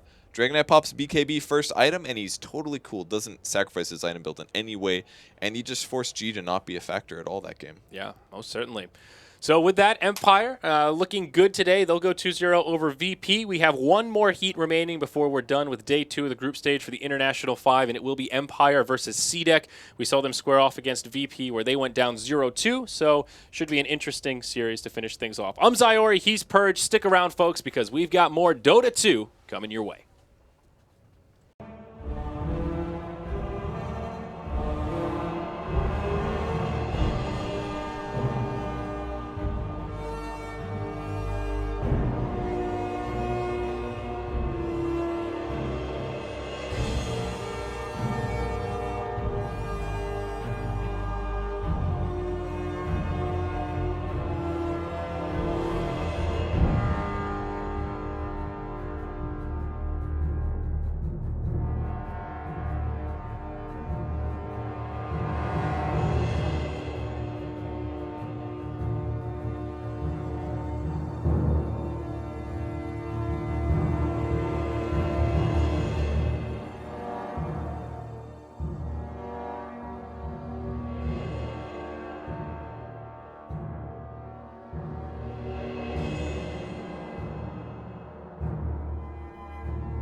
Pro did not play it in the series prior, so switching things up a little.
All right, ladies and gentlemen, welcome back for the final time tonight. Well, final series at least. We've got 2 more games coming up here. Empire versus C-Deck to get things rounded out on the 3rd stream. I'm Zyori, joined again by Purge. Hello. Purge, how you feeling? I'm great. We got to pump some food into our bodies. My brain's going to work a little better than last game. And we'll see if Empire can take it to C-Deck. So, first set of the day, 2-0 VP versus C-Deck. They beat him. They beat him good. And then the next set, Empire versus VP, 2-0 the other way, VP getting beat. Surely that means, by order, that Team Empire will win this 4-0, right? That's how that works. Clearly, I think the numbers add up that way. But I do think this is, of all the 3 matches, those numbers aside, if you had asked me on paper before we started, I probably would have said this one is the most lopsided in terms of matchup. But Really? Okay. only because I think Empire is just a little bit stronger than VP right now, not by much. Yeah. And I think both of them are a little bit stronger than C-Deck. Though we mentioned in that first series that VP and C-Deck are strikingly close by a lot of ELO metrics Yeah, in that's terms right. of ranking. And Empire is 1 or 2 ahead of them on Okay. average. So it's kind of silly to read too far into that stuff. But I don't know. Empire, just as we saw in that last series, they just, when push comes to shove, their late game decision making, their drafts seem a little more thought out. Their execution just feels really crisp right now. Yeah, their execution, I would say, is definitely better than VP's. VP has a lot of very talented players, and maybe the ability to snowball better than Resolution, perhaps, or Silent, but they just have very consistent play. They make good decisions. They don't end up throwing anything away, and they take the wins there. I mean, even the... No, I'm sorry, I'm thinking of something else. So, first round bans, Naga Siren is banned out. They watched the previous 2 sets, I think so. and they were like, oh, Naga, that's obnoxious. You guys pick it. You picked. We got to pick against us when VP played us. We do not want to play against that. And, man, it's reminding me of TI3, the support Naga. She is just not too strong, but really strong. So hard to play around. In the hands of the right player, man, that Song of the Siren is such a scary tool. So less Gyro banned out by Empire. Nothing too surprising there. Shadow Fiend as well as Tusk have made it through. Obviously, Okay. C-Deck here have first pick. They go It's for the the Tusk. Okay, we've seen a lot of these Tusk openers. Easy Shadow Fiend pick for Empire, I feel. Yeah. I feel like a lot of the Russian teams really like the hero. So, or CIS teams, I suppose. So probably will be a Shadow Fiend, but what's the second here? Dazzle, perhaps? Good against Tusk, because Tusk is very burst heavy. I feel like Dazzle plus SF is a pretty good combo. Yeah, it could be SF Earthshaker as well. Similar flavor. Defensive SF and- support. okay, yeah, Yeah, I would like defensive support with a strong core. Speaking of defensive supports, you know who isn't being played at all right now that was being played recently was Shadow Demon. Oh, He was yeah. played a ton up until the TI5 qualifiers, and then that little bit of a break there between the qualifiers and TI. Haven't seen a single, maybe one Shadow Demon. I feel like I haven't seen a Lion lot of is Shadow in a Demon. similar category as well. Qualifiers, he Yeah, was that's all over true. the place. I have seen so little Lion this tournament. Yeah, I mean, he has fallen off a bit. I think we've seen more Rasta picks than we have Lion. maybe. I can't 100% confirm that, but it's close at least, which is a little bit startling. The supports are basically what Dazzle is taking at least half of the support picks, with an occasional Rubik because there's so many teamfight heroes. I've and seen then a lot of yeah. Rubik. There's Okay, the Dazzle. Come on, you know it's a Shadow Fiend. Make me look good. Come on, come on. if it's not a Shadow Fiend, what else has Empire been prioritizing a lot? They may have a strat. Who knows? I feel like Dazzle is really their go-to support here. We see it pretty consistently on one of their players. I mean, they could grab Earthshaker as well here if they want to. It's a hero they really like. Very easily could get banned or picked even by C-Deck. So maybe that's the decision. Do we let them get the potential Shadow Fiend? Do we want that on our team? Do we snag the Earthshaker? What's going to make their team better? And Bloodseeker is actually another hero we completely forgot about. That's definitely worth bringing up. Something that's Yeah. been popular today, not so much yesterday, but today, lots of Bloodseeker. Oh, yeah, that hero. I kind of forgot about him. Okay. Yeah, the other thing that Empire has tried in this turn, yesterday against Vici, they played Tiny Wisp. That's one of the pocket strats they like to pull out on occasion. Not so potent in that particular matchup, but something you always want to keep on the back burner when you're talking about Empire. And definitely not seeing first pick Wisp so much on this patch, but that's one of those third, fourth pick type strats that can catch teams off guard if they don't have the right heroes to deal with it. All right, so C-Deck gets the response. To beat Bloodseeker, you need a lot of physical damage. Preferably heal is really good. Dazzle is awesome with that, obviously. Shadow Fiend is obviously very good as well. They could also take the Physical Winter minus Wyvern. armor. Although Yeah, that's pretty good. A lot of physical damage with Bloodseeker he can set up with the Blood Right, so it can be a little bit of a double-edged sword. But here we go, a hero that you and I have not got to cast much of today at all, the Undying. I thought of him briefly in one of the drafts again with the Empire VP game, and I was like, wow, neither of these teams are actually banning or picking this hero. They're just not touching him. Yeah. We saw a really cool draft earlier today by Navi to beat the Undying. And you know what it was? It was a Lycan. And you're like, how does Lycan beat him? The answer is Howl. It boosts up the damage of you and your ranged supports, and you kill that tombstone really fast. That's really cool. Incredibly smart, actually. Plus, you have wolves, so it's extra physical damage, plus 1 level in Howl, and bam, the tombstone dies. Wow. And the biggest issue with Undying, which is the tomb, is just killed right at the start. But it also forces you to tri-lane and preferably range support. But that was a cool solution. That is really cool. I have not seen that or really thought of that, but that's a really good idea. Yeah, some teams really like Undying, and it seems like the East prioritizes him a little bit more relative to the West. That's what it seems like. So not as surprised to see C-Deck picking him up early on. The other hero that's still here, aside from the Shadow Fiend, who's now been third banned by Empire, is the Bounty Hunter.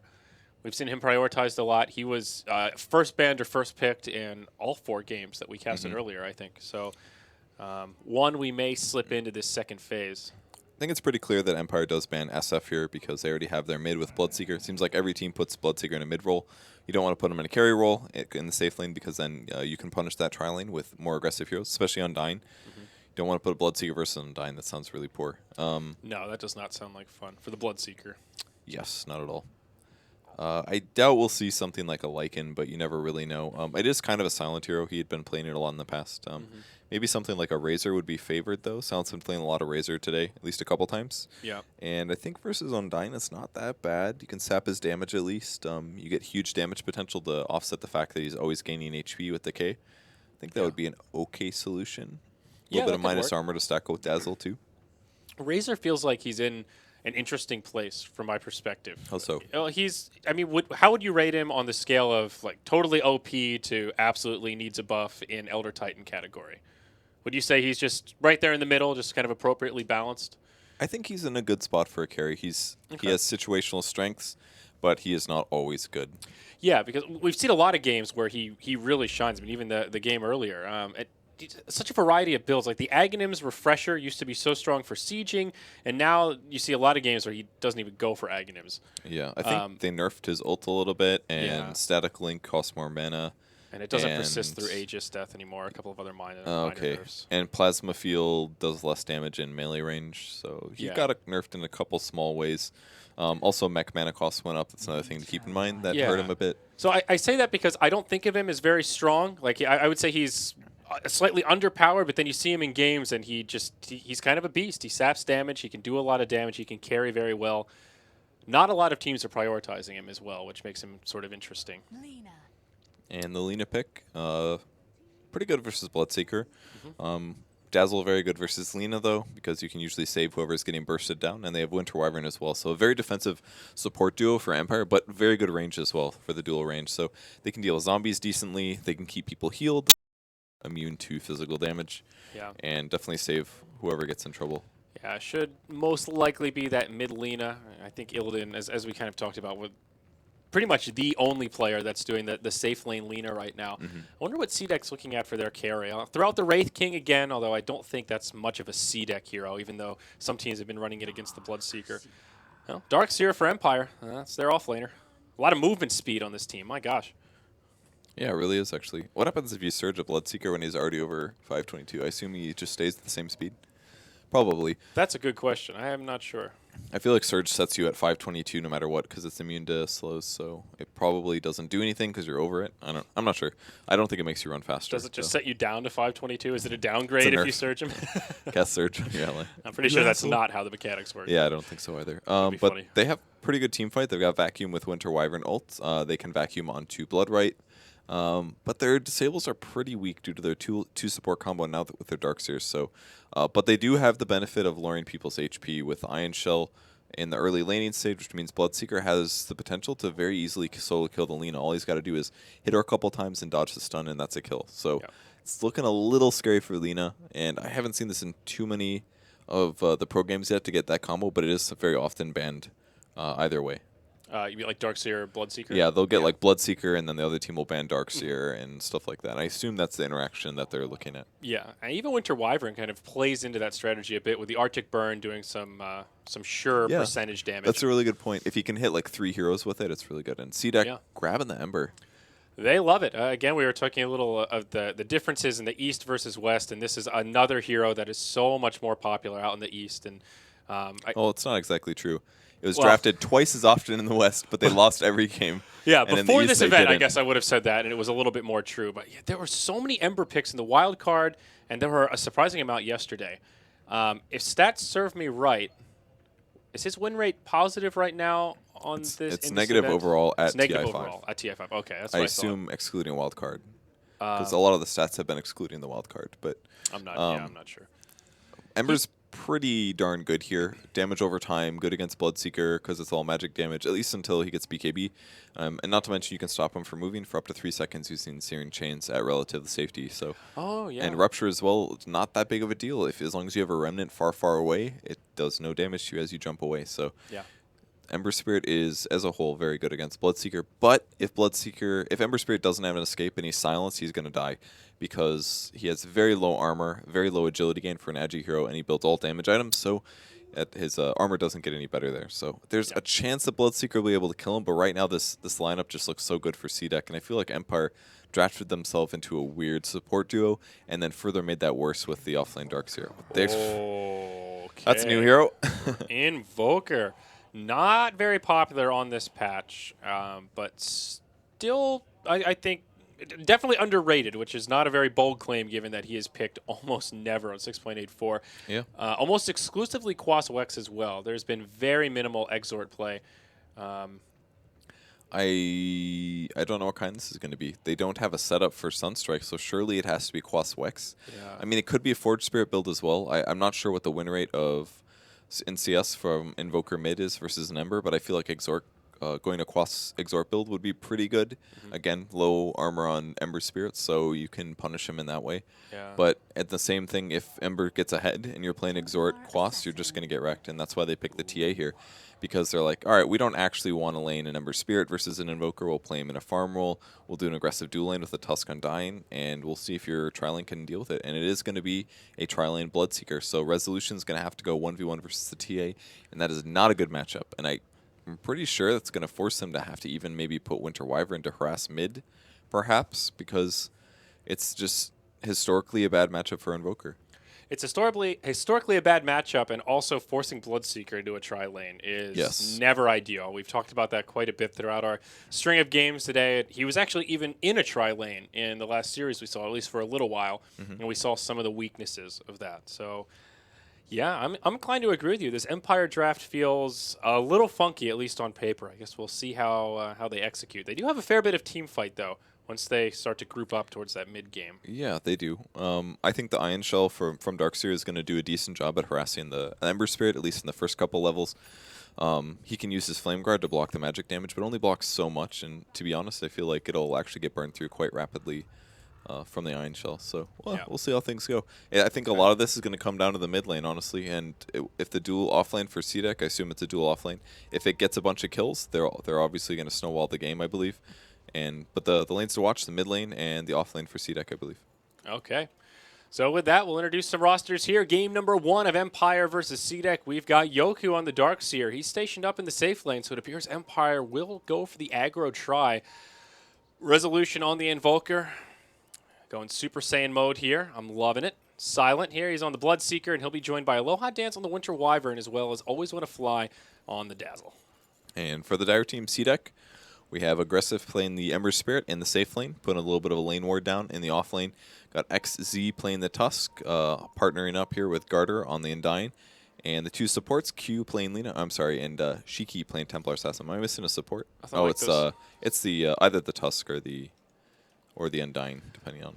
Yeah, Garter is usually the support player of the 2. Okay. They both have Stouts, actually. They have the same item build. Stout and Just Mango. about. Okay. So they really want to win this dual offlane, and that means that the other support probably really sacrificed to Lina. Not that much, actually. So I guess they don't have that much regen. That's probably why. Okay. So we'll see how these lanes shape up. Will Empire commit to the aggro try, or will they do something different? Appears to be the former. Aloha Dance poking around in the mid lane, but he will flap those wings towards the top. This is a very interesting aggro try lane from Empire. Not a trio of heroes that I would normally peg to be in a position Aloha like this. Dance might be in trouble.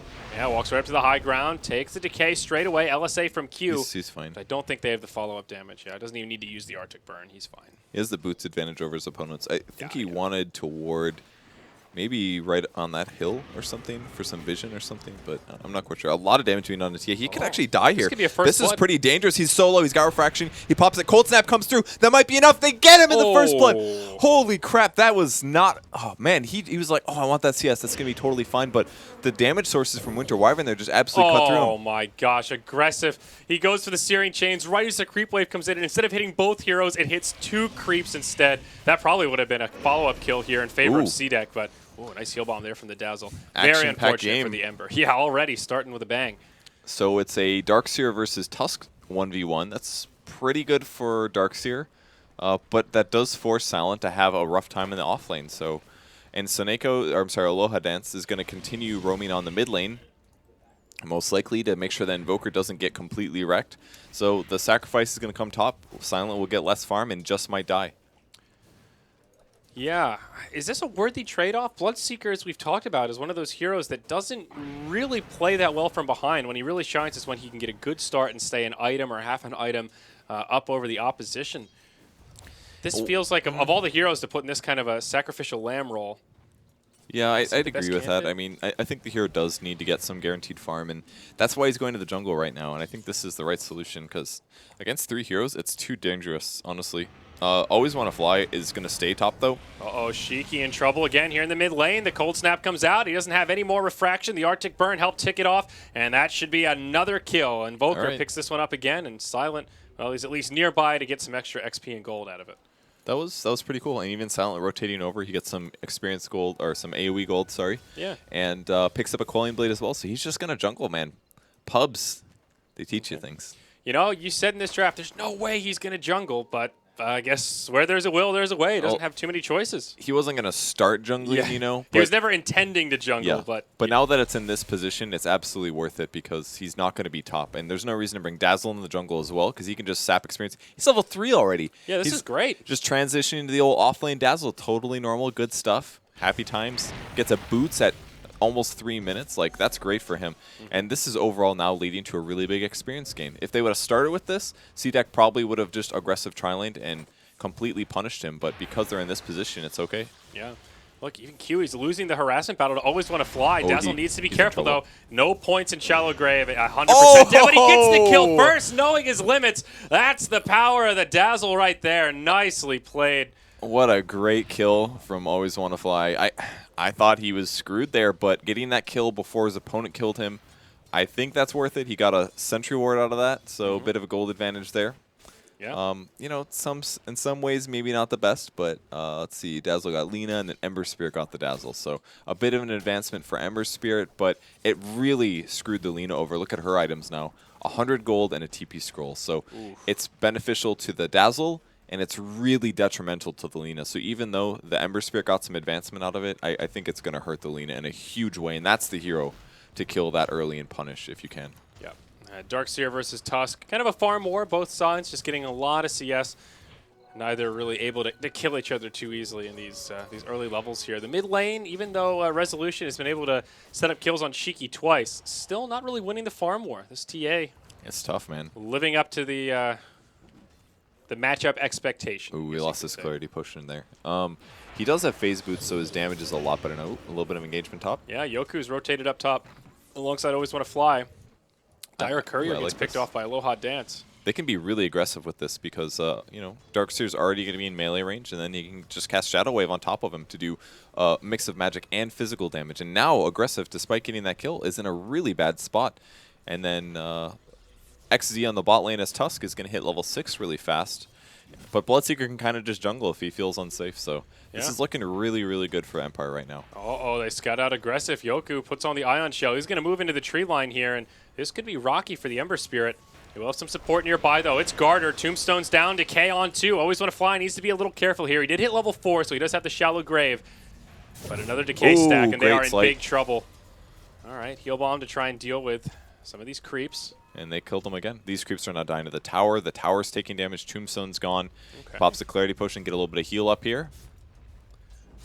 And he's going to wait to do damage to this if he can. Empire already with a 1,500 net worth lead, 500 experience in their favor.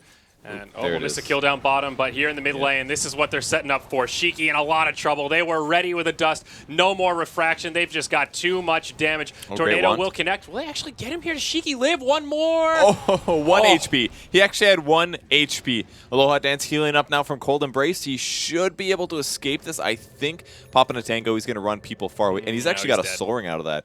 So he bought out before he died. Not the worst thing in the world there, but they definitely wanted that TA kill. Yeah. That's damage variance right there. That means if one hero happened to RNG to do slightly more damage with their ranged attack, that was a dead TA. So bit of a big loss there. Yeah, very unfortunate for Empire. But still, they forced the TA back to the well, so Resolution gets some space in the lane. Lina trying to leech some XP. Could just get picked off here. Hasterin makes juking that. Never mind, he got hit by the LSA, but now he's going to be able to chase him down. That last auto attack secures the kill, and Resolution finds himself a killing spree. Really nice here to get an early haste on, because he doesn't usually spend his early money on a bottle, so he's got this extra 24 damage that most heroes don't have at this point. Normally they just have bottle and brown boots, so it's kind of cool to see him be able to get that extra leverage out of runes. And in the bottom lane, they did get a kill onto Silent. Yeah, a second one? Oh, yeah, man. A second kill. And that's the person they need to pressure, the person that's behind. And Lina went there immediately upon being behind, and now she's caught up because she just sat behind, went on in with the Tusk, and did the follow-up stun the first time. Don't know what happened the second time, but a twice dead carry is a bad place. Yeah, Yoku putting a lot of pressure on this top lane, though. He's just unrelenting here. Not much the Undying can do about it. Any melee hero just struggles against Darkseer in this kind of a scenario. Tower down to about 250 HP. And we'll try to find some extra gold for their Bloodseeker, who needs anything he can get, though. On that same token, Shiki is actually below the Bloodseeker on net worth, so something to be said for pressuring this TA as much as CDEC is pressuring the Bloodseeker.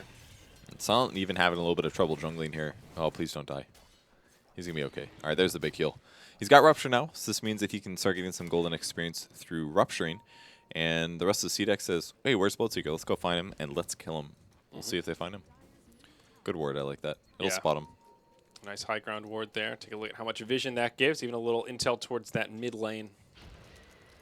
So aggressive, how's he looking here? Phase boots up, turning into the off-lane Ember Spirit for now, but it's been pretty good to him.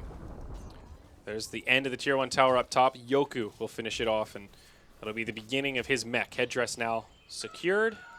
Just one of the really nice things about Darkseer, like, he wins so many 1v1 matchups, and if he isn't against a tri-lane, he can just abuse your lane and get a ton of farm, and that's exactly what he's doing. 51 CS, including some neutral creeps. So, and very quickly pressuring top. They find a courier. Will they get it? It does go down. That's 500 gold. I don't know what that was in the courier, but it was a glove of haste. Here. Oh yeah, for Shiki. Yeah, so delayed treads by 3 minutes. That's actually pretty huge. Garter up top. He gets dove on. Cold Snap sets it up. He'll try to heal himself, but the Soul Rip just isn't enough. Now Q, he's here. Ghost Walk from the Invoker, but Yoku, he gets left behind. Nowhere to go but death. Shiki trying to pressure Aloha Dance. Resolution. Will he reveal himself here? I think he's just going to run and let his support die. Yep, absolutely. So it ends up being a 1-for-2. Kind of an overcommitment there from Empire.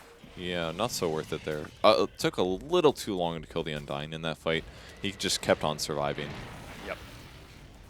So, despite delaying the treads on the Templar Assassin, she's still able to get a lot of gold and experience out of that kill. And she'll be really happy with that considering her start. So, again, glancing at the graphs, it's Empire still holding on to a decent lead, about 3K net worth, 1,500 experience, just shy of the 10-minute mark. All three of their cores on the top of the net worth chart itself. Very impressive. I still can't believe how well this Bloodseeker is farming after this abysmal start. Wow, he actually is really high. You're totally right. Although some of those may be neutrals, and they give a lot less gold per kill. No, even just his net worth. He's 30. He's even with the Ember Spirit right now. Oh, jeez. Yeah, that's good. Ember had a bit of a tough time. They're going to grab Aloha Dance.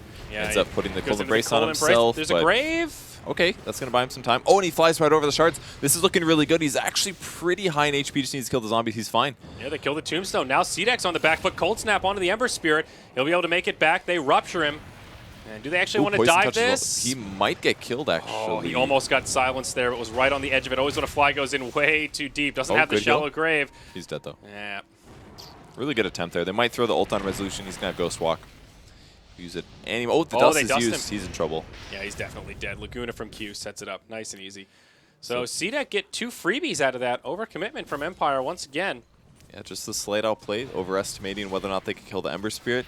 He's just not vulnerable to Rupture in the slightest. It's pretty clear there. If that was any other hero that they ruptured, they definitely could have killed him, but not that guy. Mech has come out on the Dark Seer, though. Great timing on that. 10 minutes in. Brown Boot, Soul Ring bottle. Actually #1 on net worth in the entire game. That will not stay the same for the rest of the game, but No. in this early part of the game, there's almost no hero that farms faster than Darkseer, so no huge surprise there. Yeah. And it is a hand of Midas on Silent. So he went Treads right into Okay. Midas. Still a very standard build here on the Bloodseeker. And an 11-minute Midas is still a pretty solid timing, all Yeah. things considered. I think that's really good. G was picking up most of the time around 8 minutes or so, maybe 6 in one of the more ridiculous games, so he's got to be happy with that considering the start. And that's with Treads first? Yep, Treads Poor Man, same build basically is what Yep. he's got right now, just a couple of minutes earlier. And Right. that's with owning his lane and getting, you know, Yeah. farming the whole time. That's when and you all that get stuff. 2 kills early on rather than getting killed twice, I think. He might spot this Ember Spirit. He does see him. They knew he was here in the first place, though, because they had the ward there. But apparently they don't want to go and try on him. He's got some backup here, but Cdex will just retreat. They did finish off the Tier 1 tower down here in the bottom lane as well, so that levels out the tower count 1 apiece. Kind of looks like Empire wants to fight, but instead they shift Resolution back to the mid lane. He's pretty close to Orchid. He's had a really good early game. Only 40 CS, though, is sometimes typical of Invokers or mid-heroes when you roam a little bit too much in the early game. You get those kills and it increases your GPM, but it reduces your CS by a bit. Q bumps into Aloha Dance, misses both the Dragon Slave and the LSA, and the Wyvern will just fly away. I like this Winter Wyvern build the best, the Max Splinter Blast one, because the nuke is very spammable. If your opponents start pushing, you can very easily clear the creep waves. And you can also just farm. If it's not safe to farm, you just shoot the blast just like this. Boom, 195 damage done to Lena that she's not going to get back anytime soon. Yeah, it can be a little bit mana intensive, but he has a Soul Ring, so that makes it very easy to spam and just continue pushing these waves in. Exactly. Top lane, Soul, Resolution goes in onto Aggressive, hits him with an EMP Tornado combo. One last auto attack, not enough. He sips the bottle, and it keeps him alive. Another close call, but Empire will be repelled without another kill on their side. And how many times that guy got away just barely in these team fights? He's had so many close calls, and it could completely change the game if he was able to get those kills. Yeah. Garter trying to do what he can in the bottom lane. He's now level 6, picked up his Arcane Boots here on the Undying. He's had a pretty solid presence so far, 0, 1, and 4. Really good stacking by the Lena. One of the things that she's been doing as she did get killed.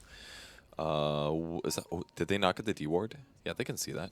Oh, yeah, she just I was gonna say that was, doubled back there for a second. that was weird. But it looks like Cdex are just going to sack this Tier 2 up top. They'll just let Resolution as well as Yoku just clear out the creep waves and take a freebie Tier 2. That's one of the earliest Tier 2s I've ever seen. Especially this one, it's almost always defended, but it's guaranteeing that TA is able to take the Ancients, and that'll pick her up. Probably a Blink Dagger is most likely what she's aiming for. This looks like 4 stack here, I think.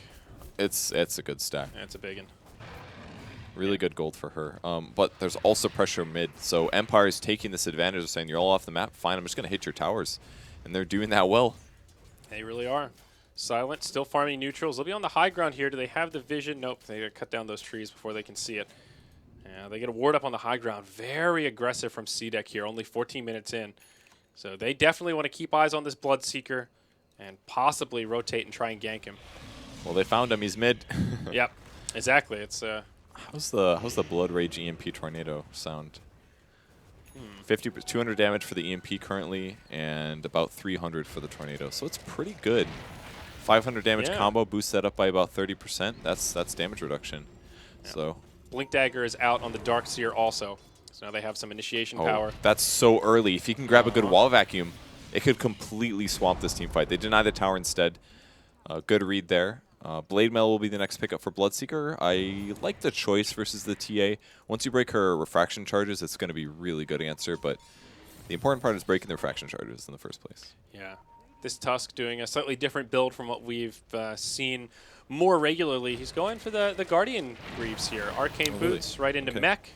So doing the kind of more utility support Tusk rather than that like Blink Dagger initiating style. You know, I think that's really smart because Empire has a Dazzle. Like the burst damage is great and all. You think like, oh, I'll beat the Dazzle by just bursting faster, but half the time it doesn't work, and then your Blink Dagger would much rather be a mech. They're gonna find each other in the smoke. Always want to fly going first. Really bad initiation for him at least. Not able to grave himself, and the TP's coming from Empire. Oh, they're gonna grab the vacuum.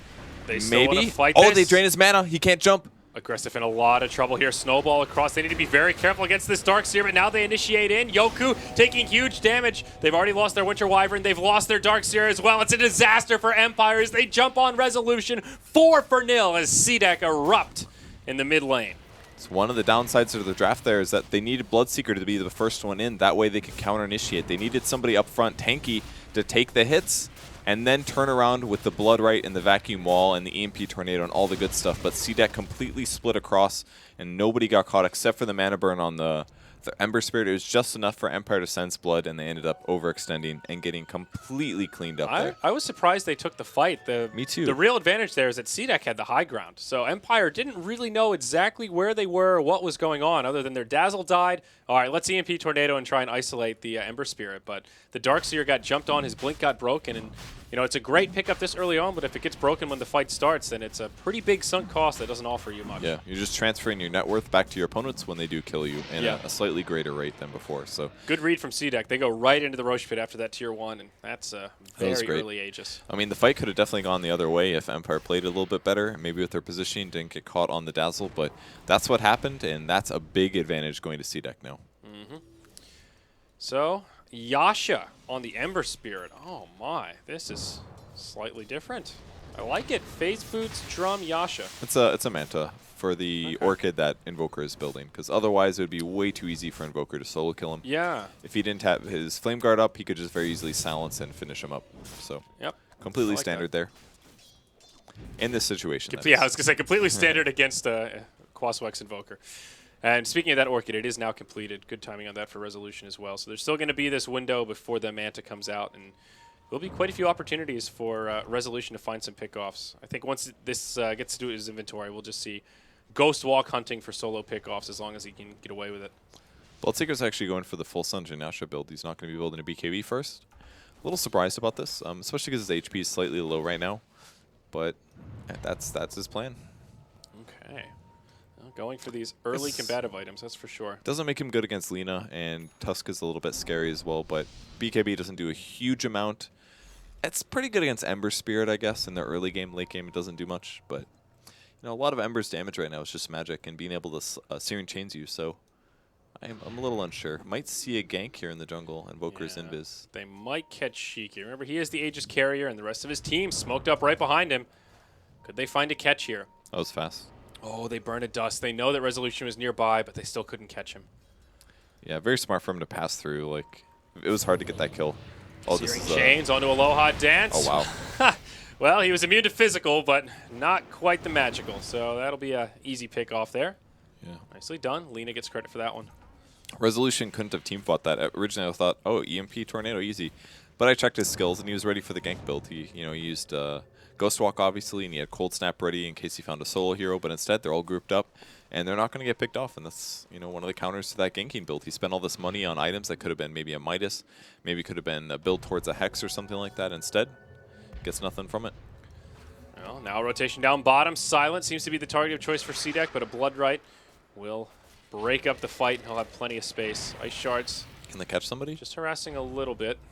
Resolution wants to grab somebody, but it's a little tough. Tornado's picked up now. 16 seconds towards EMP if needed. Can he catch anyone? Throws the super long-range Tornado. Catches Tusk only. Orchid onto Lina on the low ground. Oh, they rupture. Okay. But can they actually take this fight? So C-Deck are ready to do it. Now Shiki goes in onto Resolution. Hits him with a Meld Strike, and it's pretty big damage. Aggressive from the other side, but they don't have the detection. Instead, they'll go for Silent. He'll use the Blade Mail. And snowball forward. There's the tombstone. Empire, they really want to commit to this fight. The EMP will do a little bit. Gardner, he gets caught by good. the Winter's, the ultimate there from the Winter Wyvern. And Aloha Dance will just barely stay alive on the other side of it. Laguna Blade out onto Resolution. Oh, good Grave. Shallow Grave as well. Aggressive trying to finish him off. Won't be able to do it. Now he gets silenced. He'll turn the other way, but Q's there. It's this back and forth through the alleyway. As now Always Want to Fly gets caught by the searing chains. No Grave to save himself. He will die. Oh, Yoku aggressive. finishes off aggressive. He might be able to get Q here as well. Darkseer caught Vacuum by the into, sun. gets He's got him. it. Nicely Man. done. Triple kill for Yoku. What a cleanup from the Darkseer. How often is the Darkseer the threat in the fight? But he really is this game, and he's actually pretty good against the TA as well. Throw the Ion Shell on somebody, bam, reflections are gone. Bounty Rune picked up by Resolution. He spots out Shiki. Aegis is gone, but there is no way that he can deal with him when he only has 270 HP. Another one of those really chaotic fights. It was all these little 1v1s back and forth until one team could make the power play and then the one would retreat. And in the end, it was just Yoku that cleaned house. Very nice. So Guardian Greaves up on Darkseer now. That'll be very useful if anybody gets low, which is, you know, all the time with Grave. They can get that supercharged 15 HP per second and the 15 armor boost, which is really good against TA and very good against Ember Spirit as well. Yep, also gets the mech on a slightly lower cooldown. Who they saw Always Want to Fly in the jungle. Oh, he's in trouble. He doesn't have... TP on cooldown he's for so 40 dead. seconds. There's nowhere to go. Can Grave to buy himself a little bit of time, be a distraction, but yeah, Tusk even just body blocking him here for good measure. Good night, sweet Dazzle. Good ward positioning for that. Spots him running through. That's the dangerous part about that ward. There's almost always a ward spotting you heading to that area, and then they may figure out that it's actually there later. Yeah, looks like, yep, Lena swings around. Obvious that he placed the ward in there, and very, very easy deward. Nice heads-up play there from Q. So even though CDEC are still behind, they're giving Empire a good run for their money here. Behind by only about 1,500 net worth. Darkseer as well as the Bloodseeker farming well, but everyone else on Empire struggling a little bit. The two supports in particular. Oh my, the Dazzle is just so broke. He's got a medallion, but... Yo, he's a rich Dazzle. What are you talking about, dude? This is true. great. That's like... Okay, well, I guess it's really the Winter Wyvern that's broke then, because they're both playing the 5 right now. Yeah, Winter Wyvern usually has a bit more farm than this, but a lot of deaths are, wow, that's an easy Invoker kill. Yeah, it They really used was. Sleight of, or Searing Chain, sorry, for the 2-second duration, means that even if he tries to go invis, he's going to get killed there, and he does get killed. Yeah. He has a hard choice here.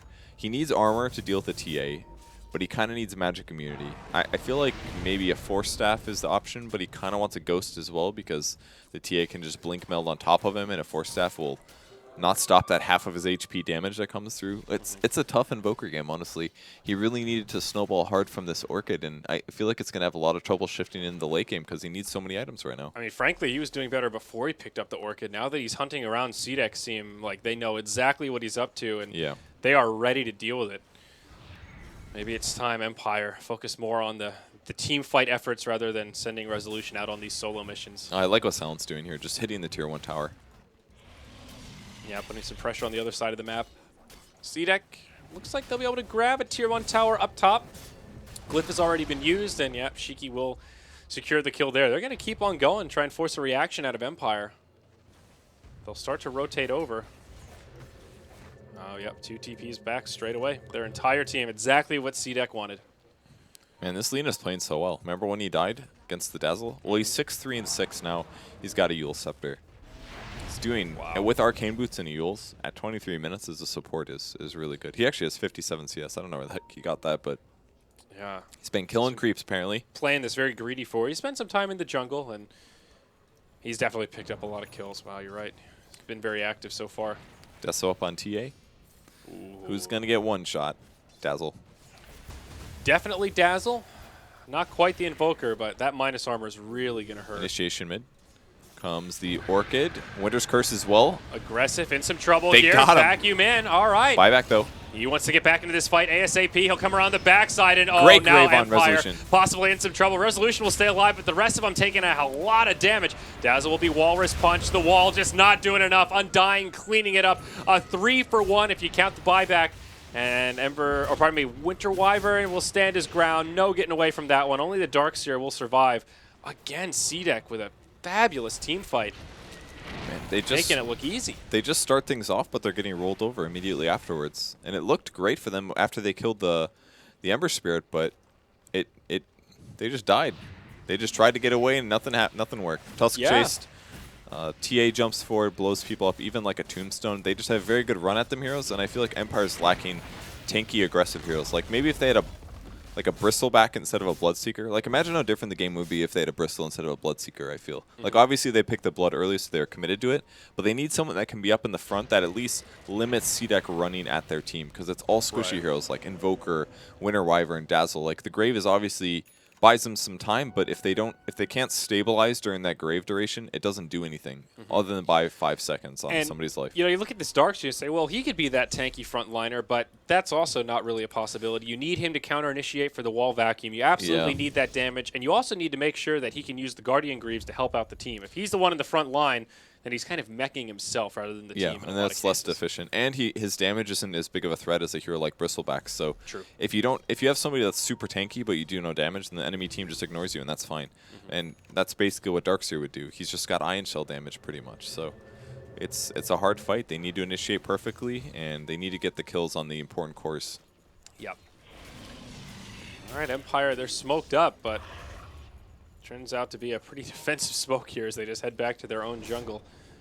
C-Deck are starting to take control here, and they've actually taken the biggest goal lead that they've had so far this game, only about 2,500, but a sign that momentum is definitely going their way. This Undying now has a Glimmer Cape as well as a Gem of True Sight. A lot of mobility tools here, and another way to deal with this Invoker, who's now just picked up a Blink Dagger. And the Manta's up on the Ember Spirit now, so he doesn't have to worry about the silence anymore. He's going to be pretty happy with that one. Blink Dagger on, Blink on, I like that. I like that. It's kind of a solution. Basically get away from that guy. And it can dodge the attack from Templar Assassin. Her projectile speed's pretty low, so he'll definitely be able to dodge those attacks. Might get spotted first, though. He's got his Blink now, but then gets initiated on, throws the Tornado, but he dodges it. Cold Embrace as well. He's going to have Ghost. They're coming around the other side. Empire are not ready for this. Snowball forward. They've already lost their Invoker. Now their Dazzle. Oh, maybe they can turn it with the wall. Okay, Winter's Curse does bring down the Tusk. Shiki as well might die, maybe. Just back up and kind of reset here. He's still the alive Blade Mail for now. reflecting damage, but Silent. He's so low, he falls. Much. They just can't do it. Now Yoku, he gets taken off as well. The Winter Wyvern just barely survives. These team fights are just looking so one-sided. And Tusk also buys back again. Tusk did? Yeah, Tusk bought back. Oh, okay. He definitely died in that fight, that's for sure. So he'll buy back, and it'll be another Roche. This is just looking disastrous for Empire. Yeah. I feel like there's no Bloodseeker synergy in their draft here. Ion Shell lowers people's HP and he farms faster, but you know, he had such a bad laning stage. He didn't get anything out of his lane. Then he had to shift to jungle. Then he slowly jungled. Then he got killed twice. And he's got all these items, but he really needs a BKB because once he gets stunned once, he stops auto-attacking, and he's not doing anything else after that. Like, he could actually just chase down Ember Spirit and threaten Ember Spirit with a 5-shot or something. He could be hitting TA and breaking refraction charges or something. But as soon as he gets snowballed, he just dies because Lena's going to follow up. And everybody's HP is too high at this point for his Blade Mail to actually be viable. Yeah. BKB coming out for the Bloodseeker, but still doesn't have the Mithril Hammer.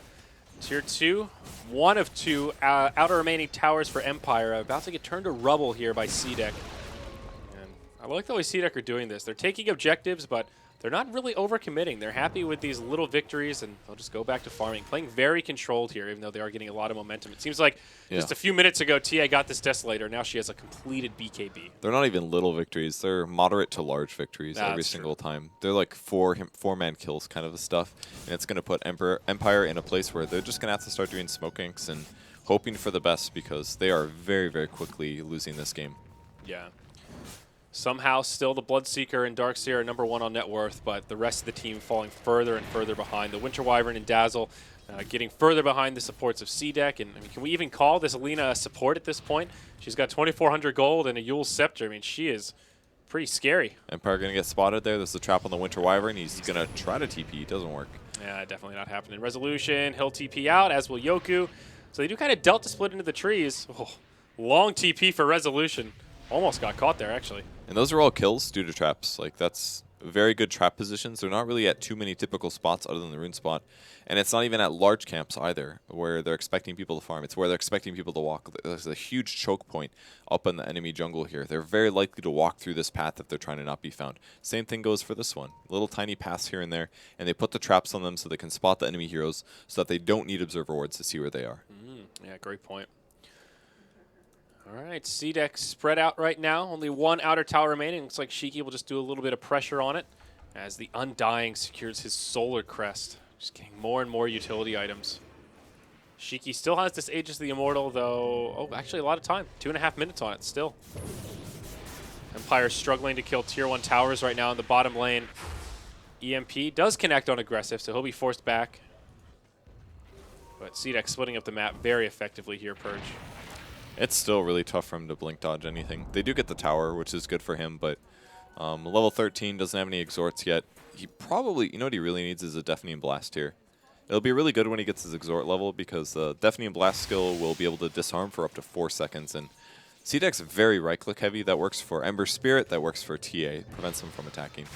But TA's got that whole BKB thing that kind of makes that harder, but you know, it's another solution. Empire's in or Silent's in trouble, actually. No BKB for him, and he reflects some damage. But another easy pick off. And does he actually have the BKB completed? He does. It was on the courier, though. That's a little bittersweet there. I don't know if it would have even kept him alive, honestly. Yeah, that's probably it was looking bad either way. Well, Empire trying to split here as Resolution and Yoku put some damage onto that tier 2, but C-Deck are charging right up the high ground. They go in onto the Winter Wyvern.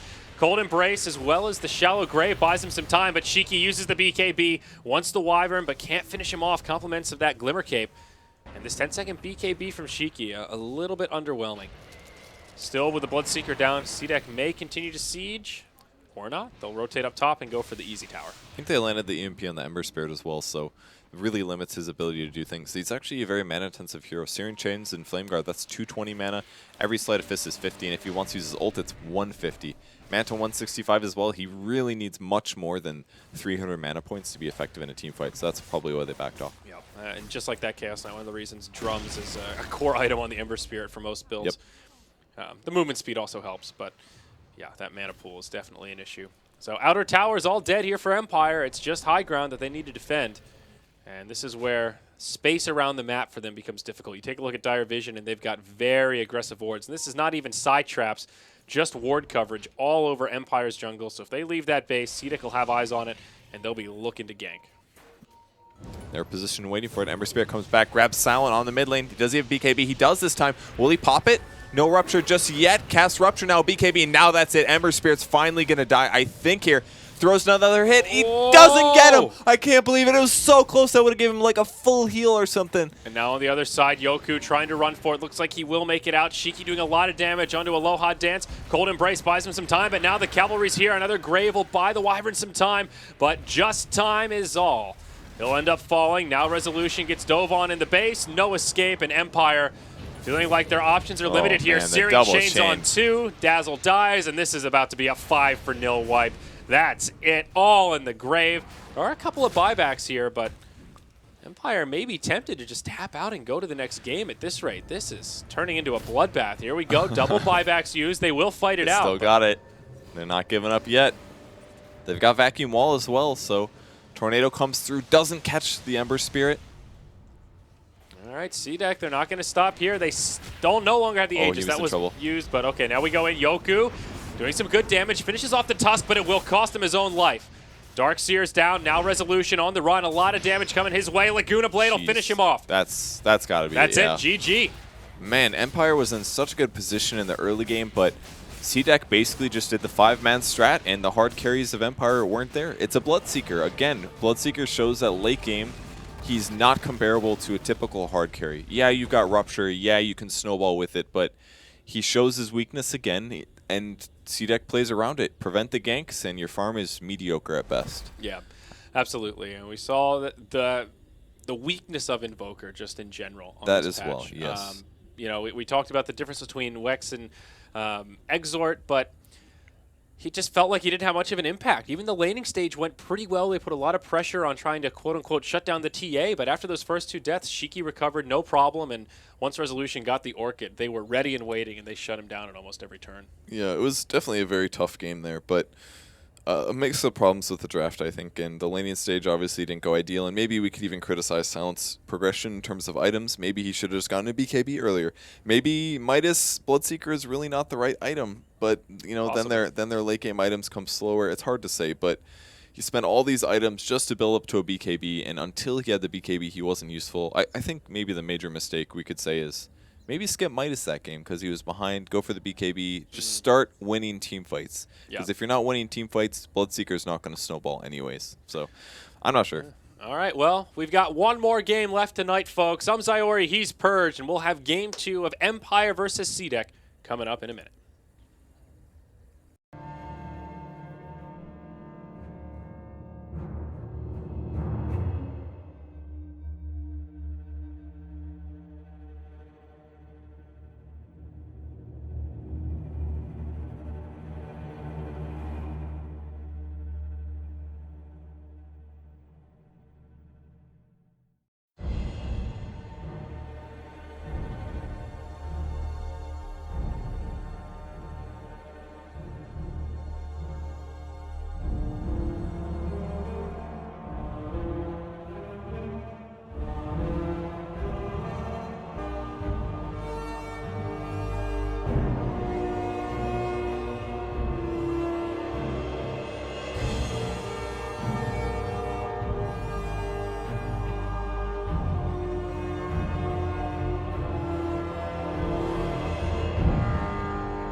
right, ladies and gentlemen, welcome to our final game of the evening here on the third stream for the International 5-Day 2 of the group stage. We're here in Group B. We've got Empire versus C-Deck. I'm Zyori, he's Purge. C-Deck actually taking game 1 of this series in a very convincing manner. Some drafting issues perhaps from Empire, but still great execution from C-Deck. Yeah, very different from the previous set we watched, which was absolutely close between Virtus Pro and Team Empire. Every fight coming down to the wire. But that one just was a clear team fight advantage every single time. So, again, C-Deck banning out the Naga Siren, maybe the hero. Kind of a tough lesson for Empire to let C-Deck learn, if you think about it, because VP ended up 2-0ing C-Deck, and I felt like a lot of that came down to Naga ulti. And I feel like C-Deck learned that lesson there, and that was maybe the advantage that allowed VP to beat them, and now they're just not even letting Empire touch that. So, in a way, you think about the order of all the games happening, and if two teams with similar play styles, if one of them plays the same guy first, the other team might think of the solutions and come back and not let them get that free 3 points. Not that it's free by any means, but it's a strat, and once you first play against the strat, you don't know the solution as well. Yeah. Empire completely switching up their approach, though, with these initial bans. Undying and Tusk, we have not seen these two in that first banning couplet really at all today in the games you and I have covered. And this is Empire saying, all right, that old rulebook worked. Now we need to do something a little bit different. So we've got Queen of Pain, Bloodseeker, Shadow Fiend. They've all made it through the pool here. Gyro does get banned out by C-Deck, but Empire will have their pick of the litter here. And they go Leshrac. Okay. That's the other one that made it through.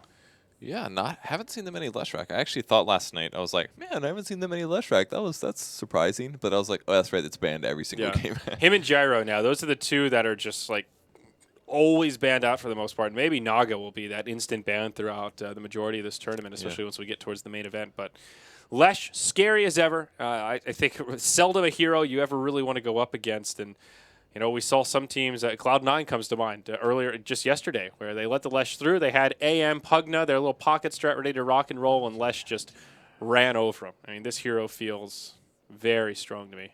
All right, so C-Deck picking the Bounty Hunter. They go for the Queen of Pain as well. Pretty even with Quap versus Leshrac in the mid lane, but Bounty Hunter roaming on top of that makes things a little bit tougher. So very likely we'll see a support from Team Empire come to cover the Lesh mid or put a sentry down there.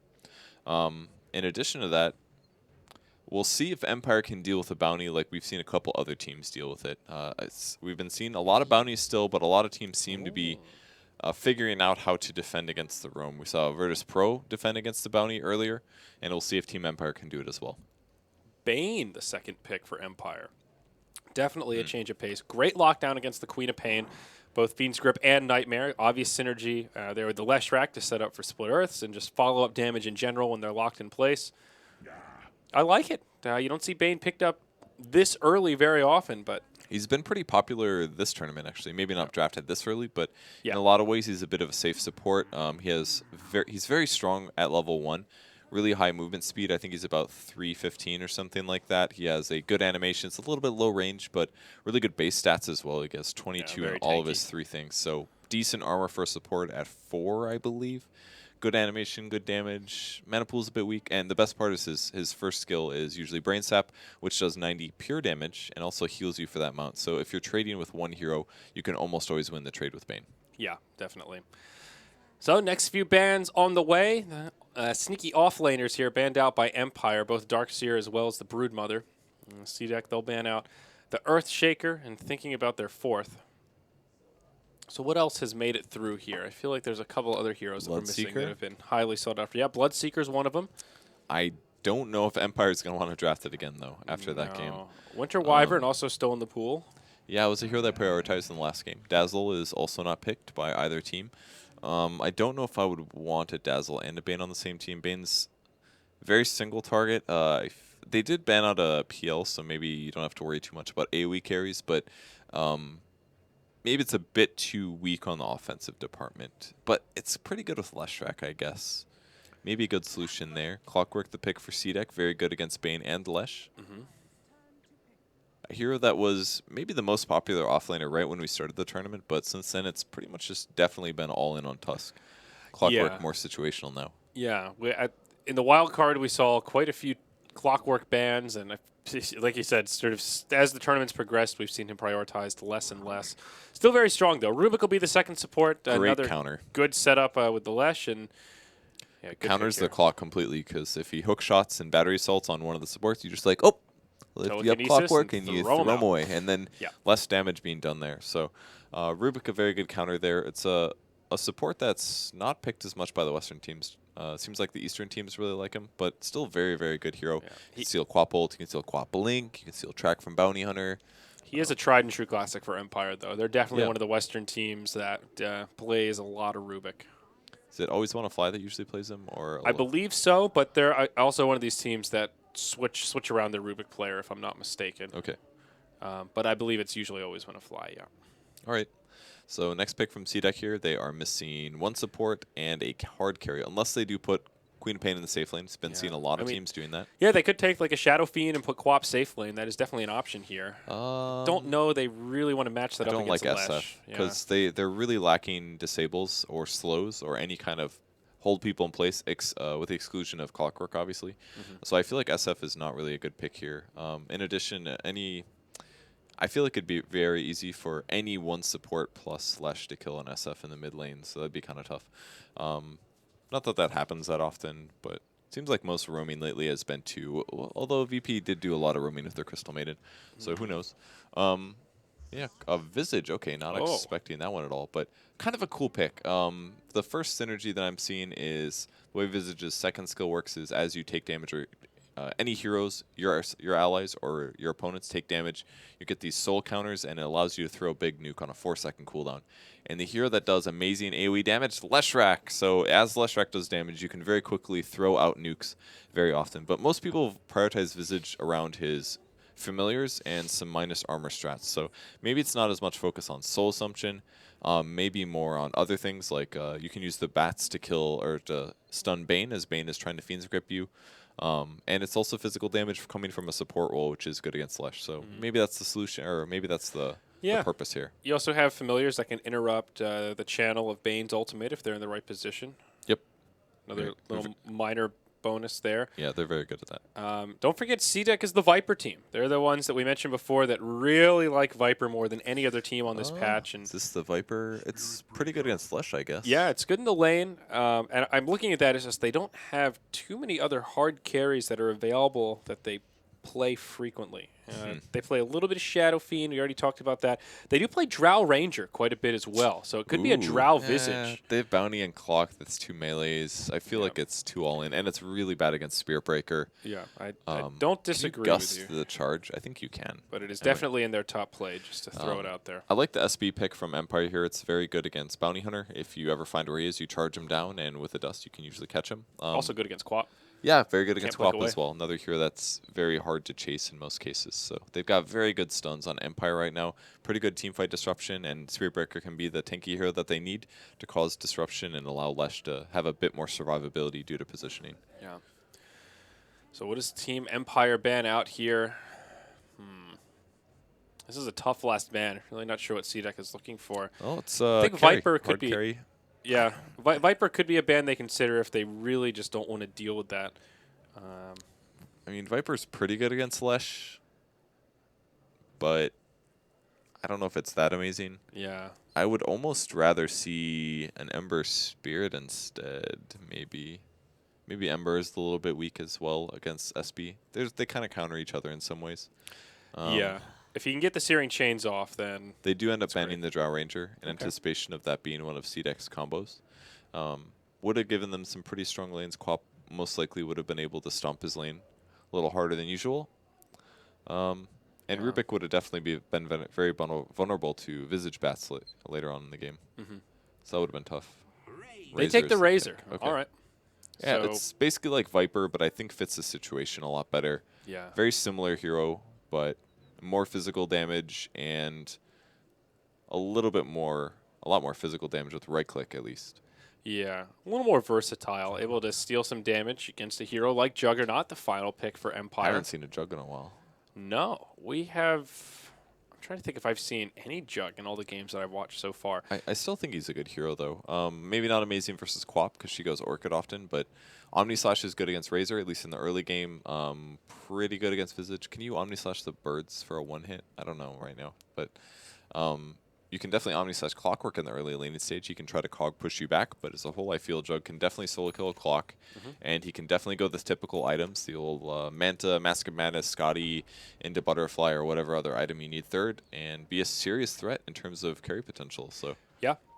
Tried and true classic for solo as well. And can't forget about that healing ward. Great for the style that Empire likes to play. That mid-game centric, very team fight heavy. That percentage-based regen is pretty darn potent. Very good with the Lesh. it's kind of interesting to see how TF5's been so far. There haven't been that many super hard carries. Like, there haven't been a lot of heroes that do very serious damage output, similar to, like, we had Troll and Sniper. And yeah, they built them very agility-based in the last patch and didn't have that much damage, but it's just the hard carries that have been picked are very mild in most cases. A lot of Razors and things like that. There have been anti-mages and stuff like that, but as a whole, pretty limiting. Oh, did they spot him? They did. They did spot the Bounty Hunter, so maybe they'll anticipate the ward being there. Do they have sentries? They do. 2 sentries on Bane. They saw the bounty there. Will they expect the ward being there? They actually have their ward on the same spot. That's pretty funny. Yeah. We'll see. We'll see who wins the sentry battle here. So Team C-Deck, they're up 1-0 in this series. Q, he'll take the Visage. Looks like possibly. Well, we'll see how they lane this here. Aggressive, he'll be on the Queen of Pain. XZ on the Clockwork. And they'll be repelled from this bottom bounty rune. Looks like Empire will secure themselves. 1 for the Lesh. And up top, let's see, can Yoku grab it? He certainly can. They won. Yeah, there you go. Garter on the Bounty Hunter. And who do we have left here? Oh, it's Shiki. He's on the Razor, and he'll be here farming in the safe lane. So, is this a 2-on-2 coming out of C-Deck? Sure looks like it. Let's see. Quap Visage. It's an interesting versus lane. Jug Rubik. It's pretty good, I guess. It's a little scary. Visage has pretty high base starting strength, so I feel like it's okay for them. They're going to be a little bit less on harassment. Rubik does have a boot start, so I guess it's all right. It could go either way, I think, but slight harass advantage coming out of C-Deck here. Yep. Oh, it's actually a tri-lane. They're shifting over the bounty. Well, yeah, it's a roaming bounty hunter, of course, but he's got to use his invis. I think that got spotted by, got spotted by Always Want to Fly here. He's actually pulling immediately, so that'll give him some slight EXP advantage down here. Yeah, it looks like Garter will just linger around. Happy to leech some XP. Needs to be a little bit careful until he finds level 2. Bane, he's used one of his sentries. Still hanging on to the other. I'm not sure where that sentry got off to. Or did he just give it to somebody? Where did he put it? We put a sentry run on the camp. Yep, here it is. Where is it? Oh, no, that's a Dire. That's a Dire sentry. I'm not sure where it went, actually. He did have 2 before. Maybe he got dewarded or something. Did you give it to the Spirit Breaker? I don't know. Yeah, Not maybe he must have gotten dewarded. That's the only must have. only thing I can think of here. So, all right, mid matchup, we've got now Clockwork versus the Leshrac. And it's a safe lane Razor. Man, it's been a long time since I've seen a mid Clockwork. Yeah, I was so confused when you said that. I was like, what the heck is he? But it is actually It actually is a big Clockwork, especially when there's a Quap and a Razor in the game. That's really surprising. I feel like Lesh should just dominate this matchup, but the Clockwork is getting some okay farm from these initial waves. I mean, I would hope so if you're in the solo position. Clock is typically not a very normal mid hero because he will get out farmed by far since he's melee. And at the point where resolution on the Leshrac gets a lot of mana, he can very easily zone him back. But there is potential for solo kill, and if Clock grabs some good runes like haste or invis, he can potentially get solo kills on Lesh in return. So it'll come down to rotations as well. If he gets in melee range, he can easily kill Lesh. But if he stays and tries to farm, resolution will out farm and out harass him. Yeah, I mean, Clock mid can definitely get a lot done, but one of the issues is that he needs to rotate about and use that hook shot, and that's often where you can let that other mid laner get a lot of farm, and you need to make every single gank count. So this is exciting. I mean, I'm pumped to see C-Deck do something a little bit different here, Purge. I'm not sure how well it'll work, but it's definitely interesting. So Silent opting for the early stats, actually. Just 1 spin, 1 stat right now. Bounty Hunter, as of late, hasn't actually done anything, just moved around the map a little bit, done a couple pokes here and there. Doesn't even have level 2. And as with that result, their trialing is actually not very strong just yet. So I feel like Empire has a much better chance of getting a kill here. They could even do a silence into a silent spin on the Juggernaut. Well, Yoku stationed to charge the mid lane, perhaps, in the trees. Missing off the map, but It's level 3. looking for an angle that this may be hard to see coming for the Clockwork. It's kind of difficult. Does he have battery assault even? He does. It's only level 1 though, so if he does charge in, he could definitely get that kill. And he's gonna follow card. Aggressive down bottom, telekinesis forward. Now blinks back to safety. Okay. No surprise. And no chance for follow up there. It's actually a hard lane to kill. It has to be on the Visage basically. Can't Yeah. be on anybody else. And You can see how Roman far again. back he was playing here. Like, these lanes are just so weird, and the play seems like there's no potential for getting kills either, because like the Quap is going to be the one that's sitting forward. Well, that's what happens when you don't upgrade your courier. That was a lot of gold. 345. Let's see what was on it here. Boots bottle. Yep, Boots bottle for resolution. What a loss. That is is so a painful. huge courier kill. That's actually an incredible kill. Man, he's going to be, especially against a Clockwork now. Now he's to threaten dying. He can't abuse the mana. Set up Might see a down kill. bottom. They put aggressive to sleep, and then they go on to Q. This could be your first blood, and it is. Silent draws it. Aggressive has a blink. He'll use it and be okay for now. good rocket. Clockwork actually gets the counter kill onto the Rubik. Very nice for him. That was really important too, because they could have denied him if that rocket didn't land. So they score the kill. Big pickup. Charge on to the mid Clockwork. Is Yoku actually going to commit to this? Yeah, nope. Okay, Lightning just to harass, and then he will back off. Smart play. I don't think he really wanted to dive that tower. They got him to force the invis as well, so he can't use that offensively. If he had that invis, he, like I said before, he could approach on resolution and potentially cog him in. They do have a sentry in the position. This has been there the whole time, apparently, at least for the last 2 minutes. This is probably where the sentry went. Oh, But, yeah, there's just creeps that were blocking Yeah, it. Okay. that's probably why we couldn't see it on the map. Yep, that's it exactly. Good detective work, Purge. Thank you. That's why I'm here. So Observer Board may have spotted Aloha Dance here on the Rubik. He's approaching from a way that may not get him spotted. Pulls the creep wave back. Will he grab him? He's not able to. Good positioning from the clock. Yeah, clock pretty fast. 365 with boots here. He's now level 6, has the hook shot. Resolution uses the salve That right was away. close. And, yeah, very smart. So Courier up in 45 seconds. Still a while before Resolution can get his boots and bottle. Yeah, he's doing fine, though. You know, one kind of cool thing is now that he doesn't have the bottle, he doesn't have the chance going to the rune spots and dying. So he's just really safe here, farming away. Spirit Breaker being fairly zone level 4 versus the Quap, who's almost 5. I guess that's fairly comparable. But the CS is not. Spirit Breaker at 6 last hits versus Quap's 20. So looks to be a bit better for C-Deck here on the map. Yeah, this aggro try for the Dire is kind of devolved now, and everyone's just been moving about. Garter still not really having the biggest impact. Level 3, so at least gets that point in Shuriken. Rubik gets the bounty rune. It could cost him his life, perhaps. Garter hits him with the Janata, and telekinesis will be enough for him to survive as Resolution starts to rotate over. And unfortunately, the Clockwork wasn't in the area. Otherwise, he very easily could have landed a hook shot. So Yeah. hey, they still have their ward up for about 5 more seconds. Does he see Aloha Dance? He does. He sees him. If he gets a hook shot here, this is a kill. He's not moving. Is he going to chance it, though? He lost his vision. Take a look at Dire Vision here. Completely dark. He had it, though. He maybe could have gone dangerous under tower, and he probably would have just gotten lifted. So Yeah. throws the rocket, spots him out, hits 2. Ping as well, and he may just go somewhere else now. Yeah, he wants to make the most out of this early hook shot, which is definitely the right idea with a Clockwork mid. This is, as you mentioned, he'll get out farmed. This isn't the kind of mid like a Shadow Fiend that wants to sit there and farm. He wants to get that level 6, get some early experience, and then Stun make it on happen. Quap. Yup, set up for the Lash, and that's an That easy was- kill for Empire. Man, and that's just a 4-second nightmare. And that's the powerful thing about the skill. It's kind of similar to Naga Sleep. It gives you this unnaturally long setup time. The TP into the 2-second splitter stun, and that's a dead hero. Yeah, it's just so easy for Lash. Yoku up top, losing all of his damage yet again. It's part of the reason why his CS is so poor, because he just doesn't do any damage. He hits for nothing. He's still trying, but it's not working out. And he's opted for the max Charge of Darkness build, so he has to bash to get a last hit here. 17% chance to get a last hit. Well, I guess That's better tough. to get that bad RNG out on the creeps rather than on the heroes. That's very true. But with the max bash build, or the max charge build, sorry, it guarantees the longer stun duration. And against evasive heroes, that's really important. Like against the Quap, if you don't have the higher charge levels, then oftentimes you can't get your ultimate after. So you have to go this build against heroes like Quap that can get away. That's a good point. Aloha Dance and Garter kind of crossing paths here. There is Dust ready and waiting on the Rubik. Surely Garter's scouting that out, just continues to harass and be that irritating bounty hunter. Clockwork finding another invisibility rune here at the 8-minute mark. Could be scary. Oh, Resolution is chasing this. Here comes the charge.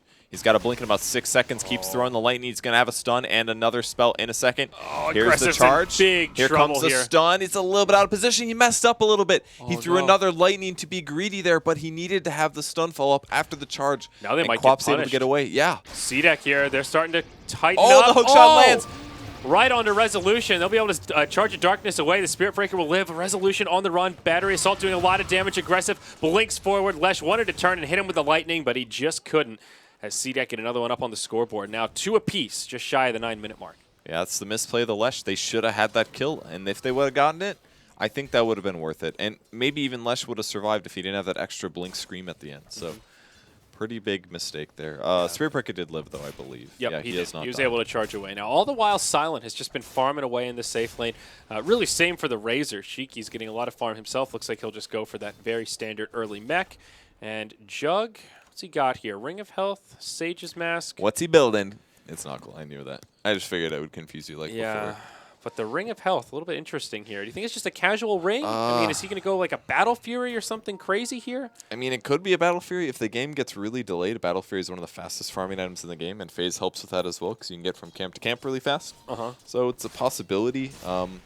Atypical for sure. Yes, very, very atypical. But I think if you look at C-Deck's lineup, you say, like, wow, look at all these semi-carries, and it's basically a Razor and a Quap. And Oh, that's hook it. shot on Always Want to Fly. That's an easy pick there for the Dire. Bounty Hunter gets that one. By the time I got there, he was already dead. Yeah, he just Super went dead there. full to 0 in blink of an eye. I guess that was a bounty scout because I don't see any awards in the Yep, area, so exactly not too right. surprising there. Yep. But yeah, the Battle Fairy build is something that'll supercharge his farm, and maybe why he's going for that, because I assume that's the only reason he would buy the Ring of Health. If he wasn't going for this, if he wanted health gain, he would just bought a Mask of Death, which is a very common Juggernaut item build into the Mask of Madness. So Yeah, that's kind of what I was thinking. The casual Ring of Health is just not really great value on a hero like Jug when, something like a Mask of Madness gives you so much more when you're ulting and synergizing with your hero. Oh, their smoke gets broken. They know Gardner's got to be nearby, so they do dust him. He'll move into the tree line and try to TP home, but the lift is there, and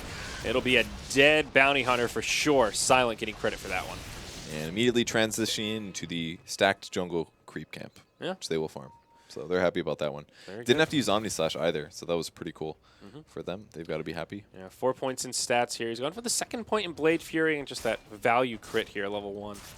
Yeah, if we compare that to Chaos Knight crit, it is already better than level 4 Chaos Knight crit with 1 skill point. Yeah.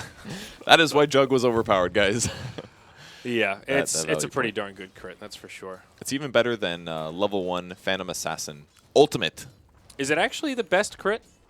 Is there a better crit? Phantom Assassin level 3 is better, but that's an ultimate. yeah, so well, that's- yeah. But the level 1, it's better than that. It's pretty insane. Yeah, that is so nuts. Clockwork roaming over, he's gonna find Jug. Jug can try to go for this, but he's gonna need a lot of hits before he goes for the Omni Slash. Omni will probably only do about 600 damage or so, 700 damage maybe. Yeah, you see Clockwork in the off-lane role where he's often under-leveled. You don't realize how beefy he is just naturally as a hero. Right now, just Urn of Shadows and Magic Wand, and he's got 1,100 HP. Yeah. Not an easy hero to fight with, relative to someone like the Bounty Hunter who's sitting here at like 650 at level 4. And this is the reason that they don't put Clockwork in the mid lane, because he quickly becomes a bit useless. Not useless necessarily, but he is not going to carry your late game unless you get an insane amount of kills and never die. Yeah. Yeah, you just have to control all of the other lanes, which is easier said than done, at least at the pro level. Yoku may find himself in some trouble here. Nope, Bounty Hunter goes the other way around. Looks like he'll go for the Hand of Midas. 700 gold nearly. I think this is the build he prefers on the Spirit Breaker. Just get that fast Midas. A lot of SBs do this. The attack Yep. speed's good for more bashes.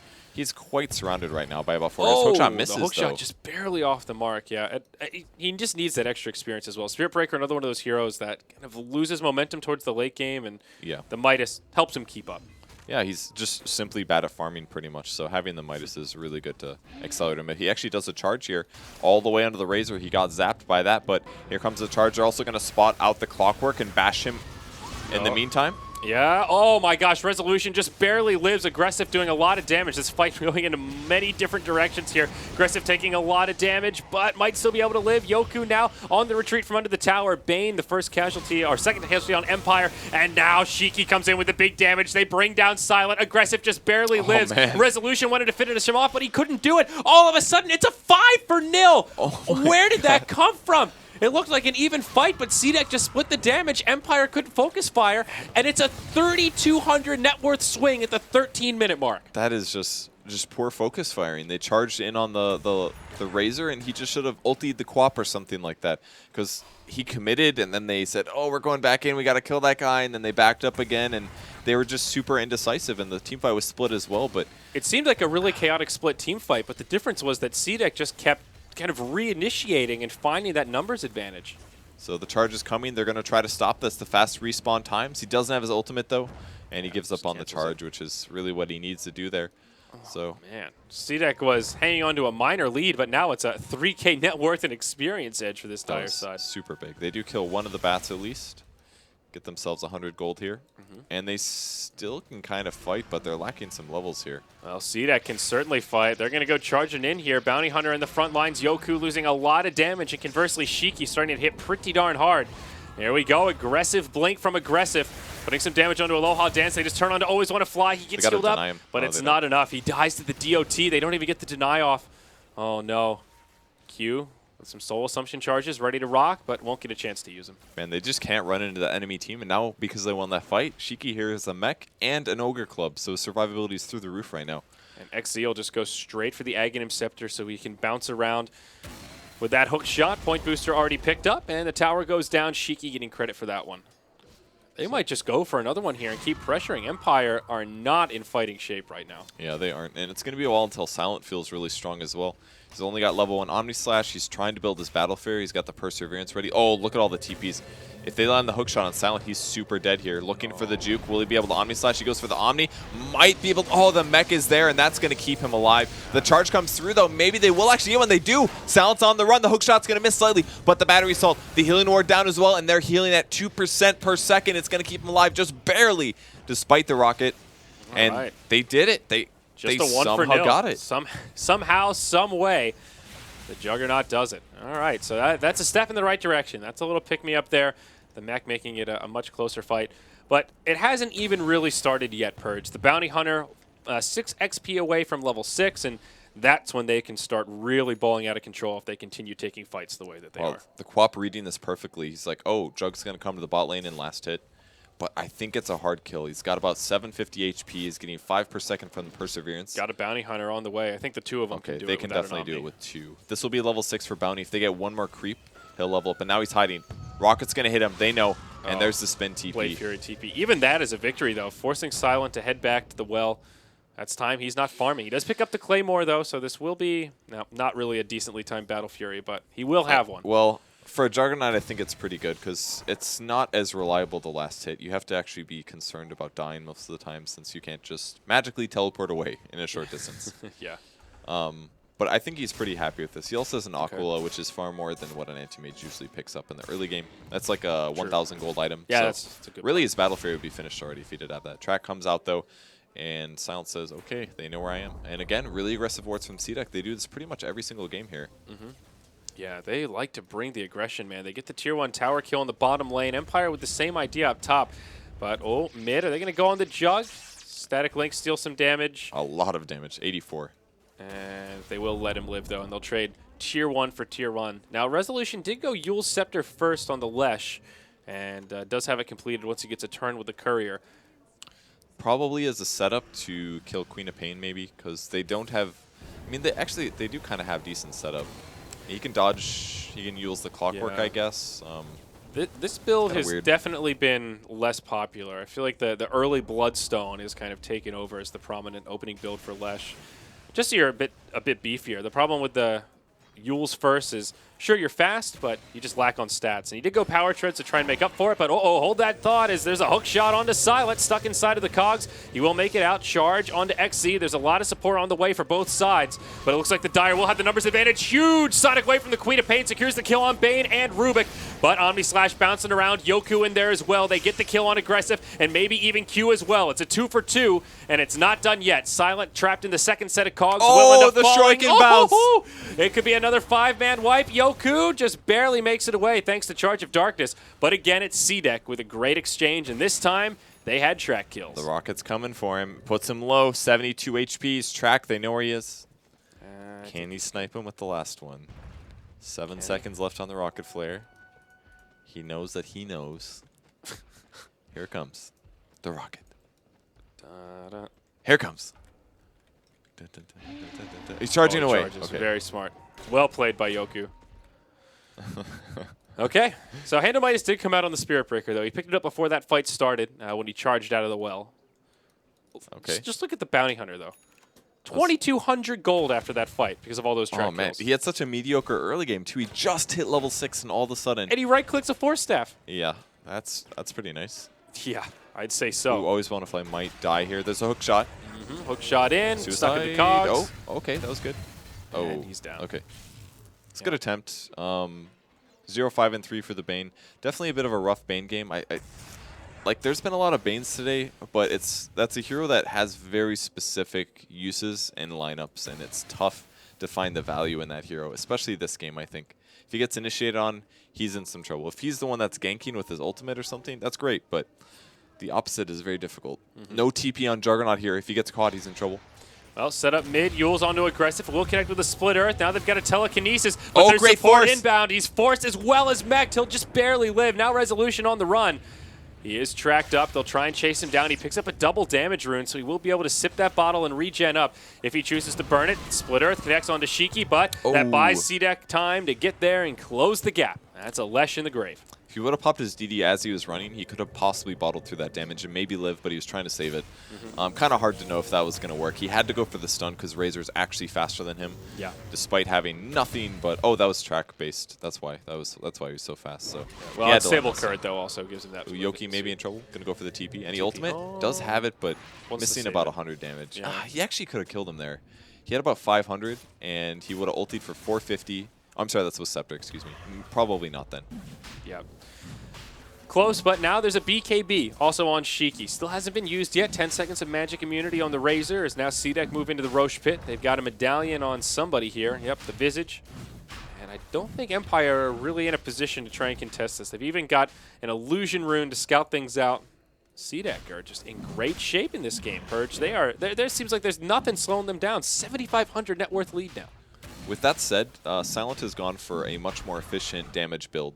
It's not very good right now. He could have built maybe Mask of Madness for 2k gold and had some really strong Omni Slashes, but as this game continues, he grabs a Yasha, maybe an SNY, he's going to be a huge damage threat in the fight, and much more so than a Razor that grabs a BKB. BKB does nothing against Omni Slash, for example, other than giving him an extra 190 HP, but that's 1 slash max. Out of it. So I feel like Silent's really going to accelerate and farm right now. And if this game does go late, it's still going to be okay for Empire. All they have to do is cut their losses, try to get some decent trades, and continue farming. Yeah, it's true. Though, will C-Deck let it go that late is probably the more important question at this point. We'll hold that thought, though, as XZ gets rotated on up top. The Clockwork, who's a 4, 0, and 8, will finally be taken out. Yeah, that's a Fiend's Grip to lock him in place. They actually come Huge back rotation, but the Sonic Wave from Aggressive connects on all of them. And Silent will get off his ultimate, bounces around, but Empire getting cleaned up here. They've already lost 2. Yoku tries to TP out, but Birds will be summoned and sent right back down to the ground.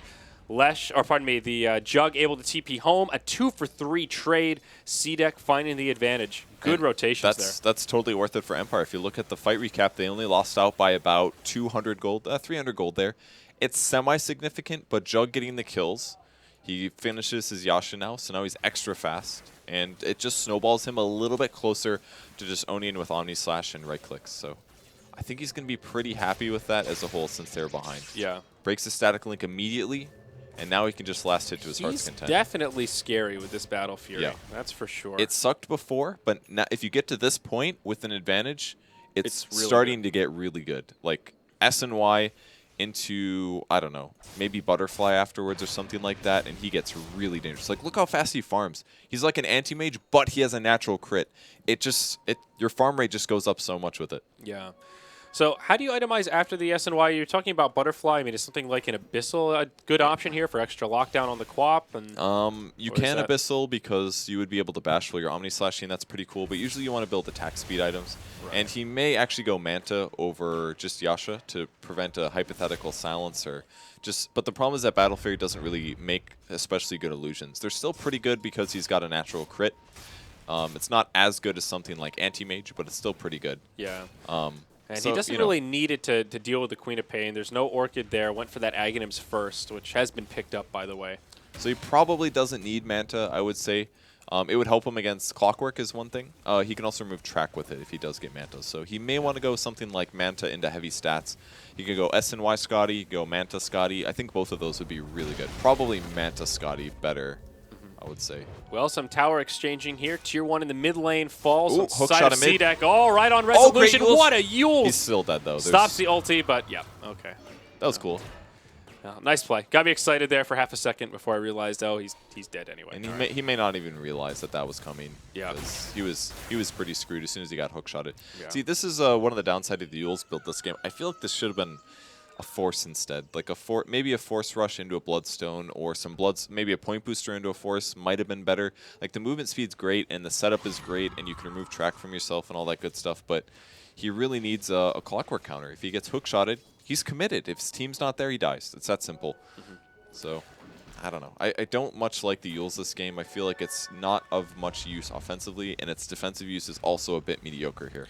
Yeah, well, CDEC continuing to take objectives. They've got about a minute left on the Aegis, maybe a minute 20, and they want to make as much use of it as possible. Aggressive also with a double damage rune on. They took the Tier 2 bottom and traded their mid Tier 1, and now they'll pressure the Tier 2 mid. There is a glyph for the Radiant, so Empire could try to mount a defense and take a fight, but they really don't want to do that. They'll sack it, and although they're pressuring the top Tier 2, not really putting much damage into the tower. At least not yet. And of course, as I say that, Silent comes in and starts giving it the old chop chop. He does ultimately go for the Manta style recipe, so we'll be a Manta. Aloha Dance spotting out the Razor, and he's going to give it the right click. It does get denied by Razor nicely down there, but a dead tower is a dead tower, and they get the gold, and that's a Manta style. So Silent is in a very scary position right here for CDEC. They have to be very worried about this. His net worth is comparable to the Razor's. Which guy do you really fear, though? Well, all right, Razor's got 4K gold in the bank. That's pretty scary. But Silent does a lot of damage right now, and as his Omni Slash gets to 16 as well, it's an even bigger threat. He does a lot of damage, but what's scary for Empire is right now all of their eggs are in the Juggernaut basket. If Silent makes a misplay, if they somehow catch him off guard, they don't have much outside of him. So there is a lot on Empire to take these fights, and exactly the right Yules onto style the of Quap bot. choreography. Here we go. Set up the Splitter with will Aloha. connect. They're going that's to a dead finish him hero. off here. Very nice. That Pulse Nova just does too much damage. Yeah, great But low now kill. on to Silent. Hook shot in. Gardner was scouting it out. He'll try to Blade Fury away. He does have the Omni Slash here. Charge coming in onto XZ, but still manages to get off the he'll cogs. Omni That's this. Yoku into the low ground. Great mech. Stuck in the trees. Yeah, mech. They Wow. tank all the way through that Omni Slash, and now Silent is dead. Those cogs were just so perfect for the Spirit Breaker. It made Yoku a non-factor. Now XZ connects with another hook shot. He's got the Aghanim Scepter, uses the Charge of Darkness, but cancels it straight away, and now the Spirit Breaker dies as well. It's a 2-for-1 around the map with CDEC yet again finding the advantage. Both of those track kills. Man, that Omni Slash actually did nothing there. It looked like, I think if he used it instantly, it would have been okay. But I know the Clockwork, no, Clock didn't have the Force. It was the Bounty with the Force. I feel like he should have used the Omni Slash right at the start when the Clock was very segmented because it gave them time to catch up, and then it resulted in the Force of the Clock into the rest of the group in the mech. It's hard to say, though, because he probably wouldn't have killed him with just the Omni Slash. That's why he attacked him a few times first. No. But XZ walks right into it. Resolution nails him with a Split Earth, and that's just a freebie. But now the follow-up's here. Aggressive. Throws out the ult. That'll be enough to finish off Aloha Dance. I like that he stayed. That was good. A 1-for-1, but it's a track kill going the way of CDEC, so they find an advantage there. Resolution on the run will probably be okay. Maybe. They're going to blink after. There's the Yules. Aggressive is getting He can charged maybe here. fight this. No, yeah, it's better just to run. Garter's on his way in. He'll throw the shuriken. Aggressive now, hit by Yoku. He does have a nether strike. Does he use it here, or does he just try to charge away defensively? He's got to get out of here. All right, he's committing hard. Bane on the way. Here we could get go. Nether lucky. strike Is that onto it? Aggressive. Can we get the bash? No. Mech comes in, saves Aggressive, and they turn it onto the Spirit Breaker. Now Always Wanna Fly comes in to finish off the quap, but the Brain Sap isn't enough. Ugh. Another disastrous exchange for Empire. A 1 for 3 when it's all said and done. That just didn't look good the whole time. Like, I just didn't see the Spear Breaker getting that kill. If he would have bashed, he would have gotten him, but he just didn't hit the bash. And 17%, man. Memes for days. Sometimes it works for you, and sometimes, well, it works against you. What a strange number that is. Assault Kuras, though, picked up by Shiki on the Razor. That's what he was pulling up all that gold for. Bloodstone finished on Leshrac, so some much-needed HP regen. I like and the a AC ton of here, though, mana. against the Jug. Obviously, Cleave doesn't really care about the armor so much, but Yeah, gives it's you a way to perfect build. siege and also gives you a way to deal with this Omni Slash just a little more. And now Jug's basically in a behind position. He's not close to his next item build, even though his farm is pretty comparable to Razor's. Oh, he gets hooked, Hook actually. shot, here we go. XZ on point once more. There is an Omni Slash He's available. blocked by on illusions. Does Silent even bother using it here? Does he just try to save it? Familiar Stun's Oh. taking him very low. They'll finish him off. That's another track kill for the Dire. Now onto Aloha Dance. Tracked up as well. Split Earth from Resolution. Does do some damage here. The Stolen Cogs from Rubik does push back Shiki. Drains some mana. Another But long hook. range hook shot again. Onto Resolution. They've already killed the Rubik and now Lash in a world of hurt. Uses the self-fuels. Does commit suicide with the Bloodstone, but it's still a dead Leshrac, and that means C-Deck will be able to grab possibly another tower. Nope, they don't have the creepy Equilibrium. Instead, they want another kill. They see Yoku mid, and he'll be forced to charge away. That's a good place to charge to. Super good safety there. Yeah. But man, C-Deck is just walking over Empire, and they're just not playing like they're focused, in my opinion. Was the Naga really that good? Was that the secret to beating C-Deck now that they're banning it out? I think It's it almost helps a like lot. watching a different team when they were playing against VP. Yeah, I mean, it's a lot of the teams that played against Naga, they play weird, and that's because they're afraid of the sleep, because it sets up so many dangerous situations that they've lost scrims to. Yeah. So it's very scary. I mean, we glyph. saw another mistake out of Silent as well. He Manta-styled, but his illusions blocked him in, and he didn't move him out of the way in time. Yeah. He just sat there and got killed. A 29-minute Lotus Orb. Ooh, This hook is- shot onto... Oh, right Spirit onto Breaker. Yoku. Yeah, they're going to pressure that, or punish that rather, and it's a dead Spirit Breaker. Nothing he can do. Yeah. This is one of the earliest Lotus Orbs I've seen picked up. Usually it's not prioritized this early on. Not that often, at least. I don't think it stops the Fiend's Grip, but you could do an Omni Slash response. You can Omni Slash with Lotus Orb. Really? Yes. It's pretty cool. That I saw is it a lot. really cool. I saw it a lot the day after, because that was right when the Jug new was- patch came out. Yeah. Jug had been nerfed, but was still being played. Right, Because right. obviously people are like, oh, maybe they're still good, and they play their favorite carry, and then they realize they're a little bit worse, and they stop playing them. But I haven't seen it since then, really, on Yep. clubs at least. No, So it's it's good at that. Brain Sap, Fiend's Grip, a lot of Rubik spells you can reflect. yeah, it's a good Even item Lesh. here. I see why he's prioritized it, but just Spirit Breaker? worth mentioning here. Reflect that charge, baby. There's something to reflect on everyone. Yeah. It's not that often that you have a Lotus Orb that's this good in a kind of scenario. Did We'll they see, find? Oh my God! 5 they- hero I think they smoke. found him. He's TPing. Find Aloha Dance. Can they get in range The for the hook, hook the hook, the shot? Oh, just falls short. He should have launched a little early. Oh, his range was actually about there anyway. So Yep. he did it So- appropriately. He's yeah. doing great. 5-2 and 14. Started off in the mid clockwork, has shifted basically into an offlane hero. Really good clock this I game. mean, we talked about the mid clock. You have to be active, and not only that, but you have to make your ganks count. And XZ has done just a fabulous job with that, moving around the map, knowing when to go in, knowing when to Ugh. retreat. 31-minute Mask of Madness. Why didn't you build this with your first 2,000 gold? Maybe he just realizes that the build he went is just not efficient. And this is like the way that Silent has played Juggernaut this game was basically how people used to play Jug before the Mask of Madness build was developed. And it's just not that good. It's like kind of good, but it's not amazing. And the Mask of Madness build was amazing. Yeah. And if he just would have built that early, some of those Omni Slashes might have actually killed some of those heroes. Yeah, he's just not mobile enough. It seems like it's part of the problem to really utilize the Battle Fury. You know, we were comparing him to Anti-Mage earlier and some of the benefits of having the built-in crit and all that stuff, but you know, AM can split push, he can clear out waves really easily and just bounce around.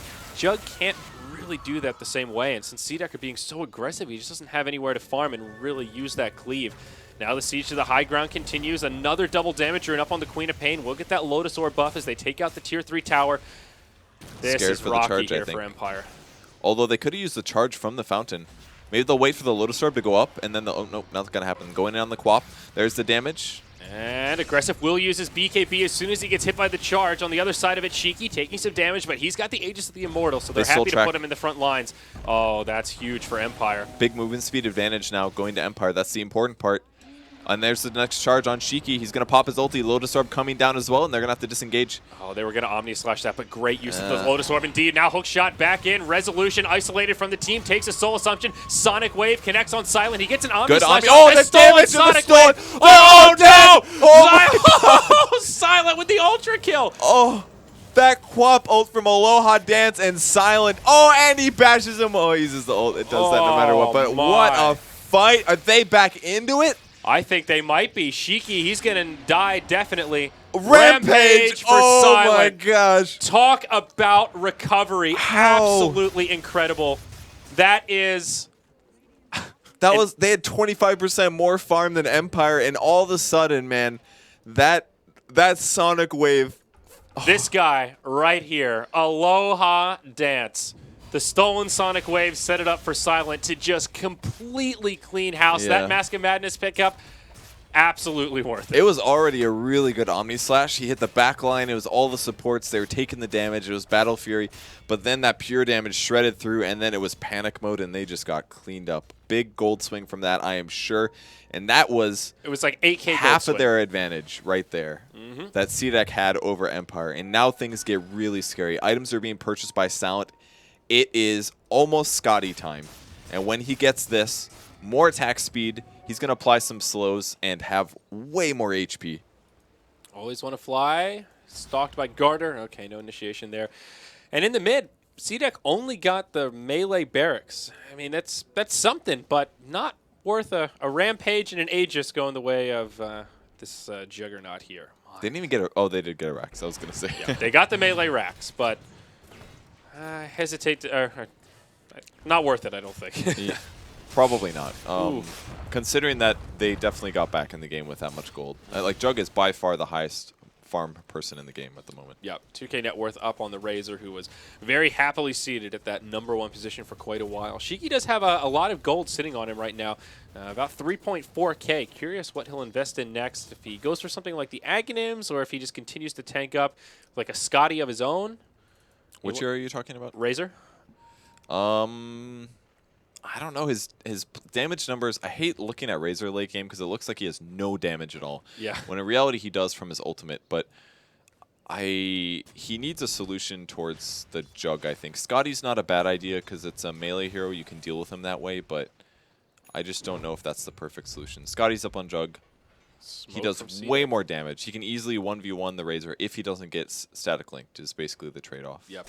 But now you can't run from him. That's the other big thing here. Yeah. CDEC, though, smoked up his 4. They'll rotate through with Gardner scouting things out. He's now picked up a Ghost Scepter in anticipation of this Jug being absolutely out of control. They might initiate on a mid. There we shot go. goes Hook in. shot in. They'll jump gets the straight spin. in. They get up the spin. He does have the Omni Slash here. There's Breaks still the some cogs. He's damage. blocked again. They'll finish him off. The nice Sonic Wave will bring him No down. buyback. He just Always bought wanna Scotty. fly. Oh, no. After all that, this could get to CDEC realize it. Are they just going to go for the GG push? I mean, surely they see his items. They said, oh, he's got a new Scotty.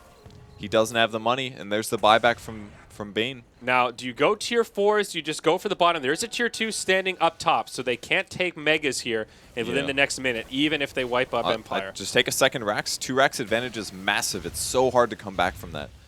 All right, now there is a glyph for the Radiant side, so they can try to delay things and make a bit of a hold. Razor does 4 damage right now. Oh. That was the Aloha Dance ultimate because it's about to go away anyways. Can he steal a good spell? That's the question. Right. It's going to be an Eggs for the Razor, by the way. Kerr's completely gone, so helps for pushing. Yep. CDEC slow sieging this, though. Jug coming up in only 25 seconds. Really not too shabby. I'm surprised they didn't take this. Hookshot goes in, though. Right onto Resolution. Power Cogs. He will Good be able to force. make it onto the other side of the Cogs. Very nice indeed. Shiki getting Fiend's gripped right now, but he is BK beat up. Yoku on one side getting isolated. Oh, the Bane double bash. will end up going down. Does not get the deny, but he falls. Tier 3 tower, not really taking that much damage, and now the Jug up in just a couple of seconds. CDEC will be forced back. Yoku charging out of the base. Shuriken interrupts that cast point, but he will still get off the ultimate, and they turn on him. Sonic Wave from Aggressive. Finishing off the Spirit Breakers. Now the Omni Slash bounces around. The Clockwork dies, but the Omni Slash is done. Now Resolution taking a lot of damage will go into the self-Yules. Q a bit too Silence far got the forward. damage. Silent will be able to live for now, but Resolution not so lucky. And C-Deck, even though they don't get the barracks of the Tier 3 tower they were coming for, they still take an okay fight. And those familiars are tanking a lot of the Omni Slashes, and it looks like each one is doing one source of damage to them. Yes. So they're a pretty good jug counter right now, Especially actually. now that he has the Ags. Yeah, he's got an extra familiar there. A lot of heroes on C-Deck able to squeeze out and not die there. They lost the range barracks, but I think that was pretty good for Empire. Only buyback on the Bane, I believe. Let me Yes, take a check. only the Yeah, Bane. just Bane. That's all right in this position, I think. The Enfeeble's actually really good against the Razor, and that's part of the reason the tower was taking no damage, because Razor has very, very low damage because you buy all these weird utility items. Assault Cuirass, no damage, just attack speed and the minus armor. You've got a BKB, almost no damage. Ags itself, almost no damage, and Mech as well, no damage. Razor just looks like a terrible damage hero, and it basically comes down to Static Link. He's only got his ult and Static Link that he can do damage to towers if he gets Enfeebled. Yeah. One of the few rare times that I feel like Bane's Enfeeble is really good. Now, Aggressive completes his Shiva's Guard, so a little extra armor on the Queen of Pain and more utility. Great to have against the Jug as well as the Spirit Breaker at this point in the game. Garter scouting things out in the mid. Roshan still not past that 8-minute timer yet, but the next Rosh will definitely become a focal point of this game, as it will be Aegis and Cheese. Jug's getting into a better and better spot now, though. I mean, he's got the Talisman Evasion. He's going to make a Butterfly next, then his Illusions becomes extremely strong, hard to kill. Him himself he's already very survivable. Not a lot of chain disables coming out of C-Deck. It's mostly just a bit of burst damage and some good push, I guess, with Razor and Visage. But that's pretty much it. Yeah. He's getting a little out of control here. They don't have any real great way to deal with the evasion. There isn't a natural MKB carrier. Quap doesn't really want to get it. Razor doesn't really want to get it. Bounty Hunter could, but no. I don't think that's really happening, nor would it really make a big difference. Butterfly, I think, definitely a good choice. And are C-Deck going double? No, I guess, are they going to go? They're either going double Shivas or double Lotus Orb, and I imagine it's double Lotus with that plate mail on the clock.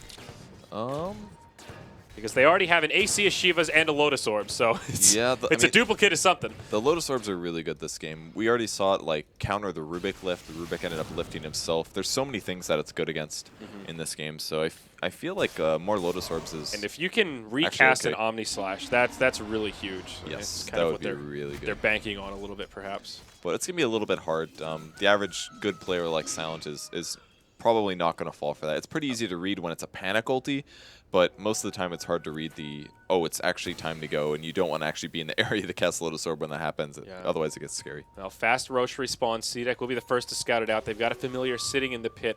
Empire not privy to it quite yet, and kind of lacking on ward coverage. They've got one on deep in the enemy jungle on the plateau, but it's just about to expire.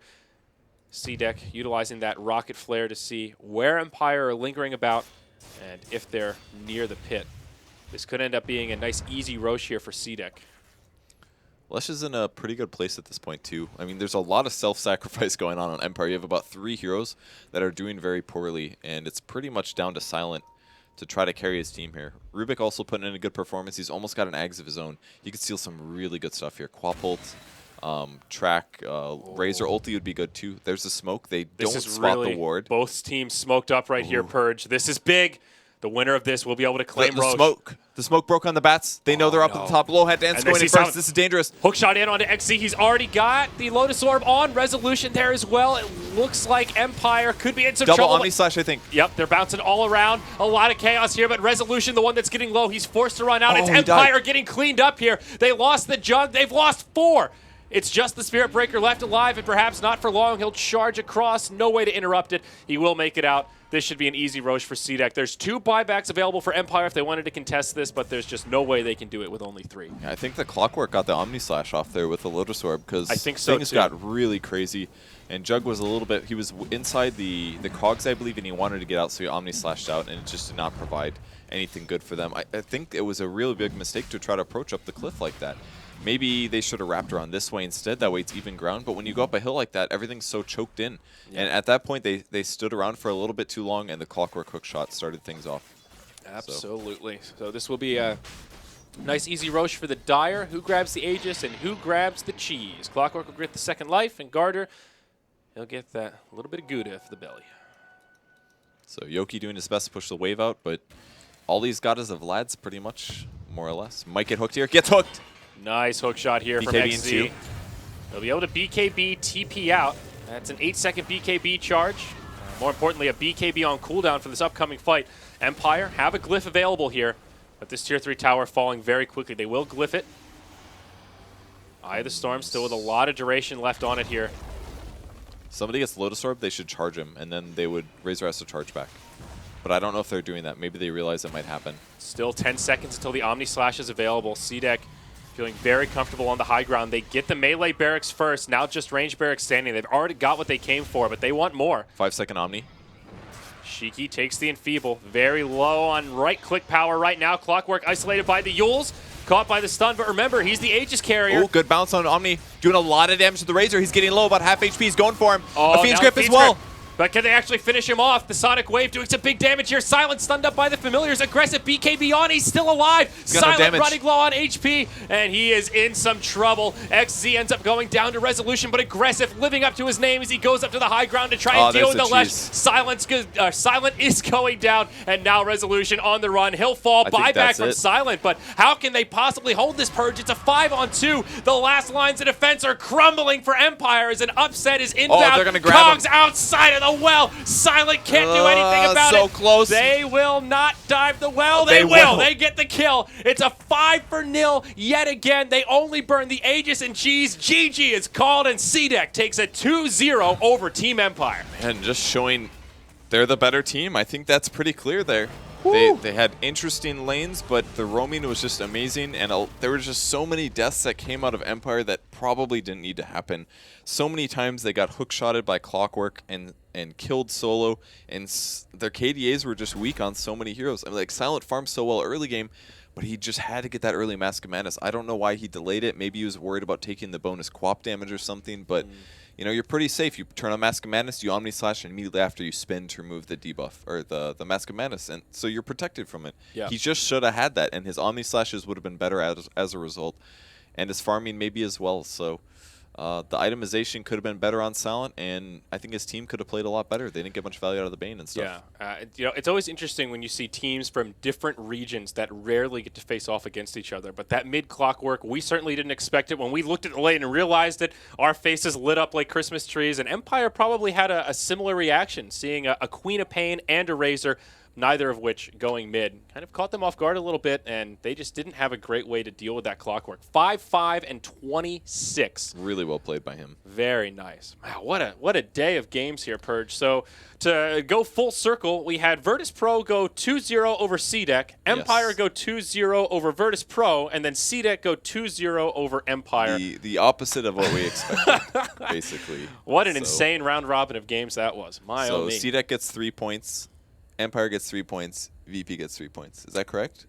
They're all they're all 2-0s, right? Yeah. So that's it. I think all the teams have got to be fairly happy with that. Any other teams that go 1-1 for the day for their 2 matches get less points than them. This is the way you want to do it. If you're only winning 2 games, you want it in the same little group. Absolutely. So not the worst for any of these teams. Group B shaping up to be a bit of an interesting and very, very close group in terms of points. Yeah, no doubt. So that's it for us today, folks. There are still some other heats going on. This was a reasonably quick series, so check out the other streams. But that's it for the International 5 Dota 2 third stream. Zyori, he's Purge. Thank you so much for joining us for the last few heats. I won't be back until day 4. Purge will be back tomorrow, and there's a lot more Dota 2 coming your way. So take care, and we'll see you again tomorrow.